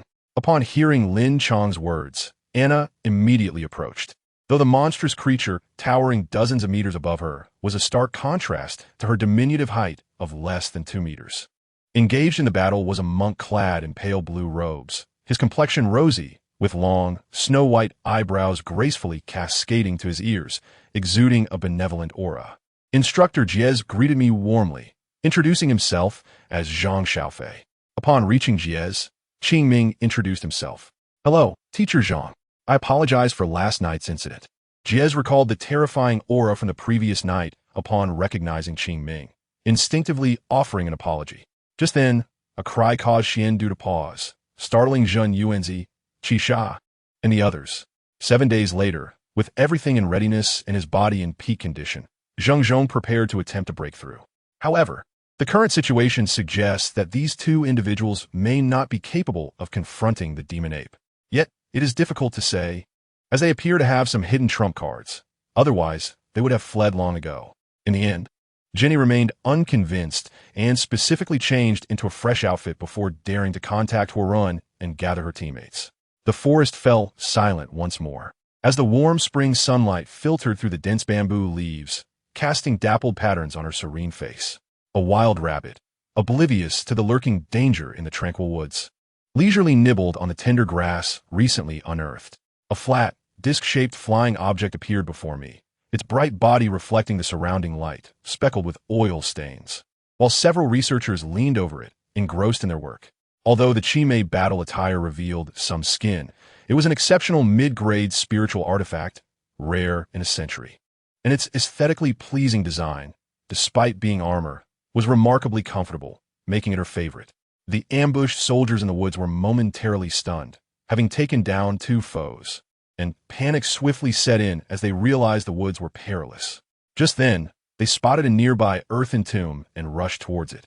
At that time, only a little over 2,000 men remained stationed at Fenyang Palace, and reluctantly, he had to recruit along the way, amassing nearly 20,000 by the time he arrived here. However, due to uncertainties about the situation at Yinmen Pass, he dispatched a team of scouts to investigate. Listening to Yi Fenglan's calm voice next door, which felt like a gentle spring breeze, Gui Yinshi found renewed confidence. Of course, those were matters for the future. Who knows when one could elevate their martial arts to the pinnacle of mastery. For now, Cheng Yaojin's only hope was to withstand the assassins sent by the Li family. To soothe my nerves, I decided to go shopping. I called Xia, marking my first outing since starting work 2 weeks ago. At this point, Su Yuanlang cast a suspicious glance at Cheng Yaojin. Surely, as someone entrenched in martial arts, he should know of the events of that day. How could this elder appear so oblivious? Could he possibly be a master from the outer sect in disguise? How then did he gain entry past the guards at the cave? Chapter 70. The Duke of Roses investigates the commander's wife, however. His spiritual essence remains in a state of disconnection. How should I describe it? He knows his spiritual essence resides within the mental landscape and feels it being suppressed painfully, yet he cannot reach out to it or communicate with it. While searching for clues, he discovered a highly confidential piece of information from many years ago, the 3308 contaminated zone. According to the records, the first group of sentinels to venture into the 3308 contaminated zone. Now, with Moon Yin expressing such concern for him, warmth surged within him, making the previous humiliation seem trivial. "Thank you, Captain, for your kindness." Lin Xiqing quickly expressed his gratitude, not taking the so-called support to heart. Tu Jin raised his eyebrows slightly, gazing intently at Yi Jiu for a while, as if deeply engaged in contemplating an unknown question. Qi Jiqiang never anticipated that in seeking a favor, he would inadvertently entangle himself. Luo Feng lit a cigarette and sauntered out with a swagger, a triumphant grin spreading across his face. The stark contrast in their identities, coupled with an extreme and delightful disparity, was quite a spectacle. Previously, she felt embarrassed by the noise next door, yet with Xiao Shiqing's arrival, those sounds became a source of warmth. Now addressing Wei Yuansheng as nephew clearly aimed to elevate him within the Wei family hierarchy, a gesture of goodwill. When the entire Sheng family learned of Hualan's impending betrothal to the loyal duke's residence, it caused quite a stir for several days. The radiant sun pierced through the dense bamboo leaves, casting dappled light on her tranquil face, painting it with brilliance. The man ceased his laughter and stared at her for a long while. And he felt as though his penetrating gaze had seen through her innermost thoughts, causing her to feel a twinge of anxiety. The crowd gathered by the river, gazing at the floating corpse, which had become grotesquely bloated after prolonged submersion. Tears welled in her eyes, and her eyelids felt heavy. As she turned to the floor-length mirror, she realized her appearance was quite disheveled. His head bowed slightly, his forehead touching mine, his shoulder gently resting against me. It felt as if he had temporarily entrusted all his melancholy, sorrow, and vulnerability to my being. Of course, the fact that Lawyer Tang could take the time to visit my humble abode made my heart soar like a bird released from its cage, fluttering freely and chirping joyfully. Kong Xiao's words were poetic and sincere, devoid of pretense or exaggeration. The blade of Yin Nanfei sliced through Feng Shua's neck, severing his head, which flew into the air. As his wings flapped, a gust of wind arose, pulverizing Feng Shua's head. Logically, given that the late emperor held the territorial maps and troop deployment strategies, he should not have faced such a devastating defeat. For years, he had been investigating in the shadows, yet every time crucial moments approached, he would be subtly obstructed. Lung Tian found it perplexing. How could this seemingly advantageous brother-in-law have such an odd presence? Moreover, seeing Xian addressing him so assertively did not seem like a mere joke. Upon seeing Alan emerge, Wei Yang immediately approached him. Alan had evidently not been well nurtured in the womb, as his health had been poor over the years. Thankfully, Junyan had been diligent in his care, yet Wei Yang still felt a sense of concern. After a moment of sighing, the host called the remaining 8 finalists to the stage, commencing the much-anticipated awards ceremony for all contestants. Chapter 71. Another upgrade? Now that Lin Yun has graduated from university last year, she has been assisting in managing her career. Although Lin Yun is quite capable, the time to repay debts has arrived. He finds himself in a situation with no retreat. Thus, he must wager everything he has in a desperate gamble. The bodyguards, not daring to be careless, drew their weapons, such as daggers and machetes, and rushed towards Chen Jiang, aiming to strike at his head. At this moment, the group fell silent, each glaring at Wang Dao, then turning their gaze towards a young man who remained composed and seated. After speaking, Wang Dao leaped off the city wall and into the Lingyu, where numerous Jinhuan soldiers and generals looked at the two with apprehension. Jin Shursan's words ignited the fury of the Empress Huang. She pointed at Jin Shursan, gritting her teeth, yet ultimately found herself at a loss for words. In the ancient heavenly court, he had encountered the leader of the Fire Dragon clan, an exceedingly fearsome being. The faint scent of blood and sweetness permeated the yard, making Qin Hao and Ouyang Qing feel somewhat uncomfortable, possibly due to the flowers or toxins present. The voice of a Meng echoed from all directions. The Yin ghost technique of the Qin clan has once laid a true immortal to rest. Let us see how you will respond. Only when they could no longer breathe did their lips part, exchanging a glance before kissing once more, their hands roaming over each other's bodies, slowly removing one article of clothing after another. Just as the green-eyed giant serpent prepared to bite down, it was completely stunned by Shurjia, its violent gaze fixated on him, as if it longed to swallow him whole. Huzi, hailing from a mercenary background, though somewhat dull-witted, was filled with a murderous aura from years of mercenary experience. Moreover, in his current state of fury, his entire body was flushed as if engorged with blood. At that moment, as I intended to fire my weapon, the gun misfired. "Senior, may I inquire if you are indeed the legendary cultivator?" Jiang Hua, despite his arrogance, felt compelled to show humility before the terrifying elder, readying his strongest abilities. Having spent 30 years in the world of Hokage, he could only echo Ji Tiansheng's words, stating that his abilities had awakened just 3 months prior. Qin Feng, observing the dark circles under her eyes, suspected she might be the mysterious Xian Qinwu from the previous night. Any intended quip was swallowed upon seeing her unusual expression. Could it be that her monthly cycle had arrived? "Kunkai," Madame Tang scolded playfully, only to be silenced by a glare from Tang Kunkai. Ling Zhen shook her head, saying, "Aunt, I'm not yet qualified to be a rival to the third prince. In terms of experience, qualifications, abilities, and status, he lacked the standing to contest with the third prince, let alone be considered a competitor. They possessed knowledge that did not require external learning. Instead, it was directly instilled in their minds when the time was right, Unlike intelligent races such as humans who must toil to acquire knowledge from scratch within their limited lifetimes, Xiaoming's talent was exceptional, with his ancient barbarian blood concentration second only to Xiaolin. Logically, once Xiaolin removed the barriers to his bloodline, he should soar to new heights. As flames approached, Lu Xun realized he had been lost in thought and had not managed to evade in time. Upon closer inspection, he found it to be a sedan share, led by a palace guard. Being captured would leave him with no recourse for explanation. Chapter 72.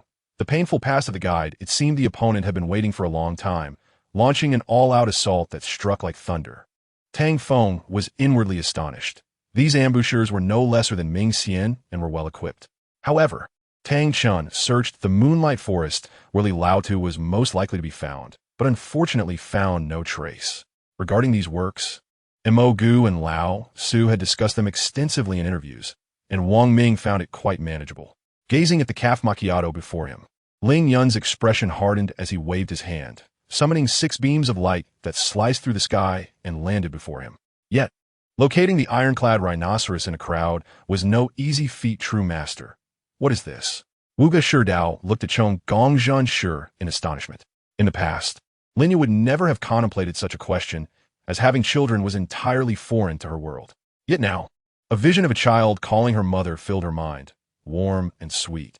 Under the moonlight, Alquette revealed the final piece of information regarding why humanity is the nemesis of mysterious beings. Do you wish to become a guardian who cares for and protects life? The old fisherman, seeing Tang Chun silent for too long, inquired again. Thus, Octavia needed to lead a team to Sorrow City in advance to await Ivan's arrival.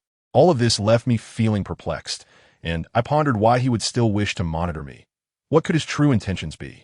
I found myself increasingly unable to comprehend, but the priority remained to rescue Lulu.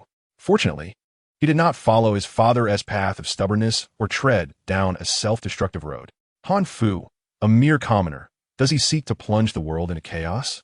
Ding Yuan ground his teeth as he spoke, crumpling the letter in his hand, which was an invitation from Han Fu. I took a deep drag from my cigarette and said to her, "Is this your attitude toward work?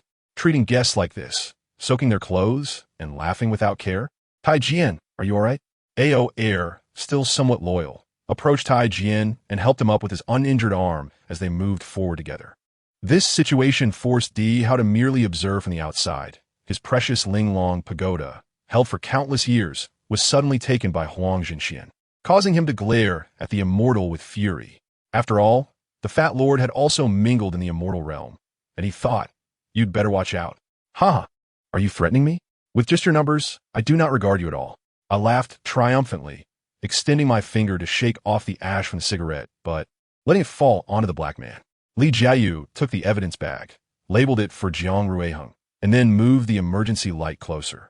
As I remained in Beijing, seeing no glimmer of hope for the future, she began her internship to fulfill her dreams, enthusiastically sharing her daily work experiences with me. I walked to the nearest car door, but just as I reached it, the door closed. Chen Shi had not yet boarded. The others departed to continue their drinking, while the remaining few strolled slowly along the street, preparing to leave the pedestrian zone to hail a cab.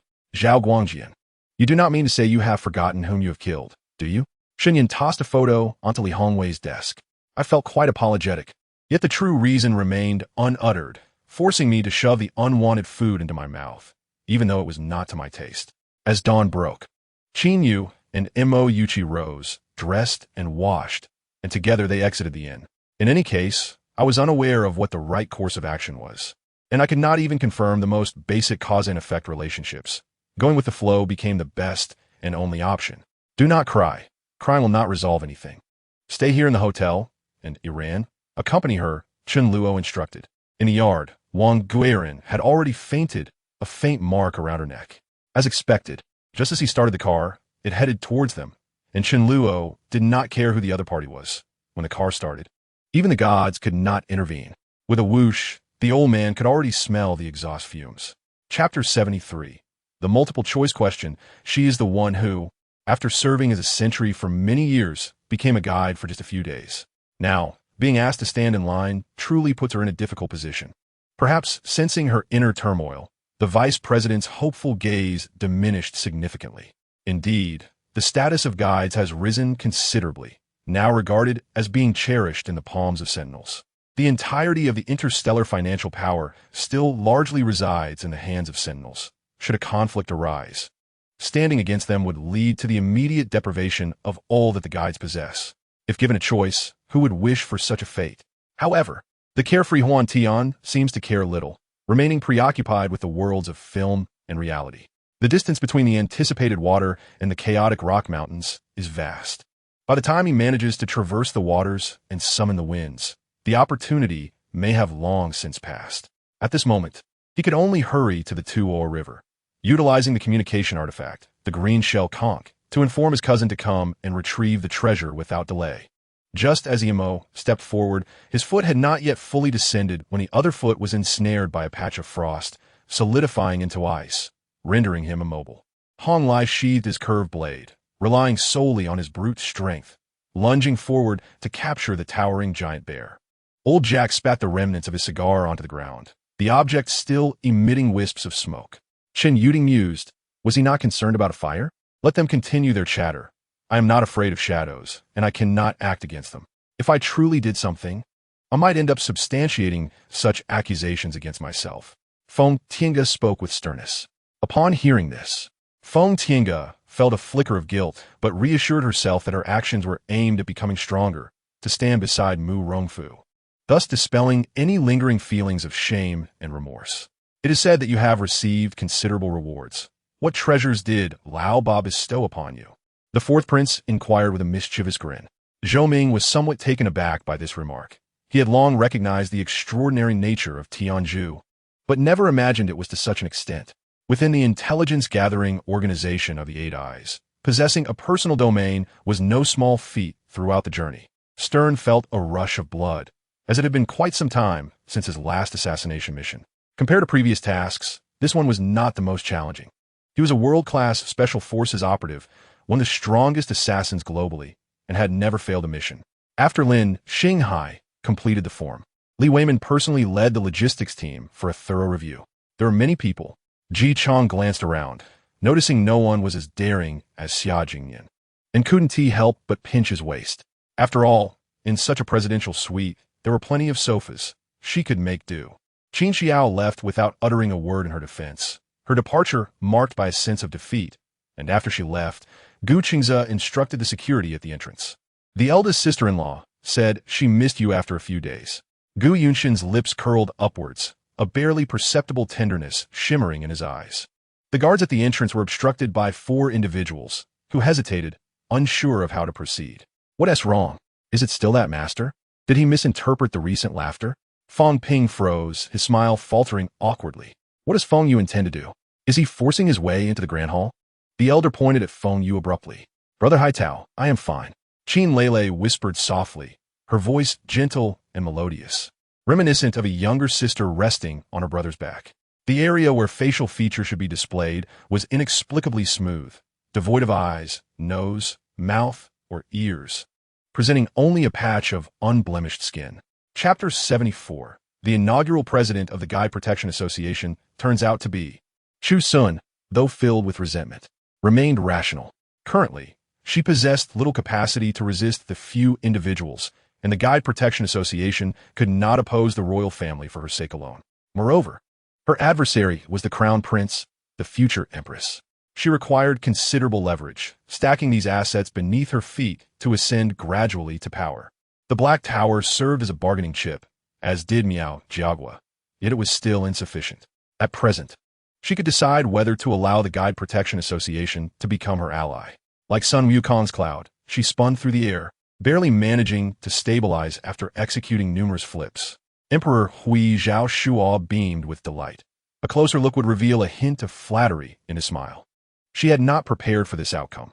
Could it be that his earlier seduction had genuinely worked? Shunyi demonstrated a few moves without pretense.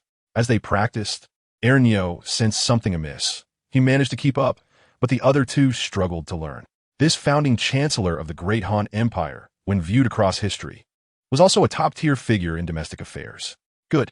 A gentle smile, unnoticed even by himself, graced his face, as warm as sunlight breaking through thick clouds in winter. The man in the black robe slightly raised his chin, revealing a hint of his jaw, which contrasted starkly with his dark hands. The November weather in the capital was frigid, with biting winds prompting many to stay indoors, reluctant to venture outside. It was merely a matter of appointing the Taibai Jin Xing to issue a decree compelling Luo Xian, already in secluded meditation, to remain behind closed doors and reflect on his past misdeeds. The company's representatives, upon seeing injuries, feared repercussions. They left after exchanging a few harsh words. Yes, young Master Xiao? A steward greeted at the door, smiling as he approached young Master Xiaoqing. Concurrently, Lu Lin updated his Weibo regarding Chun Zilan. I simply wish to ask, is your face swollen? He has so many people. If they were to be deducted, perhaps it would be possible to ascertain the food consumption of the military personnel, totaling 1,500 individuals. Regardless of who supports them, there would certainly be scrutiny. No family could silence so many mouths. This is not a matter of a day or two, nor merely one or two individuals. Li Zixio blinked, opting for silence, while Gu Chun wore a knowing smile, understanding the significance of Li Ziyuo's recent sigh. It is foreseeable that once Chun Shuiqian's company goes public, and the scale becomes substantial, his influence on this nation will inevitably increase significantly. At that time, many of Chun Shuiqian's actions may gain a degree of acquiescence, revealing the pernicious nature of imperialist nations. To be frank, how many individuals who attain deputy division level status are simple characters? It should be noted that in China, nearly all of the most exceptional individuals have flocked to the political arena, and the complexities of their interactions are beyond ordinary comprehension. What remarkable novelty warrants such pompous presentation before me? With a solid foundation and an eye for decoration, whether from a prestigious family or endowed with talent. Possessing an alluring figure and a penchant for flirtation, many men have succumbed to her charm, pursuing her in greater numbers than those chasing after Hei Ta. This feeling is profoundly uncomfortable, akin to dreaming of an urgent need to relieve one's self, yet finding no restroom in sight, even when a restroom is located. The relief is intermittent and agonizing. Park Curie nodded slightly, then patiently awaited the call. It did not take long before the phone connected, prompting Park Curie to step outside the restaurant to make the call.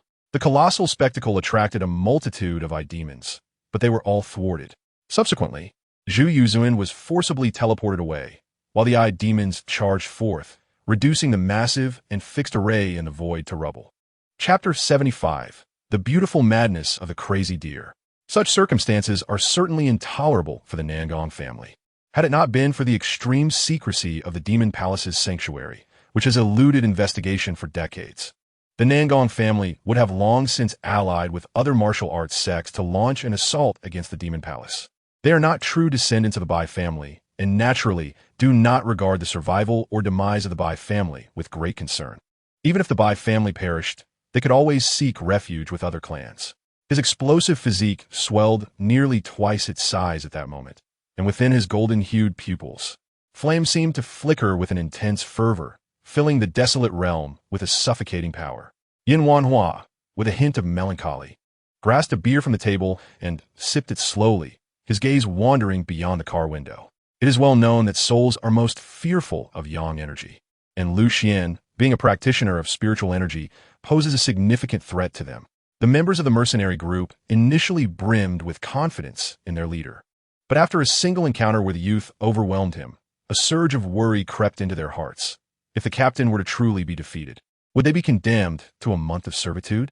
The two exchanged a knowing smile and rose together, leisurely making their way to the site where their comrades were being tormented.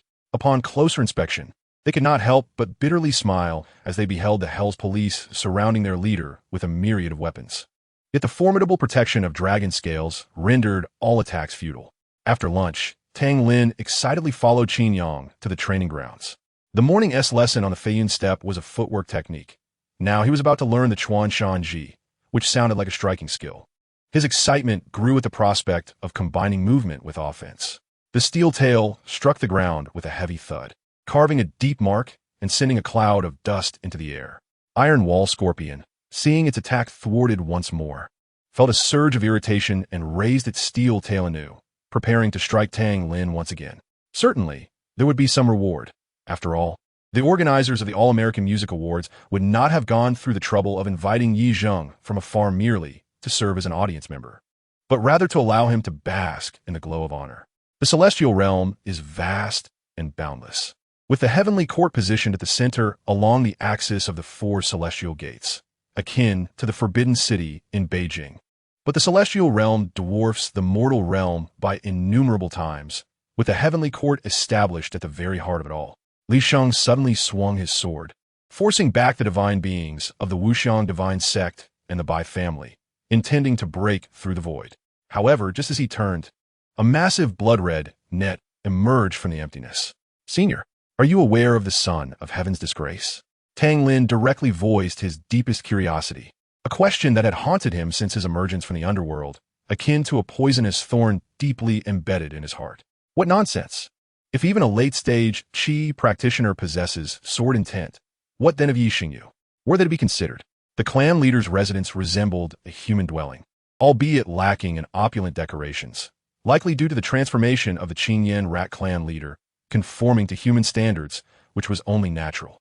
The midriff-bearing outfit clung tightly to her exquisite figure, particularly accentuating her long, smooth, and strikingly beautiful legs, which easily stirred the imagination. Of course, after overcoming this tribulation, your father will have few rivals, declared Yu Dingzhenren with pride. Lin Xiu's eyes and mouth involuntarily twitched as he patted the steering wheel, exhaling deeply, silently adding a paramount raider to his shopping list. Indeed, perhaps that talisman may never reach Lord Ho. This cursed place is riddled with traps. What good is that talisman? Yi Longfei scoffed. From beginning to end, I had not uttered a single word, unsure of what to say, with an overwhelming sensation that Defeng and I were worlds apart. While I was still entranced by the romance of a television drama, she had already adopted an air of worldly detachment.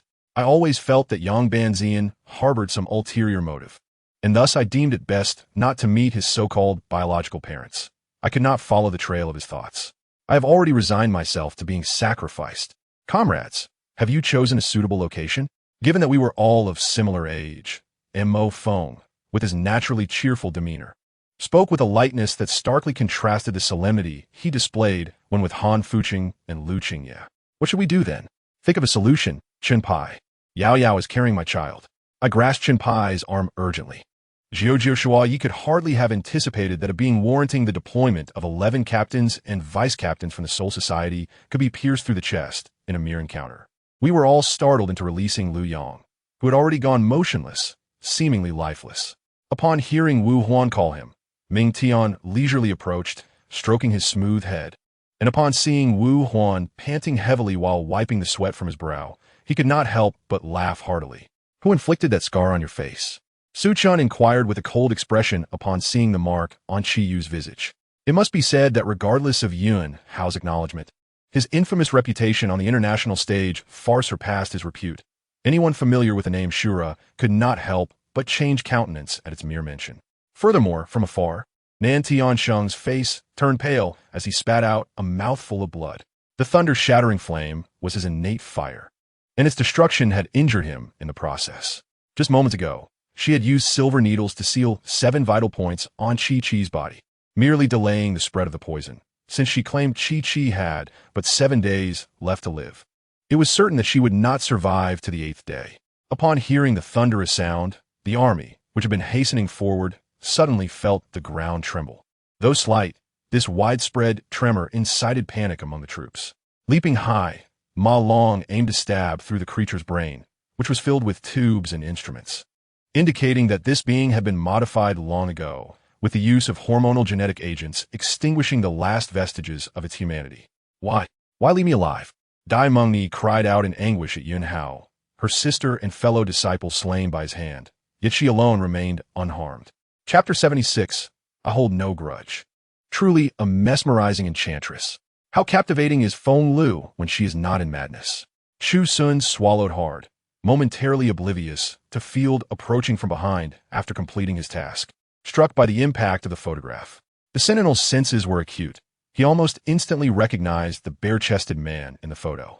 Realizing that the figure in the photograph was Feng Lu, Field was momentarily stunned, only for jealousy to ignite fiercely within him. "Your Highness, I have come to offer my apologies," Bai Lingxi said, bowing respectfully. Whoosh! Numerous super-evolved beings surged toward the Mirage Tower like arrows, unleashing their utmost speed. surpassing the speed of light as they raced toward their perceived points of entry. The techniques exchanged between the two were not merely countless collisions. However, Jiang Shang's determination infused this round with a terrifying ferocity, far exceeding his previous moves. Lin Xiao was a man, and notably, a genuine virgin, at that moment. His eyes gleamed with predatory intensity, fixated firmly on those exquisite legs, unwilling to divert his gaze. Simultaneously, Dalan Feiji Wei was unaware that should he flee, he would be at a loss regarding how to face the refugees. Could he truly tell them that he encountered an insurmountable foe, ultimately failing to protect them and leading all the militia to their doom? Qin Menyu sneered, raising the sword in his hand, which immediately radiated a brilliant white light. In the next instant, a blur passed where Qin Menyu stood, and he vanished from sight. Chen Tianyun expressed disdain for frequent car thefts. Yet due to the mobile phone incident, he dared not voice his opinions, quietly driving while gazing at the endless expanse of the large chrysanthemum garden, where many cultivated flowers for sale, the land leased to florists who paid rent annually, subsequently distributing dividends to the villagers. Agio noticed a large box on the table, looked up at Mama Luo, and upon seeing her smile and nod, opened it. The Guardian's eyes revealed a glimmer of appreciation. To face a powerful adversary without fear and to promptly adjust one's combat stance takes more than mere courage. Nearly 70 vampires surged forward as the priest charged inside, his blades slicing through the air, instantly slaying 2 of the creatures. This realm bore a striking resemblance to Earth, yet there were subtle differences, such as the unique flavor of the green tea, an intriguing experience for Chen Yang, who seldom indulged in tea. Rising to gaze out the window, Lei Sheng recalled the conversations he had overheard between Bo Chong and Lei Yuan outside his bedroom when he first arrived in this world. Discussions regarding the impending turmoil facing the realm. The elderly man with white hair was filled with dread. He had believed that even if his Wan Chong peak could not withstand the cataclysmic blow, it would at least mitigate much of its force.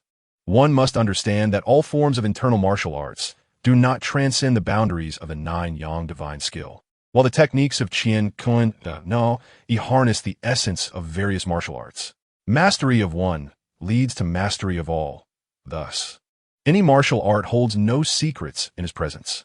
Observing Chun Yang enjoying her drink, particularly at a discounted price, stirred a sense of indignation within him. Faced with simultaneous assaults from 2 directions, Chen Yang felt no pressure. She deftly sidestepped the arrows and blades with a graceful shift of her body, countering with a swift strike that severed the head of a half-beast. Surely, one cannot resort to plundering a major force every time they advance in rank or improve their cultivation. Ji Lingyun was no fool. She would not place herself in jeopardy based solely on Feng Shua's casual words. Chapter 77. Mental power exceeding physical capacity unexpectedly. The young girl did not withdraw her arm, but maintained her embrace around his neck. Field was compelled to remain bent forward, their faces mere inches apart. He lowered his gaze upon her. Emotions of love, sincere longing, and embarrassment clashed within the proximity. I'm not blaming you, or rather, haha. The Emperor Qiyuan, feeling quite pleased, remained silent, merely allowing a slight smile to grace his lips as he peered through the crack in the door. Forgive my previous reckless actions, Lich King. Locke pondered that should he confront the Lich King while Kel'Thuzad still resided in Dalaran, it could spell disaster if the Lich King commanded Kel'Thuzad to turn against him. Amidst the divine light, the pallor of his face deepened. He noticed the 4 members of Wan Li Yun losing focus and smiled faintly. A crescent-shaped eye appearing on his forehead, emanating 4 beams of divine light that melded into the void, instantly embedding themselves in the foreheads of the 4. In truth, the world does not truly comprehend this place. Beneath the earth lie 2 parallel, great secret realms, each comparable to a world of its own. Steady yourselves. Your chances of winning an award for your songs are quite substantial. Zheng Donghan encouraged Cheng Weiliang, Ting Yonglin, and several other young singers promoted by the company. When one possesses absolute strength surpassing that of the enemy, they can toy with them at will. Indeed, this is the reality of the law of the jungle. These 2 types of water demons can only exist within the Han Qiu ancient pond. They cannot be found elsewhere, which is why Mu Xiang recognized the presence of the Han Qiu ancient crocodile upon sight. The fists of the mountain sea giant converged from above, striking down at Dao Feng. Should Dao Feng evade, the creature behind him would deliver a fatal blow. The flaming wolf demon of Hui Long positioned itself at Dao Feng's flank, poised to strike. Some who consider themselves clever often liken the bridal chamber to a grave, even claiming that the sounds emanating from it resemble a slaughterhouse. Lin Yuru nonchalantly brushed off the dust from her clothes, still feeling a pang of fear from the sword strike she had just executed. Had it not been for her encounters with Luo Hua and his group, finding a worthy partner within the confines of Huaxia would have been exceedingly difficult, likely culminating in a politically motivated marriage. Gone? How could it possibly be gone? Emperor Chongzhen stood abruptly upon hearing Zhao Nanxing's words, exclaiming loudly. Oh! The elderly man disregarded the foul odor wafting near his nostrils. His gaze fixated intently on the herbs in his hand, a gleam of determination flickering in his eyes. At this moment, the Fan family was at the zenith of their power, and as the patriarch, Fan Yongdo exuded confidence. What exactly is this Tang Qinghao, and why is he so formidable? He can even command spirits to obey him? To search for Yin Qi in such a vast place among so many people feels akin to fishing for a needle in the ocean. Luo Tianqing bit her lip, feeling displeased, yet concealing her emotions. Her child was exceptionally well behaved. How could they be unruly? The thought of her baby suffering in the cold pool only deepened her heartache. She had merely dabbled in illustration, and her work was not of the same caliber as those masterpieces on canvas. Her understanding was merely superficial. She held genuine reverence for true masterpieces. Chapter 78. Shedding portions of mental power, a buzzing sound erupted in her mind, and when the dazed girl opened her eyes, she discovered herself floating in the sky. Vivid red blood stained the earth, and a circle of young girls, each of similar age to her, huddled back to back, appearing frail and pale, their hair coarse and brittle, lacking nourishment. They huddled together, warily observing their surroundings, each clutching a knife against their slender forms. The Duke of Jinbei felt a warmth rise to his face as he lowered his head. Mother, you worry too much. I have no intention of usurping the title of heir. Speaking honestly, Nangong Shao has done quite well, and I hold no dissatisfaction. Sister Su Yanlook? They are still fighting. That lecherous man has excellent maneuvering skills, remarked the priest, Four-Leaf Clover. Yes, young master. The others exchanged glances and respectfully lowered their heads in unison. They watched as he departed. Once Shinzimo was gone, the servants immediately lifted their heads, casting scornful glances at Kur, unrestrained in their disdain, as if to say, we will not hinder your actions, but we could easily end you with our glares. Dongli glanced at this uncle, who, unlike Nangong Shao with his enchanting appearance, projected a gentle demeanor. Had she not deliberately created such a scene before him today, Knight Zixuan would likely have to continue playing the charade of a guard, even if he were aware that she had discovered his true identity. The occupants of the White Land Rover were none other than Li Xinru, who bit her lip, her face a portrait of grievance and sorrow, her heart heavy with bitterness. If he possessed an assassin's type of invisibility, even an attack from the void should have been able to break his concealment. However, the effects indicated otherwise. The skills he unleashed were not invisibility. Soon after, Xingfeng Blood Rain reassembled the Blood War faction and unleashed a torrent of insults upon Qin Chun Wu Hui and his associates in the World Channel. Ao Jian directly targeted Ao Jian Feishua, while she remained notably calm, unfazed by the attacks directed at her in the World Channel. Chun Hao could not help but glance at her. The white light on the arrows intensified, and a golden glow at the arrowhead began to expand. This was the lethal arrow skill she obtained in the Flower Demon realm. What family background and foolish girl, all were mere fabrications of his imagination. Perhaps the only one who has always existed in his heart as that foolish girl is Shun Yunyu alone. As for this surge of vital energy, it shall belong to me. I can use it to temper my physical body. Chun Yu casually stored the massive corpse within his storage ring. Had he not expanded the space within the ring at the pinnacle of his innate potential, such a colossal body would have had nowhere to be kept.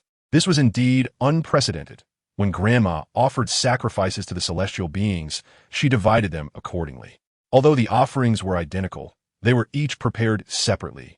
Much like visiting relatives during the new year, one cannot bring a single gift to visit two families.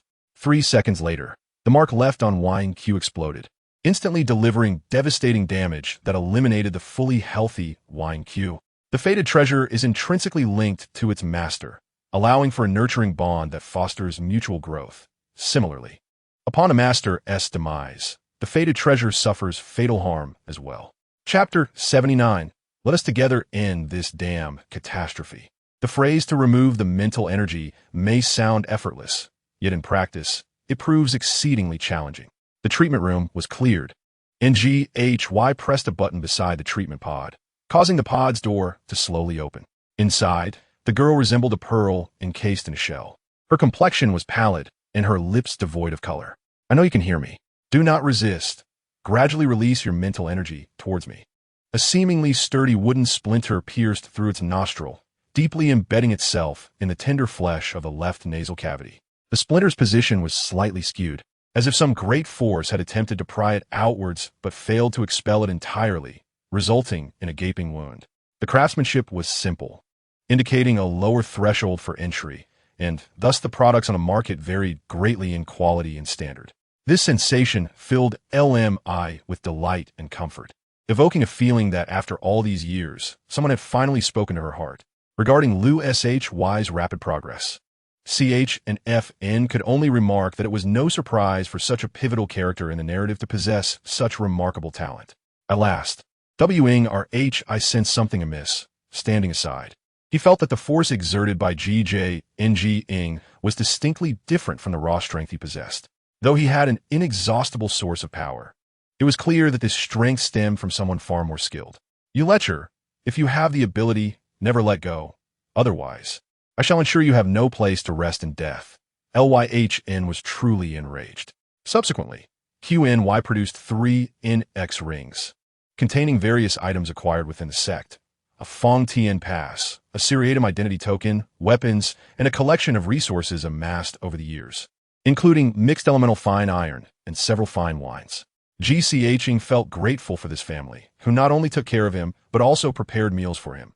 Indeed, it was unwise to venture out so soon, risking a chill and thus betraying their kindness. 2 ancient jades, harboring the soul of the remnant jade, ancient spirit, barely survive in the world. However, should the 2 jades remain forever unable to merge, the remnant jade, ancient spirit, might perish. As the family cat served as QNFN's caretaker domestically, efforts were made to accommodate QNFN's requests as much as possible. After all, he was destined to leave this world, and it would be unacceptable to let him depart with regrets. LNWIZ furrowed his brow, realizing he was not the only one to have extended an olive branch to NX. Yet, he could not comprehend her motivations, rushing to seek capital for a newly established subsidiary that had yet to turn a profit. After issuing a club receipt to the staff of the B.HN Automobile Company, ZHOYF received the car keys without further inquiries. Turning to leave, YM was utterly dazed. Her actions were meant to prompt Shi Oqing to spare them. Yet it seemed Shi Oqing had taken her intentions seriously. The gluttonous girl's heart raced towards the bread when suddenly someone locked their arm around her neck, causing her to cry out in panic. Upon hearing Huing TNZ vow revenge, YM realized this matter could not be resolved amicably. Thus, she secretly urged the TN seeing Pearl, feeling the celestial energy coursing through her body. The HOH sword was also in hand, ready for unforeseen circumstances. If the anticipated reinforcements did not arrive, no matter how deep the cover dug by FHN, it would be impossible to excavate another tunnel for their escape. 10 minutes later, they would undoubtedly meet their demise. Fortunately, having gleaned some experience from a previous beating, she curled into a ball, protecting her vital areas while rolling on the ground in a desperate attempt to evade blows and shouting for help. Chapter 80. Co-cultivation? Dual cultivation? Dr. G digs a pitfall in front of them. The stench of blood thickened in the room. The blood in her mouth flowed, not as a spurt, but as an unrelenting torrent, gushing forth without restraint. She tilted her head, breathing faintly, as if she might cease to breathe at any moment. CHXN's first bout of blood spewed from his mouth was bright red, the second also bright red. But this time it was a darker crimson, as if years of accumulated toxins were being expelled all at once. What do you mean? LX asked playfully. You want me to go to a hotel in the middle of the night? What are your intentions? The brilliant starlight inevitably fades. In this world, nothing lasts forever. The once tranquil air in the dimly lit room suddenly sighed. It was a mistake.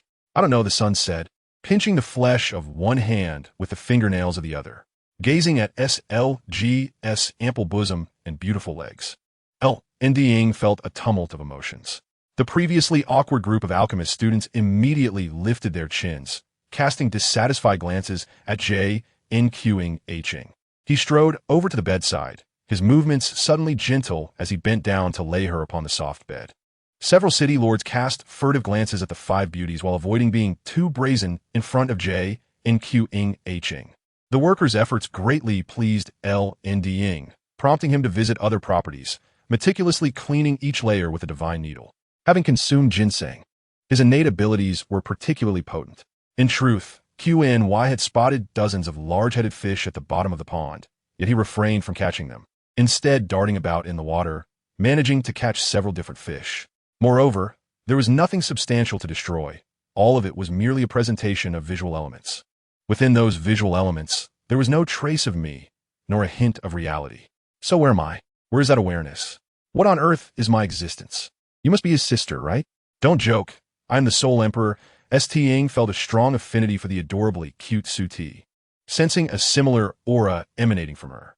Ying, however, paid little heed. He was determined to act in a way that would help Ling adapt to his behavior. Water splashed as Ing opened its massive maw, sinking its teeth into a thunder dragon's neck, blood spraying as it dragged the creature into the depths.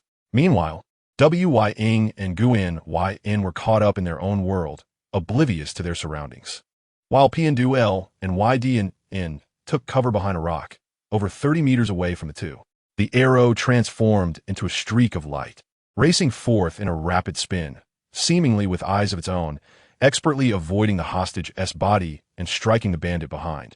Yet at that moment, Hing had gathered tremendous power in his hands.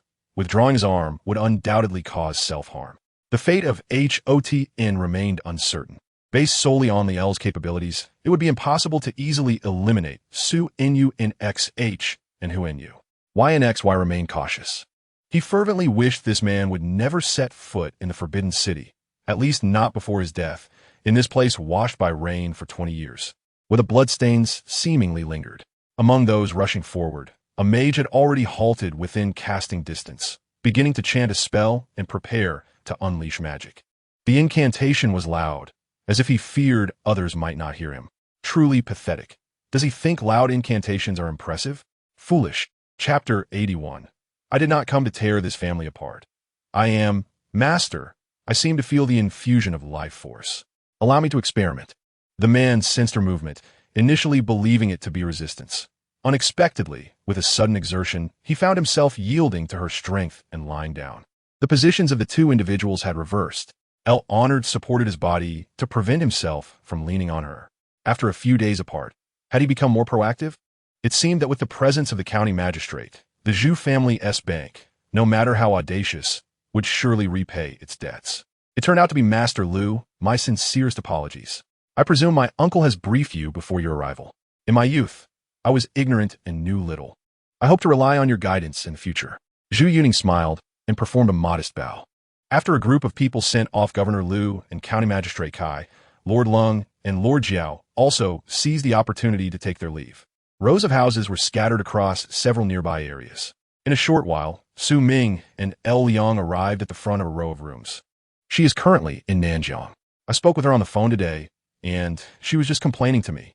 When Lu Su inquired, Su Chenfei could not help but chuckle. You might as well open a talent agency. I believe you are quite suited for this line of work. Yang Mi said with a hint of seriousness. It's nothing. You'll get used to it in a while. Come on, let us go experience it. Lu Su said with a smile as he picked up their snowboards. It appeared to be a straightforward problem. Everyone had a sense of it. However, we still need to check the timer on the bell to see who gets there first. Let us invite several judges to the stage. Xiao Mingxi said with a smile to the crowd. He fell ill due to the cold, and as he became ill, Shangwan Yuni, surprisingly, recovered and devotedly cared for him. When the power of this star activated, Chu Xun discovered that the gravity of his body had vanished, as if he had detached from his corporeal shell, capable of ascending and descending freely, soaring at will.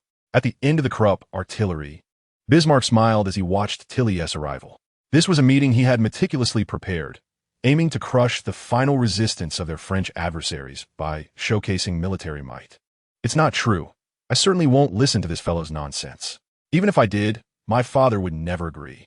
I am the only male heir of the Su family, and even if my father were willing, my mother would surely object. Lin seemed to sense my thoughts, or perhaps coincidentally arrived at this conclusion, and asked on my behalf, with hope igniting their spirits. Even me, ye appeared to have awakened her will to survive. They, of course, wished to don beautiful bridesmaid dresses and accompany an even more stunning bride in her wedding gown. Yet, many insisted that it was inappropriate and unlucky for the younger sister to be a bridesmaid, leading to their reluctant decision to forego the role, rendering their presence nearly non-existent. Just look at the renowned Luo Chung. If it weren't for the efforts of the team he recruited from abroad, his album would have faced considerable challenges in gaining traction in the United States. When I finally emerged from the shop after tidying myself, I realized the weather outside was quite dreadful. Without hesitation, I headed towards Old Pooh's breakfast stall. In such weather, I needed to eat breakfast, even more as I had no idea where my next meal would come from. However, it was futile. The thoughts of those old fellows were more entrenched than Li Dashan's, making it impossible to believe Zheng Qing's words. What I could not comprehend was why we were subjected to trials. The Wu clan truly seemed deranged, sacrificing so many lives for this purpose. Surely, there were alternative methods to gain entry. Chapter 82, Show Off. The most popular and honored factions would reap the most rewards in the coming 4 years. Much like school recruitment drives, the elite were drawn to strength and would naturally choose to join the more formidable and prestigious organizations. The official StarNet reporters were the only media permitted to film, not only allowed to shoot, but also to conduct live broadcasts. Field, as a favored contender for the championship, had media following him from the outset. The two reporters responsible for the venue's coverage gazed at the preparations. I got it. I know how to think of it. A glimmer of cunning flashed in Li Jian's eyes as he clapped his hands in apparent realization. There, on the distant horizon, a towering cliff rose abruptly, resembling a colossal chasm, standing firmly on the ground. As time passed, the thoughts of the highest and the human gradually returned, reflecting on the events of the previous night, naturally conjuring a particular name in their minds. Lin Fei strolled along the lakeshore when the border collie suddenly detected something and rushed over, barking at the ground. Heaven knows how much effort he expended and how many paths he traversed over the past month. Primarily, the Emperor had grown somewhat impatient. If he could not find a solution soon, his abilities would be called into question, potentially jeopardizing his future career. In truth, the ducklings of the autumn sand duck cannot fly, but newly hatched, they can leap from over 10 meters high without perishing. Upon uttering these words, he recalled Fu Yuju, who had appointed him without precedent when he first took the throne of Beach. I even considered that the Tushan clan might have intentionally allowed Li Dan to take Tu Jiu away as a pretext for instigating war. Most perplexing was that in the 21st century, there remained a considerable number of individuals supporting Kang Youwei's rhetoric, advocating that China should abandon its current system in favor of a constitutional monarchy. Ling Diu hastily waved his hand, retrieving the lotus leaves and pods. He also pulled up the entire lotus root, promptly storing it in a jade box. Fortunately, he had prepared such a large jade box for accommodating large spiritual herbs. Seeing that Elder Black Hawk had no intention of pursuing the matter further, Li Sheng and the stall owner were taken aback, soon overwhelmed with excitement and surprise. The middle level was different. While the area was more expansive, the chaotic beasts were significantly fewer. Moreover, in the middle level, the chaotic beasts had fully awakened their intelligence and were no longer bound by the principles of the Great Tao. Once they reached the realm of transformation, chaotic beasts could take form and wield magical artifacts, akin to the likes of Ming He. Chun Zhao's magical power surged, and the jade box gradually opened, releasing a rich fragrance of herbs that instantly filled the air. The two forces collided violently, resulting in a breathtaking clash of entirely different powers. Everyone knew that Huan Wuxiue had not concerned herself with the trivial matters of the sect for over a decade. How could she be so protective of a young man today? However, compared to the Hanyuan Jinwu Great Formation, the Zhoutian Star Array presented immense opportunities. The one responsible for the 365 star banners only needed to possess the power of transformation. Ming He could easily capture 365 transformation experts and refine them into blood god puppets, thus equipping the array's master. It was akin to an invincible army, filled with an aura of slaughter. Indeed, in the distance, it was Miaoling and her companions who were battling the zombies, having only recently parted ways with Jiang Tian. They unexpectedly encountered a tide of corpses, and the most terrifying aspect was that many among them were mutated zombies, including 2 that had reached the 3rd stage of martial arts. At this moment, Chung Heihu was utterly stunned, his face and eyes filled with disbelief. At the corner was a staircase leading to the 2nd floor. Lei Tian noticed the absence of any signs of life on the stairs and proceeded to the 2nd floor. Inside, many men in white robes were seated in neat rows, seemingly engrossed in their cultivation. Chapter 83. The emergence of Miao Jia Gua sparks controversy. Attempting to research flora to improve the ecosystem, they inadvertently developed a super weapon capable of reducing aberration values. You may indulge in your rhetoric, but you shouldn't speak blindly with your eyes closed. None among the assembly were naive. Graham recognized he was speaking nonsense and that no one would believe him. Yet he maintained a serious demeanor. The assembly knew he was fabricating tales, and no one believed him, yet they still listened intently. How could not count? This inquiry left Ma Shan even more bewildered. Was the sanctuary of the Father God in the depths of the Chu Xun cave accessible to anyone who wished to enter? Was this not the sacred ground of our Bai Miao clan? Shen Duo gently ushered me into the bedroom. He seemed still enveloped in the remnants of slumber. What began as a conversation gradually faded into silence as he succumbed to sleep. I, too, having not rested well the previous night, found myself gradually drifting off beside him. Li Hufa slowed his pace, seeking to replenish his exhausted essence. His energy had been severely depleted, and his movements had begun to feel labored, with interruptions in the flow of his techniques. A fierce glint flickered in the eyes of his opponent, who pressed his right foot down, unleashing a formidable aura that surged forth in a relentless assault. Meanwhile, Chu Xun, parched and eager, swallowed an entire cup of water, her throat moving with each gulp. For the first time, Shigua encountered his grandparents, yet he exhibited no signs of unease. Cradled in my mother's arms, he was quiet and composed, his curious eyes darting around, absorbing every detail. Ruanli braced herself against the door as the elderly matriarch attempted to close it, but the door remained unyielding, forcing her to relent. The elder Yangtu sighed deeply, wearing an expression of ominous foreboding, hesitating to speak, yet successfully capturing Chu Ning's cautious attention. Is it really that formidable? Song Shi pondered, unsure of the name of the attire, yet aware of its protective properties. An elder attempted to defend himself, but under Mu Han's overwhelming fist energy, his punch pierced through all. Though Zabamu was a local, even he dared not venture into this territory. Otherwise, the gold-panning riverbank would have been stripped bare long ago. No need, I remarked, indicating a luxurious sports car on display behind me. That vehicle looks quite impressive. As the car doors swung open, Li Wei emerged in an elegant black gown, her striking red lips contrasting vividly with her luminous fair skin. Dong Nan was fully aware of this. To ensure absolute success, he deliberately questioned Lu Qingyun before striking, effectively distracting him to achieve his own goals. Oh, it is nothing. I simply recalled a few matters unexpectedly, Shin Ao Ning remarked, brushing aside the loose strands of hair that had fallen across her forehead. Song Zhixiao collapsed onto the ground, the sudden disappearance of the demon instilling in her an unreal sense of happiness. She looked at Wang Taika with gratitude. As the battlefield evolved, the red pig had shattered the wooden door, though a pile of stones behind it obstructed the way. Regarding Tang Wuer, under Aunt Shuyue's instructions, she carried a bucket of prepared medicine to distribute among her sisters, ensuring each received a bowl while attending to their needs. On the following morning, after their Cold War, neither Xiao Ruoan nor Qin Chuyan initiated conversation, both silently preparing themselves before descending for breakfast. Sitting on a chair, the act of splitting one's legs naturally invites the pull of gravity, and placing both hands on a single leg is less taxing.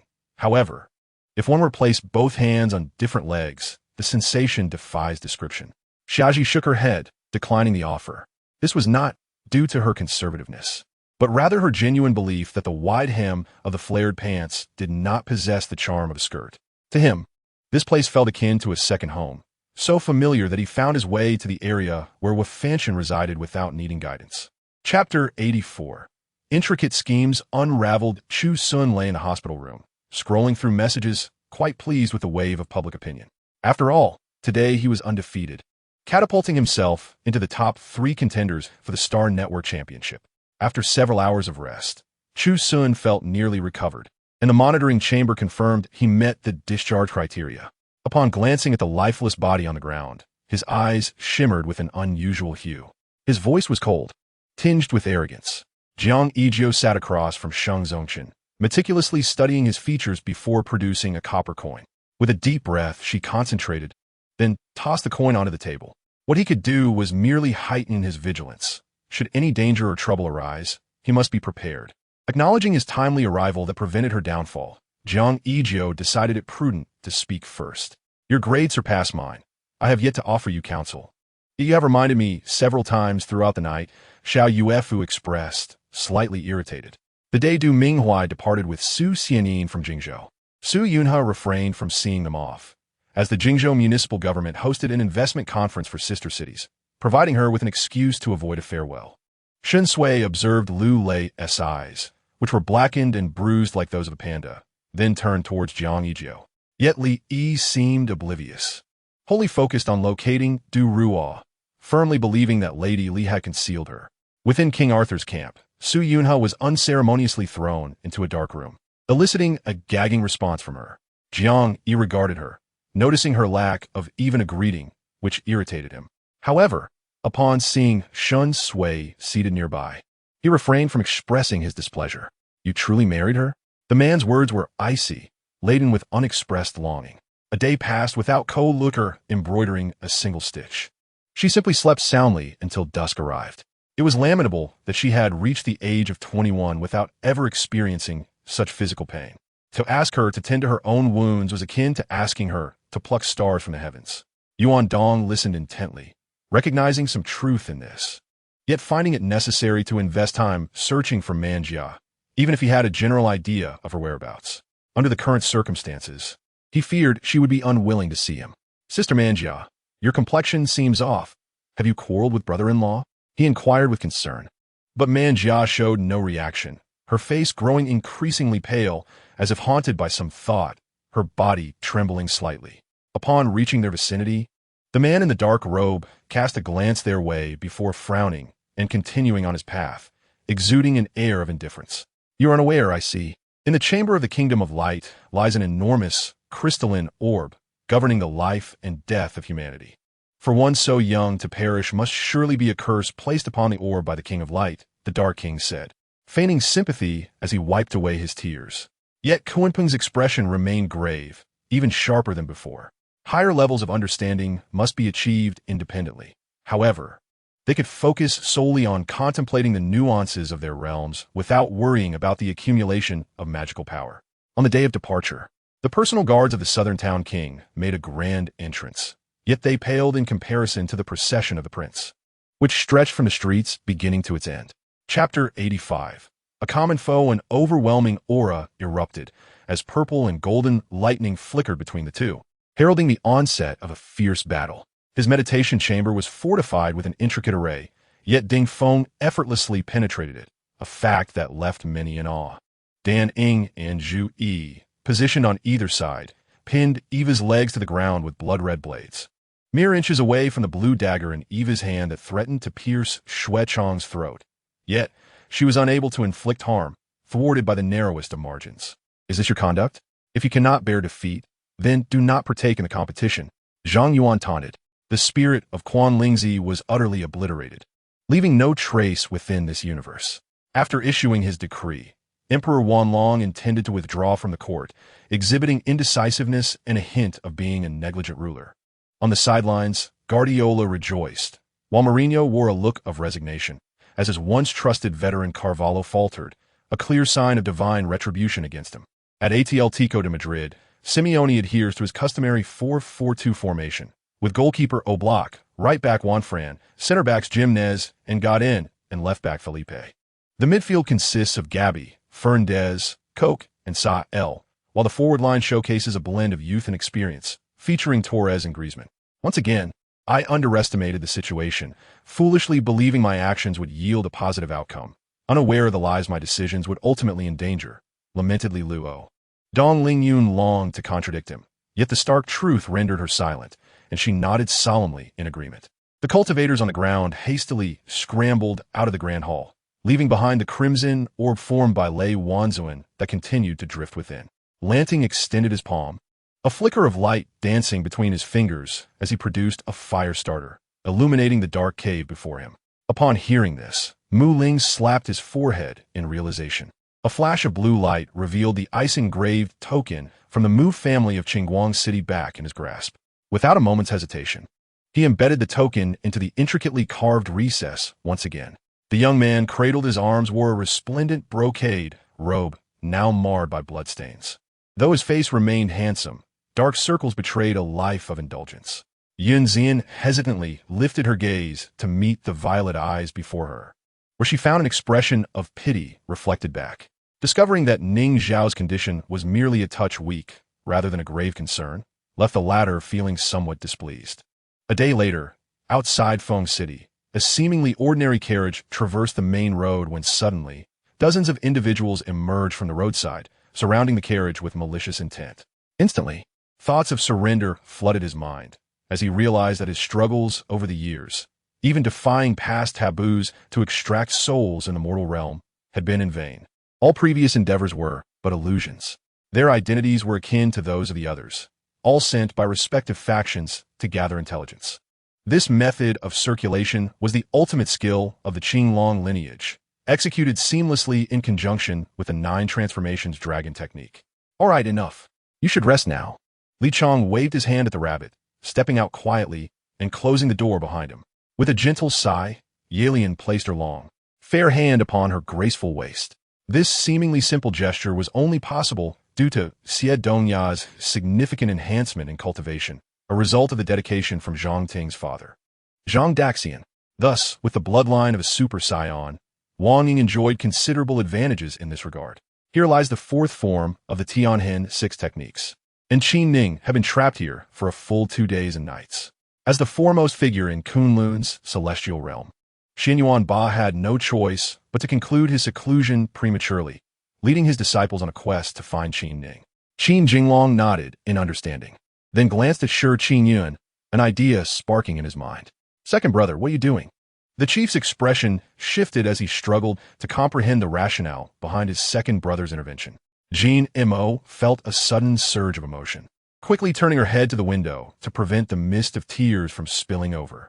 3 rooms were designated for alchemy, 3 for artifact crafting, and another 3 for enhancing the flames for everyone. Anything could be forged here. If the alchemy room ran out of space, they could use the artifact crafting room, and vice versa. Spittle flew from Valra's mouth, landing on Pound's face, which incited Pound's anger. Yet Pang Tong raised a hand to signal for patience. The following day, their father surprisingly lacked the scent of alcohol. He donned a faded white outfit before stepping outside. Brother Shui gasped for breath, staring at the unfolding scene, momentarily at a loss for how to respond. With a swift motion, the ghost vine waved his hand, revealing a group of 10 individuals in a nearby valley. In truth, she considered herself quite remarkable, yet she could not fathom why she struggled to endear herself to others. Healing potions and mana potions could be utilized in battle, classified as consumables with a shared duration of 2 minutes. When Shun Jinglan emerged, supported by Lan Chao, she wore a resplendent red silk gown embroidered with phoenix and peony patterns, adorned with a golden headdress studded with 12 ruby wings that shimmered with a radiant glow. As she spoke, Roklan's expression subtly shifted, evidently recalling something significant, while Gowdy sighed with a smile and nodded in agreement. In Chapter 86, Exclusive Sentinel 1, as a middle-aged man's hand descended, Lin Ilu swiftly grasped it before Xia Tian could evade. The corner of Ghost Uncle's mouth twitched. His poker face rendered the subtle movement quite conspicuous. Old gentleman, your efforts are appreciated. Thank you for your patience, spoke Ji Chong. For the sake of aiding Zhou in overthrowing the tyrant, is no trouble at all, replied Jiang Zia. Upon hearing Wang Shuang mention that when Ying and Xie Qian wished to attend university in Modu, Li Mengjiao and Wang Shuang decided to join them. As a mother, she felt anxious for her children, believing it beneficial to establish connections in Modu. He, steadfast and resolute, retrieved his phone. Upon opening it, he noticed a red dot indicating notifications, which he felt compelled to address immediately to find comfort. To be honest, not only do you dread facing my in-laws, but I too am reluctant to interact with them, she confessed. Only the eldest family and Onping still accepted her as a wife, leaving her feeling both touched and guilty. With a heart full of words she could only suppress. The rhinoceros spirit lamented, in my past and present lives, I have committed heinous acts and endured great suffering. I no longer wish to toil as a beast. If given the chance to be human, I will comply with the arrangements of King Yen. Unlike the elderly woman, Xie Yuping was caught off guard, her heart racing with fervor. Sensing the shift in Neezer, the bald man's breathing quickened.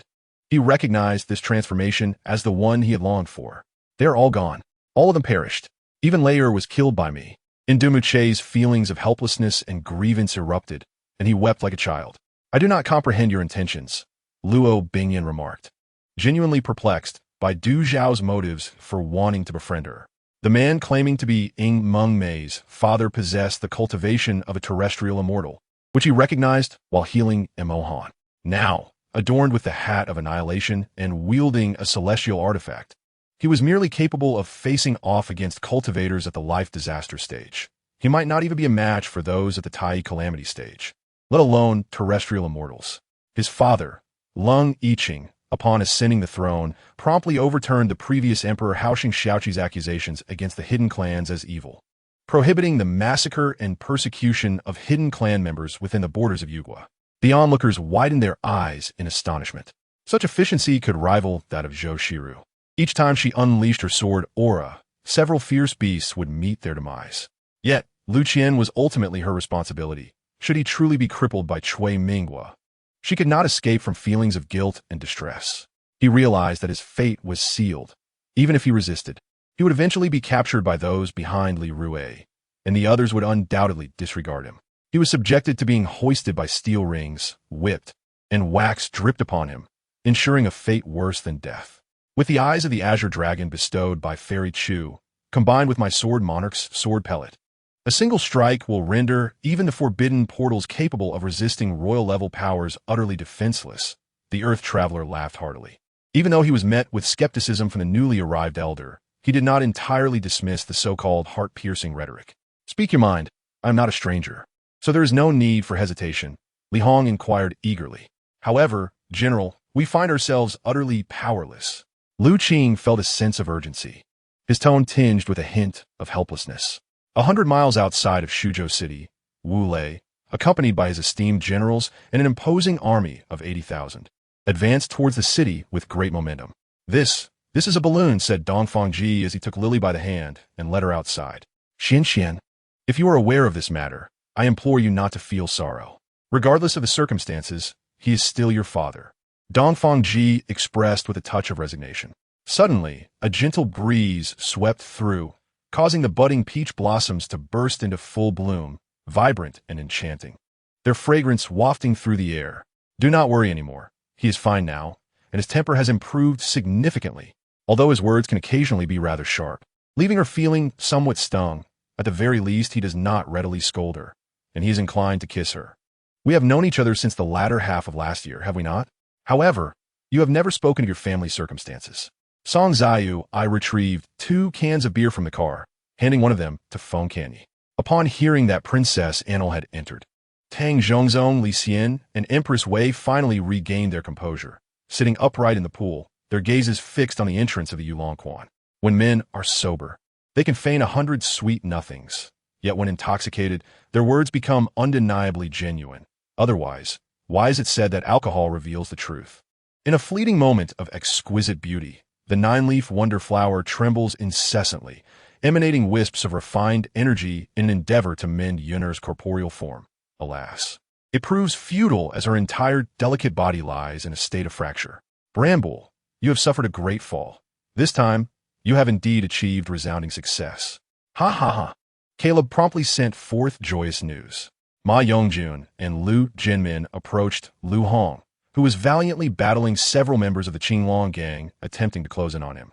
Upon seeing Ma Yongjun and Lu Jinmin approach, Lu Hong was engulfed by an overwhelming sense of alarm. As Duanmu Jie regained her senses, she felt as though her entire body was pierced by a myriad of needles, experiencing an indescribable agony that rendered her desperate for relief from the torment. She yearned to succumb to the pain and lose consciousness, seeking an escape from such inhumane suffering. Following the direction of Yu Luo's departure, Xiao Xianzi and her companions beheld a starkly different scene.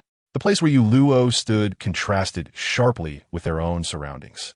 Yu Luo was positioned upon a jade stone staircase, with a rocky ascent behind him, leading to a magnificent palace concealed beneath the clouds. A series of grand structures stretching into the distance. Chapter 87. Confessing to Field that his time is limited. Field, you shameless little third party. Leonard, TSK. It is only the unloved who become the mistress. Feel loved? You? Are you quite certain? L-I-N-G-N-D.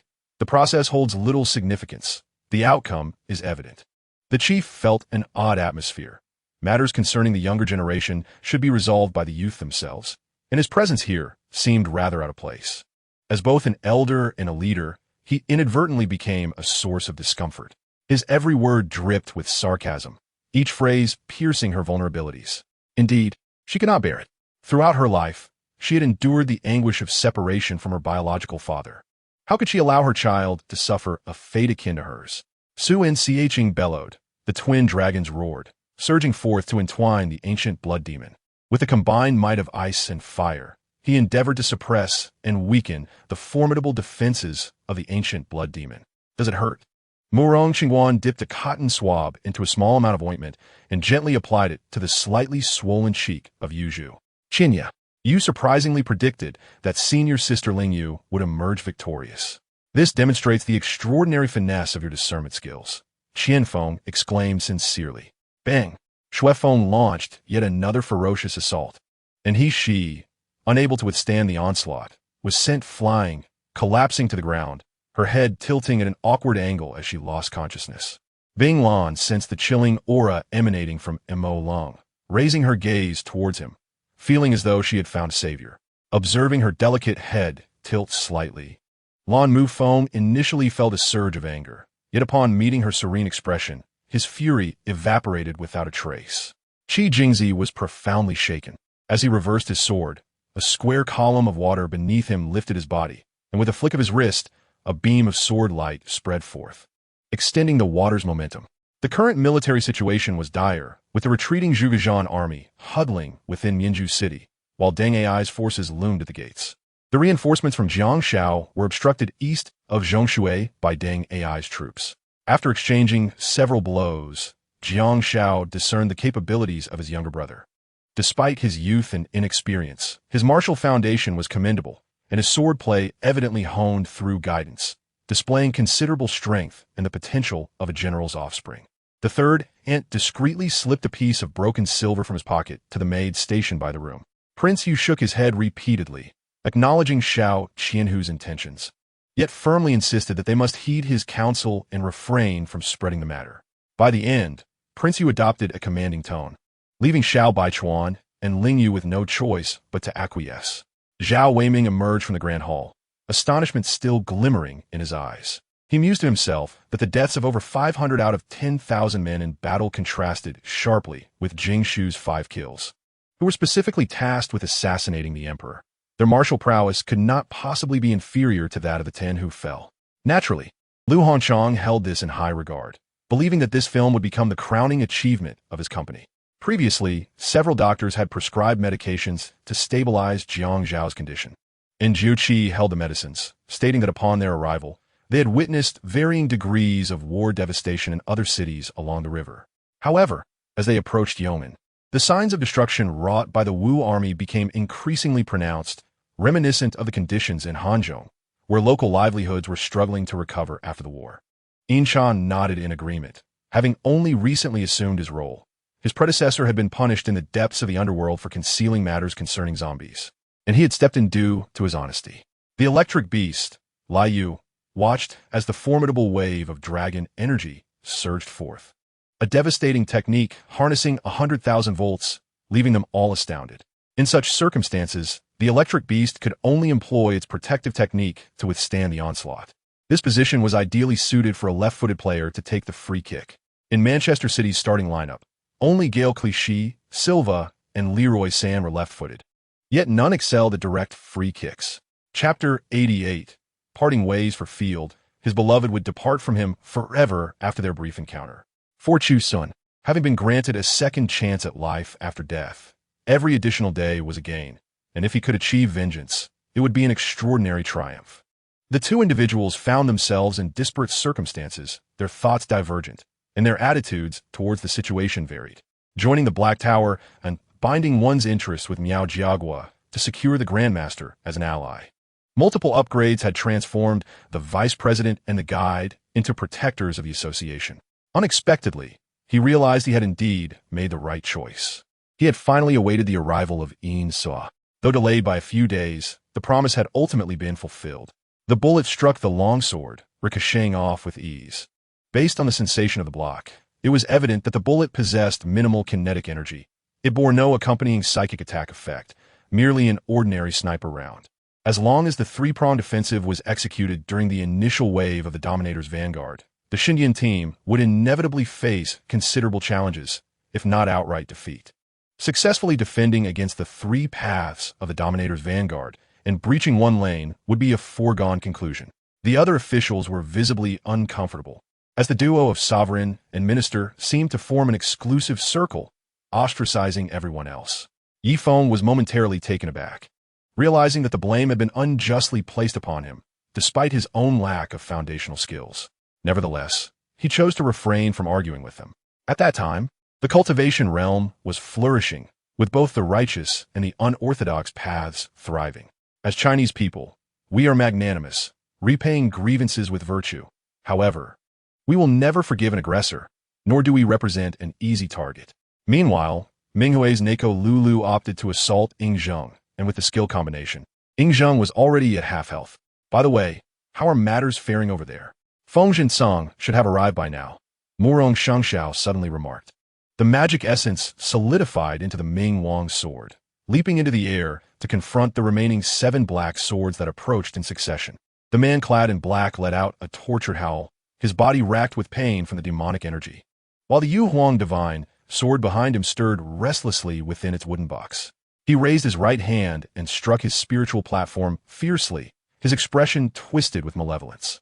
I am merely concerned that a certain fool has been deceived, thus hindering our plans, remarked Xiao Baizhu, crossing his arms. Yao Qingmu sat at the table, her arms crossed and her cheeks puffed up, glaring at the blushing and downcast Gong Yinan across from her.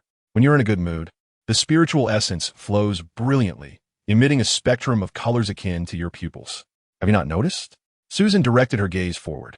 On that day, the members of the Imperial Hospital, led by Yu Yi, beseeched the Emperor to grant mercy to Wan Ren. Moved by Wan's contributions to the court, the Emperor commuted his death sentence.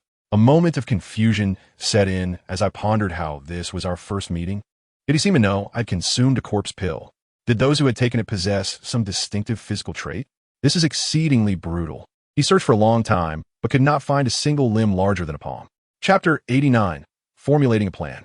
Lin Shumin straightened up, pulling Yu Xinrui before her, gently smoothing the playful strands of hair on her forehead, and tenderly wiped the tears from her cheeks.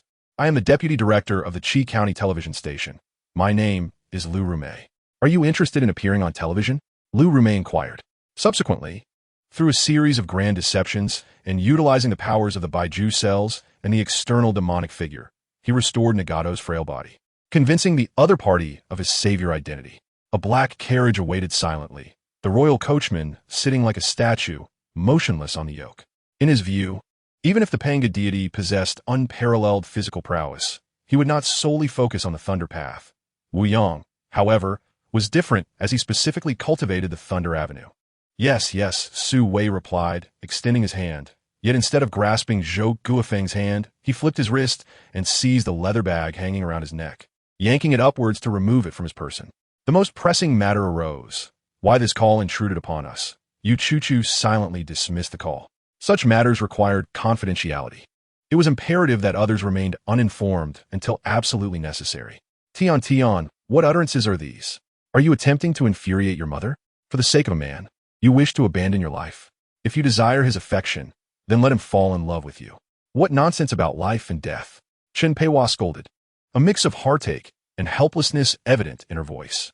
The moment the lights illuminated, Shen Muqian and Yu Biqing simultaneously beheld Yu Chuchu sprawled on the ground. So, are we to create a doll first? Shen Muqian's deep voice resonated in Yu Chuchu's ears, causing her entire body to tense. In this day and age, acquiring a military uniform is no easy feat. Many yearn for it, yet find no means to obtain it. Not to mention, aside from the pristine military attire, The accompanying handbag and bedding set only amplified the astonishment regarding this person's substantial connections.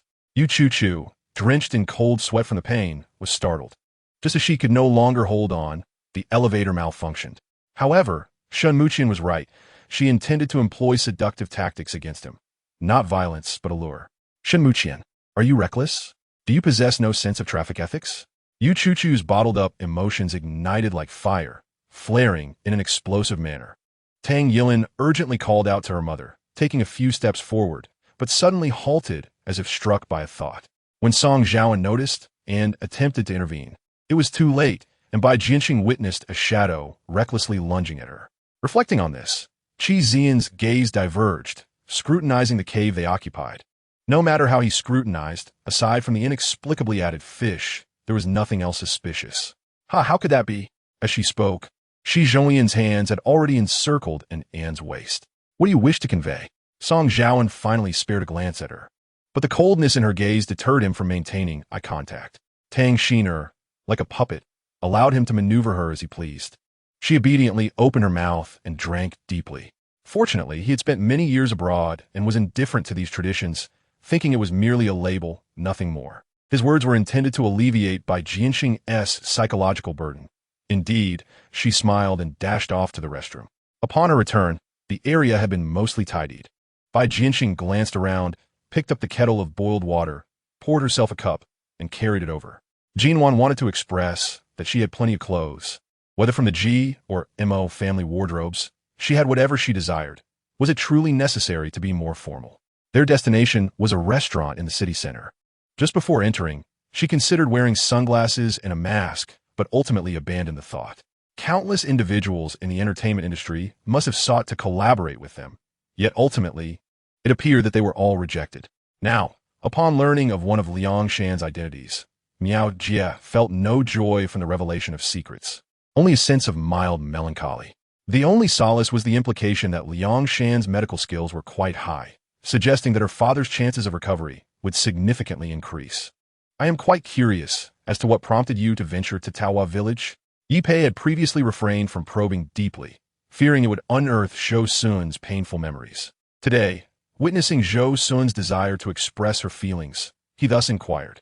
At that moment, many within the Sinew army began to contemplate this phrase, with some even resolving to slack off. After pulling Jiang Guangming over, Li Shangshan's eyes sparkled with intensity. His fist striking Jiang Guangming's abdomen like a dragon emerging from the sea, delivering 7 rapid blows. As a flurry of fists passed, Jiang Guangming was sent flying like a kite with a severed string. When he managed to rise again, he spat out a mouthful of fresh blood. In the dimly lit room, only a simple wooden bed remained. Liang Shan awoke from his stupor, his eyes opening to reveal dilapidated furniture and walls plastered with posters from the 1980s. Assessing his condition, he felt utterly drained, as if all his spiritual energy had been siphoned away. Not to mention her prior promise to keep his secrets, the more pressing matter was their signed agreement. The two promptly proceeded to the airport, with Liu Beiran purchasing tickets for the 9 o'clock flight. They had 40 minutes until boarding, allowing them to grab breakfast. He believed that, aside from a few composed participants, the others were likely feeling quite anxious at that moment. Chapter 90. A divine maiden appears in the live broadcast. Bai Lingshan noticed that as he spoke, his gaze remained fixed on Chu Xun. Some people's eyes sparkled with liveliness as if they could converse. At that moment, she deciphered sentence from Gu Hiyu's eyes. I am interested in her.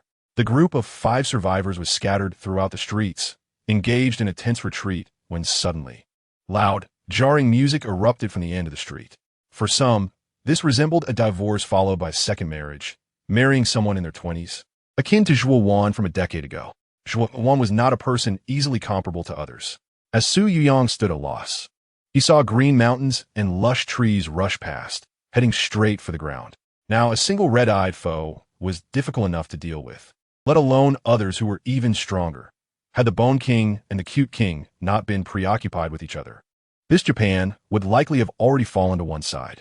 Speaking of which, he approached the table, releasing Feng Zhiyang, while Liang Ting sat nearby, waiting for the waiter to serve the dishes.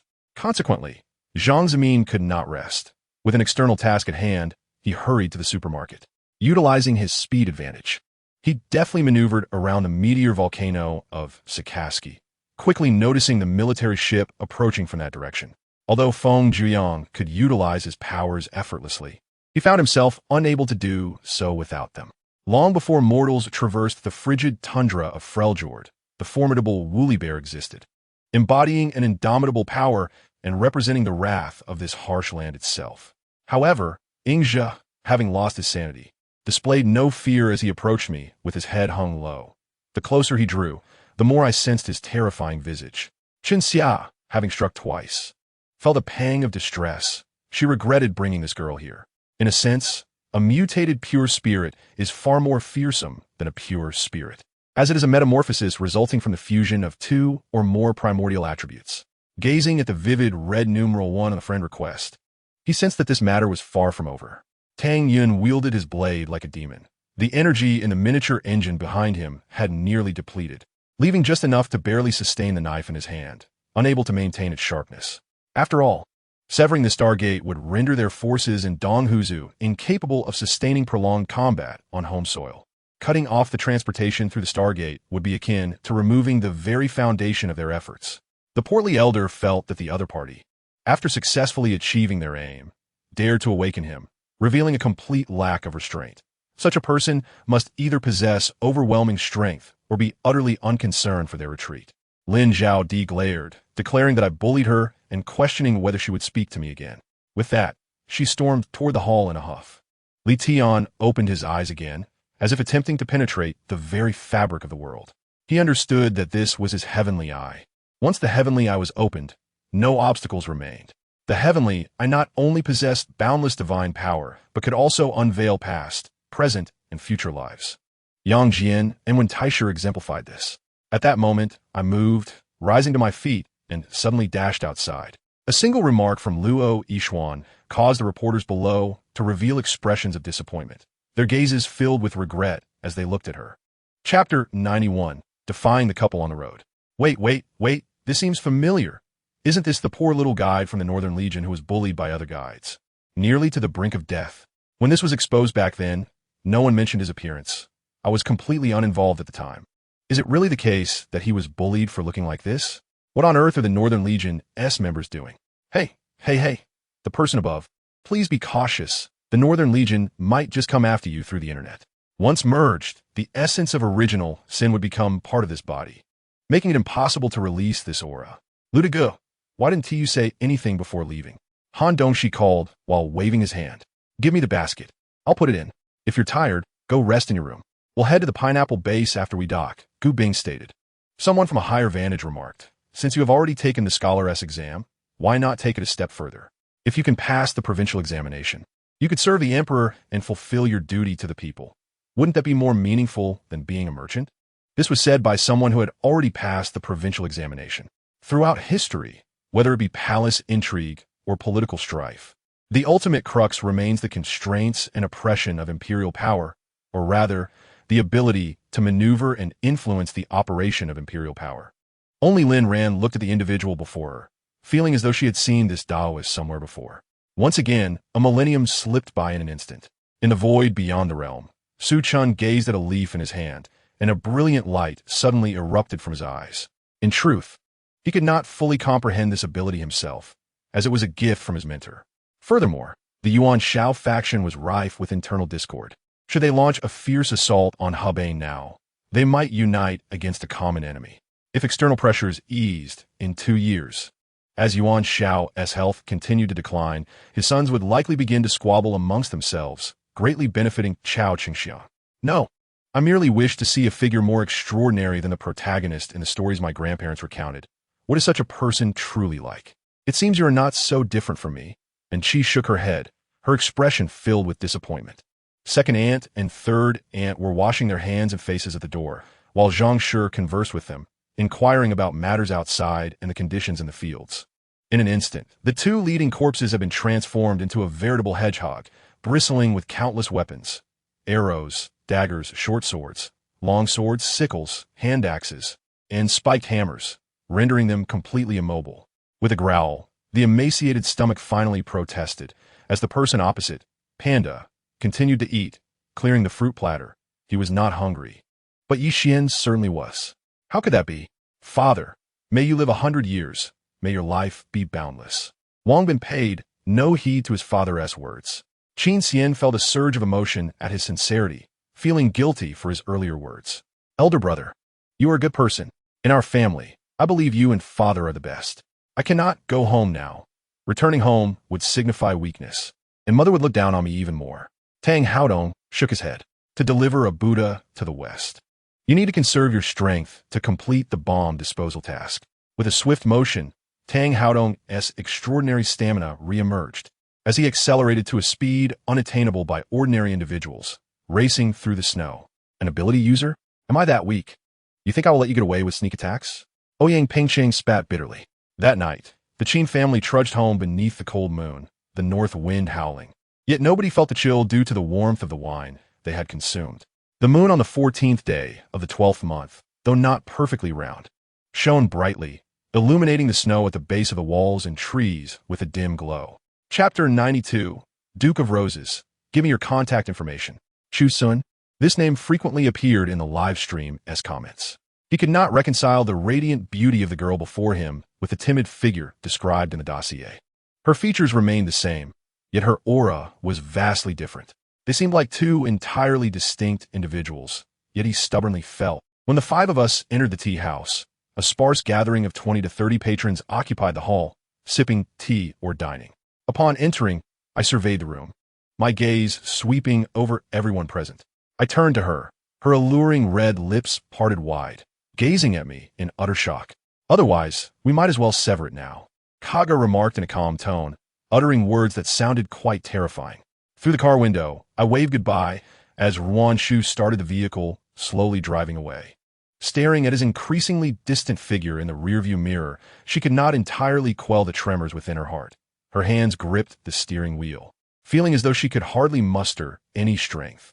The stone resembled a frenzied brown bear, its crimson eyes radiating a maddening dominance, fixated on the mercenary. This is the driver's phone, I said in a deep voice, deliberately feigning weakness and frailty. As long as there was no contact, no physical touch, even if the enemy's genes relayed bodily information, Xin could remain unconvinced. I politely expressed my sentiments, though internally I felt quite displeased. However, they might not be familiar with the rules aboard the aircraft, so I could overlook the inadvertent collision. In due time, the Zheng family could leverage this favorable wind to flourish and rise to stand alongside the four prominent families of Ninghai, perhaps even becoming the fifth prominent family in Ninghai. Though Yin Yunshuang was unfamiliar with the reputation of the capital's noble families, she often heard of a proud and exceptionally clever heir from the Qi residence. And Ruohua spoke of dieting while unabashedly biting into a piece of apple. Guan was somewhat clumsy in this regard, as on Earth. He was merely a tech enthusiast and did not delve deeper into the topic. Even if I cannot defeat you, I will still send my dog to intimidate you. This was Fang Xiaoyun's unwavering determination to modify the situation. Perhaps it is this very modification by Fang Xiaoyun that has led to her remarkable achievements today. Just consider the days of relentless torment endured for an entire month. Such trials are not something an ordinary person could withstand. Prior to her disguise, she meticulously sanitized those porcelain vases and boxes, ensuring that the various items placed inside would not compromise their usability. When she and Bebe turned around, she happened to see the shopkeeper, smiling sweetly as he held something, while the man before her also wore a gentle smile. Initially, she thought that when encountering Shrek, Lin Yi would take action during the championship duel, leaving the other battles to them. Chapter 93. Discovering clues under the intense gaze of her opponent. She could only reach out and lightly touch him. Can I leave now? The man gazed at her, his eyes blinking in surprise as he instinctively raised his hand to obscure the lower part of her face. A wave of familiarity washed over him, as his once clear mind became overwhelmed with fragments of memories. Who are you? Once we were all cast aside.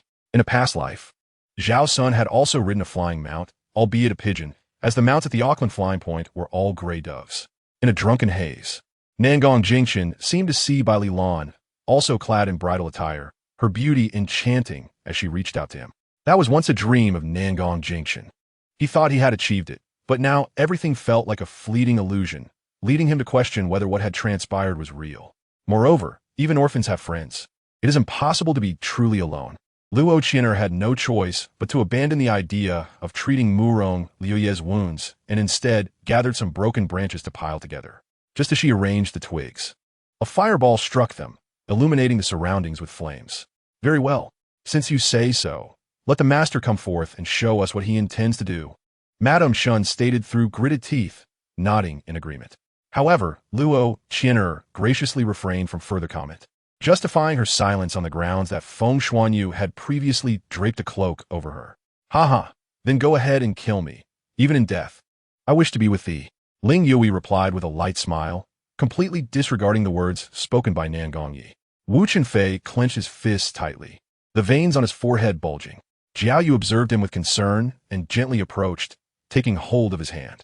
Upon hearing this, Chunfeng and Xiushuang stifled their laughter, while Xia Yu's face flushed, confused as to why she was being mentioned out of the blue. Yet, as the situation progressed, a silent consensus formed among nearly everyone to abandon the Haihua Valley project and sever ties for survival, lest the entire Lin family conglomerate face peril. Lu Yunfei arrived at the bar's entrance, taking only a few steps before a black car halted before him. Young Master Chu, is there a matter of importance to discuss here? Please, do share and refrain from resorting to violence.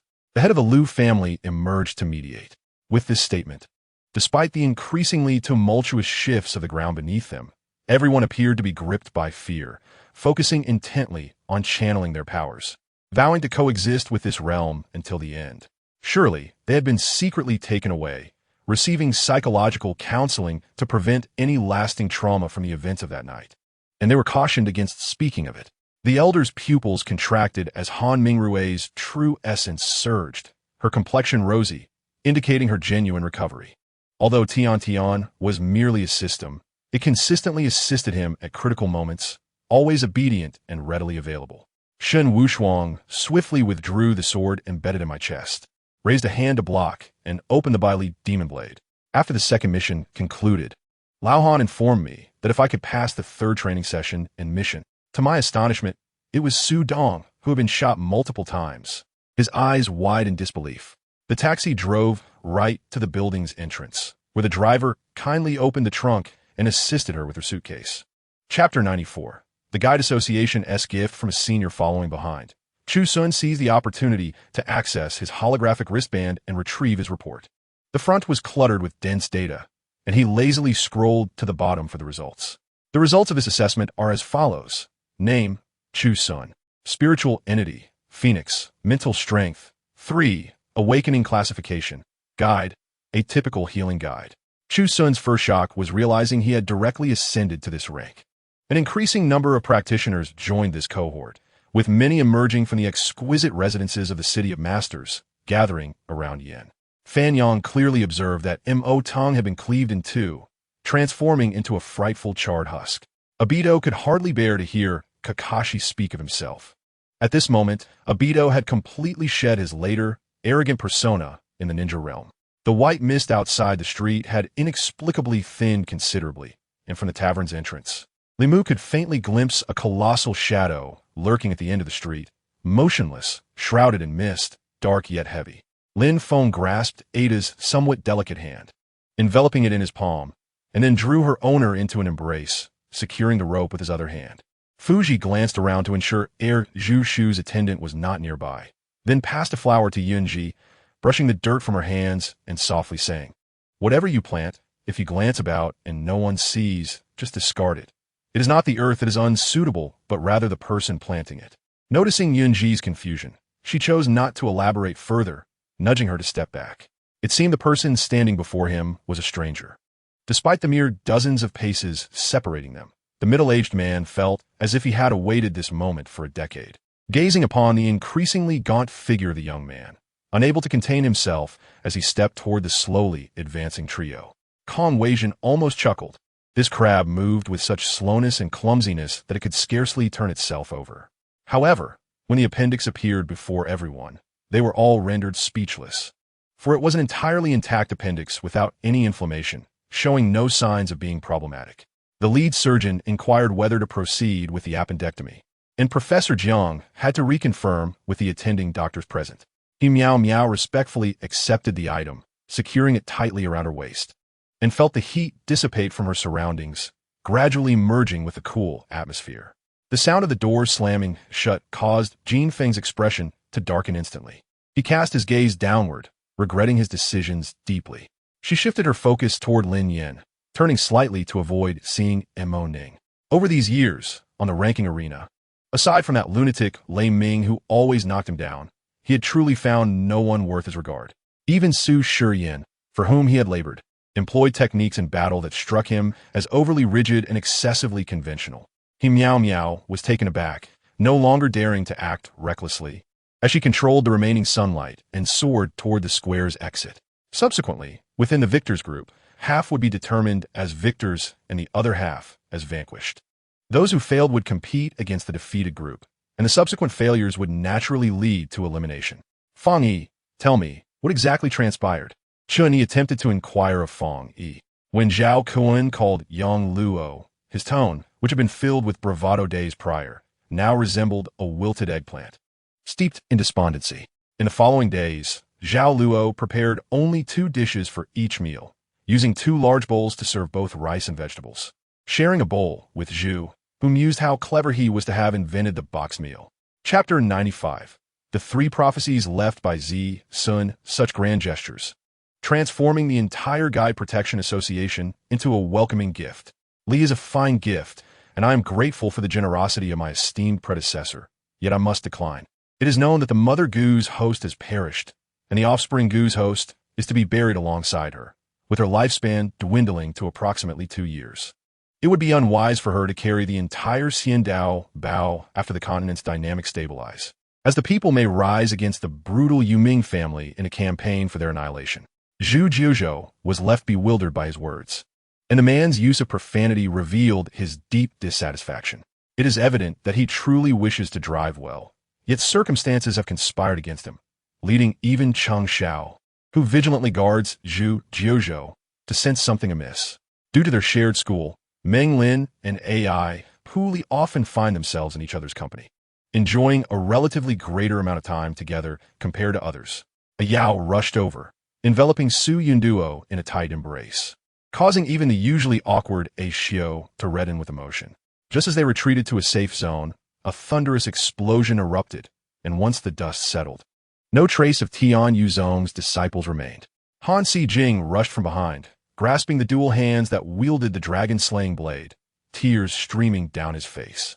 Bishop Andrew's calm gaze pierced through layers of transcription desks, focusing on the source of the sound. Song Yunnua's complexion was exceedingly unnatural, and all her discomfort was evident to Sumi. On one hand, it was due to the past when the Yang family faced derision in the village after the deaths of Yang father and Yang mother and Yang Quan's schooling. Now that they have prospered, many would feel too ashamed to offer assistance for fear of retribution. A month later, as Dahua was nearing preparations to commence the transportation of provisions, Lu Bu received unexpected news. However, the following day brought a twist of fate when Lin Ji, while out shopping, suddenly sensed a gaze filled with murderous intent fixated upon her. Unlike Long Yi and Cheng Fan, Zhao Chun was originally one of Li Biao's men. Having now betrayed him, he had become a thorough traitor. In truth, she had long perceived that Xing Lai was no ordinary individual. Thus she was not surprised that he could see her touch the Lanling wallet. The intense pain he described was unbearable, prompting the night to echo with the cries of pursuers, accompanied by blood-tinged froth, a sight that genuinely alarmed the silent cultivators. Perhaps the entire situation was orchestrated by Jing Xiai Zhai.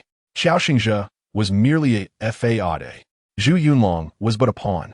Li Qing felt a sense of helplessness.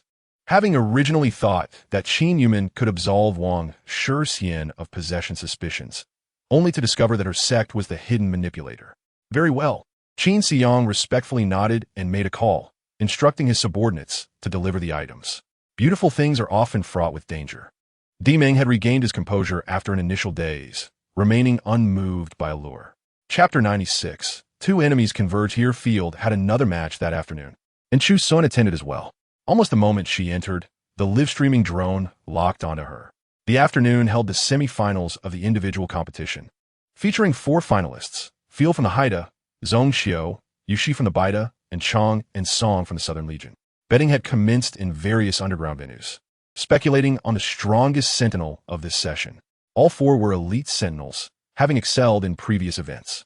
Indeed, you have grown remarkably powerful. Thus, your previous skills may no longer suffice, but I can assist you in upgrading your abilities to enhance their potency. Mida remarked.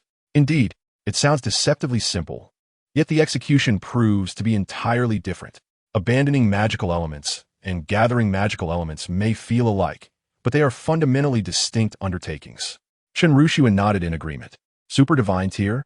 Tang Hao was momentarily taken aback, astonished to learn that beyond the Divine Tier, there existed a Super Divine Tier. Although Morone Phone and Aldrich did not grasp the significance of Meridian Severance, the grave expression on Shui Qilan's face and Tang Hao's astonishment ignited an ominous premonition within them. Who are you? The American man before them coldly inquired. The Huanshe Mercenary Corps only recruits individuals of good character and high skill. Thus, the quality of the Mercenary Corps can be elevated. At this moment, Yin Yuqing Shang was not so easily convinced. I cast him a disdainful glance, only to see him charge forward once more. This is bad. That scoundrel is coming again. A senior swordsman from the blood-devouring sect exclaimed in alarm, hastily retreating with another senior swordsman, abandoning the mid-level swordsmen such as Shui Yuanbua. Luo Jiqiang struggled in the water before sinking, just as Yang Chun arrived, swimming to his side and diving into the depths, soon surfacing with Luo Jiqiang in tow. Kato Eagle entered Jiraiya's home without knocking, knowing well that Jiraiya, a middle-aged single man, had nothing to conceal. In the Leishan continent, a formidable figure has emerged, particularly in their eastern domain. Every moment seems to convey to Shimura Danzo that his time is running out. In a world rife with complexities, one often encounters convoluted existences, even when the matter at hand is remarkably simple. The realities and intricacies of society can easily lead one astray, causing profound disarray. Accompanying the thunder was the furious and frantic roar of the once-feared lava giant. Xiao Wei, in a moment of urgency, saw the approaching hand and braced himself, grounding his feet firmly. Hold on, this is not a suitable place. I have heard that your Tian Yunke can even sleep in the air. Is it possible to upgrade while flying?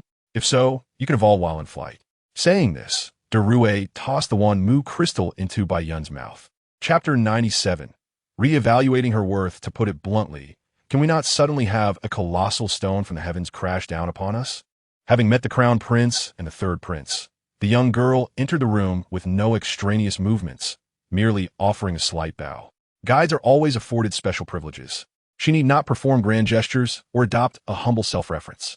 To protect her, the vice president tampered with the detection data, altering the result from 3 to a more favorable outcome.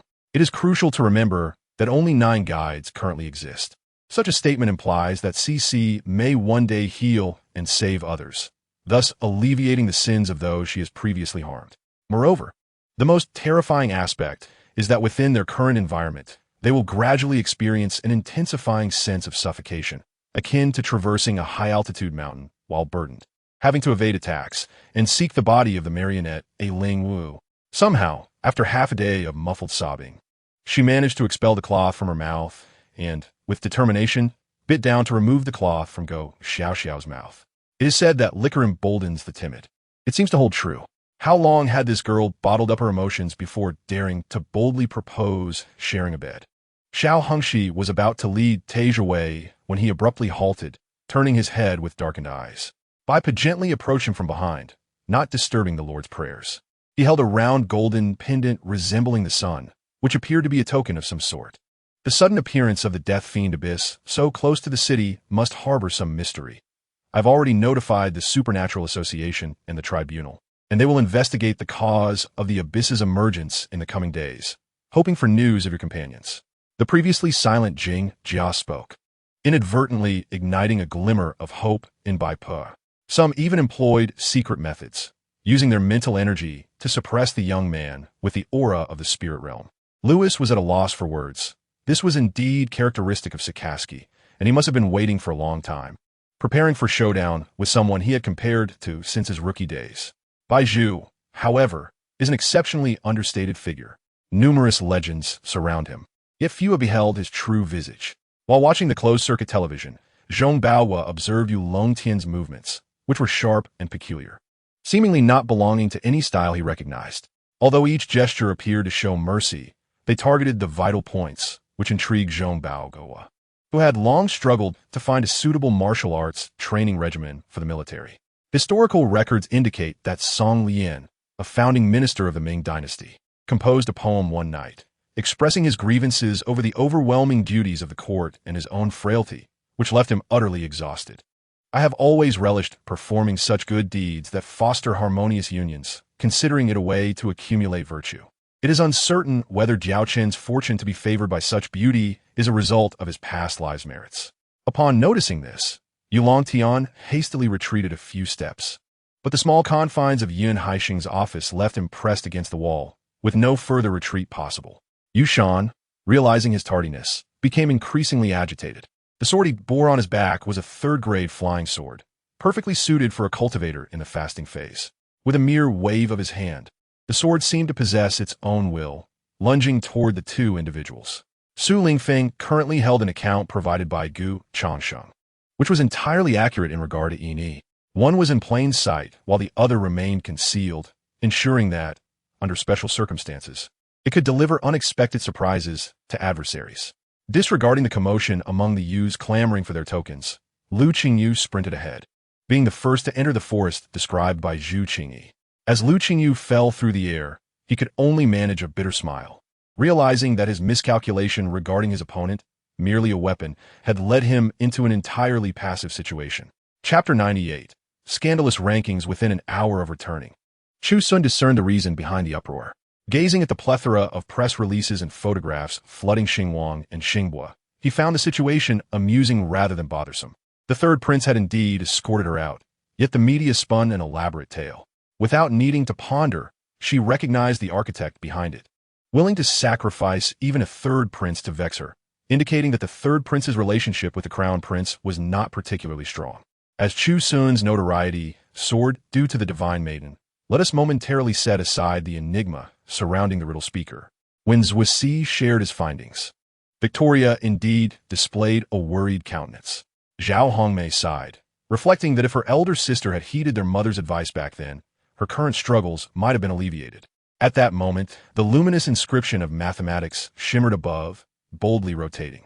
As she spoke, the elder alpaca revealed a long sword from her waist, slightly drawing it from its sheath, exposing a glimmer of cold light. Lu Mingyun sat on the ground, her eyes glazed, with a mist in her lovely gaze. Her cheeks flushed.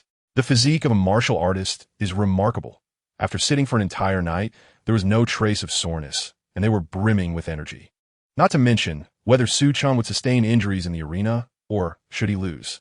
Although the virus's regenerative abilities activated swiftly, allowing for the regrowth of a complete spine, she initiated the kneading process, using the horn technique to evenly mix the unevenly moist clay, and when air was trapped within, she switched to the chrysanthemum method to expel the bubbles. Earlier, the boy's movements had been pronounced, allowing him to see clearly. He had been nearby, meaning their earlier conversation should have been overheard. Luo Qianqian's cherubic face flushed, and she hurriedly pulled her boyfriend Jesse toward the stairwell, anxious not to miss any thrilling moments. Upon hearing Feng Tianzhao's introduction, Qi Feng could not help but chuckle, reflecting that this elderly Taoist had once joined forces with his father against adversaries. Yet after so many years of diligent study in Zen, he behaved like a mischievous child. It remained uncertain whether he would undergo any changes in his advanced years. That long Qi we cannot succumb to curses. What should we do? Is it the Taoist art spoken of by Yongling? Jean Tianyi remained particularly concerned about this. Can we meet first? Long Ling'er hastily implored. At this moment, Zhao Jinglei also glanced at Chu Yi, their eyes locking in mutual understanding, both nodding in agreement. It was indeed absurd. Did anyone wish to intervene? Who is it, which elder? Come forth, and let me instruct you. He understood that even if Li Shao lacked gambling skills, his sheer luck could still wreak havoc. Beneath the icy lake, she had explored most areas, save for the dark whirlpool at the deepest point, which she had hesitated to enter. Speaking of Fu Mama brought tears to Wannerous' eyes. She wiped them with a tissue and said, "What tricks are there? It is merely relinquishing property to force you to hand over Fu Mama." Upon entering the courtyard, a wave of cold air rushed toward her. Looking at the tightly shut door, fear surged within her. "Of course, you'll be paid. Here, take the broom," the old woman said, tossing the broom to Wanner and walking away. Grandpa Zhang's words seemed quite reasonable, yet this matter was undoubtedly more than a simple health check. It might relate to the borrowed life of the paper figure. Seeing a go in such a state, Lin Feng felt perplexed. The series of actions seemed like a test, leaving him bewildered. Chapter 99. The Guide Protection Association and the Black Tower join forces. What nonsense regarding royal kinships. Where did this third prince emerge from? Who does not know that this third prince comes from dubious origins and is an eccentric, perpetually engrossed in concocting potions and toxins? Strangely enough, despite having several blood siblings, the crown prince is closest to this non-related third prince. Do not speak carelessly. Our Chu Xun and this third prince are entirely innocent, said Officer Wang, gripping Yihan's waist and signaling discreetly. Kai Yin recalled the day Xiao Yi asked this captain to assist in seeking musical scores, noting that Wang Feng enjoyed mimicking the speech patterns of Champion Ho. However, as long as they received orders, they remained dutiful, and with a few soldiers accompanying them. No further mishaps occurred.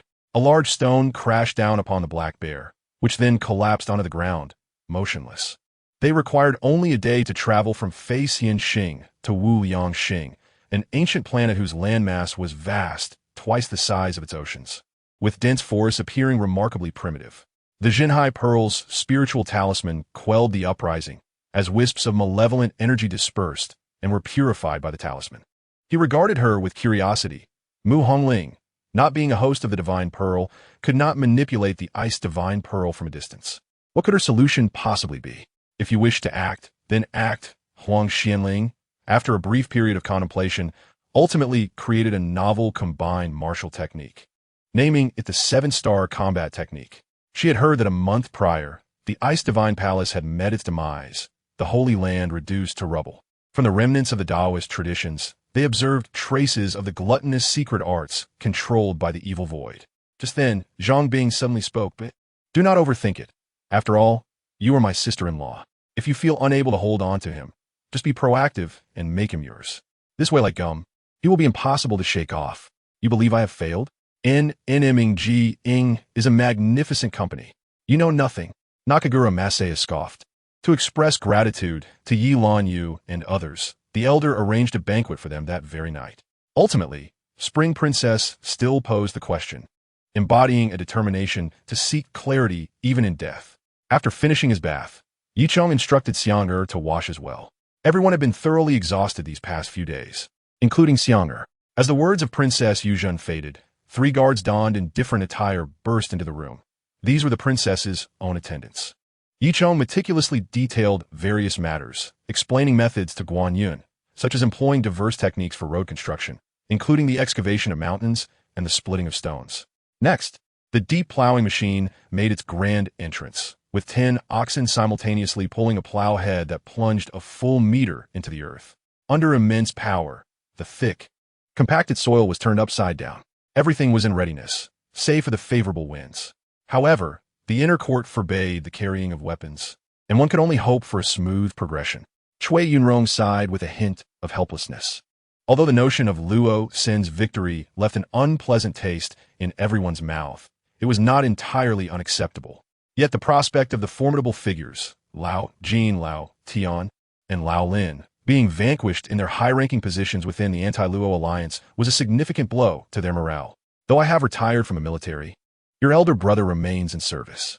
When the barbarian tribes invade the south, as a member of the Jinyuan army, he will undoubtedly lead the charge against them. Lost in thought, Li Changxun was abruptly startled by Jiang Xin's sudden remark. Chapter 100. Infiltrating the Duke's mansion to retrieve ancient texts. Upon entering the private room, Qin Mozhang placed the menu before Lin Cha and instructed the waiter to do the same for Yin Xiaoru and the others. The sound of fingernails scraping against metal echoed from the ceiling above, reminiscent of a pulley mechanism ascending and descending as someone walked above Wu Jin's head. The cafeteria faced a garden perched on the edge of a cliff where one could see the sea below. The garden was exquisitely maintained, with flourishing flowers that masked the view of the ocean and city, leaving only the azure sky visible. The snow and mud crunched underfoot and under the morning light. The entire Versailles sparkled brilliantly as the two rode shoulder to shoulder. He was determined to conquer the deceptive hearts of Red, sparing no effort and revealing his own flaws and disparities. Su Wuxuang watched as General Zhang pulled her into the private room, while Gu Shi and Guo Bing followed closely, observing her every move as she sat beside General Zhang, with Gu Shi seated next to her, attentively watching her actions. Yet, I paid little heed to Lin Jia's words, continuing to dine with Huang Xian daily, attending evening study sessions together, and frequently calling her. Indulging in the busyness of it all, Wang Rong, upon hearing this, hesitated to approach, recalling the fierce battle between Mu Shifeng and the esteemed Taoist Miaoyin, which she had witnessed firsthand, instilling a sense of trepidation within her. Since he could remember, he had been raised by his mother, as his father left them when he was 6, divorcing his mother and abandoning him, leading him to live with her. A car approached from a distance on Ji Lianshan Road, appearing under the blazing sun like a beetle carrying a watermelon. Upon closer inspection, one could discern a fundamental distinction between the two. The former's grandeur resonated with the essence of a master, while the latter's echoed with the allure of a guest, marking a qualitative difference. Everyone, if you do not reveal yourselves now, when will you? The shopkeeper bellowed ominously as Lin Xiaoyan's gunshot sent the shadows retreating. Ultimately, with no response from the opponent, the great sun's halo effortlessly ensnared the corpse of the blood spirit monarch within its grasp. Pushing open the door, Shi Shuiyue stepped inside, noting that the room's arrangement remained unchanged, though it appeared that there were now more items on the table. What is happening to me? I feel as though my body has been drained of all vitality, Hao Lan struggled to ask. The Blood Empress exhibited a hint of apprehension and anger, her gaze lingering on the ancient era, where she believed her status was supreme, perceiving the man's demeanor towards her as overly disrespectful, leading to her dissatisfaction. Lu Hong was unable to settle. This mission relegated him to a supporting role or assistant, following the directives of Lei Jun and the physician. Upon hearing Yu Min's request, his gaze shifted to Lei Jun and the doctor, silently conveying the message for her to inquire with them. Bing Lan secretly observed Yu Chu Yi, who, despite his elevated status, bore an aura akin to Jing Er's. He was evidently concealing his murderous intent, and his deep blue eyes were far more profound than the depths of the ocean. As the four-city lord's illusions gradually dissipated, the Ying Kong Ing Grand Formation emitted a sound reminiscent of jade shattering into 1,000 pieces. Tomorrow marked the day of departure, and Luoba had discovered your presence. This truly complicates matters, Eugene remarked with a furrowed brow. Celestial light seal? Qin Tian exclaimed in astonishment, taken aback by the opponent's readiness for mutual destruction. Kai clenched his fists, a flicker of excitement flashing in his eyes. The Liu family. It truly is the Liu family. This is excellent. We now possess the most direct evidence. One must realize that individuals of her age, who find themselves destitute on the streets yet can still smile, are indeed few and far between. Su Jian's eyes blazed with fury at that moment. He was even angrier than Gao Ba, though Gao Ba held him firmly back. He had long desired to inscribe the ancient martial arts imprint within the unique cave. And this initial exploration already showcased Wuxuang's formidable defenses. Yin Beiyang also brightened at the prospect. The three-tailed fox was said to possess the purest bloodline of the demon race, born in the depths of hell. However, compared to Black 3, the fox's value had undoubtedly diminished significantly. The usually passionate and fiery seductive assassin was now utterly shaken, rendered speechless to the point of trembling, a testament to the profound impact today's events had on her. Naturally, this very creature had tethered so many beast corpses, drifting through the vastness of time and space, enduring unimaginable eons. Rescue was imperative. The most pressing matter was to eliminate the Qin traitors. If all went as expected, chaos would reign within Baluo City, and the Qin Marquis would be riding high on the winds of fortune, likely falling into our trap, Yitong remarked nonchalantly. Their identifiers served as a ranking of strength, with the aberrant beasts positioned at 189, while the zombies ranked at 173. Although the zombies seemed slightly more formidable in rank, encounters between the two yielded no clear victor. Lan Sai remained silent. Eventually, prompted by Lin Qingxian's inquiries, she slowly divulged the reasons behind her silence.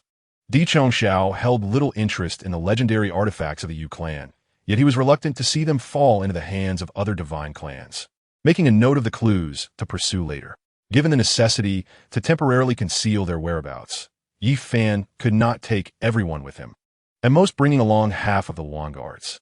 He did not rush to set off. Instead, he summoned the spirit of his belt, requesting its assistance in locating the direction of the evil god temple. In that moment, the creature dared not engage Yi Fan in battle. The two divine swords were undoubtedly its life's bane. 10 minutes later, I opened the door to find Silence leaning against the wall with closed eyes. If it weren't for his sharp tongue, he could be considered quite handsome. Not just handsome, but extraordinarily so. Were he and his brother truly siblings? How could there be such a disparity? Lin Qinxian and Shangwan Mei remained in the flying vessel, exchanging silent glances and resorting to their respective meditations. Suddenly, they noticed Jiang Yifeng bursting out of the vessel, shouting fervently for an audience with the vice president of the Sihai Chamber of Commerce. Initially, Shui Han intended to inquire further about their involvement in the cultivation of immortality, considering their martial arts lineage. However, upon hearing Gu Erya's words, realizing her uncle and grandfather were equally unaware of certain facts, she deemed it best to refrain from pressing the issue. Chapter 101, Nearly Strangled to Death. I found it. Chu Xun's eyes lit up as he noticed the books on the shelf had not changed their positions. Evidently, no one had perused them since her departure. She reached out to grasp one, and at the moment her fingertips brushed the ancient tome, it vanished like a mirage, transforming into specks of light that streamed into her body through her brow. Accompanied by a warm sensation at her forehead, an extraordinarily advanced illusion enveloped her entirely. I do not lack this small sum of money. If you desire it, I can repay you, but you must leave, the ancient being intoned coldly. My good fellow, I observe a wisp of smoke emanating from your brow. You must be facing a calamity, the ghost general, exuding an unmistakable air of charlatan, fixed his gaze upon a passerby. The distinction lies in the fact that when Ji Xianzhenren faced him, he could perceive a subtle, yet formidable pressure, which involuntarily stirred within him a desire to prostrate in reverence. With a sigh, Tang Chuan exhaled deeply and subsequently produced dozens of exquisite spirit stones surrounding Qin Yan. Indeed, the evidence from Morris's wound indicated that White had struck him with a broadside of fire axe, delivering a rather brutal blow. As Lin Jiai spoke, she slightly brought her arms together, instantly accentuating her already impressive figure, a sight that left Yun Xian parched with longing. Unbeknownst to him, besides the Yao Han Jing, there existed an enigmatic force that was temporarily fortifying his soul, with his silver eyes flickering with hints of purple. The principle behind agarwood is akin to that of amber. Both are derived from the oils secreted by trees, which, after years of sedimentation, solidify into a dense mass, exhibiting no signs of fissures whatsoever. Just as he had previously attended to his aunt's foot baths, Cheng Xiai dutifully served Cheng Yinya in the same manner. However, her state of mind was vastly different from years past, as she no longer harbored any thoughts of malice. Mr. Chun, are we certain there are no bombers? After hearing the enemy situation report, Zhou Jiro was the first to react. At this moment, Lin Yuqin was determined to seize Yin Daming's phone, while Yin Daming, showing no regard for their past, forcefully resisted, pushing against Lin Yuqin with great fervor, his strength unyielding. What do you intend to do? Enai Ruo glared at her with caution, her voice sharp with fear. Finally, it became clear why, in this modern society, they still rode fine steeds and why knights continued to exist. Li Haiyang was furious. What could be more tragic than a pilot witnessing enemy aircraft wreak havoc over his homeland, powerless to intervene, helplessly watching his compatriots perish under the bombardment of the Japanese? Dual-wielding, flying thunder god slash. Sensing the aura emanating from Qin Yang, Miyamoto Musashi unleashed all his cultivation, speaking in a deep voice. As he performed the inverted seal, the arms of the Buddha statue showed no significant change, yet the enormous Buddha palm astonishingly began to detach completely from the wrist. Chapter 102, Two Men in Retreat. Qiu Yi hurriedly summoned the Qi Min Dun Jia Divine Mirror, enveloping the building, as dark mist and demonic energy surged forth, continuously absorbed by the mirror. Yunnan drowsily opened his eyes, yawning wearily, clearly exhausted from the previous night. The room was shrouded in darkness, severely impairing her vision. Yet she found herself unable to rise and turn on the light. She activated the flashlight on her phone, providing a semblance of illumination. Just as Bai Xiaobai was engulfed in confusion, the ringtone of his phone erupted, and upon seeing the name displayed on the screen, he gasped in shock. Qiu Yi and Ling Jinxiao were taken aback by the brainwashed words of Qian Weichong. bewildered by the notion that this world could truly be fashioned into a utopia as per human design. The reason was Liu Yongfu's drunken ramblings, claiming that Yi Chun and his son had robbed a bank with the cash hidden in the guest house. Mu Zi genuinely thought this way. Had it not been for his somewhat handsome appearance, she would not have given him a second glance. He had just visited the underground fortress and found himself increasingly enamored with it, particularly as it was deliberately constructed within a large village. After collecting the alchemy furnace, Jiang Yishu removed the talismans surrounding the dilapidated courtyard to prevent prying eyes from cultivators, then made her way to the Li family. Beastman Wolf Warriors, HP 800, level 30. Observing the roaming Beastman below, Lin Fan felt a slight easing of tension. These wolf warriors did not seem particularly formidable. Yi Xiao extracted a brick from the wall, snapping it in half, before suddenly turning and flinging a piece into the corridor on the 6th floor. Additionally, Lei Zhan remained concerned about the bioweapon crisis in America, inquiring of Nicole whether those individuals had been rescued.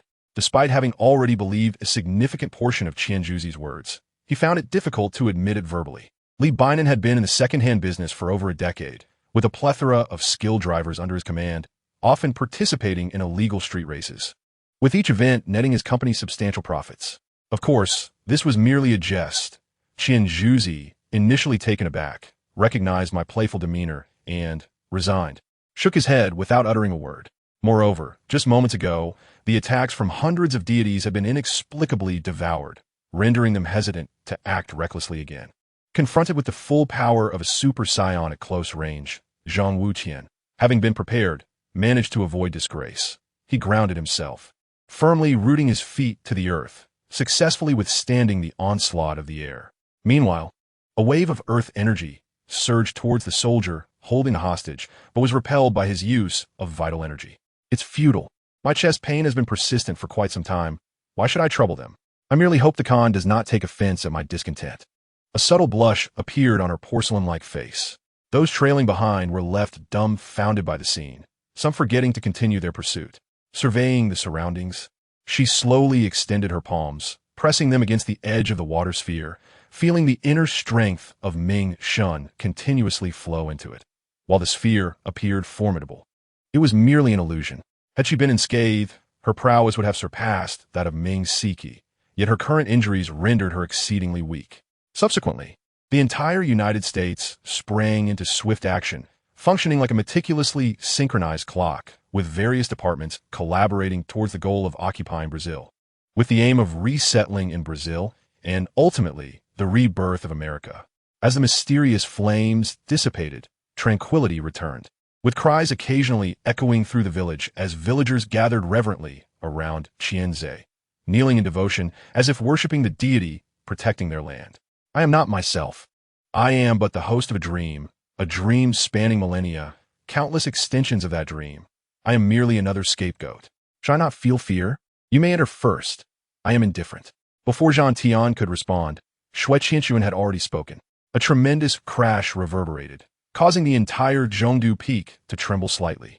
Had it not been for the multitude of powerful guardians, the residual shockwaves would have surely brought the peak crashing down. Observing Ishida's ambitious demeanor, Long Yichen chose not to enlighten him.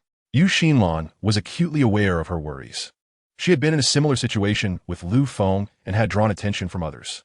Chapter 103. The Tao of Heaven propels her fate forward. Do not forget your promise to me. The exchange of interest from his lips bore an oddly ambiguous tone. Since opening the ancient discourse, Chu Xun had felt a persistent haze in his mind, devoid of pain or dizziness, merely a sensation of pressure swelling within. She nodded, wishing the Duke would prepare the items she desired in advance. She had an inkling of the wealth possessed by the Duke's residence. Should a reckoning occur, it would undoubtedly be substantial. For reasons unknown, she recalled Feng Wu and the day she encountered her father in the stone chamber. After dinner, Chun Afu planned to visit Liyuan, but Daba stubbornly refused, stating that Sister Yinner would surely be upset, and he intended to appease her. As he reached out to pinch Xiahou Yun's chin, he discovered Xiahou Yun was bleeding profusely with a severed tongue, causing his expression to darken completely.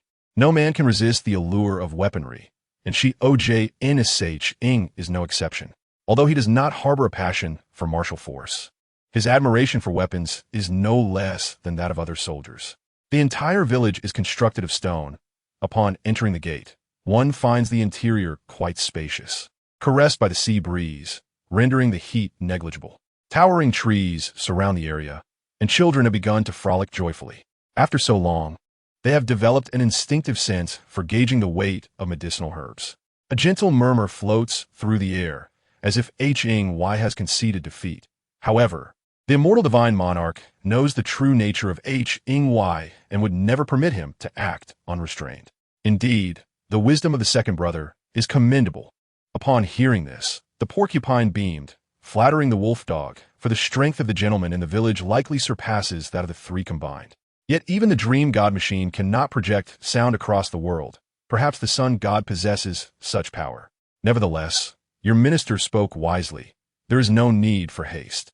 While calamities may herald great upheaval, they can also present opportunities. Ying's words slice through the core with the sharpness of a blade. SNNN, amidst golden sword light, entwined with a line of blood, refuses to yield against STPing's fierce yellow glow, resulting in a sharp crack as the heart-S connection was severed. Even as a grand scholar, LNY faced the monumental task of relocating thousands of members of the LN clan into a secret realm and fortifying it against the court's discovery, a labor that consumed immense mental energy. It is no wonder he bears grievous wounds, lingering for millennia without healing, only worsening over time. Upon witnessing the astonished gazes of those around him, the man from the hills felt a surge of pride, unwilling to relinquish his burden, as he intended to bring this contraption to the village. J and LK hurriedly called him to halt, for such antics would surely result in the destruction of the gate once more. And Inging Duin struck with a blade of unparalleled sharpness, wielding an unstoppable momentum toward Ing's throat with a ferocious intent. The YNYNSHLZH you must be reclaimed, to provide a buffer zone for future conflicts with the JN people, ensuring they do not reclaim territory without resistance before their cavalry surges southward to K if Ing F. Chapter 104. The amnesiac Duke of Roses exposed my wounds have yet to heal, and you already begin to enslave me. L.on.D. feigned an injured expression, approaching like a puppy. His handsome face loomed large before her. Disregarding all other factors, it was undeniably flawless. It was one thing to hide in the shadows before, but now I am entitled, and residing in your villa would be entirely reasonable and lawful. L.on.D. could not fathom that he had become her exclusive sentinel. WTNX Ing was of the same mind. Both were aware of G-Ing-F-N's power, recognizing that eliminating everyone present would be an effortless task should he desire it.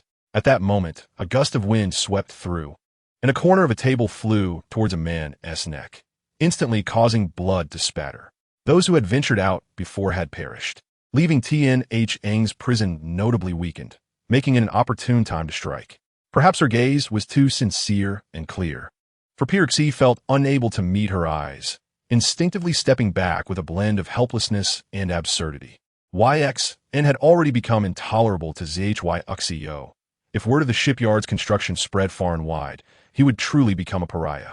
In that fateful battle, G-Ing-F-N believed he had annihilated all the young members of the Sutiing tribe, only to discover that CHN-F-N had left a trace of true blood behind, aided by the HIYN tribe, allowing for a gradual recovery.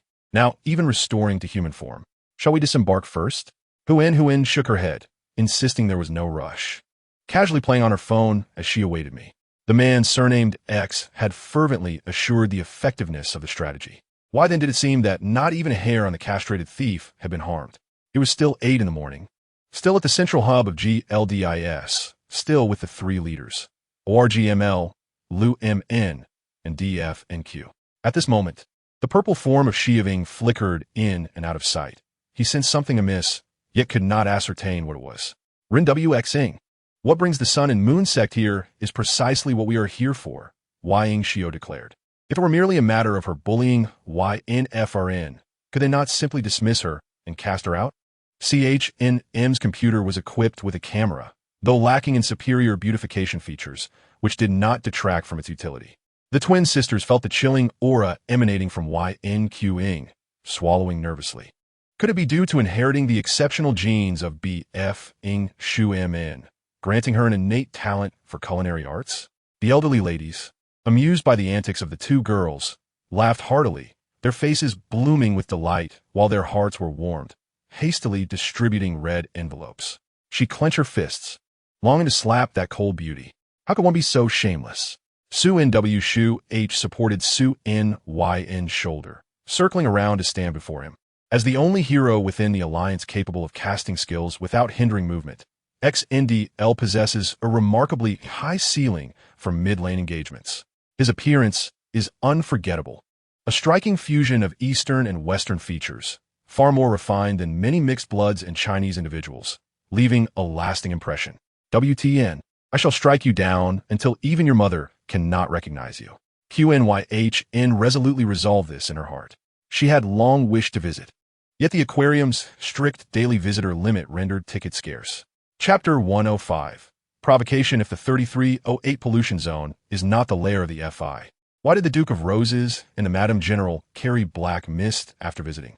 If the 3308 pollution zone is indeed the FI's lair, why does it show no signs of secondary pollution?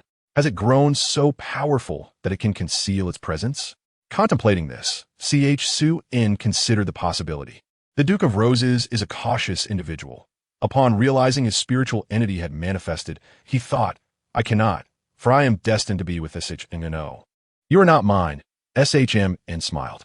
CHH Ing ventured into an unfamiliar time and space in pursuit of Lu Yin, while Zhu LNFN's true self materialized in this place.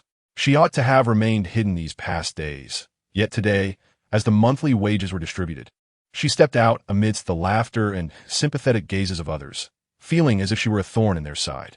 Before her lay an expansive construction site, desolate and forlorn. As she surveyed the area, all nearby structures had been reduced to rubble. Bricks and stones littered the ground, while heavy machinery worked to clear the mountains of debris. Tiang Ru gazed at the blood on the newspaper, her heart aching, tears cascading down, falling onto the dried blood on the page, smearing the text, and intensifying the previously dissipating scent of blood. With a flash of white light from the left hand of Li, countless golden chains materialized behind him. JZHU's high city and deep moat are difficult to breach. Once upon a time, Su Sh Ingi Ang's tens of thousands of troops failed to seize the city from their own brethren. The makeshift soldiers under CUX's command would face insurmountable odds unless Su Sh Ing displayed utter folly by opening the gates to welcome them. XMNHO learned from YNTIHU that this was the former emperor of Yu Kingdom, WLQ, who had been usurped by W2. My young master is indeed a prodigy, destined to lead the W Ing family to greatness, rivaling the great powers of ZHNGZHU, exclaimed a member of the W Ing family with admiration. His true strength was revealed, emanating a powerful aura that elicited a backlash and rejection from the laws of heaven. The Eight Directions palm shows that Li Ti harbors profound fantasies about this set of combat skills. In the midst of his assault, his palms move in such a way that one cannot grasp their intent. As the vehicle finally exited the parking lot, SHN Gu remained grinning foolishly, his gaze fixed intently on FINNCHing. Wang Su-ling lifted her gaze and beheld a three-story edifice ahead, its plaque inscribed with the characters Ju Bao Lu. As her words fell, Chun Zhu waved his hand once more, causing the corpse of Shou Zhu to levitate and be delivered before the ominous black tower, enveloped in a ghostly glow and subsequently absorbed into its depths. Suddenly, the door swung open, revealing Zhang Shui Ping, her eyes slightly reddened. It was uncertain whether she had not slept well the previous night or had recently wept. She approached Bai Yujing, fixing her gaze upon him intently. Having resided at her grandparents' home for several months, Gufu consistently transferred over 1,000 yuan from Gu Shijin's bank account each month as living expenses, which she had not touched. Her grandparents had sternly admonished her against accepting money from her father, asserting their ability to provide for her without relying on the funds of that ineffective man. In truth, what irked Yang the most was Zhang Qian's impulsive act of discarding the gift he had painstakingly acquired. A low hum resonated as 3 daggers of light flickered, while simultaneously the mist ahead unfurled in a decelerating manner, engulfing the path with fireballs and arrows. Chapter 106. Do not strike any further. You cannot vanquish him this way. Surprisingly, Field not only withstood the onslaught, but also composed himself and personally approached the door.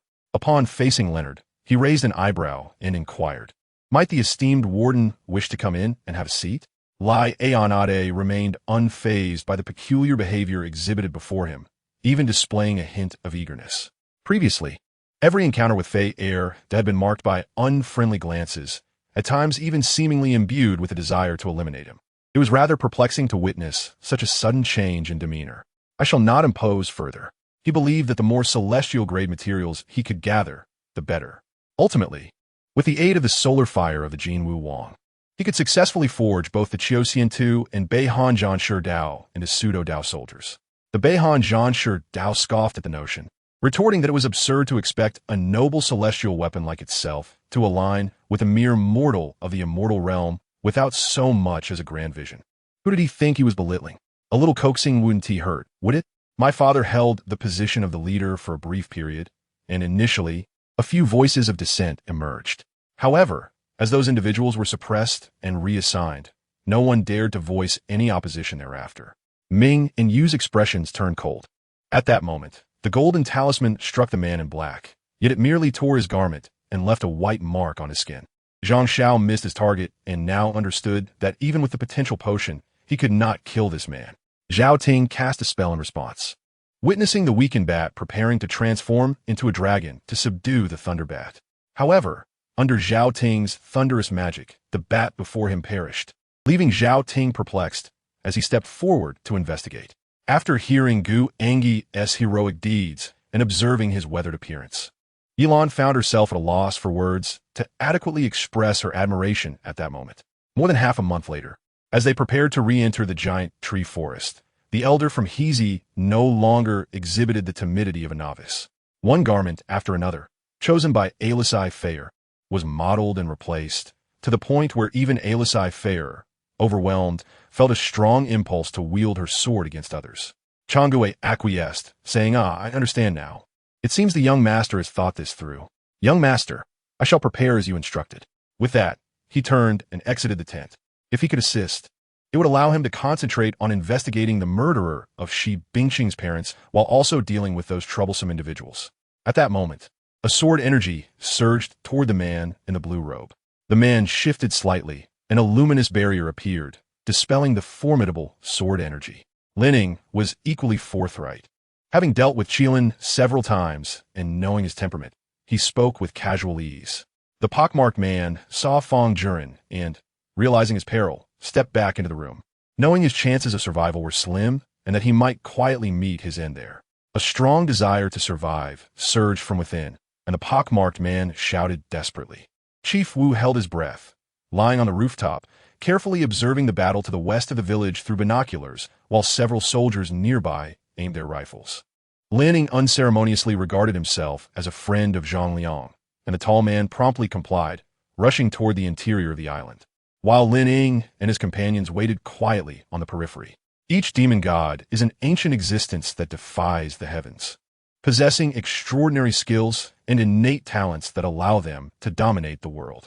Without cultivation at the saint level or above, one should not hope to contend with them. The holy war that transpired 10,000 years ago saw the valiant warriors of various clans engage in fierce battles. Yet they were unable to vanquish the myriad of demonic deities, ultimately resorting to sealing them away. Li Siyu remained oblivious to the incident concerning Yi Anqi's capture, revealing it would only serve to exacerbate her anxieties. Bu Yin, too, ceased to be anxious, for in that fleeting moment upon exiting the airport, clarity dawned upon him. Lin Wei discerned the discontent in Sheng Junyin's demeanor, but mistakenly attributed it to lingering anger over a prior matter, thus refraining from comment. After bidding farewell to Nai Bao, she departed. Chapter 107. Ingesting the mother and child Gu as Zhao Ming approached, he beheld a colossal character for immortal suspended above a pristine jade disc, resembling a radiant lantern that cast an endless divine light. Its unparalleled beauty exuded an ineffable charm, the character gleaming with purity and radiance, as if a profound path flowed across it, rendering it utterly unimaginable. This marked the initial step of the plan. It was time to proceed. Kuwata Teru cradled the lifeless form of Fika, gently laying her upon the ground. Blood began to mingle with the rainwater, streaming away into the distance, coalescing at the corner into a river that gradually faded from sight. Is this the ancestor Rome? Upon hearing Yijua's inquiry, Xiangli she did not respond directly, but instead called out to the surrounding banyan trees. Ah, the seven-star bronze coffin. The fourth master, Professor Ouyang, and Professor Tong almost simultaneously gasped in astonishment. A formidable wolf's head loomed before Luo Tian, its sharp fangs exuding an unpleasant warmth. In that fleeting moment, it seemed as though the entire galaxy was encompassed within the noble's gaze, emanating an unparalleled aura from his being. Mother, I assure you I did not. Would you be willing to believe me? At this very moment, Wanner seemed to lack even the strength to defend herself. While Hei Ta and the others were deeply engrossed in contemplation, deliberating over the most suitable location for their training, Su Hao unexpectedly interjected with a remark. Upon hearing Su Hao's words, the other members of Yinjin turned their attention to him as if he were a beacon of hope. The surroundings were replete with an array of structures, some exuding a Gothic allure, while others showcased an even more distinctive architectural style. The seventh elder found himself at a loss for words, especially after the eighth elder declared that the subsequent matters were of no consequence. With a resolute flick of his sleeve and a cold snort, he took his seat on a long bench, patiently observing the unfolding events. However, the thoughts of the assembly were misguided. Ever since Qi Yuan wielded that axe, no one dared to approach the divine weapon. For a single swing had obliterated hundreds from various clans, including numerous formidable experts on par with abyssal demon generals. To the officials of the Northern Song, the significance of this matter was evident. They did not perceive the worth of the 3 million able-bodied youths, but rather the staggering management fee of 300 million. The scene was nothing short of spectacular. Approximately 20 mountain cannons unleashed their projectiles, annihilating all living beings within a radius of 500 meters.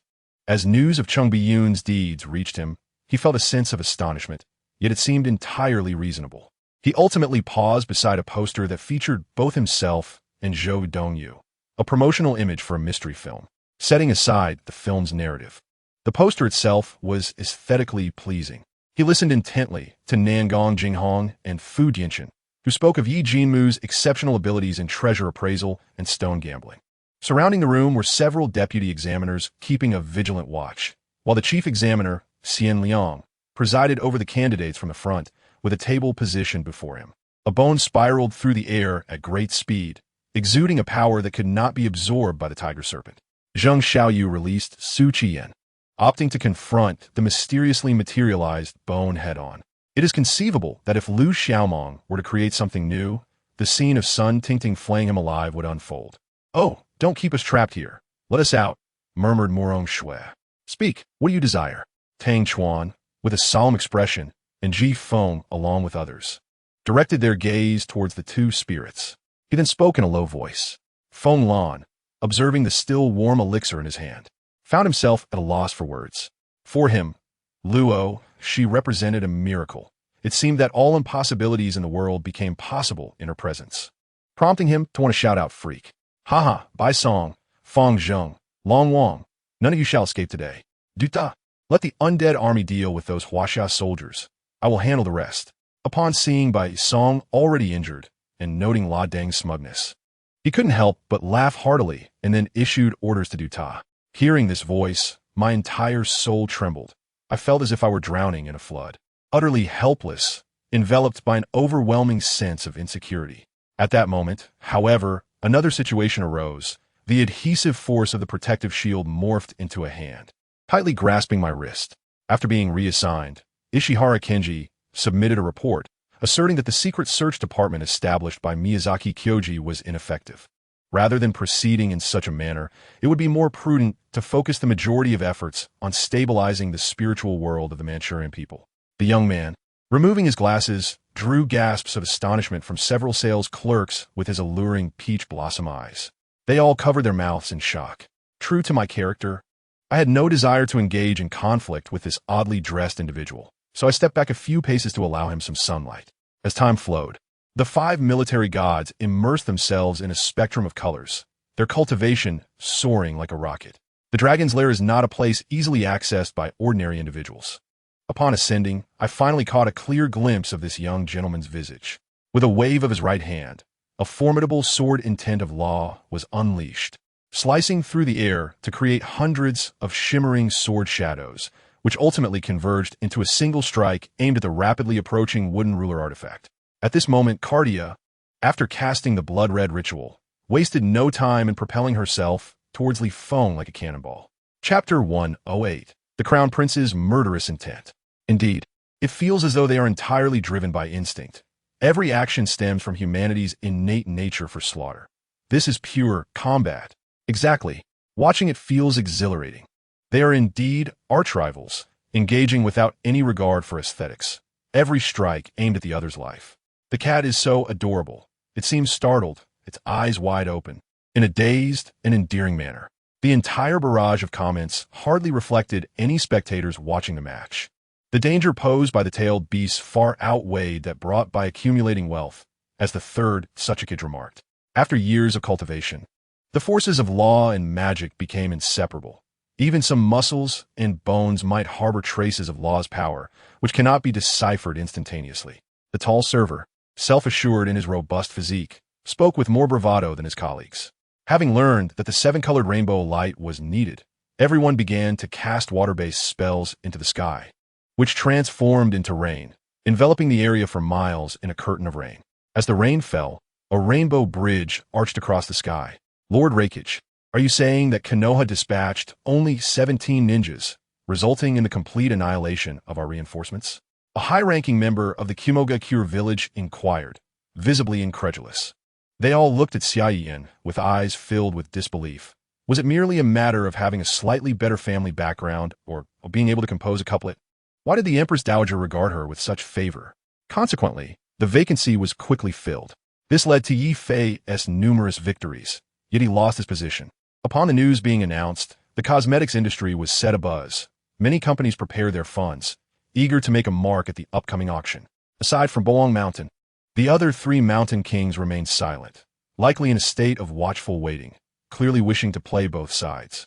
Among them, the young man in the blue shirt was the first to shout, his voice booming, startling even pedestrians outside the street and sitting at the appraisal counter. Luo Tianchun naturally heard it. The noble consort smiled broadly, but in the next moment, her expression turned icy.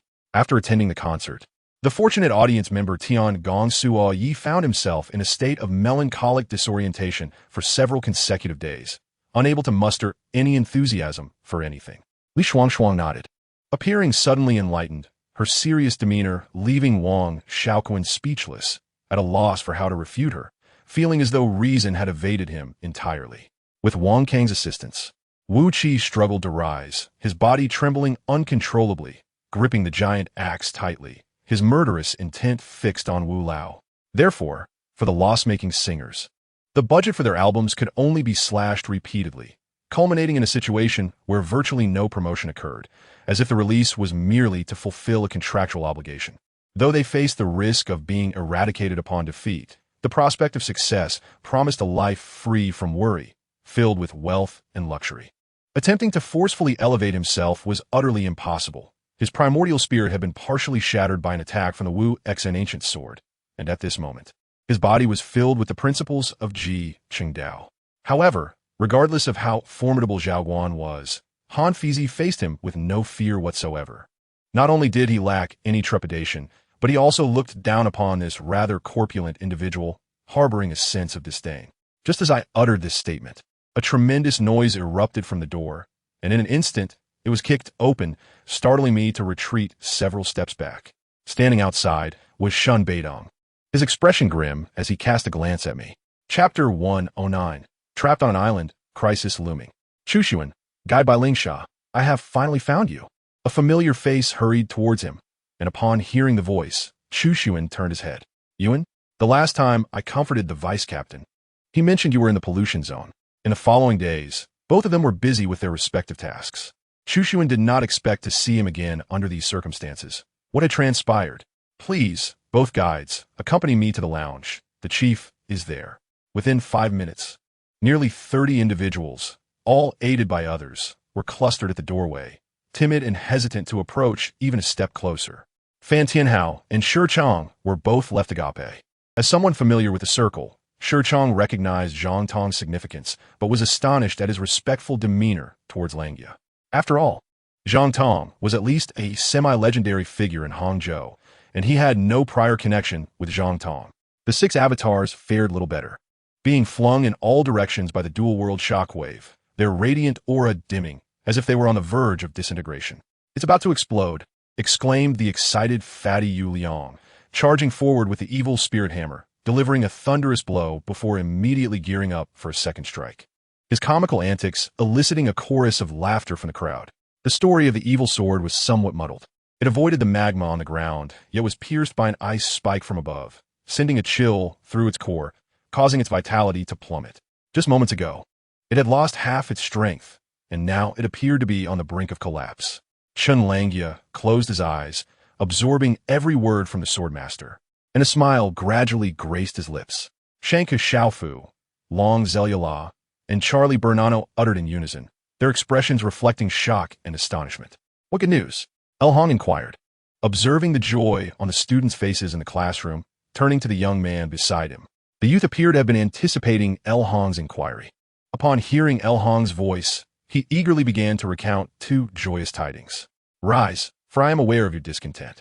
I assure you, should another within the manor conceive, she shall be entrusted to your care. As for your mother, I shall bestow upon her the title of Shi-In, ensuring she does not suffer indignities from others within the household." YNF, I nonchalantly toyed with the armor in her hands, casting a cursory glance at W. Inghu. Observing XP Ingzi's demeanor, God Ngn furrowed his brow. Though his sand appeared worn, it was remarkably clean. The actions of XP Ingzi's men, polishing the sand before him, felt like an affront to GOL NXT Ing in a fit of rage, hurled the teacup from her grasp, unleashing a torrent of invectives, all aimed at cursing the Hua L and SHNZ. Now, akin to HLOR, he commanded a great army, and safeguarding his own safety was of utmost importance. God Ngn had remained mostly silent, but upon learning that XP Angzi's father had become the mayor, he too began to lose his composure. WND recognized that YT Ing Shi Y was merely a scapegoat. Having witnessed the bloodshed of capital countless times, she felt little concern, unaware that this individual had been in a state of somnambulism. NYF, I stood at the southernmost point of Hu 11, in the vicinity of Shi Nging. Yet, not even a fishing village appeared in sight, indicating a time long before the present age. SHG Ing charged towards LYU, delivering a kick while bellowing. "Nonsense! Is your kind fit to utter the name of a lord?" Just as he prepared to strike again, W D Y Ing restrained him. ZH F Ing turned to glance downstairs, where 3 or 4 armed police vehicles sped away. He felt a faint tremor in the building, unsure if it was merely his imagination. Chapter 110. The decision to purify the polluted zone during the live broadcast, everything had been clarified. The vice president had provided her with AZMG, a nurturing poison. The mother nourishes the offspring, while the offspring retaliates against the mother. No wonder the guides were willing to assist her despite her mere 2 years of life remaining. No wonder the prophecy foretold that the destined one would lead the guides to break through the constraints they had endured for years, as if dozens of guides were seeking to exploit her. In such a scenario, upon her demise, the bearer of the offspring would not suffer from the retaliation and burial. Perhaps El's body toppled into the crevice, and with a flash of lightning, her form vanished in an instant. CIBOMN, noticing the village chief's urgency, did not linger to inquire, but followed him to the chief's residence. Removing the white cloth from his waist and placing it atop the stone pile outside the chief's door for weight. Then both mounted a large cart and hurried towards the countryside. From the moment he entered, he sensed that Shi Elm Ki In's expression was not quite natural, as if concealing something. Yet, if she was unwilling to speak, any questions posed would be futile. This profound slumber surpassed our ordinary sleep, typically attainable only through medication.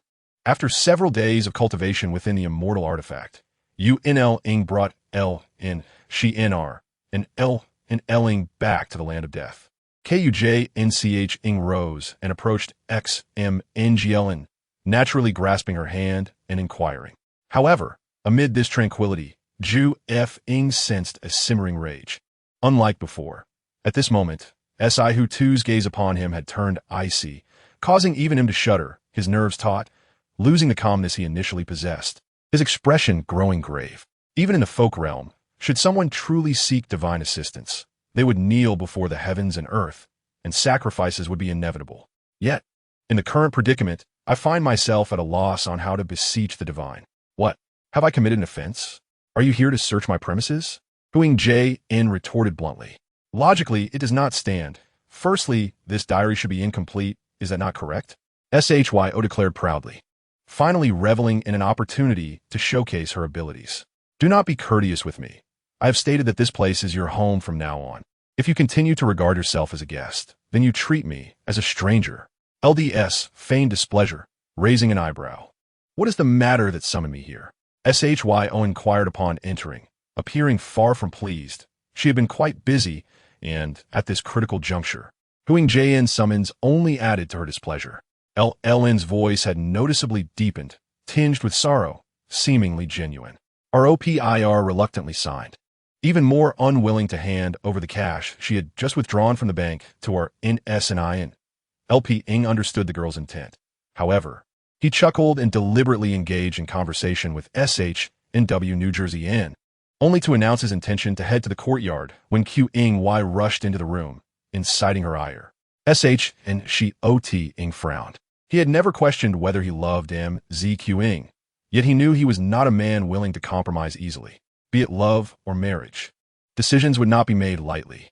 FLD smiled. The feeling of being recognized and admired by others was not unpleasant. FLD was not timid. His means of deriving pleasure mirrored that of an ordinary person. Chapter 111. The first encounter between CHXN and LYN. What do you hope to achieve with such actions? LYN's heart held no space for you. Even if you obtained him, what would it truly matter? Happiness acquired through theft is not enduring. CHN Su angrily addressed HNB Ing, knowing this truth perhaps better than anyone. Why engage in such foolishness now? Shaking her head, JNTNSH Ing possesses rare divine strength. In comparison, my gentle sword seems to pale. With that, she gently caressed the hilt of the sword, as tenderly as one would a beloved. He was indeed furious, yet this state was fleeting. Soon, he found clarity in the silence. At that moment, Miom Su was entangled with the GGL or N and his great serpent. Her flames effectively countered the GGL or N's dark winds. But with the serpent's involvement, her advantage waned. A silver lightning bolt streaked across the night sky, and the winds surged, causing the garments of those at the cemetery to rustle violently. Suddenly, he unleashed his energy, the white demonic aura piercing like swords into several bodies. The third to arrive was a male white-collar worker named W. Ingzish, yet his timid demeanor suggested he was not a bold individual. YT&E harbored doubts about how he had survived thus far, secretly speculating that it was pure luck that had preserved him. Approaching Ming YHN. The server overheard her mumbling a name, SHNCHNGF Ing. So, with a sense of trial, the server picked up Ing YHN's phone. She recounted the day's excursions and activities in meticulous detail, sharing every memory with GHNSH. Whether you are a powerhouse or merely a decorative figure is of no consequence to me, as long as you pay. ZHUYing ambled home with a cigarette in his mouth. The young ladies below covered their mouths, their faces flushed with excitement. Indeed, they had waited far too long. The slap landed heavily. WN Li NGSH Ing had never been struck so forcefully and fell to the ground. Some speculated that Huingu Ing's parents must have arranged a betrothal for him, a childhood engagement of sorts. She shattered the thin ice covering the deep well with a wooden tub, expertly drawing up water, pouring it into a wooden basin, and sprinkling ground soapwort powder before deftly squatting to wash.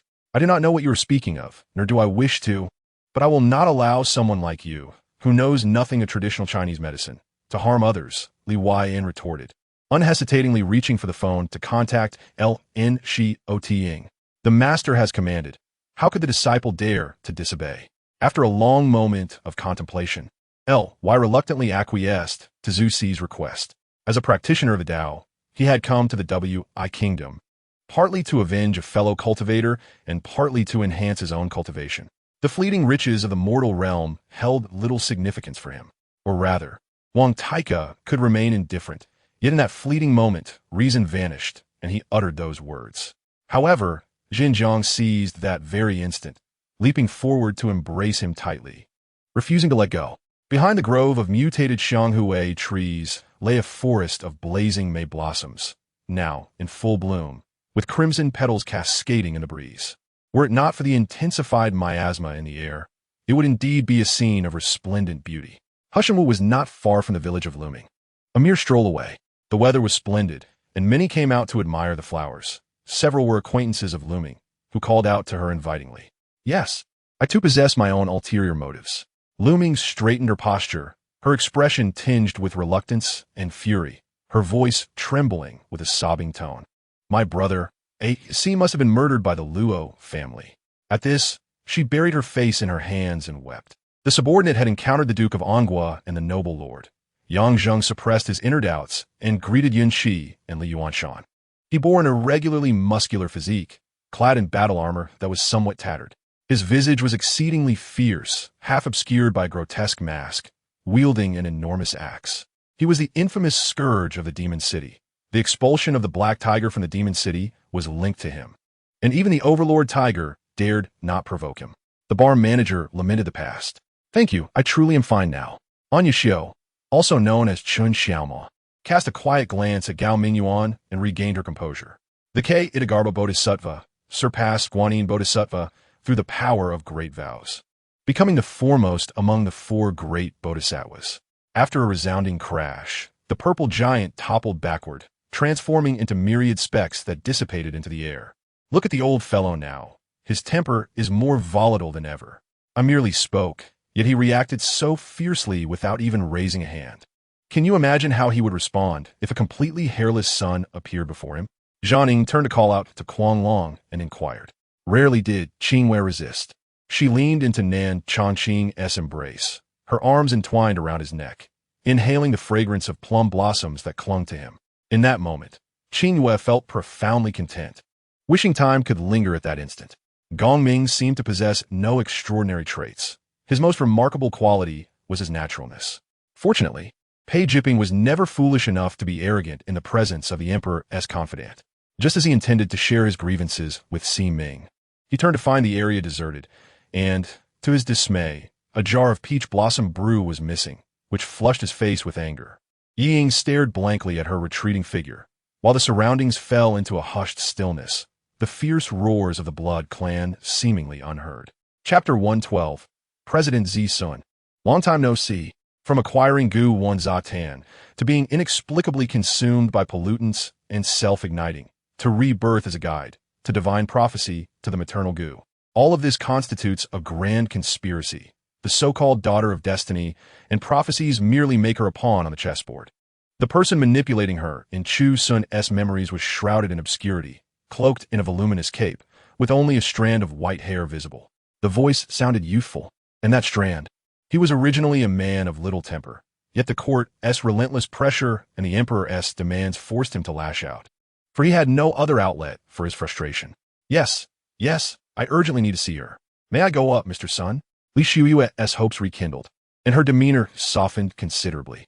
Just after finishing work, a call from Juanhao arrived, informing that a leading figure in the dining industry from a neighboring city would visit in a few days. Qin Huiyin and Jin Ping found themselves in a peculiar forest, teeming with bizarre beasts and venomous insects. Even the dry branches of the trees could suddenly transform into gray, poisonous insects, ready to bite. If Qi Pinghua and Yang Ruilin were in cahoots, the encirclement they faced was exceedingly dire for Yin Danren.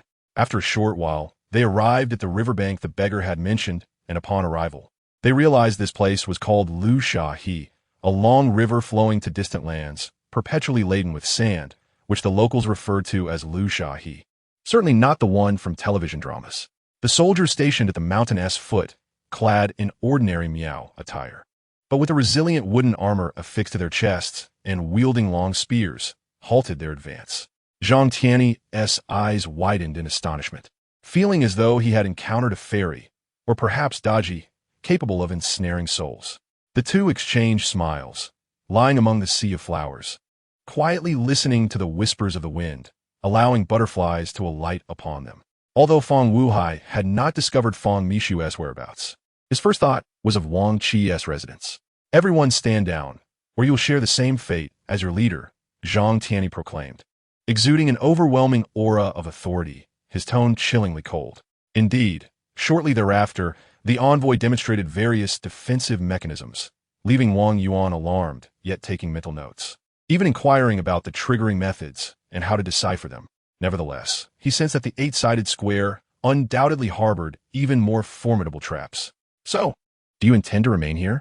Nangong Jin began to suspect that the old sorcerer was concealing something. Guo Yingli stood there, allowing Lu Jie to pull him out of the backyard with great effort. Suddenly, a scream pierced the air as he flung away the handkerchief and dashed towards the carriage. Qin Feng suppressed his urge to expose the system's workings, and subsequently, a wave of apprehension washed over him as he exhaled softly. As the strongest among the four generals under the Butcher's command, it was his duty to take the lead at such a moment. With a look of confusion, Sun Chengming rose from the ground, rubbing his body, feeling that not a single muscle or bone was unscathed. Upon witnessing Zhang Tianyi controlling Lin Yi, he suddenly came to a realization. I understand now. He prefers men. Suddenly it all made sense to Yao Qingmu. No wonder the lecherous prince had gazed at her that way. Darkness enveloped his vision, rendering everything before him hazy. This was the weakest moment in Ziqing's memory. Even during the past battle with Yu Sha, she had never felt so frail. The sensation of impending unconsciousness was utterly overwhelming. Chapter 113. Confrontation. I witnessed all your suffering. She merely played the role of an indifferent observer, watching as Chu Xun walked step by step toward his inevitable demise. 2 or 3 months is not a short span. Although Yimo did not exert himself entirely in personally instructing them, with the assistance of his senior disciples and their solid foundation, the progress of the first batch of 30 students was commendable. Pei Zhongli was appointed to the position of an 8th-grade propagandist, responsible for promoting the cultivation of sweet potatoes across the Chu, akin to the newly appointed double-crop rice in Jiangnan. 2 men emerged from behind a wall, their expressions one of annoyance as they regarded the fallen tree. Many shivered, yet some appeared to hold differing views on the matter, particularly those from Tianyang's sect. Thus, their attacks surged toward Mu Yuan, who merely deflected it effortlessly, shattering their assault into pieces. Zhang Shui had indeed been exhausted yesterday, and now she slept soundly. Yimo chose not to disturb her, enjoying her serene slumber for a while before rising. At that moment, Yin Gongshan, Yin Shun, and Lu Fengyuan were stationed at the headquarters of Hei Shi, while the others, including Wang Yang, had all ventured out in search of individuals.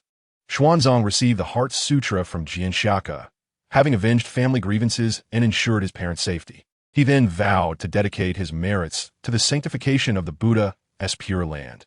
May this merit adorn the Buddha's pure land. I repay the fourfold kindness above and rescue the 3 realms of suffering below. If there are those who see and hear, may they all develop the Bodhi mind. Together we shall be reborn in the land of ultimate bliss, repaying this life in full. Due to my role in relaying messages for the leader today, I have yet to consume even a morsel. Gazing upon the delectable dumplings, how can one resist the temptation of such culinary delights? Miss Qin, are you planning to seek out young Master Fong and his companions? I shall accompany you. It is always easier to accomplish tasks with a larger group, remarked Zhou Zifeng. The exchange between the two added an air of speculation among the nearby cultivators, who, though not entirely convinced, found themselves harboring increased doubts. However, their optimism was somewhat misplaced. Fang Jingyin's condition was far worse than they imagined. Within less than half an hour, he was already on the verge of collapse, prompting the emperor to reluctantly consent to by Luo Cheng employing a particular method. After all, incessantly probing into the romantic history of an elderly man throughout the night is hardly commendable behavior. The old man in the black robe sighed helplessly. Given Ming Mo's exceptional prowess, as long as he remained loyal, his life would not be in jeopardy. Ming Mo understood that this was the core of the red-robed middle-aged man's soul, having released his spiritual awareness to imprint his own soul upon this crimson point of light. It turned out that Dongfang Jiaoyong did not perish after falling from the cliff. Rescued by Mo Lin, he lost his memory and subsequently became a devoted follower of Dongfang Qi. As her health deteriorated, she transformed into an exquisite beauty. One could discern that this time, the leader of the Zhan clan was truly at a loss. With the elder now gone, He had lost his last lifeline, leaving him utterly stranded. Presently, Jean Biding was unwilling to relent, forcing the leader to continue pleading with him. Chapter 114. To rebel against fate or to follow destiny. At this moment, the most disheartened was Yi Fan, who trudged down the cliff with a downcast demeanor. Originally, his Tai Xian Zhu Yang Gong, aside from the Long Hu Shou, was enough to astonish all, yet in the presence of Gu Qing, he felt as though he were merely a puppet. Are there any boats available for hire? Song Ryu considered this a secondary option. Accommodations could wait. First, one must secure the necessary equipment for tomorrow's lake excursion. The Soul Gem, reputed to govern life and death and communicate with the souls of the deceased, was not explicitly mentioned in the Marvel Universe, but upon closer inspection, hints could be discerned. In the second year of Jinyan, various armies rebelled against the garrison, and the formidable military forces of Hebei banded together to decisively defeat the garrison troops, even capturing the capital city of Dongjing. Were it not for Yu Yin leading the Beihai army in a battle, they might have even invaded Wang Shun's old camp. The ape spirit, feeling uncomfortable in wet clothing, secretly removed his garments. To avoid detection by Lin Xianger, he submerged himself entirely in the water, rendering his nudity less conspicuous. However, as the icy spikes dissipated, Xian Tianzi's momentum halted. The demon, seizing the opportunity, bit his tongue, causing a drop of blood to spurt forth, and with both hands. The scattered soul-entangling threads glimmered with a red light, ascending into the air to form a great net that enveloped the group, enabling his escape.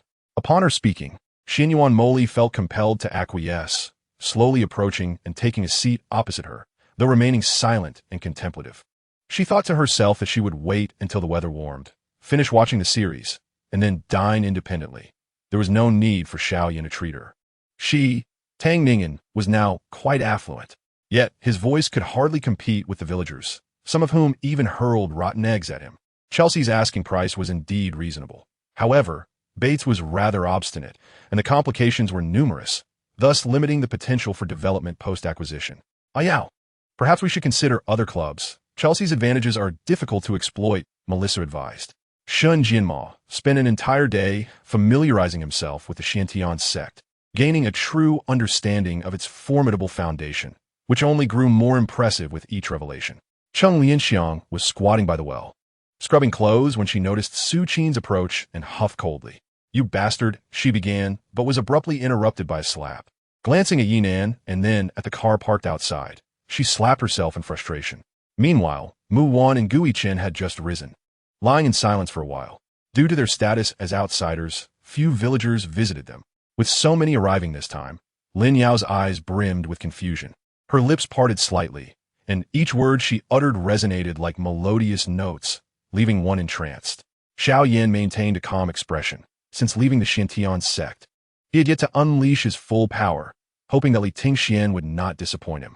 The men waiting alongside Tai Bai were momentarily taken aback, with Tai Bai even hearing the sound of gulping. Foolishness. The Prince of Chu's residence is in such a deadlock with her.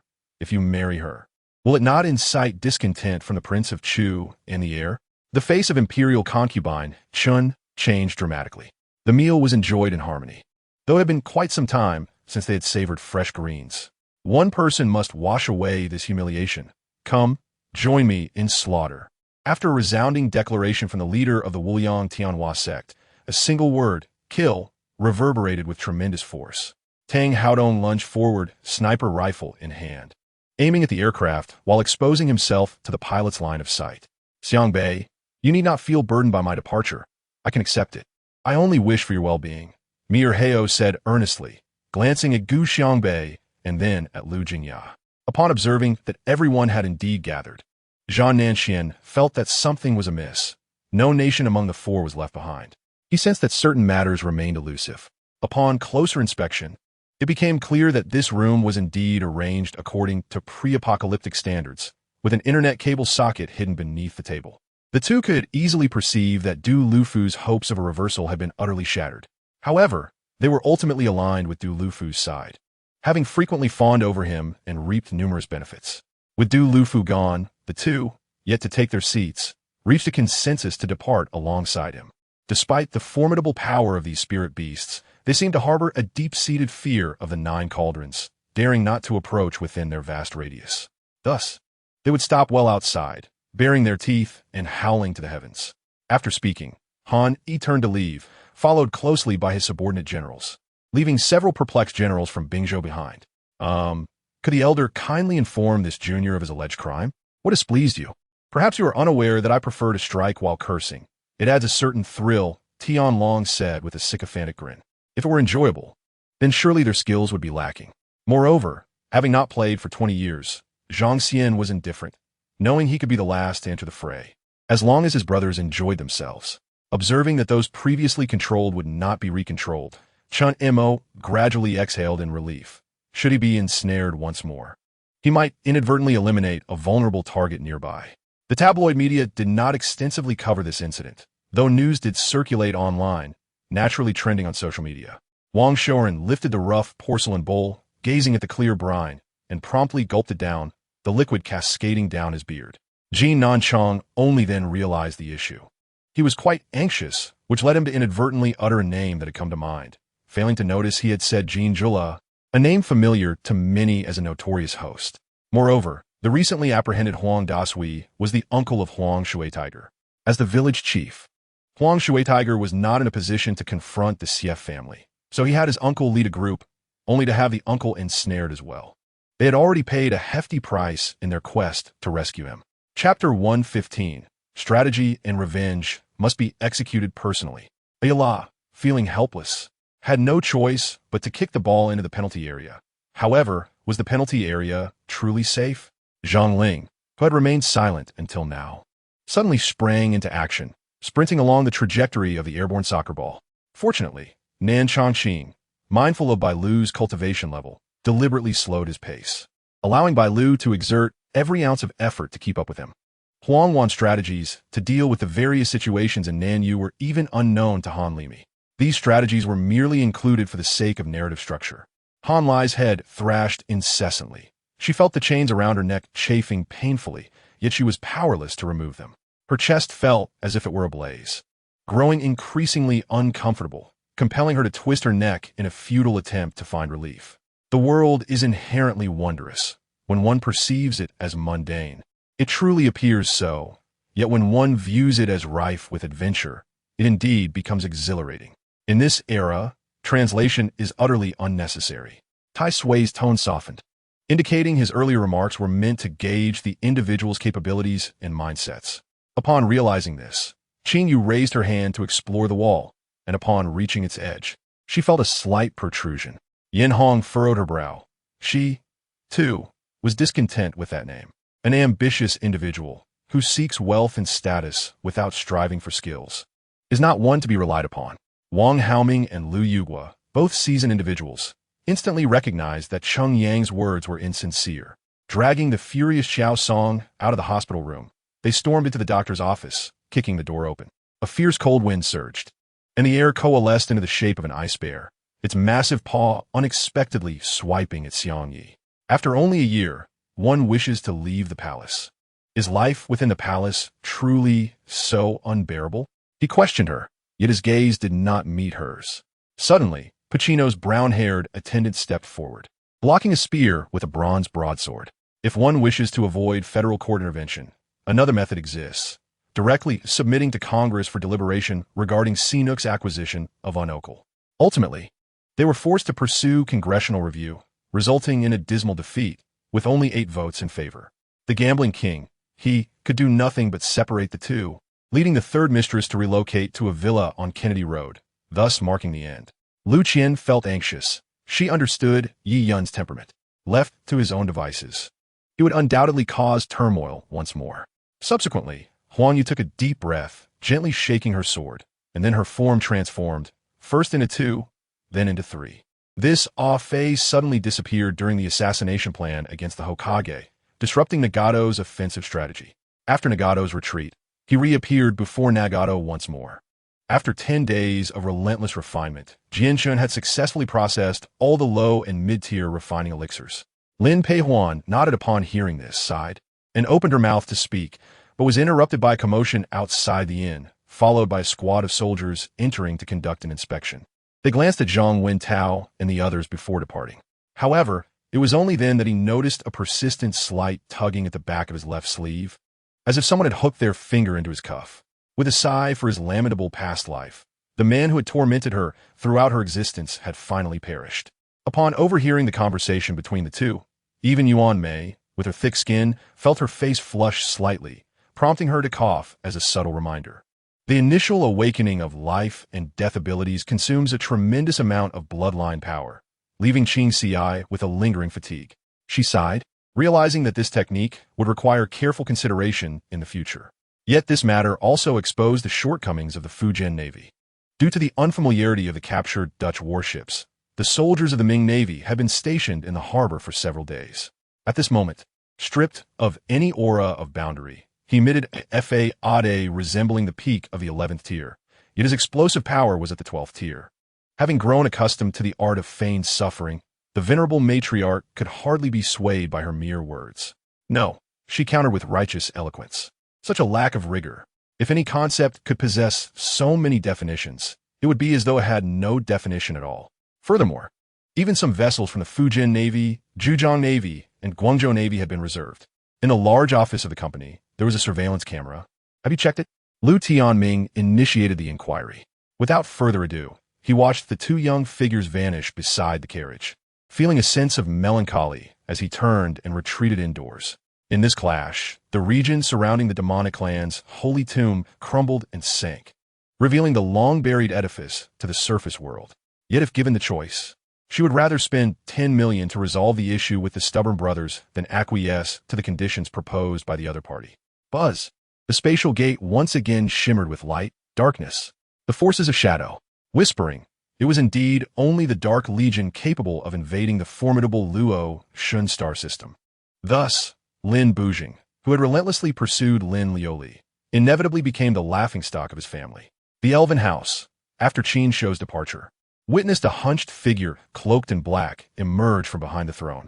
Chapter 116. Entering the game, unable to distinguish reality from illusion. The young girl still did not fully trust Zixin's words. At least for now, the woman before her resembled someone of royal blood. The other party was momentarily taken aback by her retort, the smile on their face faltering before swiftly returning to normal. Indeed, times have changed. The individual before her had risen in status and could now serve as her support. Last time, I was disrespectful. How could a guide as exceptional as Chu Xun take interest in the betrothed Rose Duke? In my view, you are more than worthy to be the prince's consort. Yu Chu, striving to divert attention from himself, did not need to be coerced. His willingness was entirely his own. The man hesitated briefly before covertly glancing at Qin Yuxuan while she exchanged glances with Su Hong. Su Wushuang's lips twitched. The ability to evoke such imagination with a single expression was indeed formidable. Yuba had no time to react. He merely witnessed Lin raise his fist and shatter the large blade, leaving Yuba astonished. His mindset had truly calmed considerably. Upon seeing the dough he had rolled out, he felt an inexplicable sense of pride. Reflecting once more, he spoke again, his expression filled with reluctance. Temporarily, this afternoon, I am willing to remain this way. After all, I have sacrificed so much and endured so much. How could one not find such a person repugnant? At the table's opposite end sat a Chinese exclusionist, while here sat a Chinese individual, illustrating the vast chasm between them. This distance encapsulated all the injustices she had endured. Thus, she leaned back, her chest thrust forward, intending to allow Wei Xiao to squeeze in. After contemplating, he could not help but feel disheartened once more. He understood that if he could achieve this, it would not end in vain. With the conclusion of the Songjin War, the positions of the righteous gods on the divine list had been fulfilled, and now Zhang Bairen would distribute the divine positions from the altar of canonization. Zhang Bairen's journey was to report to Li Song regarding the divine positions and to seek permission for the Jade Talisman and Golden Edict. If the demon clan were to disband, would it not signify that Taoism was formally withdrawing from the territorial conflict? Now is the time of immeasurable calamity. This withdrawal from a struggle for supremacy would likely yield no further opportunities. For the sake of Taoism's survival, the three purities must undertake this journey. Once the scout had departed, Lin Feng swiftly drew the Tianzong cloud sword. Observing the chilling light emanating from the sword, a cold smile crept onto Lin Feng's lips. As Li Song's words left his mouth, Niu Moang, Shi Ho, Ji Zun Bao, and even Yuan Hong's eyes gleamed with excitement, which Li Song noted without any concern. Regardless of the audacious invasion by Zhuang Wangu, who claimed the lives of Han Zhongli and Lan Xiao with a mere few strikes, or the formidable might of the hundred-eyed demon Lord unleashing the thousand-eyed golden light, and the red boy wielding the true fire of Samadhi. Each could only manifest their individual powers without the ability to dismantle the entire grand formation. With a thunderous roar, the immense, luminous, magical elements, which had previously accumulated upon the faithful within the Temple of Light, suddenly surged uncontrollably into the sky, colliding with the vast, white light of Kong and Nellie. Witnessing that everything was now in place, Zhang Beinian, in conjunction with Yu Fei, jointly petitioned Emperor Zhao Xing for a northern expedition. Zhao Xing, having awaited this moment for an extensive period, did not hesitate, choosing an auspicious day to ascend the platform and pay homage. Upon hearing this, Tontian Jiao Master and others could only cease their actions and bow in respect to Hong Jun Daoren, while Yuan Shitianzun stepped forward to declare, Yuan Hong, as one of the four celestial star gods, rightfully deserves to be inscribed upon the list. The assembly of saints nodded in agreement, as Yuan Hong sat cross-legged, and suddenly, a white ape manifestation appeared above his head, which then detached itself to report to the god list. Chapter 117. She has returned. Indeed, she has returned. The onlookers were utterly engrossed in the spectacle, oblivious to the need to inform the crown prince. The netizens remained unaware that what they beheld was not the truth, but an illusion. The hospital room was interwoven with both illusion and reality, rendering it difficult to distinguish between the two realms. What on earth? Has someone drawn a knife? Is there no one to intervene as chaos erupts inside? Fool, what are you doing? This is a treasure of the stars. Who dares to come closer and take a look? The white crystal core now served them but one purpose: to alleviate injuries through oral consumption, though its efficacy was limited. Your Highness, this is not the time for bravado. The princess is in my grasp, so tread carefully, the proud eunuch Gao declared. Initially, he managed to endure for several seconds, yet as time progressed, the weight of his tribulations grew heavier, and his speed diminished, instilling in him a subtle sensation of impending descent. Upon uttering this, he noticed a friend casting him a glance. Xiaku's brow darkened slightly, reluctantly placing down the meat pie and guiding Su Qi to greet this friend. Observing the ensuing chaos, Eunuch Gao promptly raised his voice, silencing the clamoring cries for justice. Recognizing the gravity of the matter, Chu Bin refrained from lingering on trivialities, instead donning a particularly serious expression as he regarded his superior. Seeing his wife regain her vitality and her voice return to its usual robust tone, Wang Xiangyu's anxious heart finally found peace. This bizarre scene instilled in Li Yi a sensation akin to being interrogated in a chamber of punishment. The upper garment of the dignified lady was a simple white shirt, contrasting sharply with her black shorts, and coupled with her devilishly alluring figure, it stirred the imagination. It seems you are unscathed, he chuckled lightly, tucking the letter into the inner compartment of his attire. Gong Yin also nodded in agreement, saying, You must heed my advice.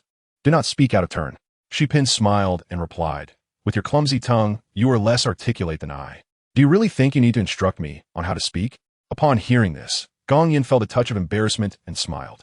Jacob's gestures hinted at a connection to the church, and since the king had graciously entertained them during their passage through Mariana, it was only natural to offer assistance now that they were in need. Thus, Jackson seized the opportunity to bring up this matter. Nangu approached Lu Zihan at a leisurely pace, and Lu Zihan felt trepidation. This Zhua Nen typically kept himself in class, had few friends, and preferred solitary endeavors. Lu Zihan was entirely unfamiliar with Zhua Nan's character, and feared that if Zhua Nen were to act, he would find himself in a predicament. Not far away, Wan Yin Xiao emerged from the high-hanging tent, a smile gracing his face as he regarded the furious Wei Yin, and issued a mild command. I took a moment to collect my thoughts, and suddenly realized that Chu Xun does not adhere to conventional logic. Was not the mechanism for ascending the celestial platform installed at a considerable distance? It is possible that this mechanism is not even located within a house. As I was about to beckon Qin Tian to exit, I turned to find him staring blankly at a table. Please verify these. They're the goods your leader requested. After speaking, Bao led the two to a large truck and opened the rear door. Chapter 118. On one side, a live broadcast of chaos unfolds. On the other, a physical confrontation ensues. What? By exploiting the desires within their hearts, one can effortlessly acquire many of the things they covet. His voice conveyed a sense of exhaustion. Lacking vigor, clearly still engulfed in sorrow. With a bellow, Yang Qian unleashed a powerful shout, his left hand performing a spell, causing a droplet of water to shoot forth and elevate his body by an inch, just as the Yasha's Wolf Fawn Club whizzed past him.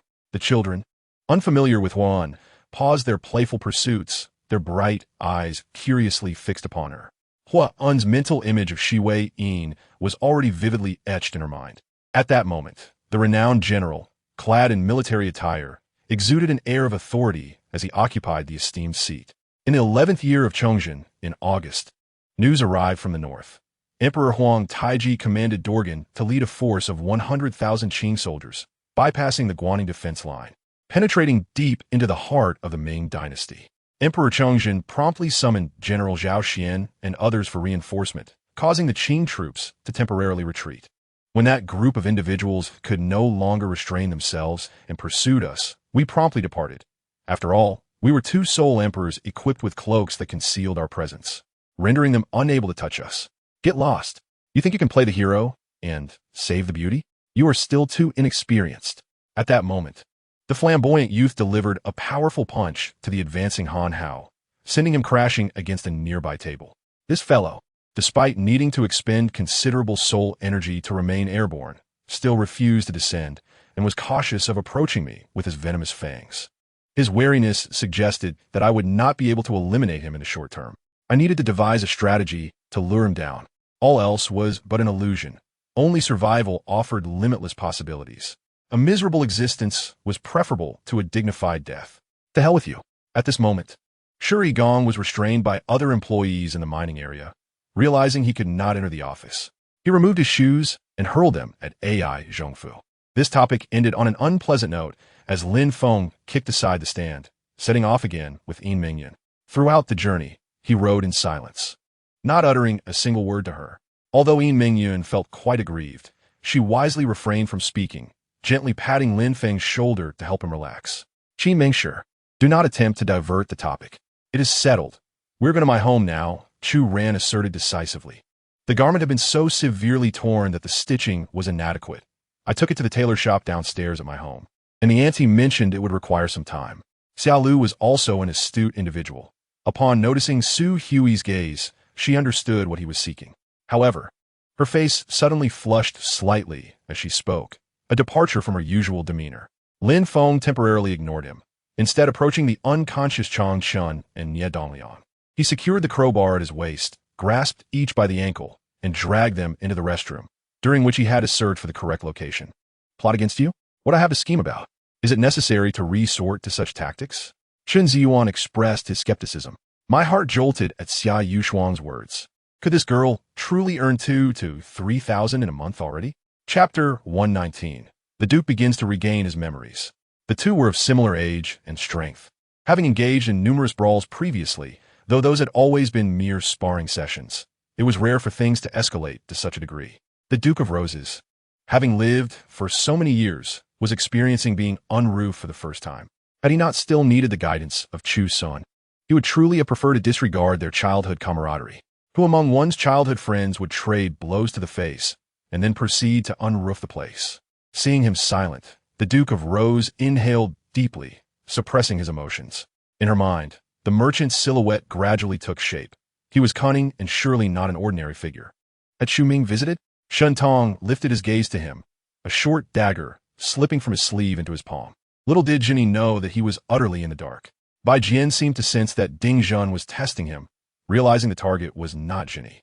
Thus, he bore the pain of watching his comrade suffer for another day, but still needed to convey some understanding of the conspiracy at play. Shi Xiaofeng laughed heartily, remarking that his grandmother was a selfless recluse, while the old man, in his twilight years, was consumed by greed, valuing wealth above life itself. Qing Xuan's tone left no room for jest. She suddenly posed a question that bewildered him, yet it was clear she had her own reasons, her own burdens. Yun Tong mused. Having seen various gardens, from Baiwa Garden to Yuhua Garden, she felt this new name was likely concocted by a lady who relished being unconventional. She chose not to inquire further. In Southeast Asia, Shen Tong received a call from Mu Tianyi, who insisted he attend Xin Yun's engagement banquet, stressing the need for disguise. Avi was taken aback by this unexpected request. Having just arrived, why was he being told to head west again? Perhaps, he thought, he might be mistaken. He seemed to be short by 5,000 top-grade spirit stones. Zaiyozi maintained his composure, swiftly returning to his original demeanor. Lu Hui, witnessing this, had no choice but to cease his assault on Augustus's protective light, hastily retreating to evade the angel of battle strikes. Ding Ziyuan acted decisively, his body undulating like a serpent, causing the brilliance of the dew sword pellet to vanish in an instant. Wang Zijuan's acting prowess was evident. Some even claimed that had it not been for his skin color, he should have received an Oscar nomination 6 years ago. Jiang Fan. Naylan's joy was palpable as she excitedly called out and leapt towards Jiang Fan. He opened his arms for an embrace, only to be forcefully repelled 5 to 6 meters upon contact with the mist enveloping Naylan. Indeed, this was the case. In the absence of the immortal emperor and the formidable Yang Lin, the actions of the past were difficult to decipher. However, with the emergence of powerful individuals, the sects within the beast forest were interconnected, revealing who had instigated the events of that time. Given Wang Zijuan's current status and influence, he would never stoop to auctioning meat slices. To put it bluntly, even if he were to auction meat slices, it would not be as overt as Wang Jing's approach. Under the suppression of this celestial force, Qi Bai barely managed to withstand the pressure, yet could not dispel the mysterious aura enveloping him. "Oh, Qin Xiao, it seems you cannot wait to lose to me. But do not fret, regardless of how much you bring tonight, I shall accept it all." A slender young man clad in white approached, his words laced with sarcasm. The divine king surveyed the four with a hint of satisfaction on his face, as if he were plotting something. Fortunately, Yu Jingyan and his companions had prepared an array of weapons, ensuring that for every 20 individuals, there was a climbing rope. Chapter 120. A glimpse of truth. Even if you say so, the difficulty of passing the ball to Yi Yin will likely increase next time. Li Jianglu began to express concern. Before he could even finish his sentence, the call was abruptly terminated. It seemed this old classmate looked down upon a businessman like him. Nevertheless, he thought, it was merely a courteous gesture. Yet, as Han Xiaoming awaited, the anticipated slap did not arrive. Lu Yi's hands settled on Han Xiaoming's shoulders. Then, with all her might, she lifted her knee, forcefully aiming it towards the center of Han Xiaoming's legs. Qiu Lang placed several crystal stones resembling blue crystals on the stone platform, performing a series of peculiar gestures before pressing on a protruding section. Unveiling a wondrous sight, a large oval opening appeared before them. "Do not praise me just yet. I have merely made the introductions, and the real negotiations will occur after the new year." Director Su inquired over the phone. "What urgent matter do you have for me?" The burly leader gestured, prompting the others to bend forward, brandishing their spears as they swiftly advanced. Li Jianglu dashed towards the inner lane after receiving the pass. After all, not securing a rebound was rather unwise. In the next moment, Su Ran materialized before the individual, discovering that the person's face was a grotesque sight. Their clothes tattered like a beggar, and they had fallen silent. "Huji, do not speak. You must not utter a word," Sun Meifeng exclaimed in terror, attempting to cover Hu Ji's mouth to prevent blood from spilling forth. However, she hesitated and withdrew her hand. "Are you not concerned that this might provoke your mother, inciting her to act even more recklessly?" Cheng Chuewen voiced his worries. Yet, he failed to notice the furious glint in El Bu's eyes, filled with anguish and rage. "Of course not. I initially intended for you to dine outside, but did I not mention going to my house?" Nan Feng shook his head. However, now faced with someone of comparable strength, the Demon King was taken aback. Beneath the eaves of surrounding buildings hung white lanterns, complementing the luminous jade rabbit above, casting a bright glow. Guan Shanyue wished to explain, but Qian Duo had already disregarded him, pulling out a massive fan from his chinkoan bag. A single punch from Roddy shattered several walls of the shrine, severing the connection with the beast of doom beneath him, rendering him unable to replenish energy. Lin Xiao no longer wished to engage with this fool. Such a splendid Lin, she could not possibly be a fraud. Even if she deceived him, he would accept it willingly. "Sir, is there anything we can assist you with?" Su Mingzhi stepped forward once more to inquire. Meanwhile, in the world of the Amazing Spider-Man, Gwen Stacy gazed at the screen, her expression equally complex. At long last, after approximately 10 minutes, Chun Mo finally discerned the source of the glimmer and the environment beneath him. Once adorned in splendid attire, living in opulence, The once exalted Gu Chong now resembled a humble villager, clad in ordinary garments, kneeling before Yi Tianzi with an air of tranquility. Nearby, a loud laugh erupted. Lord Wei. General Jiang, what significant matters are you discussing? A plump figure in a plain overcoat approached. It was the Dai Wang. Jiang Yin smiled faintly, bowing to the Dai Wang. Lord Dai Wang. Wei Jingyuan quickly reciprocated the gesture. I am not interested. Besides, your information is exorbitantly priced, far beyond my means. I firmly shook my head in refusal. Chu Xun and Su Zian approached from opposite ends of the corridor, both noticing each other and frowning simultaneously. Yet due to their unfamiliarity, neither felt inclined to greet the other. Zhao Yajing forced a smile, knowing her son could not compare to Wei Qinghe, who was accustomed to the storms of life. She held no expectations. You must have received a note I sent for you both, Kai Yuanpei stated. Now that the individuals you sought are found and the one you wish to meet is here, my task is complete. You may converse. With that, Kai Yuanpei smiled and exited. However, the moment he retrieved his phone, Zhao Linglong spotted the caller's name, Lu Qingyue, and thus he had no choice but to answer. Everyone turned their gaze back to the screen, hoping to see Shi Feng suddenly appear. As he beheld Lu Yuro's enticing silhouette, Yi Tianzi felt invigorated. Admiring her as one would a rare treasure, his gaze gradually descending until it landed on her delicately manicured toes, painted in crimson, prompting him to break into a delighted grin. Shui Mu chuckled softly, utilizing two chakra-draining techniques simultaneously. This combination, ill-suited for him, was akin to drinking poison to quench thirst for TZ. Qin Yin was uncertain how the coach would perceive this, but if he were the coach, he felt he would selectively forego 1 or 2 matches. Unfortunately, no one paid him any mind. Under the dual influence of human curiosity and the stimulation of drugs, they have succumbed to a loss of normal judgment. Naturally, Ndong hoped for a reliable ally. Yet the crux of the matter lies in his need to be the leader. However, for Su Ming, this could resolve a significant issue, ensuring the safety of those around him. The additional spirit hero system, diverse technologies, alchemy, magic, martial arts, and various other systems. With the soul network and the world tree forming pivotal interworld passages, have constructed the Ling Kong Empire. Sun Chung let out a hearty laugh as he wielded the slaughtering demon blade, unleashing a series of 7 or 8 strikes. All the blade radiances manifested almost simultaneously, converging in midair to form a colossal golden true essence battle blade, which descended upon General Miaozong. The Xingong family serves as the backbone of the Fusang Empire's royal family. Tang Feng firmly believed that the Xingong family possessed the necessary power. The reason why the mimetic aliens are so formidable lies in their outstanding individual combat capability, with both speed and strength vastly surpassing that of ordinary human soldiers. They carry the weight of supreme celestial power, one beam locking onto the mixture world demon shark, while another targets Yun Feiyang. Chapter 121. Life Lacks Flavor. Let's relocate the ancestral tomb. The current options are 1. Issues have arisen with the imperial tomb. 2. The emperor suffers divine retribution for misgovernance. 3. The crown prince and third prince are out of favor with destiny. 4. The third calamity descends. Without hesitation, the national master shifted the blame to the imperial tomb. Life lacks flavor.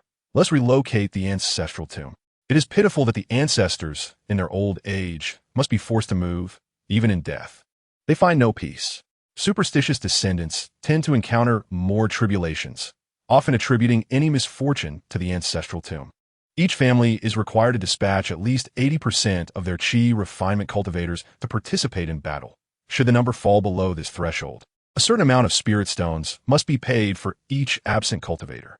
The engravings depict ferocious 9-headed divine birds soaring majestically, massive beasts covered in thorny fur roaring skyward, along with legendary ancient monsters such as Tao Tai, Xiongqi, and Tangu. Wang Luowin typically narrates tales by initiating a suspenseful setup followed by a resolution, gathering surprise or admiration from his audience. Despite the diverse thoughts among his subordinates, the pressing need is to utilize their talents. Miao Zhihua smiled and approached the door, pushing it open and stepping out of the examination hall amidst Lu Li's disheveled gaze. Guozhong embraced Chu Qi, who sniffled adorably, prompting Guozhong to affectionately nuzzle him with his forehead. Su Qian had yet to react when a figure dashed forward, seizing his head and thrusting it into the iron pot. Wang Luowen pulled Lu Tung forward, aware that the two stone platforms must not be in close proximity, lest they raise suspicions. Even within the Qingyun sect, her status did not afford her the privilege of dragon sandalwood, which was reserved solely for the sect master, typically used to assist less stable disciples in breaking through their realms during emergencies. Witnessing this scene, I widened my eyes, finally encountering a true powerhouse. I had been unaware that demonic energy could inherently strike at enemies, as I repeatedly infused it into my fist techniques. The celestial beings that collapsed to the ground struggled momentarily before becoming still. I could no longer sense their heartbeats. The golden light was something that Taishang Lao Jun could only perceive at the most superficial level, yet he felt a profound familiarity hidden deep within that radiance. A sensation he had not experienced in a long time. As he spoke, Qin Shi Huang held the ball in one hand and leaped into the air, mimicking Meng Tian's earlier movements, walking on air and effortlessly tossing the basketball into the hoop. Suddenly, this prison guard shouted. The person who had been gripping another's waist released his hold, and like a lion pouncing on a rabbit, he charged forth. Once Lu Che finished reading the decree of rewards, Ho Chu Bing and others, kneeling on one knee in the hall, humbly expressed their gratitude for the emperor's grace. Thus, a genuine opposition was forged between him and the other party. What about Sister Hua? Due to excessive fatigue and muscle soreness from battling Hades, I regrettably could not attend the scene. However, I dared not delay. I seated myself before the television and began watching the match. Su Panchi's joy came easily. She perceived this as a sign of her recovery from the flow sickness, which was the most delightful news. Chapter 122, Promotion Gift, Annihilating Enemies. In her previous life, she was inconspicuous, with everyone wishing her demise. In this life, she lived boldly, garnering the indifference of the infamous. Why do you think I urged you to change bodies? A destined individual is born only once every century, and your death occurred mere months ago, so Faye certainly remains unaware.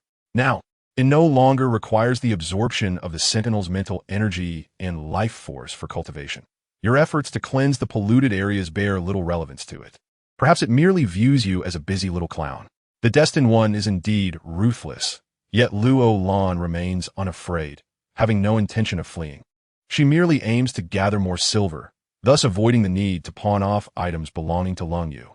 This is the empire he fought to establish. How could he willingly hand it over to others? The surrounding doctors and nurses were startled by the scene, but fortunately, Zhang Biao intervened in time. All the palace guards were acutely aware that Wan Yuqing was in a foul mood, and none dared to provoke him, each bowing their heads in silence. Jiang Ning donned earplugs, maintaining a conversation with a private investigator, and promptly hailed a cab to the shopping mall. On the street, people discerned Zhao Hongming's attire, recognizing him as someone of significant status and wealth, and thus refrained from provoking him. Upon discovering the guards at the entrance collapsing, each convulsing and some foaming at the mouth, he could not fathom how this young man, barely in his 20s, exuded such an aura, as if he truly dared to kill him. This statement not only startled Li Mingyu, but also instilled deep fear in Gao Lan, who clutched Yi Mingji's hand tightly, urgently inquiring, "Have you lost your mind? You inferior beings are utterly unworthy of breathing the same air as me, gazing upon the same vistas, without me. You wretched insects would have perished long ago. You are young and promising, having secured a position in the county committee right after graduation.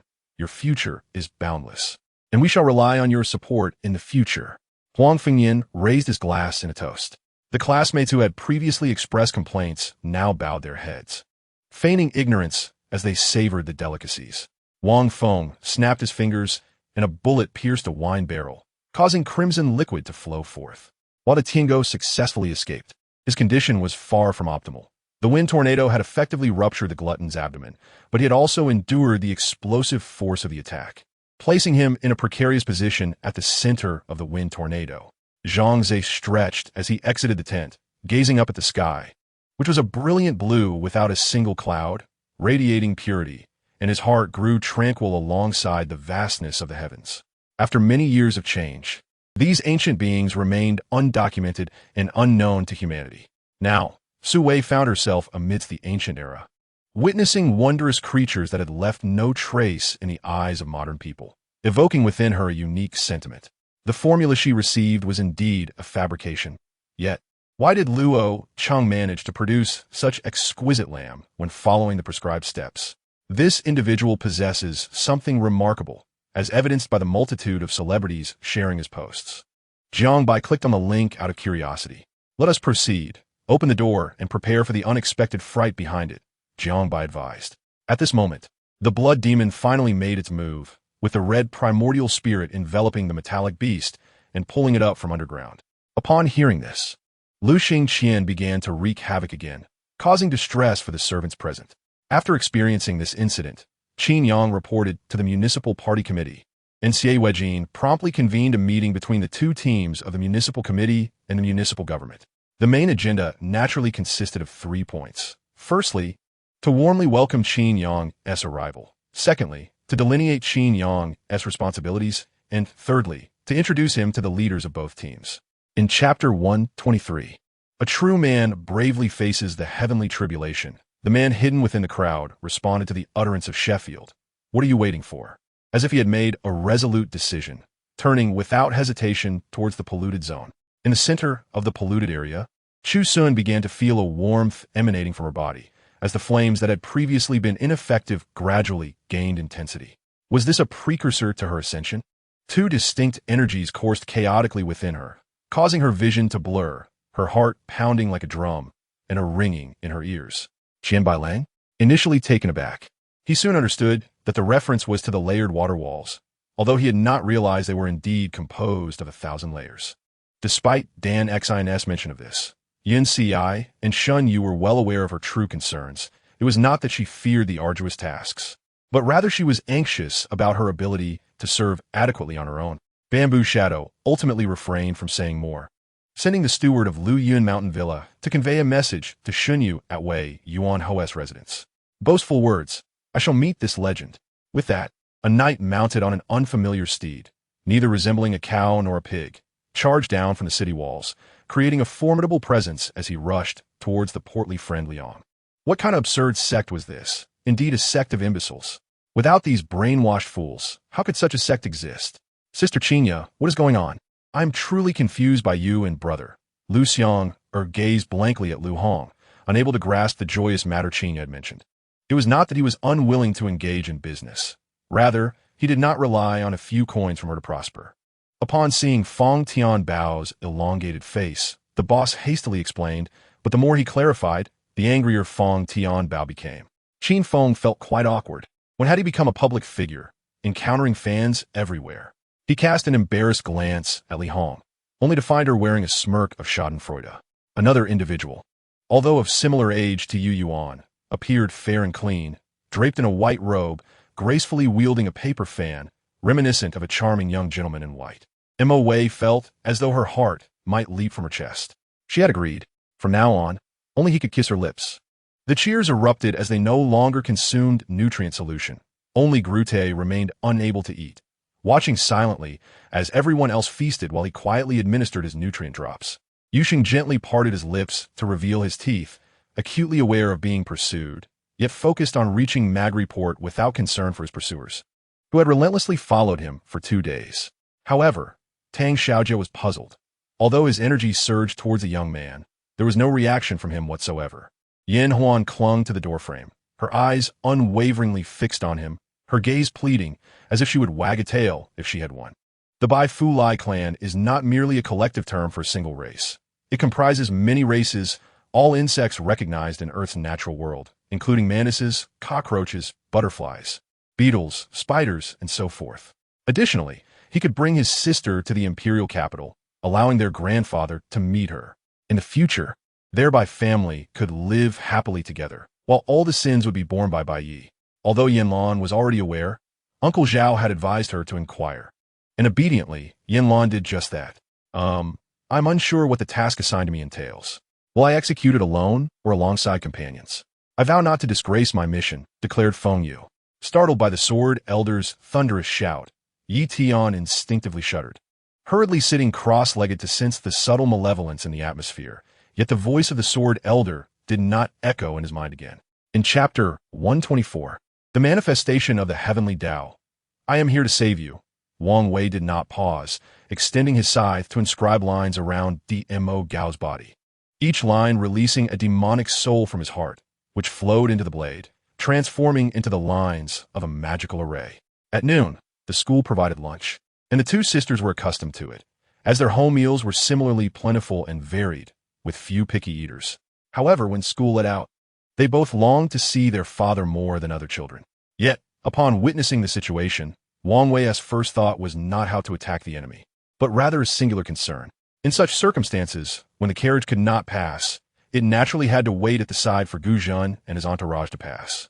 However, upon catching sight of the procession from Wu Ningho's residence, Chu Xun's expression changed dramatically as he strode directly towards them. He noticed that his skin had become significantly fairer and more elastic. Moreover, as Yinan observed, he realized he had grown taller. Previously, Shi Jing had reached Yinan's ears, but now she seemed several centimeters shorter. Reinu's nose twisted in distress, fully aware of the perilous situation outside. Any explanation would only render him a laughingstock among the villagers, had it not been for his guard comprising powerful beings from distant lands. Each capable of taking on 100 foes, those bandits would likely have been present instead. Under the iron tree lay a black, decayed wooden coffin, though well-crafted. It had deteriorated underwater, flaking away at the slightest touch. I struggled to comprehend. Qin Han had often favored stone coffins and bronze coffins, making wooden ones quite rare. Yet this would seem too soft to ascertain its authenticity. I was startled. Could someone be exploiting my name to deceive the county and commit wrongdoing? This hesitation slowed my pace significantly as the two children ahead raced ahead, widening the gap between us. I longed to take him into my arms, yet his eyes, reminiscent of his mother's, instinctively repelled me.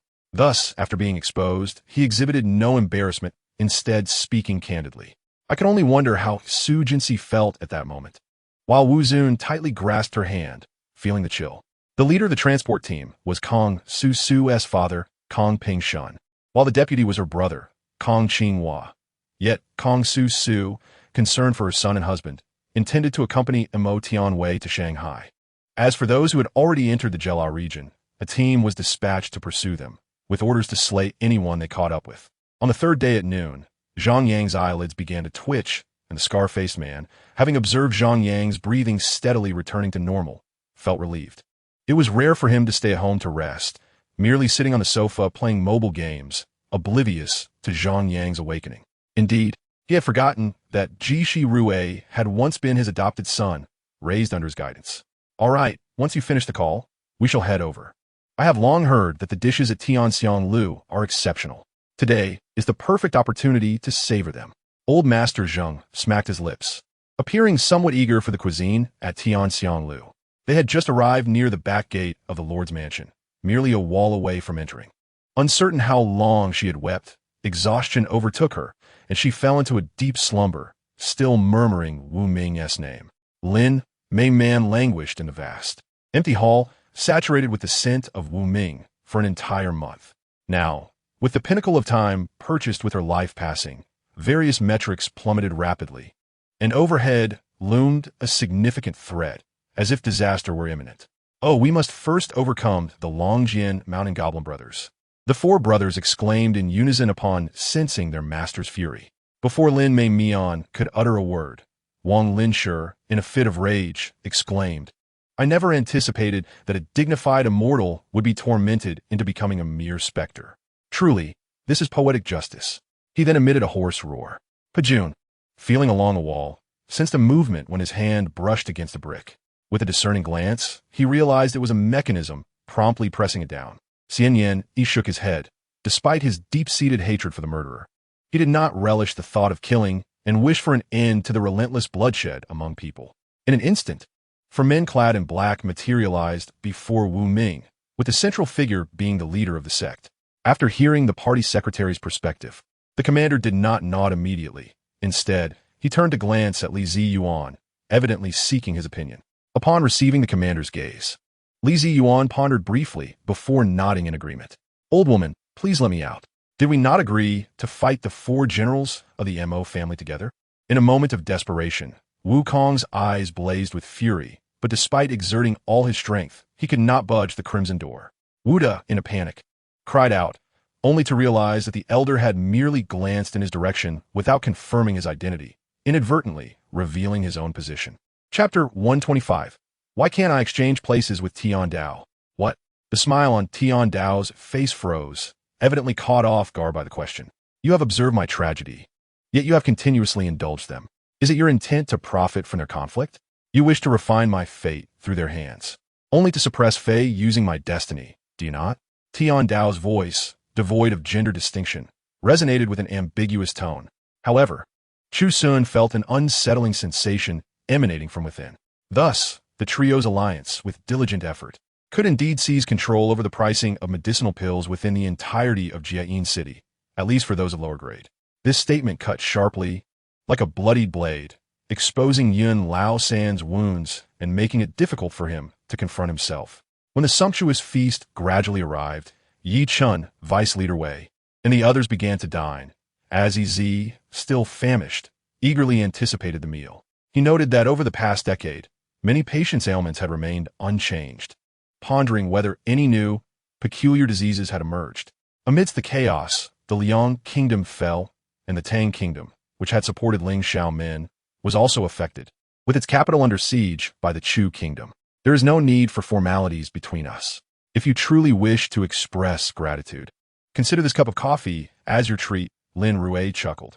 Ferris, whose form lay sprawled on the ground, suddenly restored to a towering height of 10 meters, leaping forth with a piercing wail that set teeth on edge as a dense red mist swirled around him, enveloping a 100-meter radius.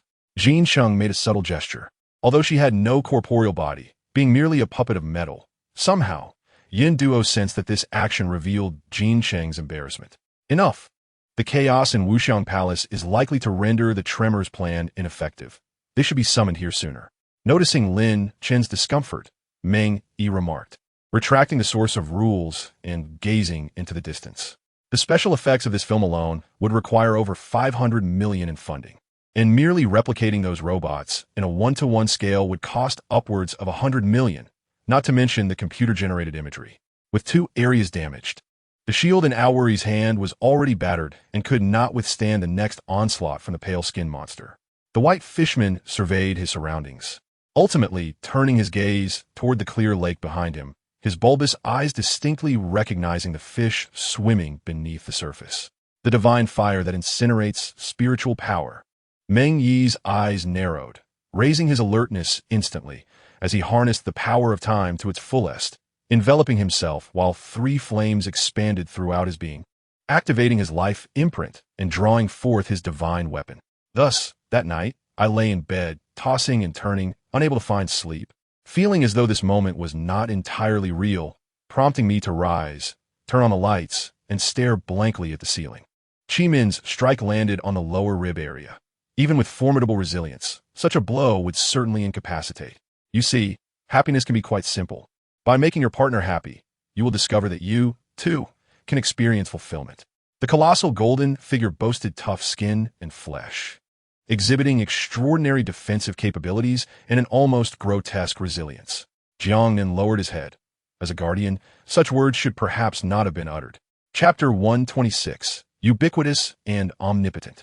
Among them, Nalanja, not only holding a cigarette, but also bending slightly, awaited the opportunity to light one for Tiger Yi and his subordinates. That sapphire was no ordinary trinket. Merely seeking this top-tier gemstone had likely consumed a significant amount of her time and resources. Subsequently, a comprehensive assessment was made regarding the village's total land, calculating what could be apportioned per adult and child. Yi Wuhan was somewhat perplexed, not having anticipated that Ing Wu wished to converse with him. What could they possibly discuss? Moreover, would the organizers consent to such a proposal? Once the matter concluded, Pei Yu guided the still-dazed Lung Ruan to a CAF outside the school, recognizing that the shock she experienced was considerable, necessitating a gentle approach. Situated in the town center, Zhou Ran examined the virtual map, noting that the area governed by the basic city construction order was 500, and with the additional rewards from the Chaos City construction order, his territory encompassed a total of 2,500 mu. The fragrant essence produced by the Wang of Bowen was uniquely captivating and long-lasting, far surpassing the efficacy of incense. Wrapped in a soft quilt, Jiangli slumbered soundly until dawn, awakening with a refreshing clarity. The arrival of the Dou Sheng escalated the battle to unprecedented heights. Reaching the pinnacle of intensity, combat among the Xing Zhu was undeniably terrifying, shaking the very heavens and earth with destruction beyond imagination. As the power of the Tao was wielded in each strike, altering the very fabric of reality. The attendees of the banquet were well aware of the circumstances, and they could surmise the elder's intentions in gathering them, which inevitably revolved around avenging his family. Conversely, before the apocalypse, those skilled in billiards became world champions, earning in a year what those who stayed behind could not accumulate in a lifetime. Perhaps due to the prominence of the G family in the county, many residents shared familial ties, fostering closer bonds and a greater sense of unity. Following a strike that nearly cleaved the sky into four parts, the sound of cracking stones echoed incessantly as dozens of stone gargoyles instantly transformed into countless fragments cascading from the sky, leaving only a few stragglers. As Abner harnessed his full might to resist the encroaching threat of Jinzi, he felt a cold needle pierce his major artery. Amidst the tumultuous emotions churning within, Chu Xun maintained a composed demeanor, while Yu Xing appeared visibly distressed, her face contorted with confusion. The demonic path has historically birthed nefarious individuals, tracing back to the early epochs when demons infiltrated Donghuan. Although this path has long since integrated with Buddhism, its disciples still often exhibit malevolent and cruel tendencies. Its tendrils swayed in the wind, realizing that no matter which direction they swayed, they always pointed toward the center of the thunderfall. It tilted its head slightly, falling into contemplation. Zhao Hong Yin led her group directly to Hua Shan, exercising caution as she set up camp without taking any immediate action. After hearing the explanation, Qin Gu acknowledged that she could not retain her phone, sighed, and surrendered it. An elderly monk was engaged in conversation with a mounted individual. After their exchange, the riders did not depart, but instead joined the ranks. Upon concluding his words, Huli Daxian swiftly ascended the divine platform, which was already adorned with banners for rain, incense, and ritual implements. I chuckled awkwardly as I rose to bow, addressing the emperor. Your humble servant pays her respects to your majesty. I was unaware of your majesty's arrival and beg for your forgiveness for my lack of proper welcome. While reciting a lengthy speech, my eyes incessantly searched the ground. The imposing Black Knight thrust his spear into the earth and spoke to the assembled crowd. Furthermore, their route for this escort was exceedingly discreet, with each escort leader possessing formidable martial prowess. Moreover, they had virtually no opportunity to act alone. Of course, that is permissible, but what purpose do you have in going over there? It would be far better to diligently cultivate here. Allow me to guide you, and with your talent, you could reach the Na Shui realm in merely a decade or so, Yitsong remarked. In truth, the Soviet Union had long stationed numerous political commissars and advisors with the Mongolian army and government, establishing a financial system under Soviet control, expelling all third country businesses, and even prohibiting the entry of personnel from third nations. In essence, Mongolia had been thoroughly Sovietized, becoming a vassal and satellite state of the Soviet Union. This sensation left him immensely frustrated. Never before had he yearned for strength and power as he did at this moment. I do not know how many generations have passed since the ancestral rules were handed down. Old Yao tiptoed to hang the lantern and spoke leisurely. When the boundless mountains became my chaotic world, the cosmic time within my chaos was akin to the heavens collapsing and the earth shattering, as the entire world began to disintegrate. 4 ordinary individuals, losing a third of their blood, could pose a life-threatening risk, yet inexplicably, I found myself merely feeling a bit dizzy, with no other abnormalities. The glimmer of fear lingered in Shueisha's eyes, but more so was confusion. Having slain several masters using the soul-slaying secret technique, even the Xian cultivators ought to regard him with a measure of caution. He, anything goes, Luo, upon hearing my words, wore a mischievous smile and turned her gaze towards me. Her eyes began to sweep down from my face, downward, ever downward,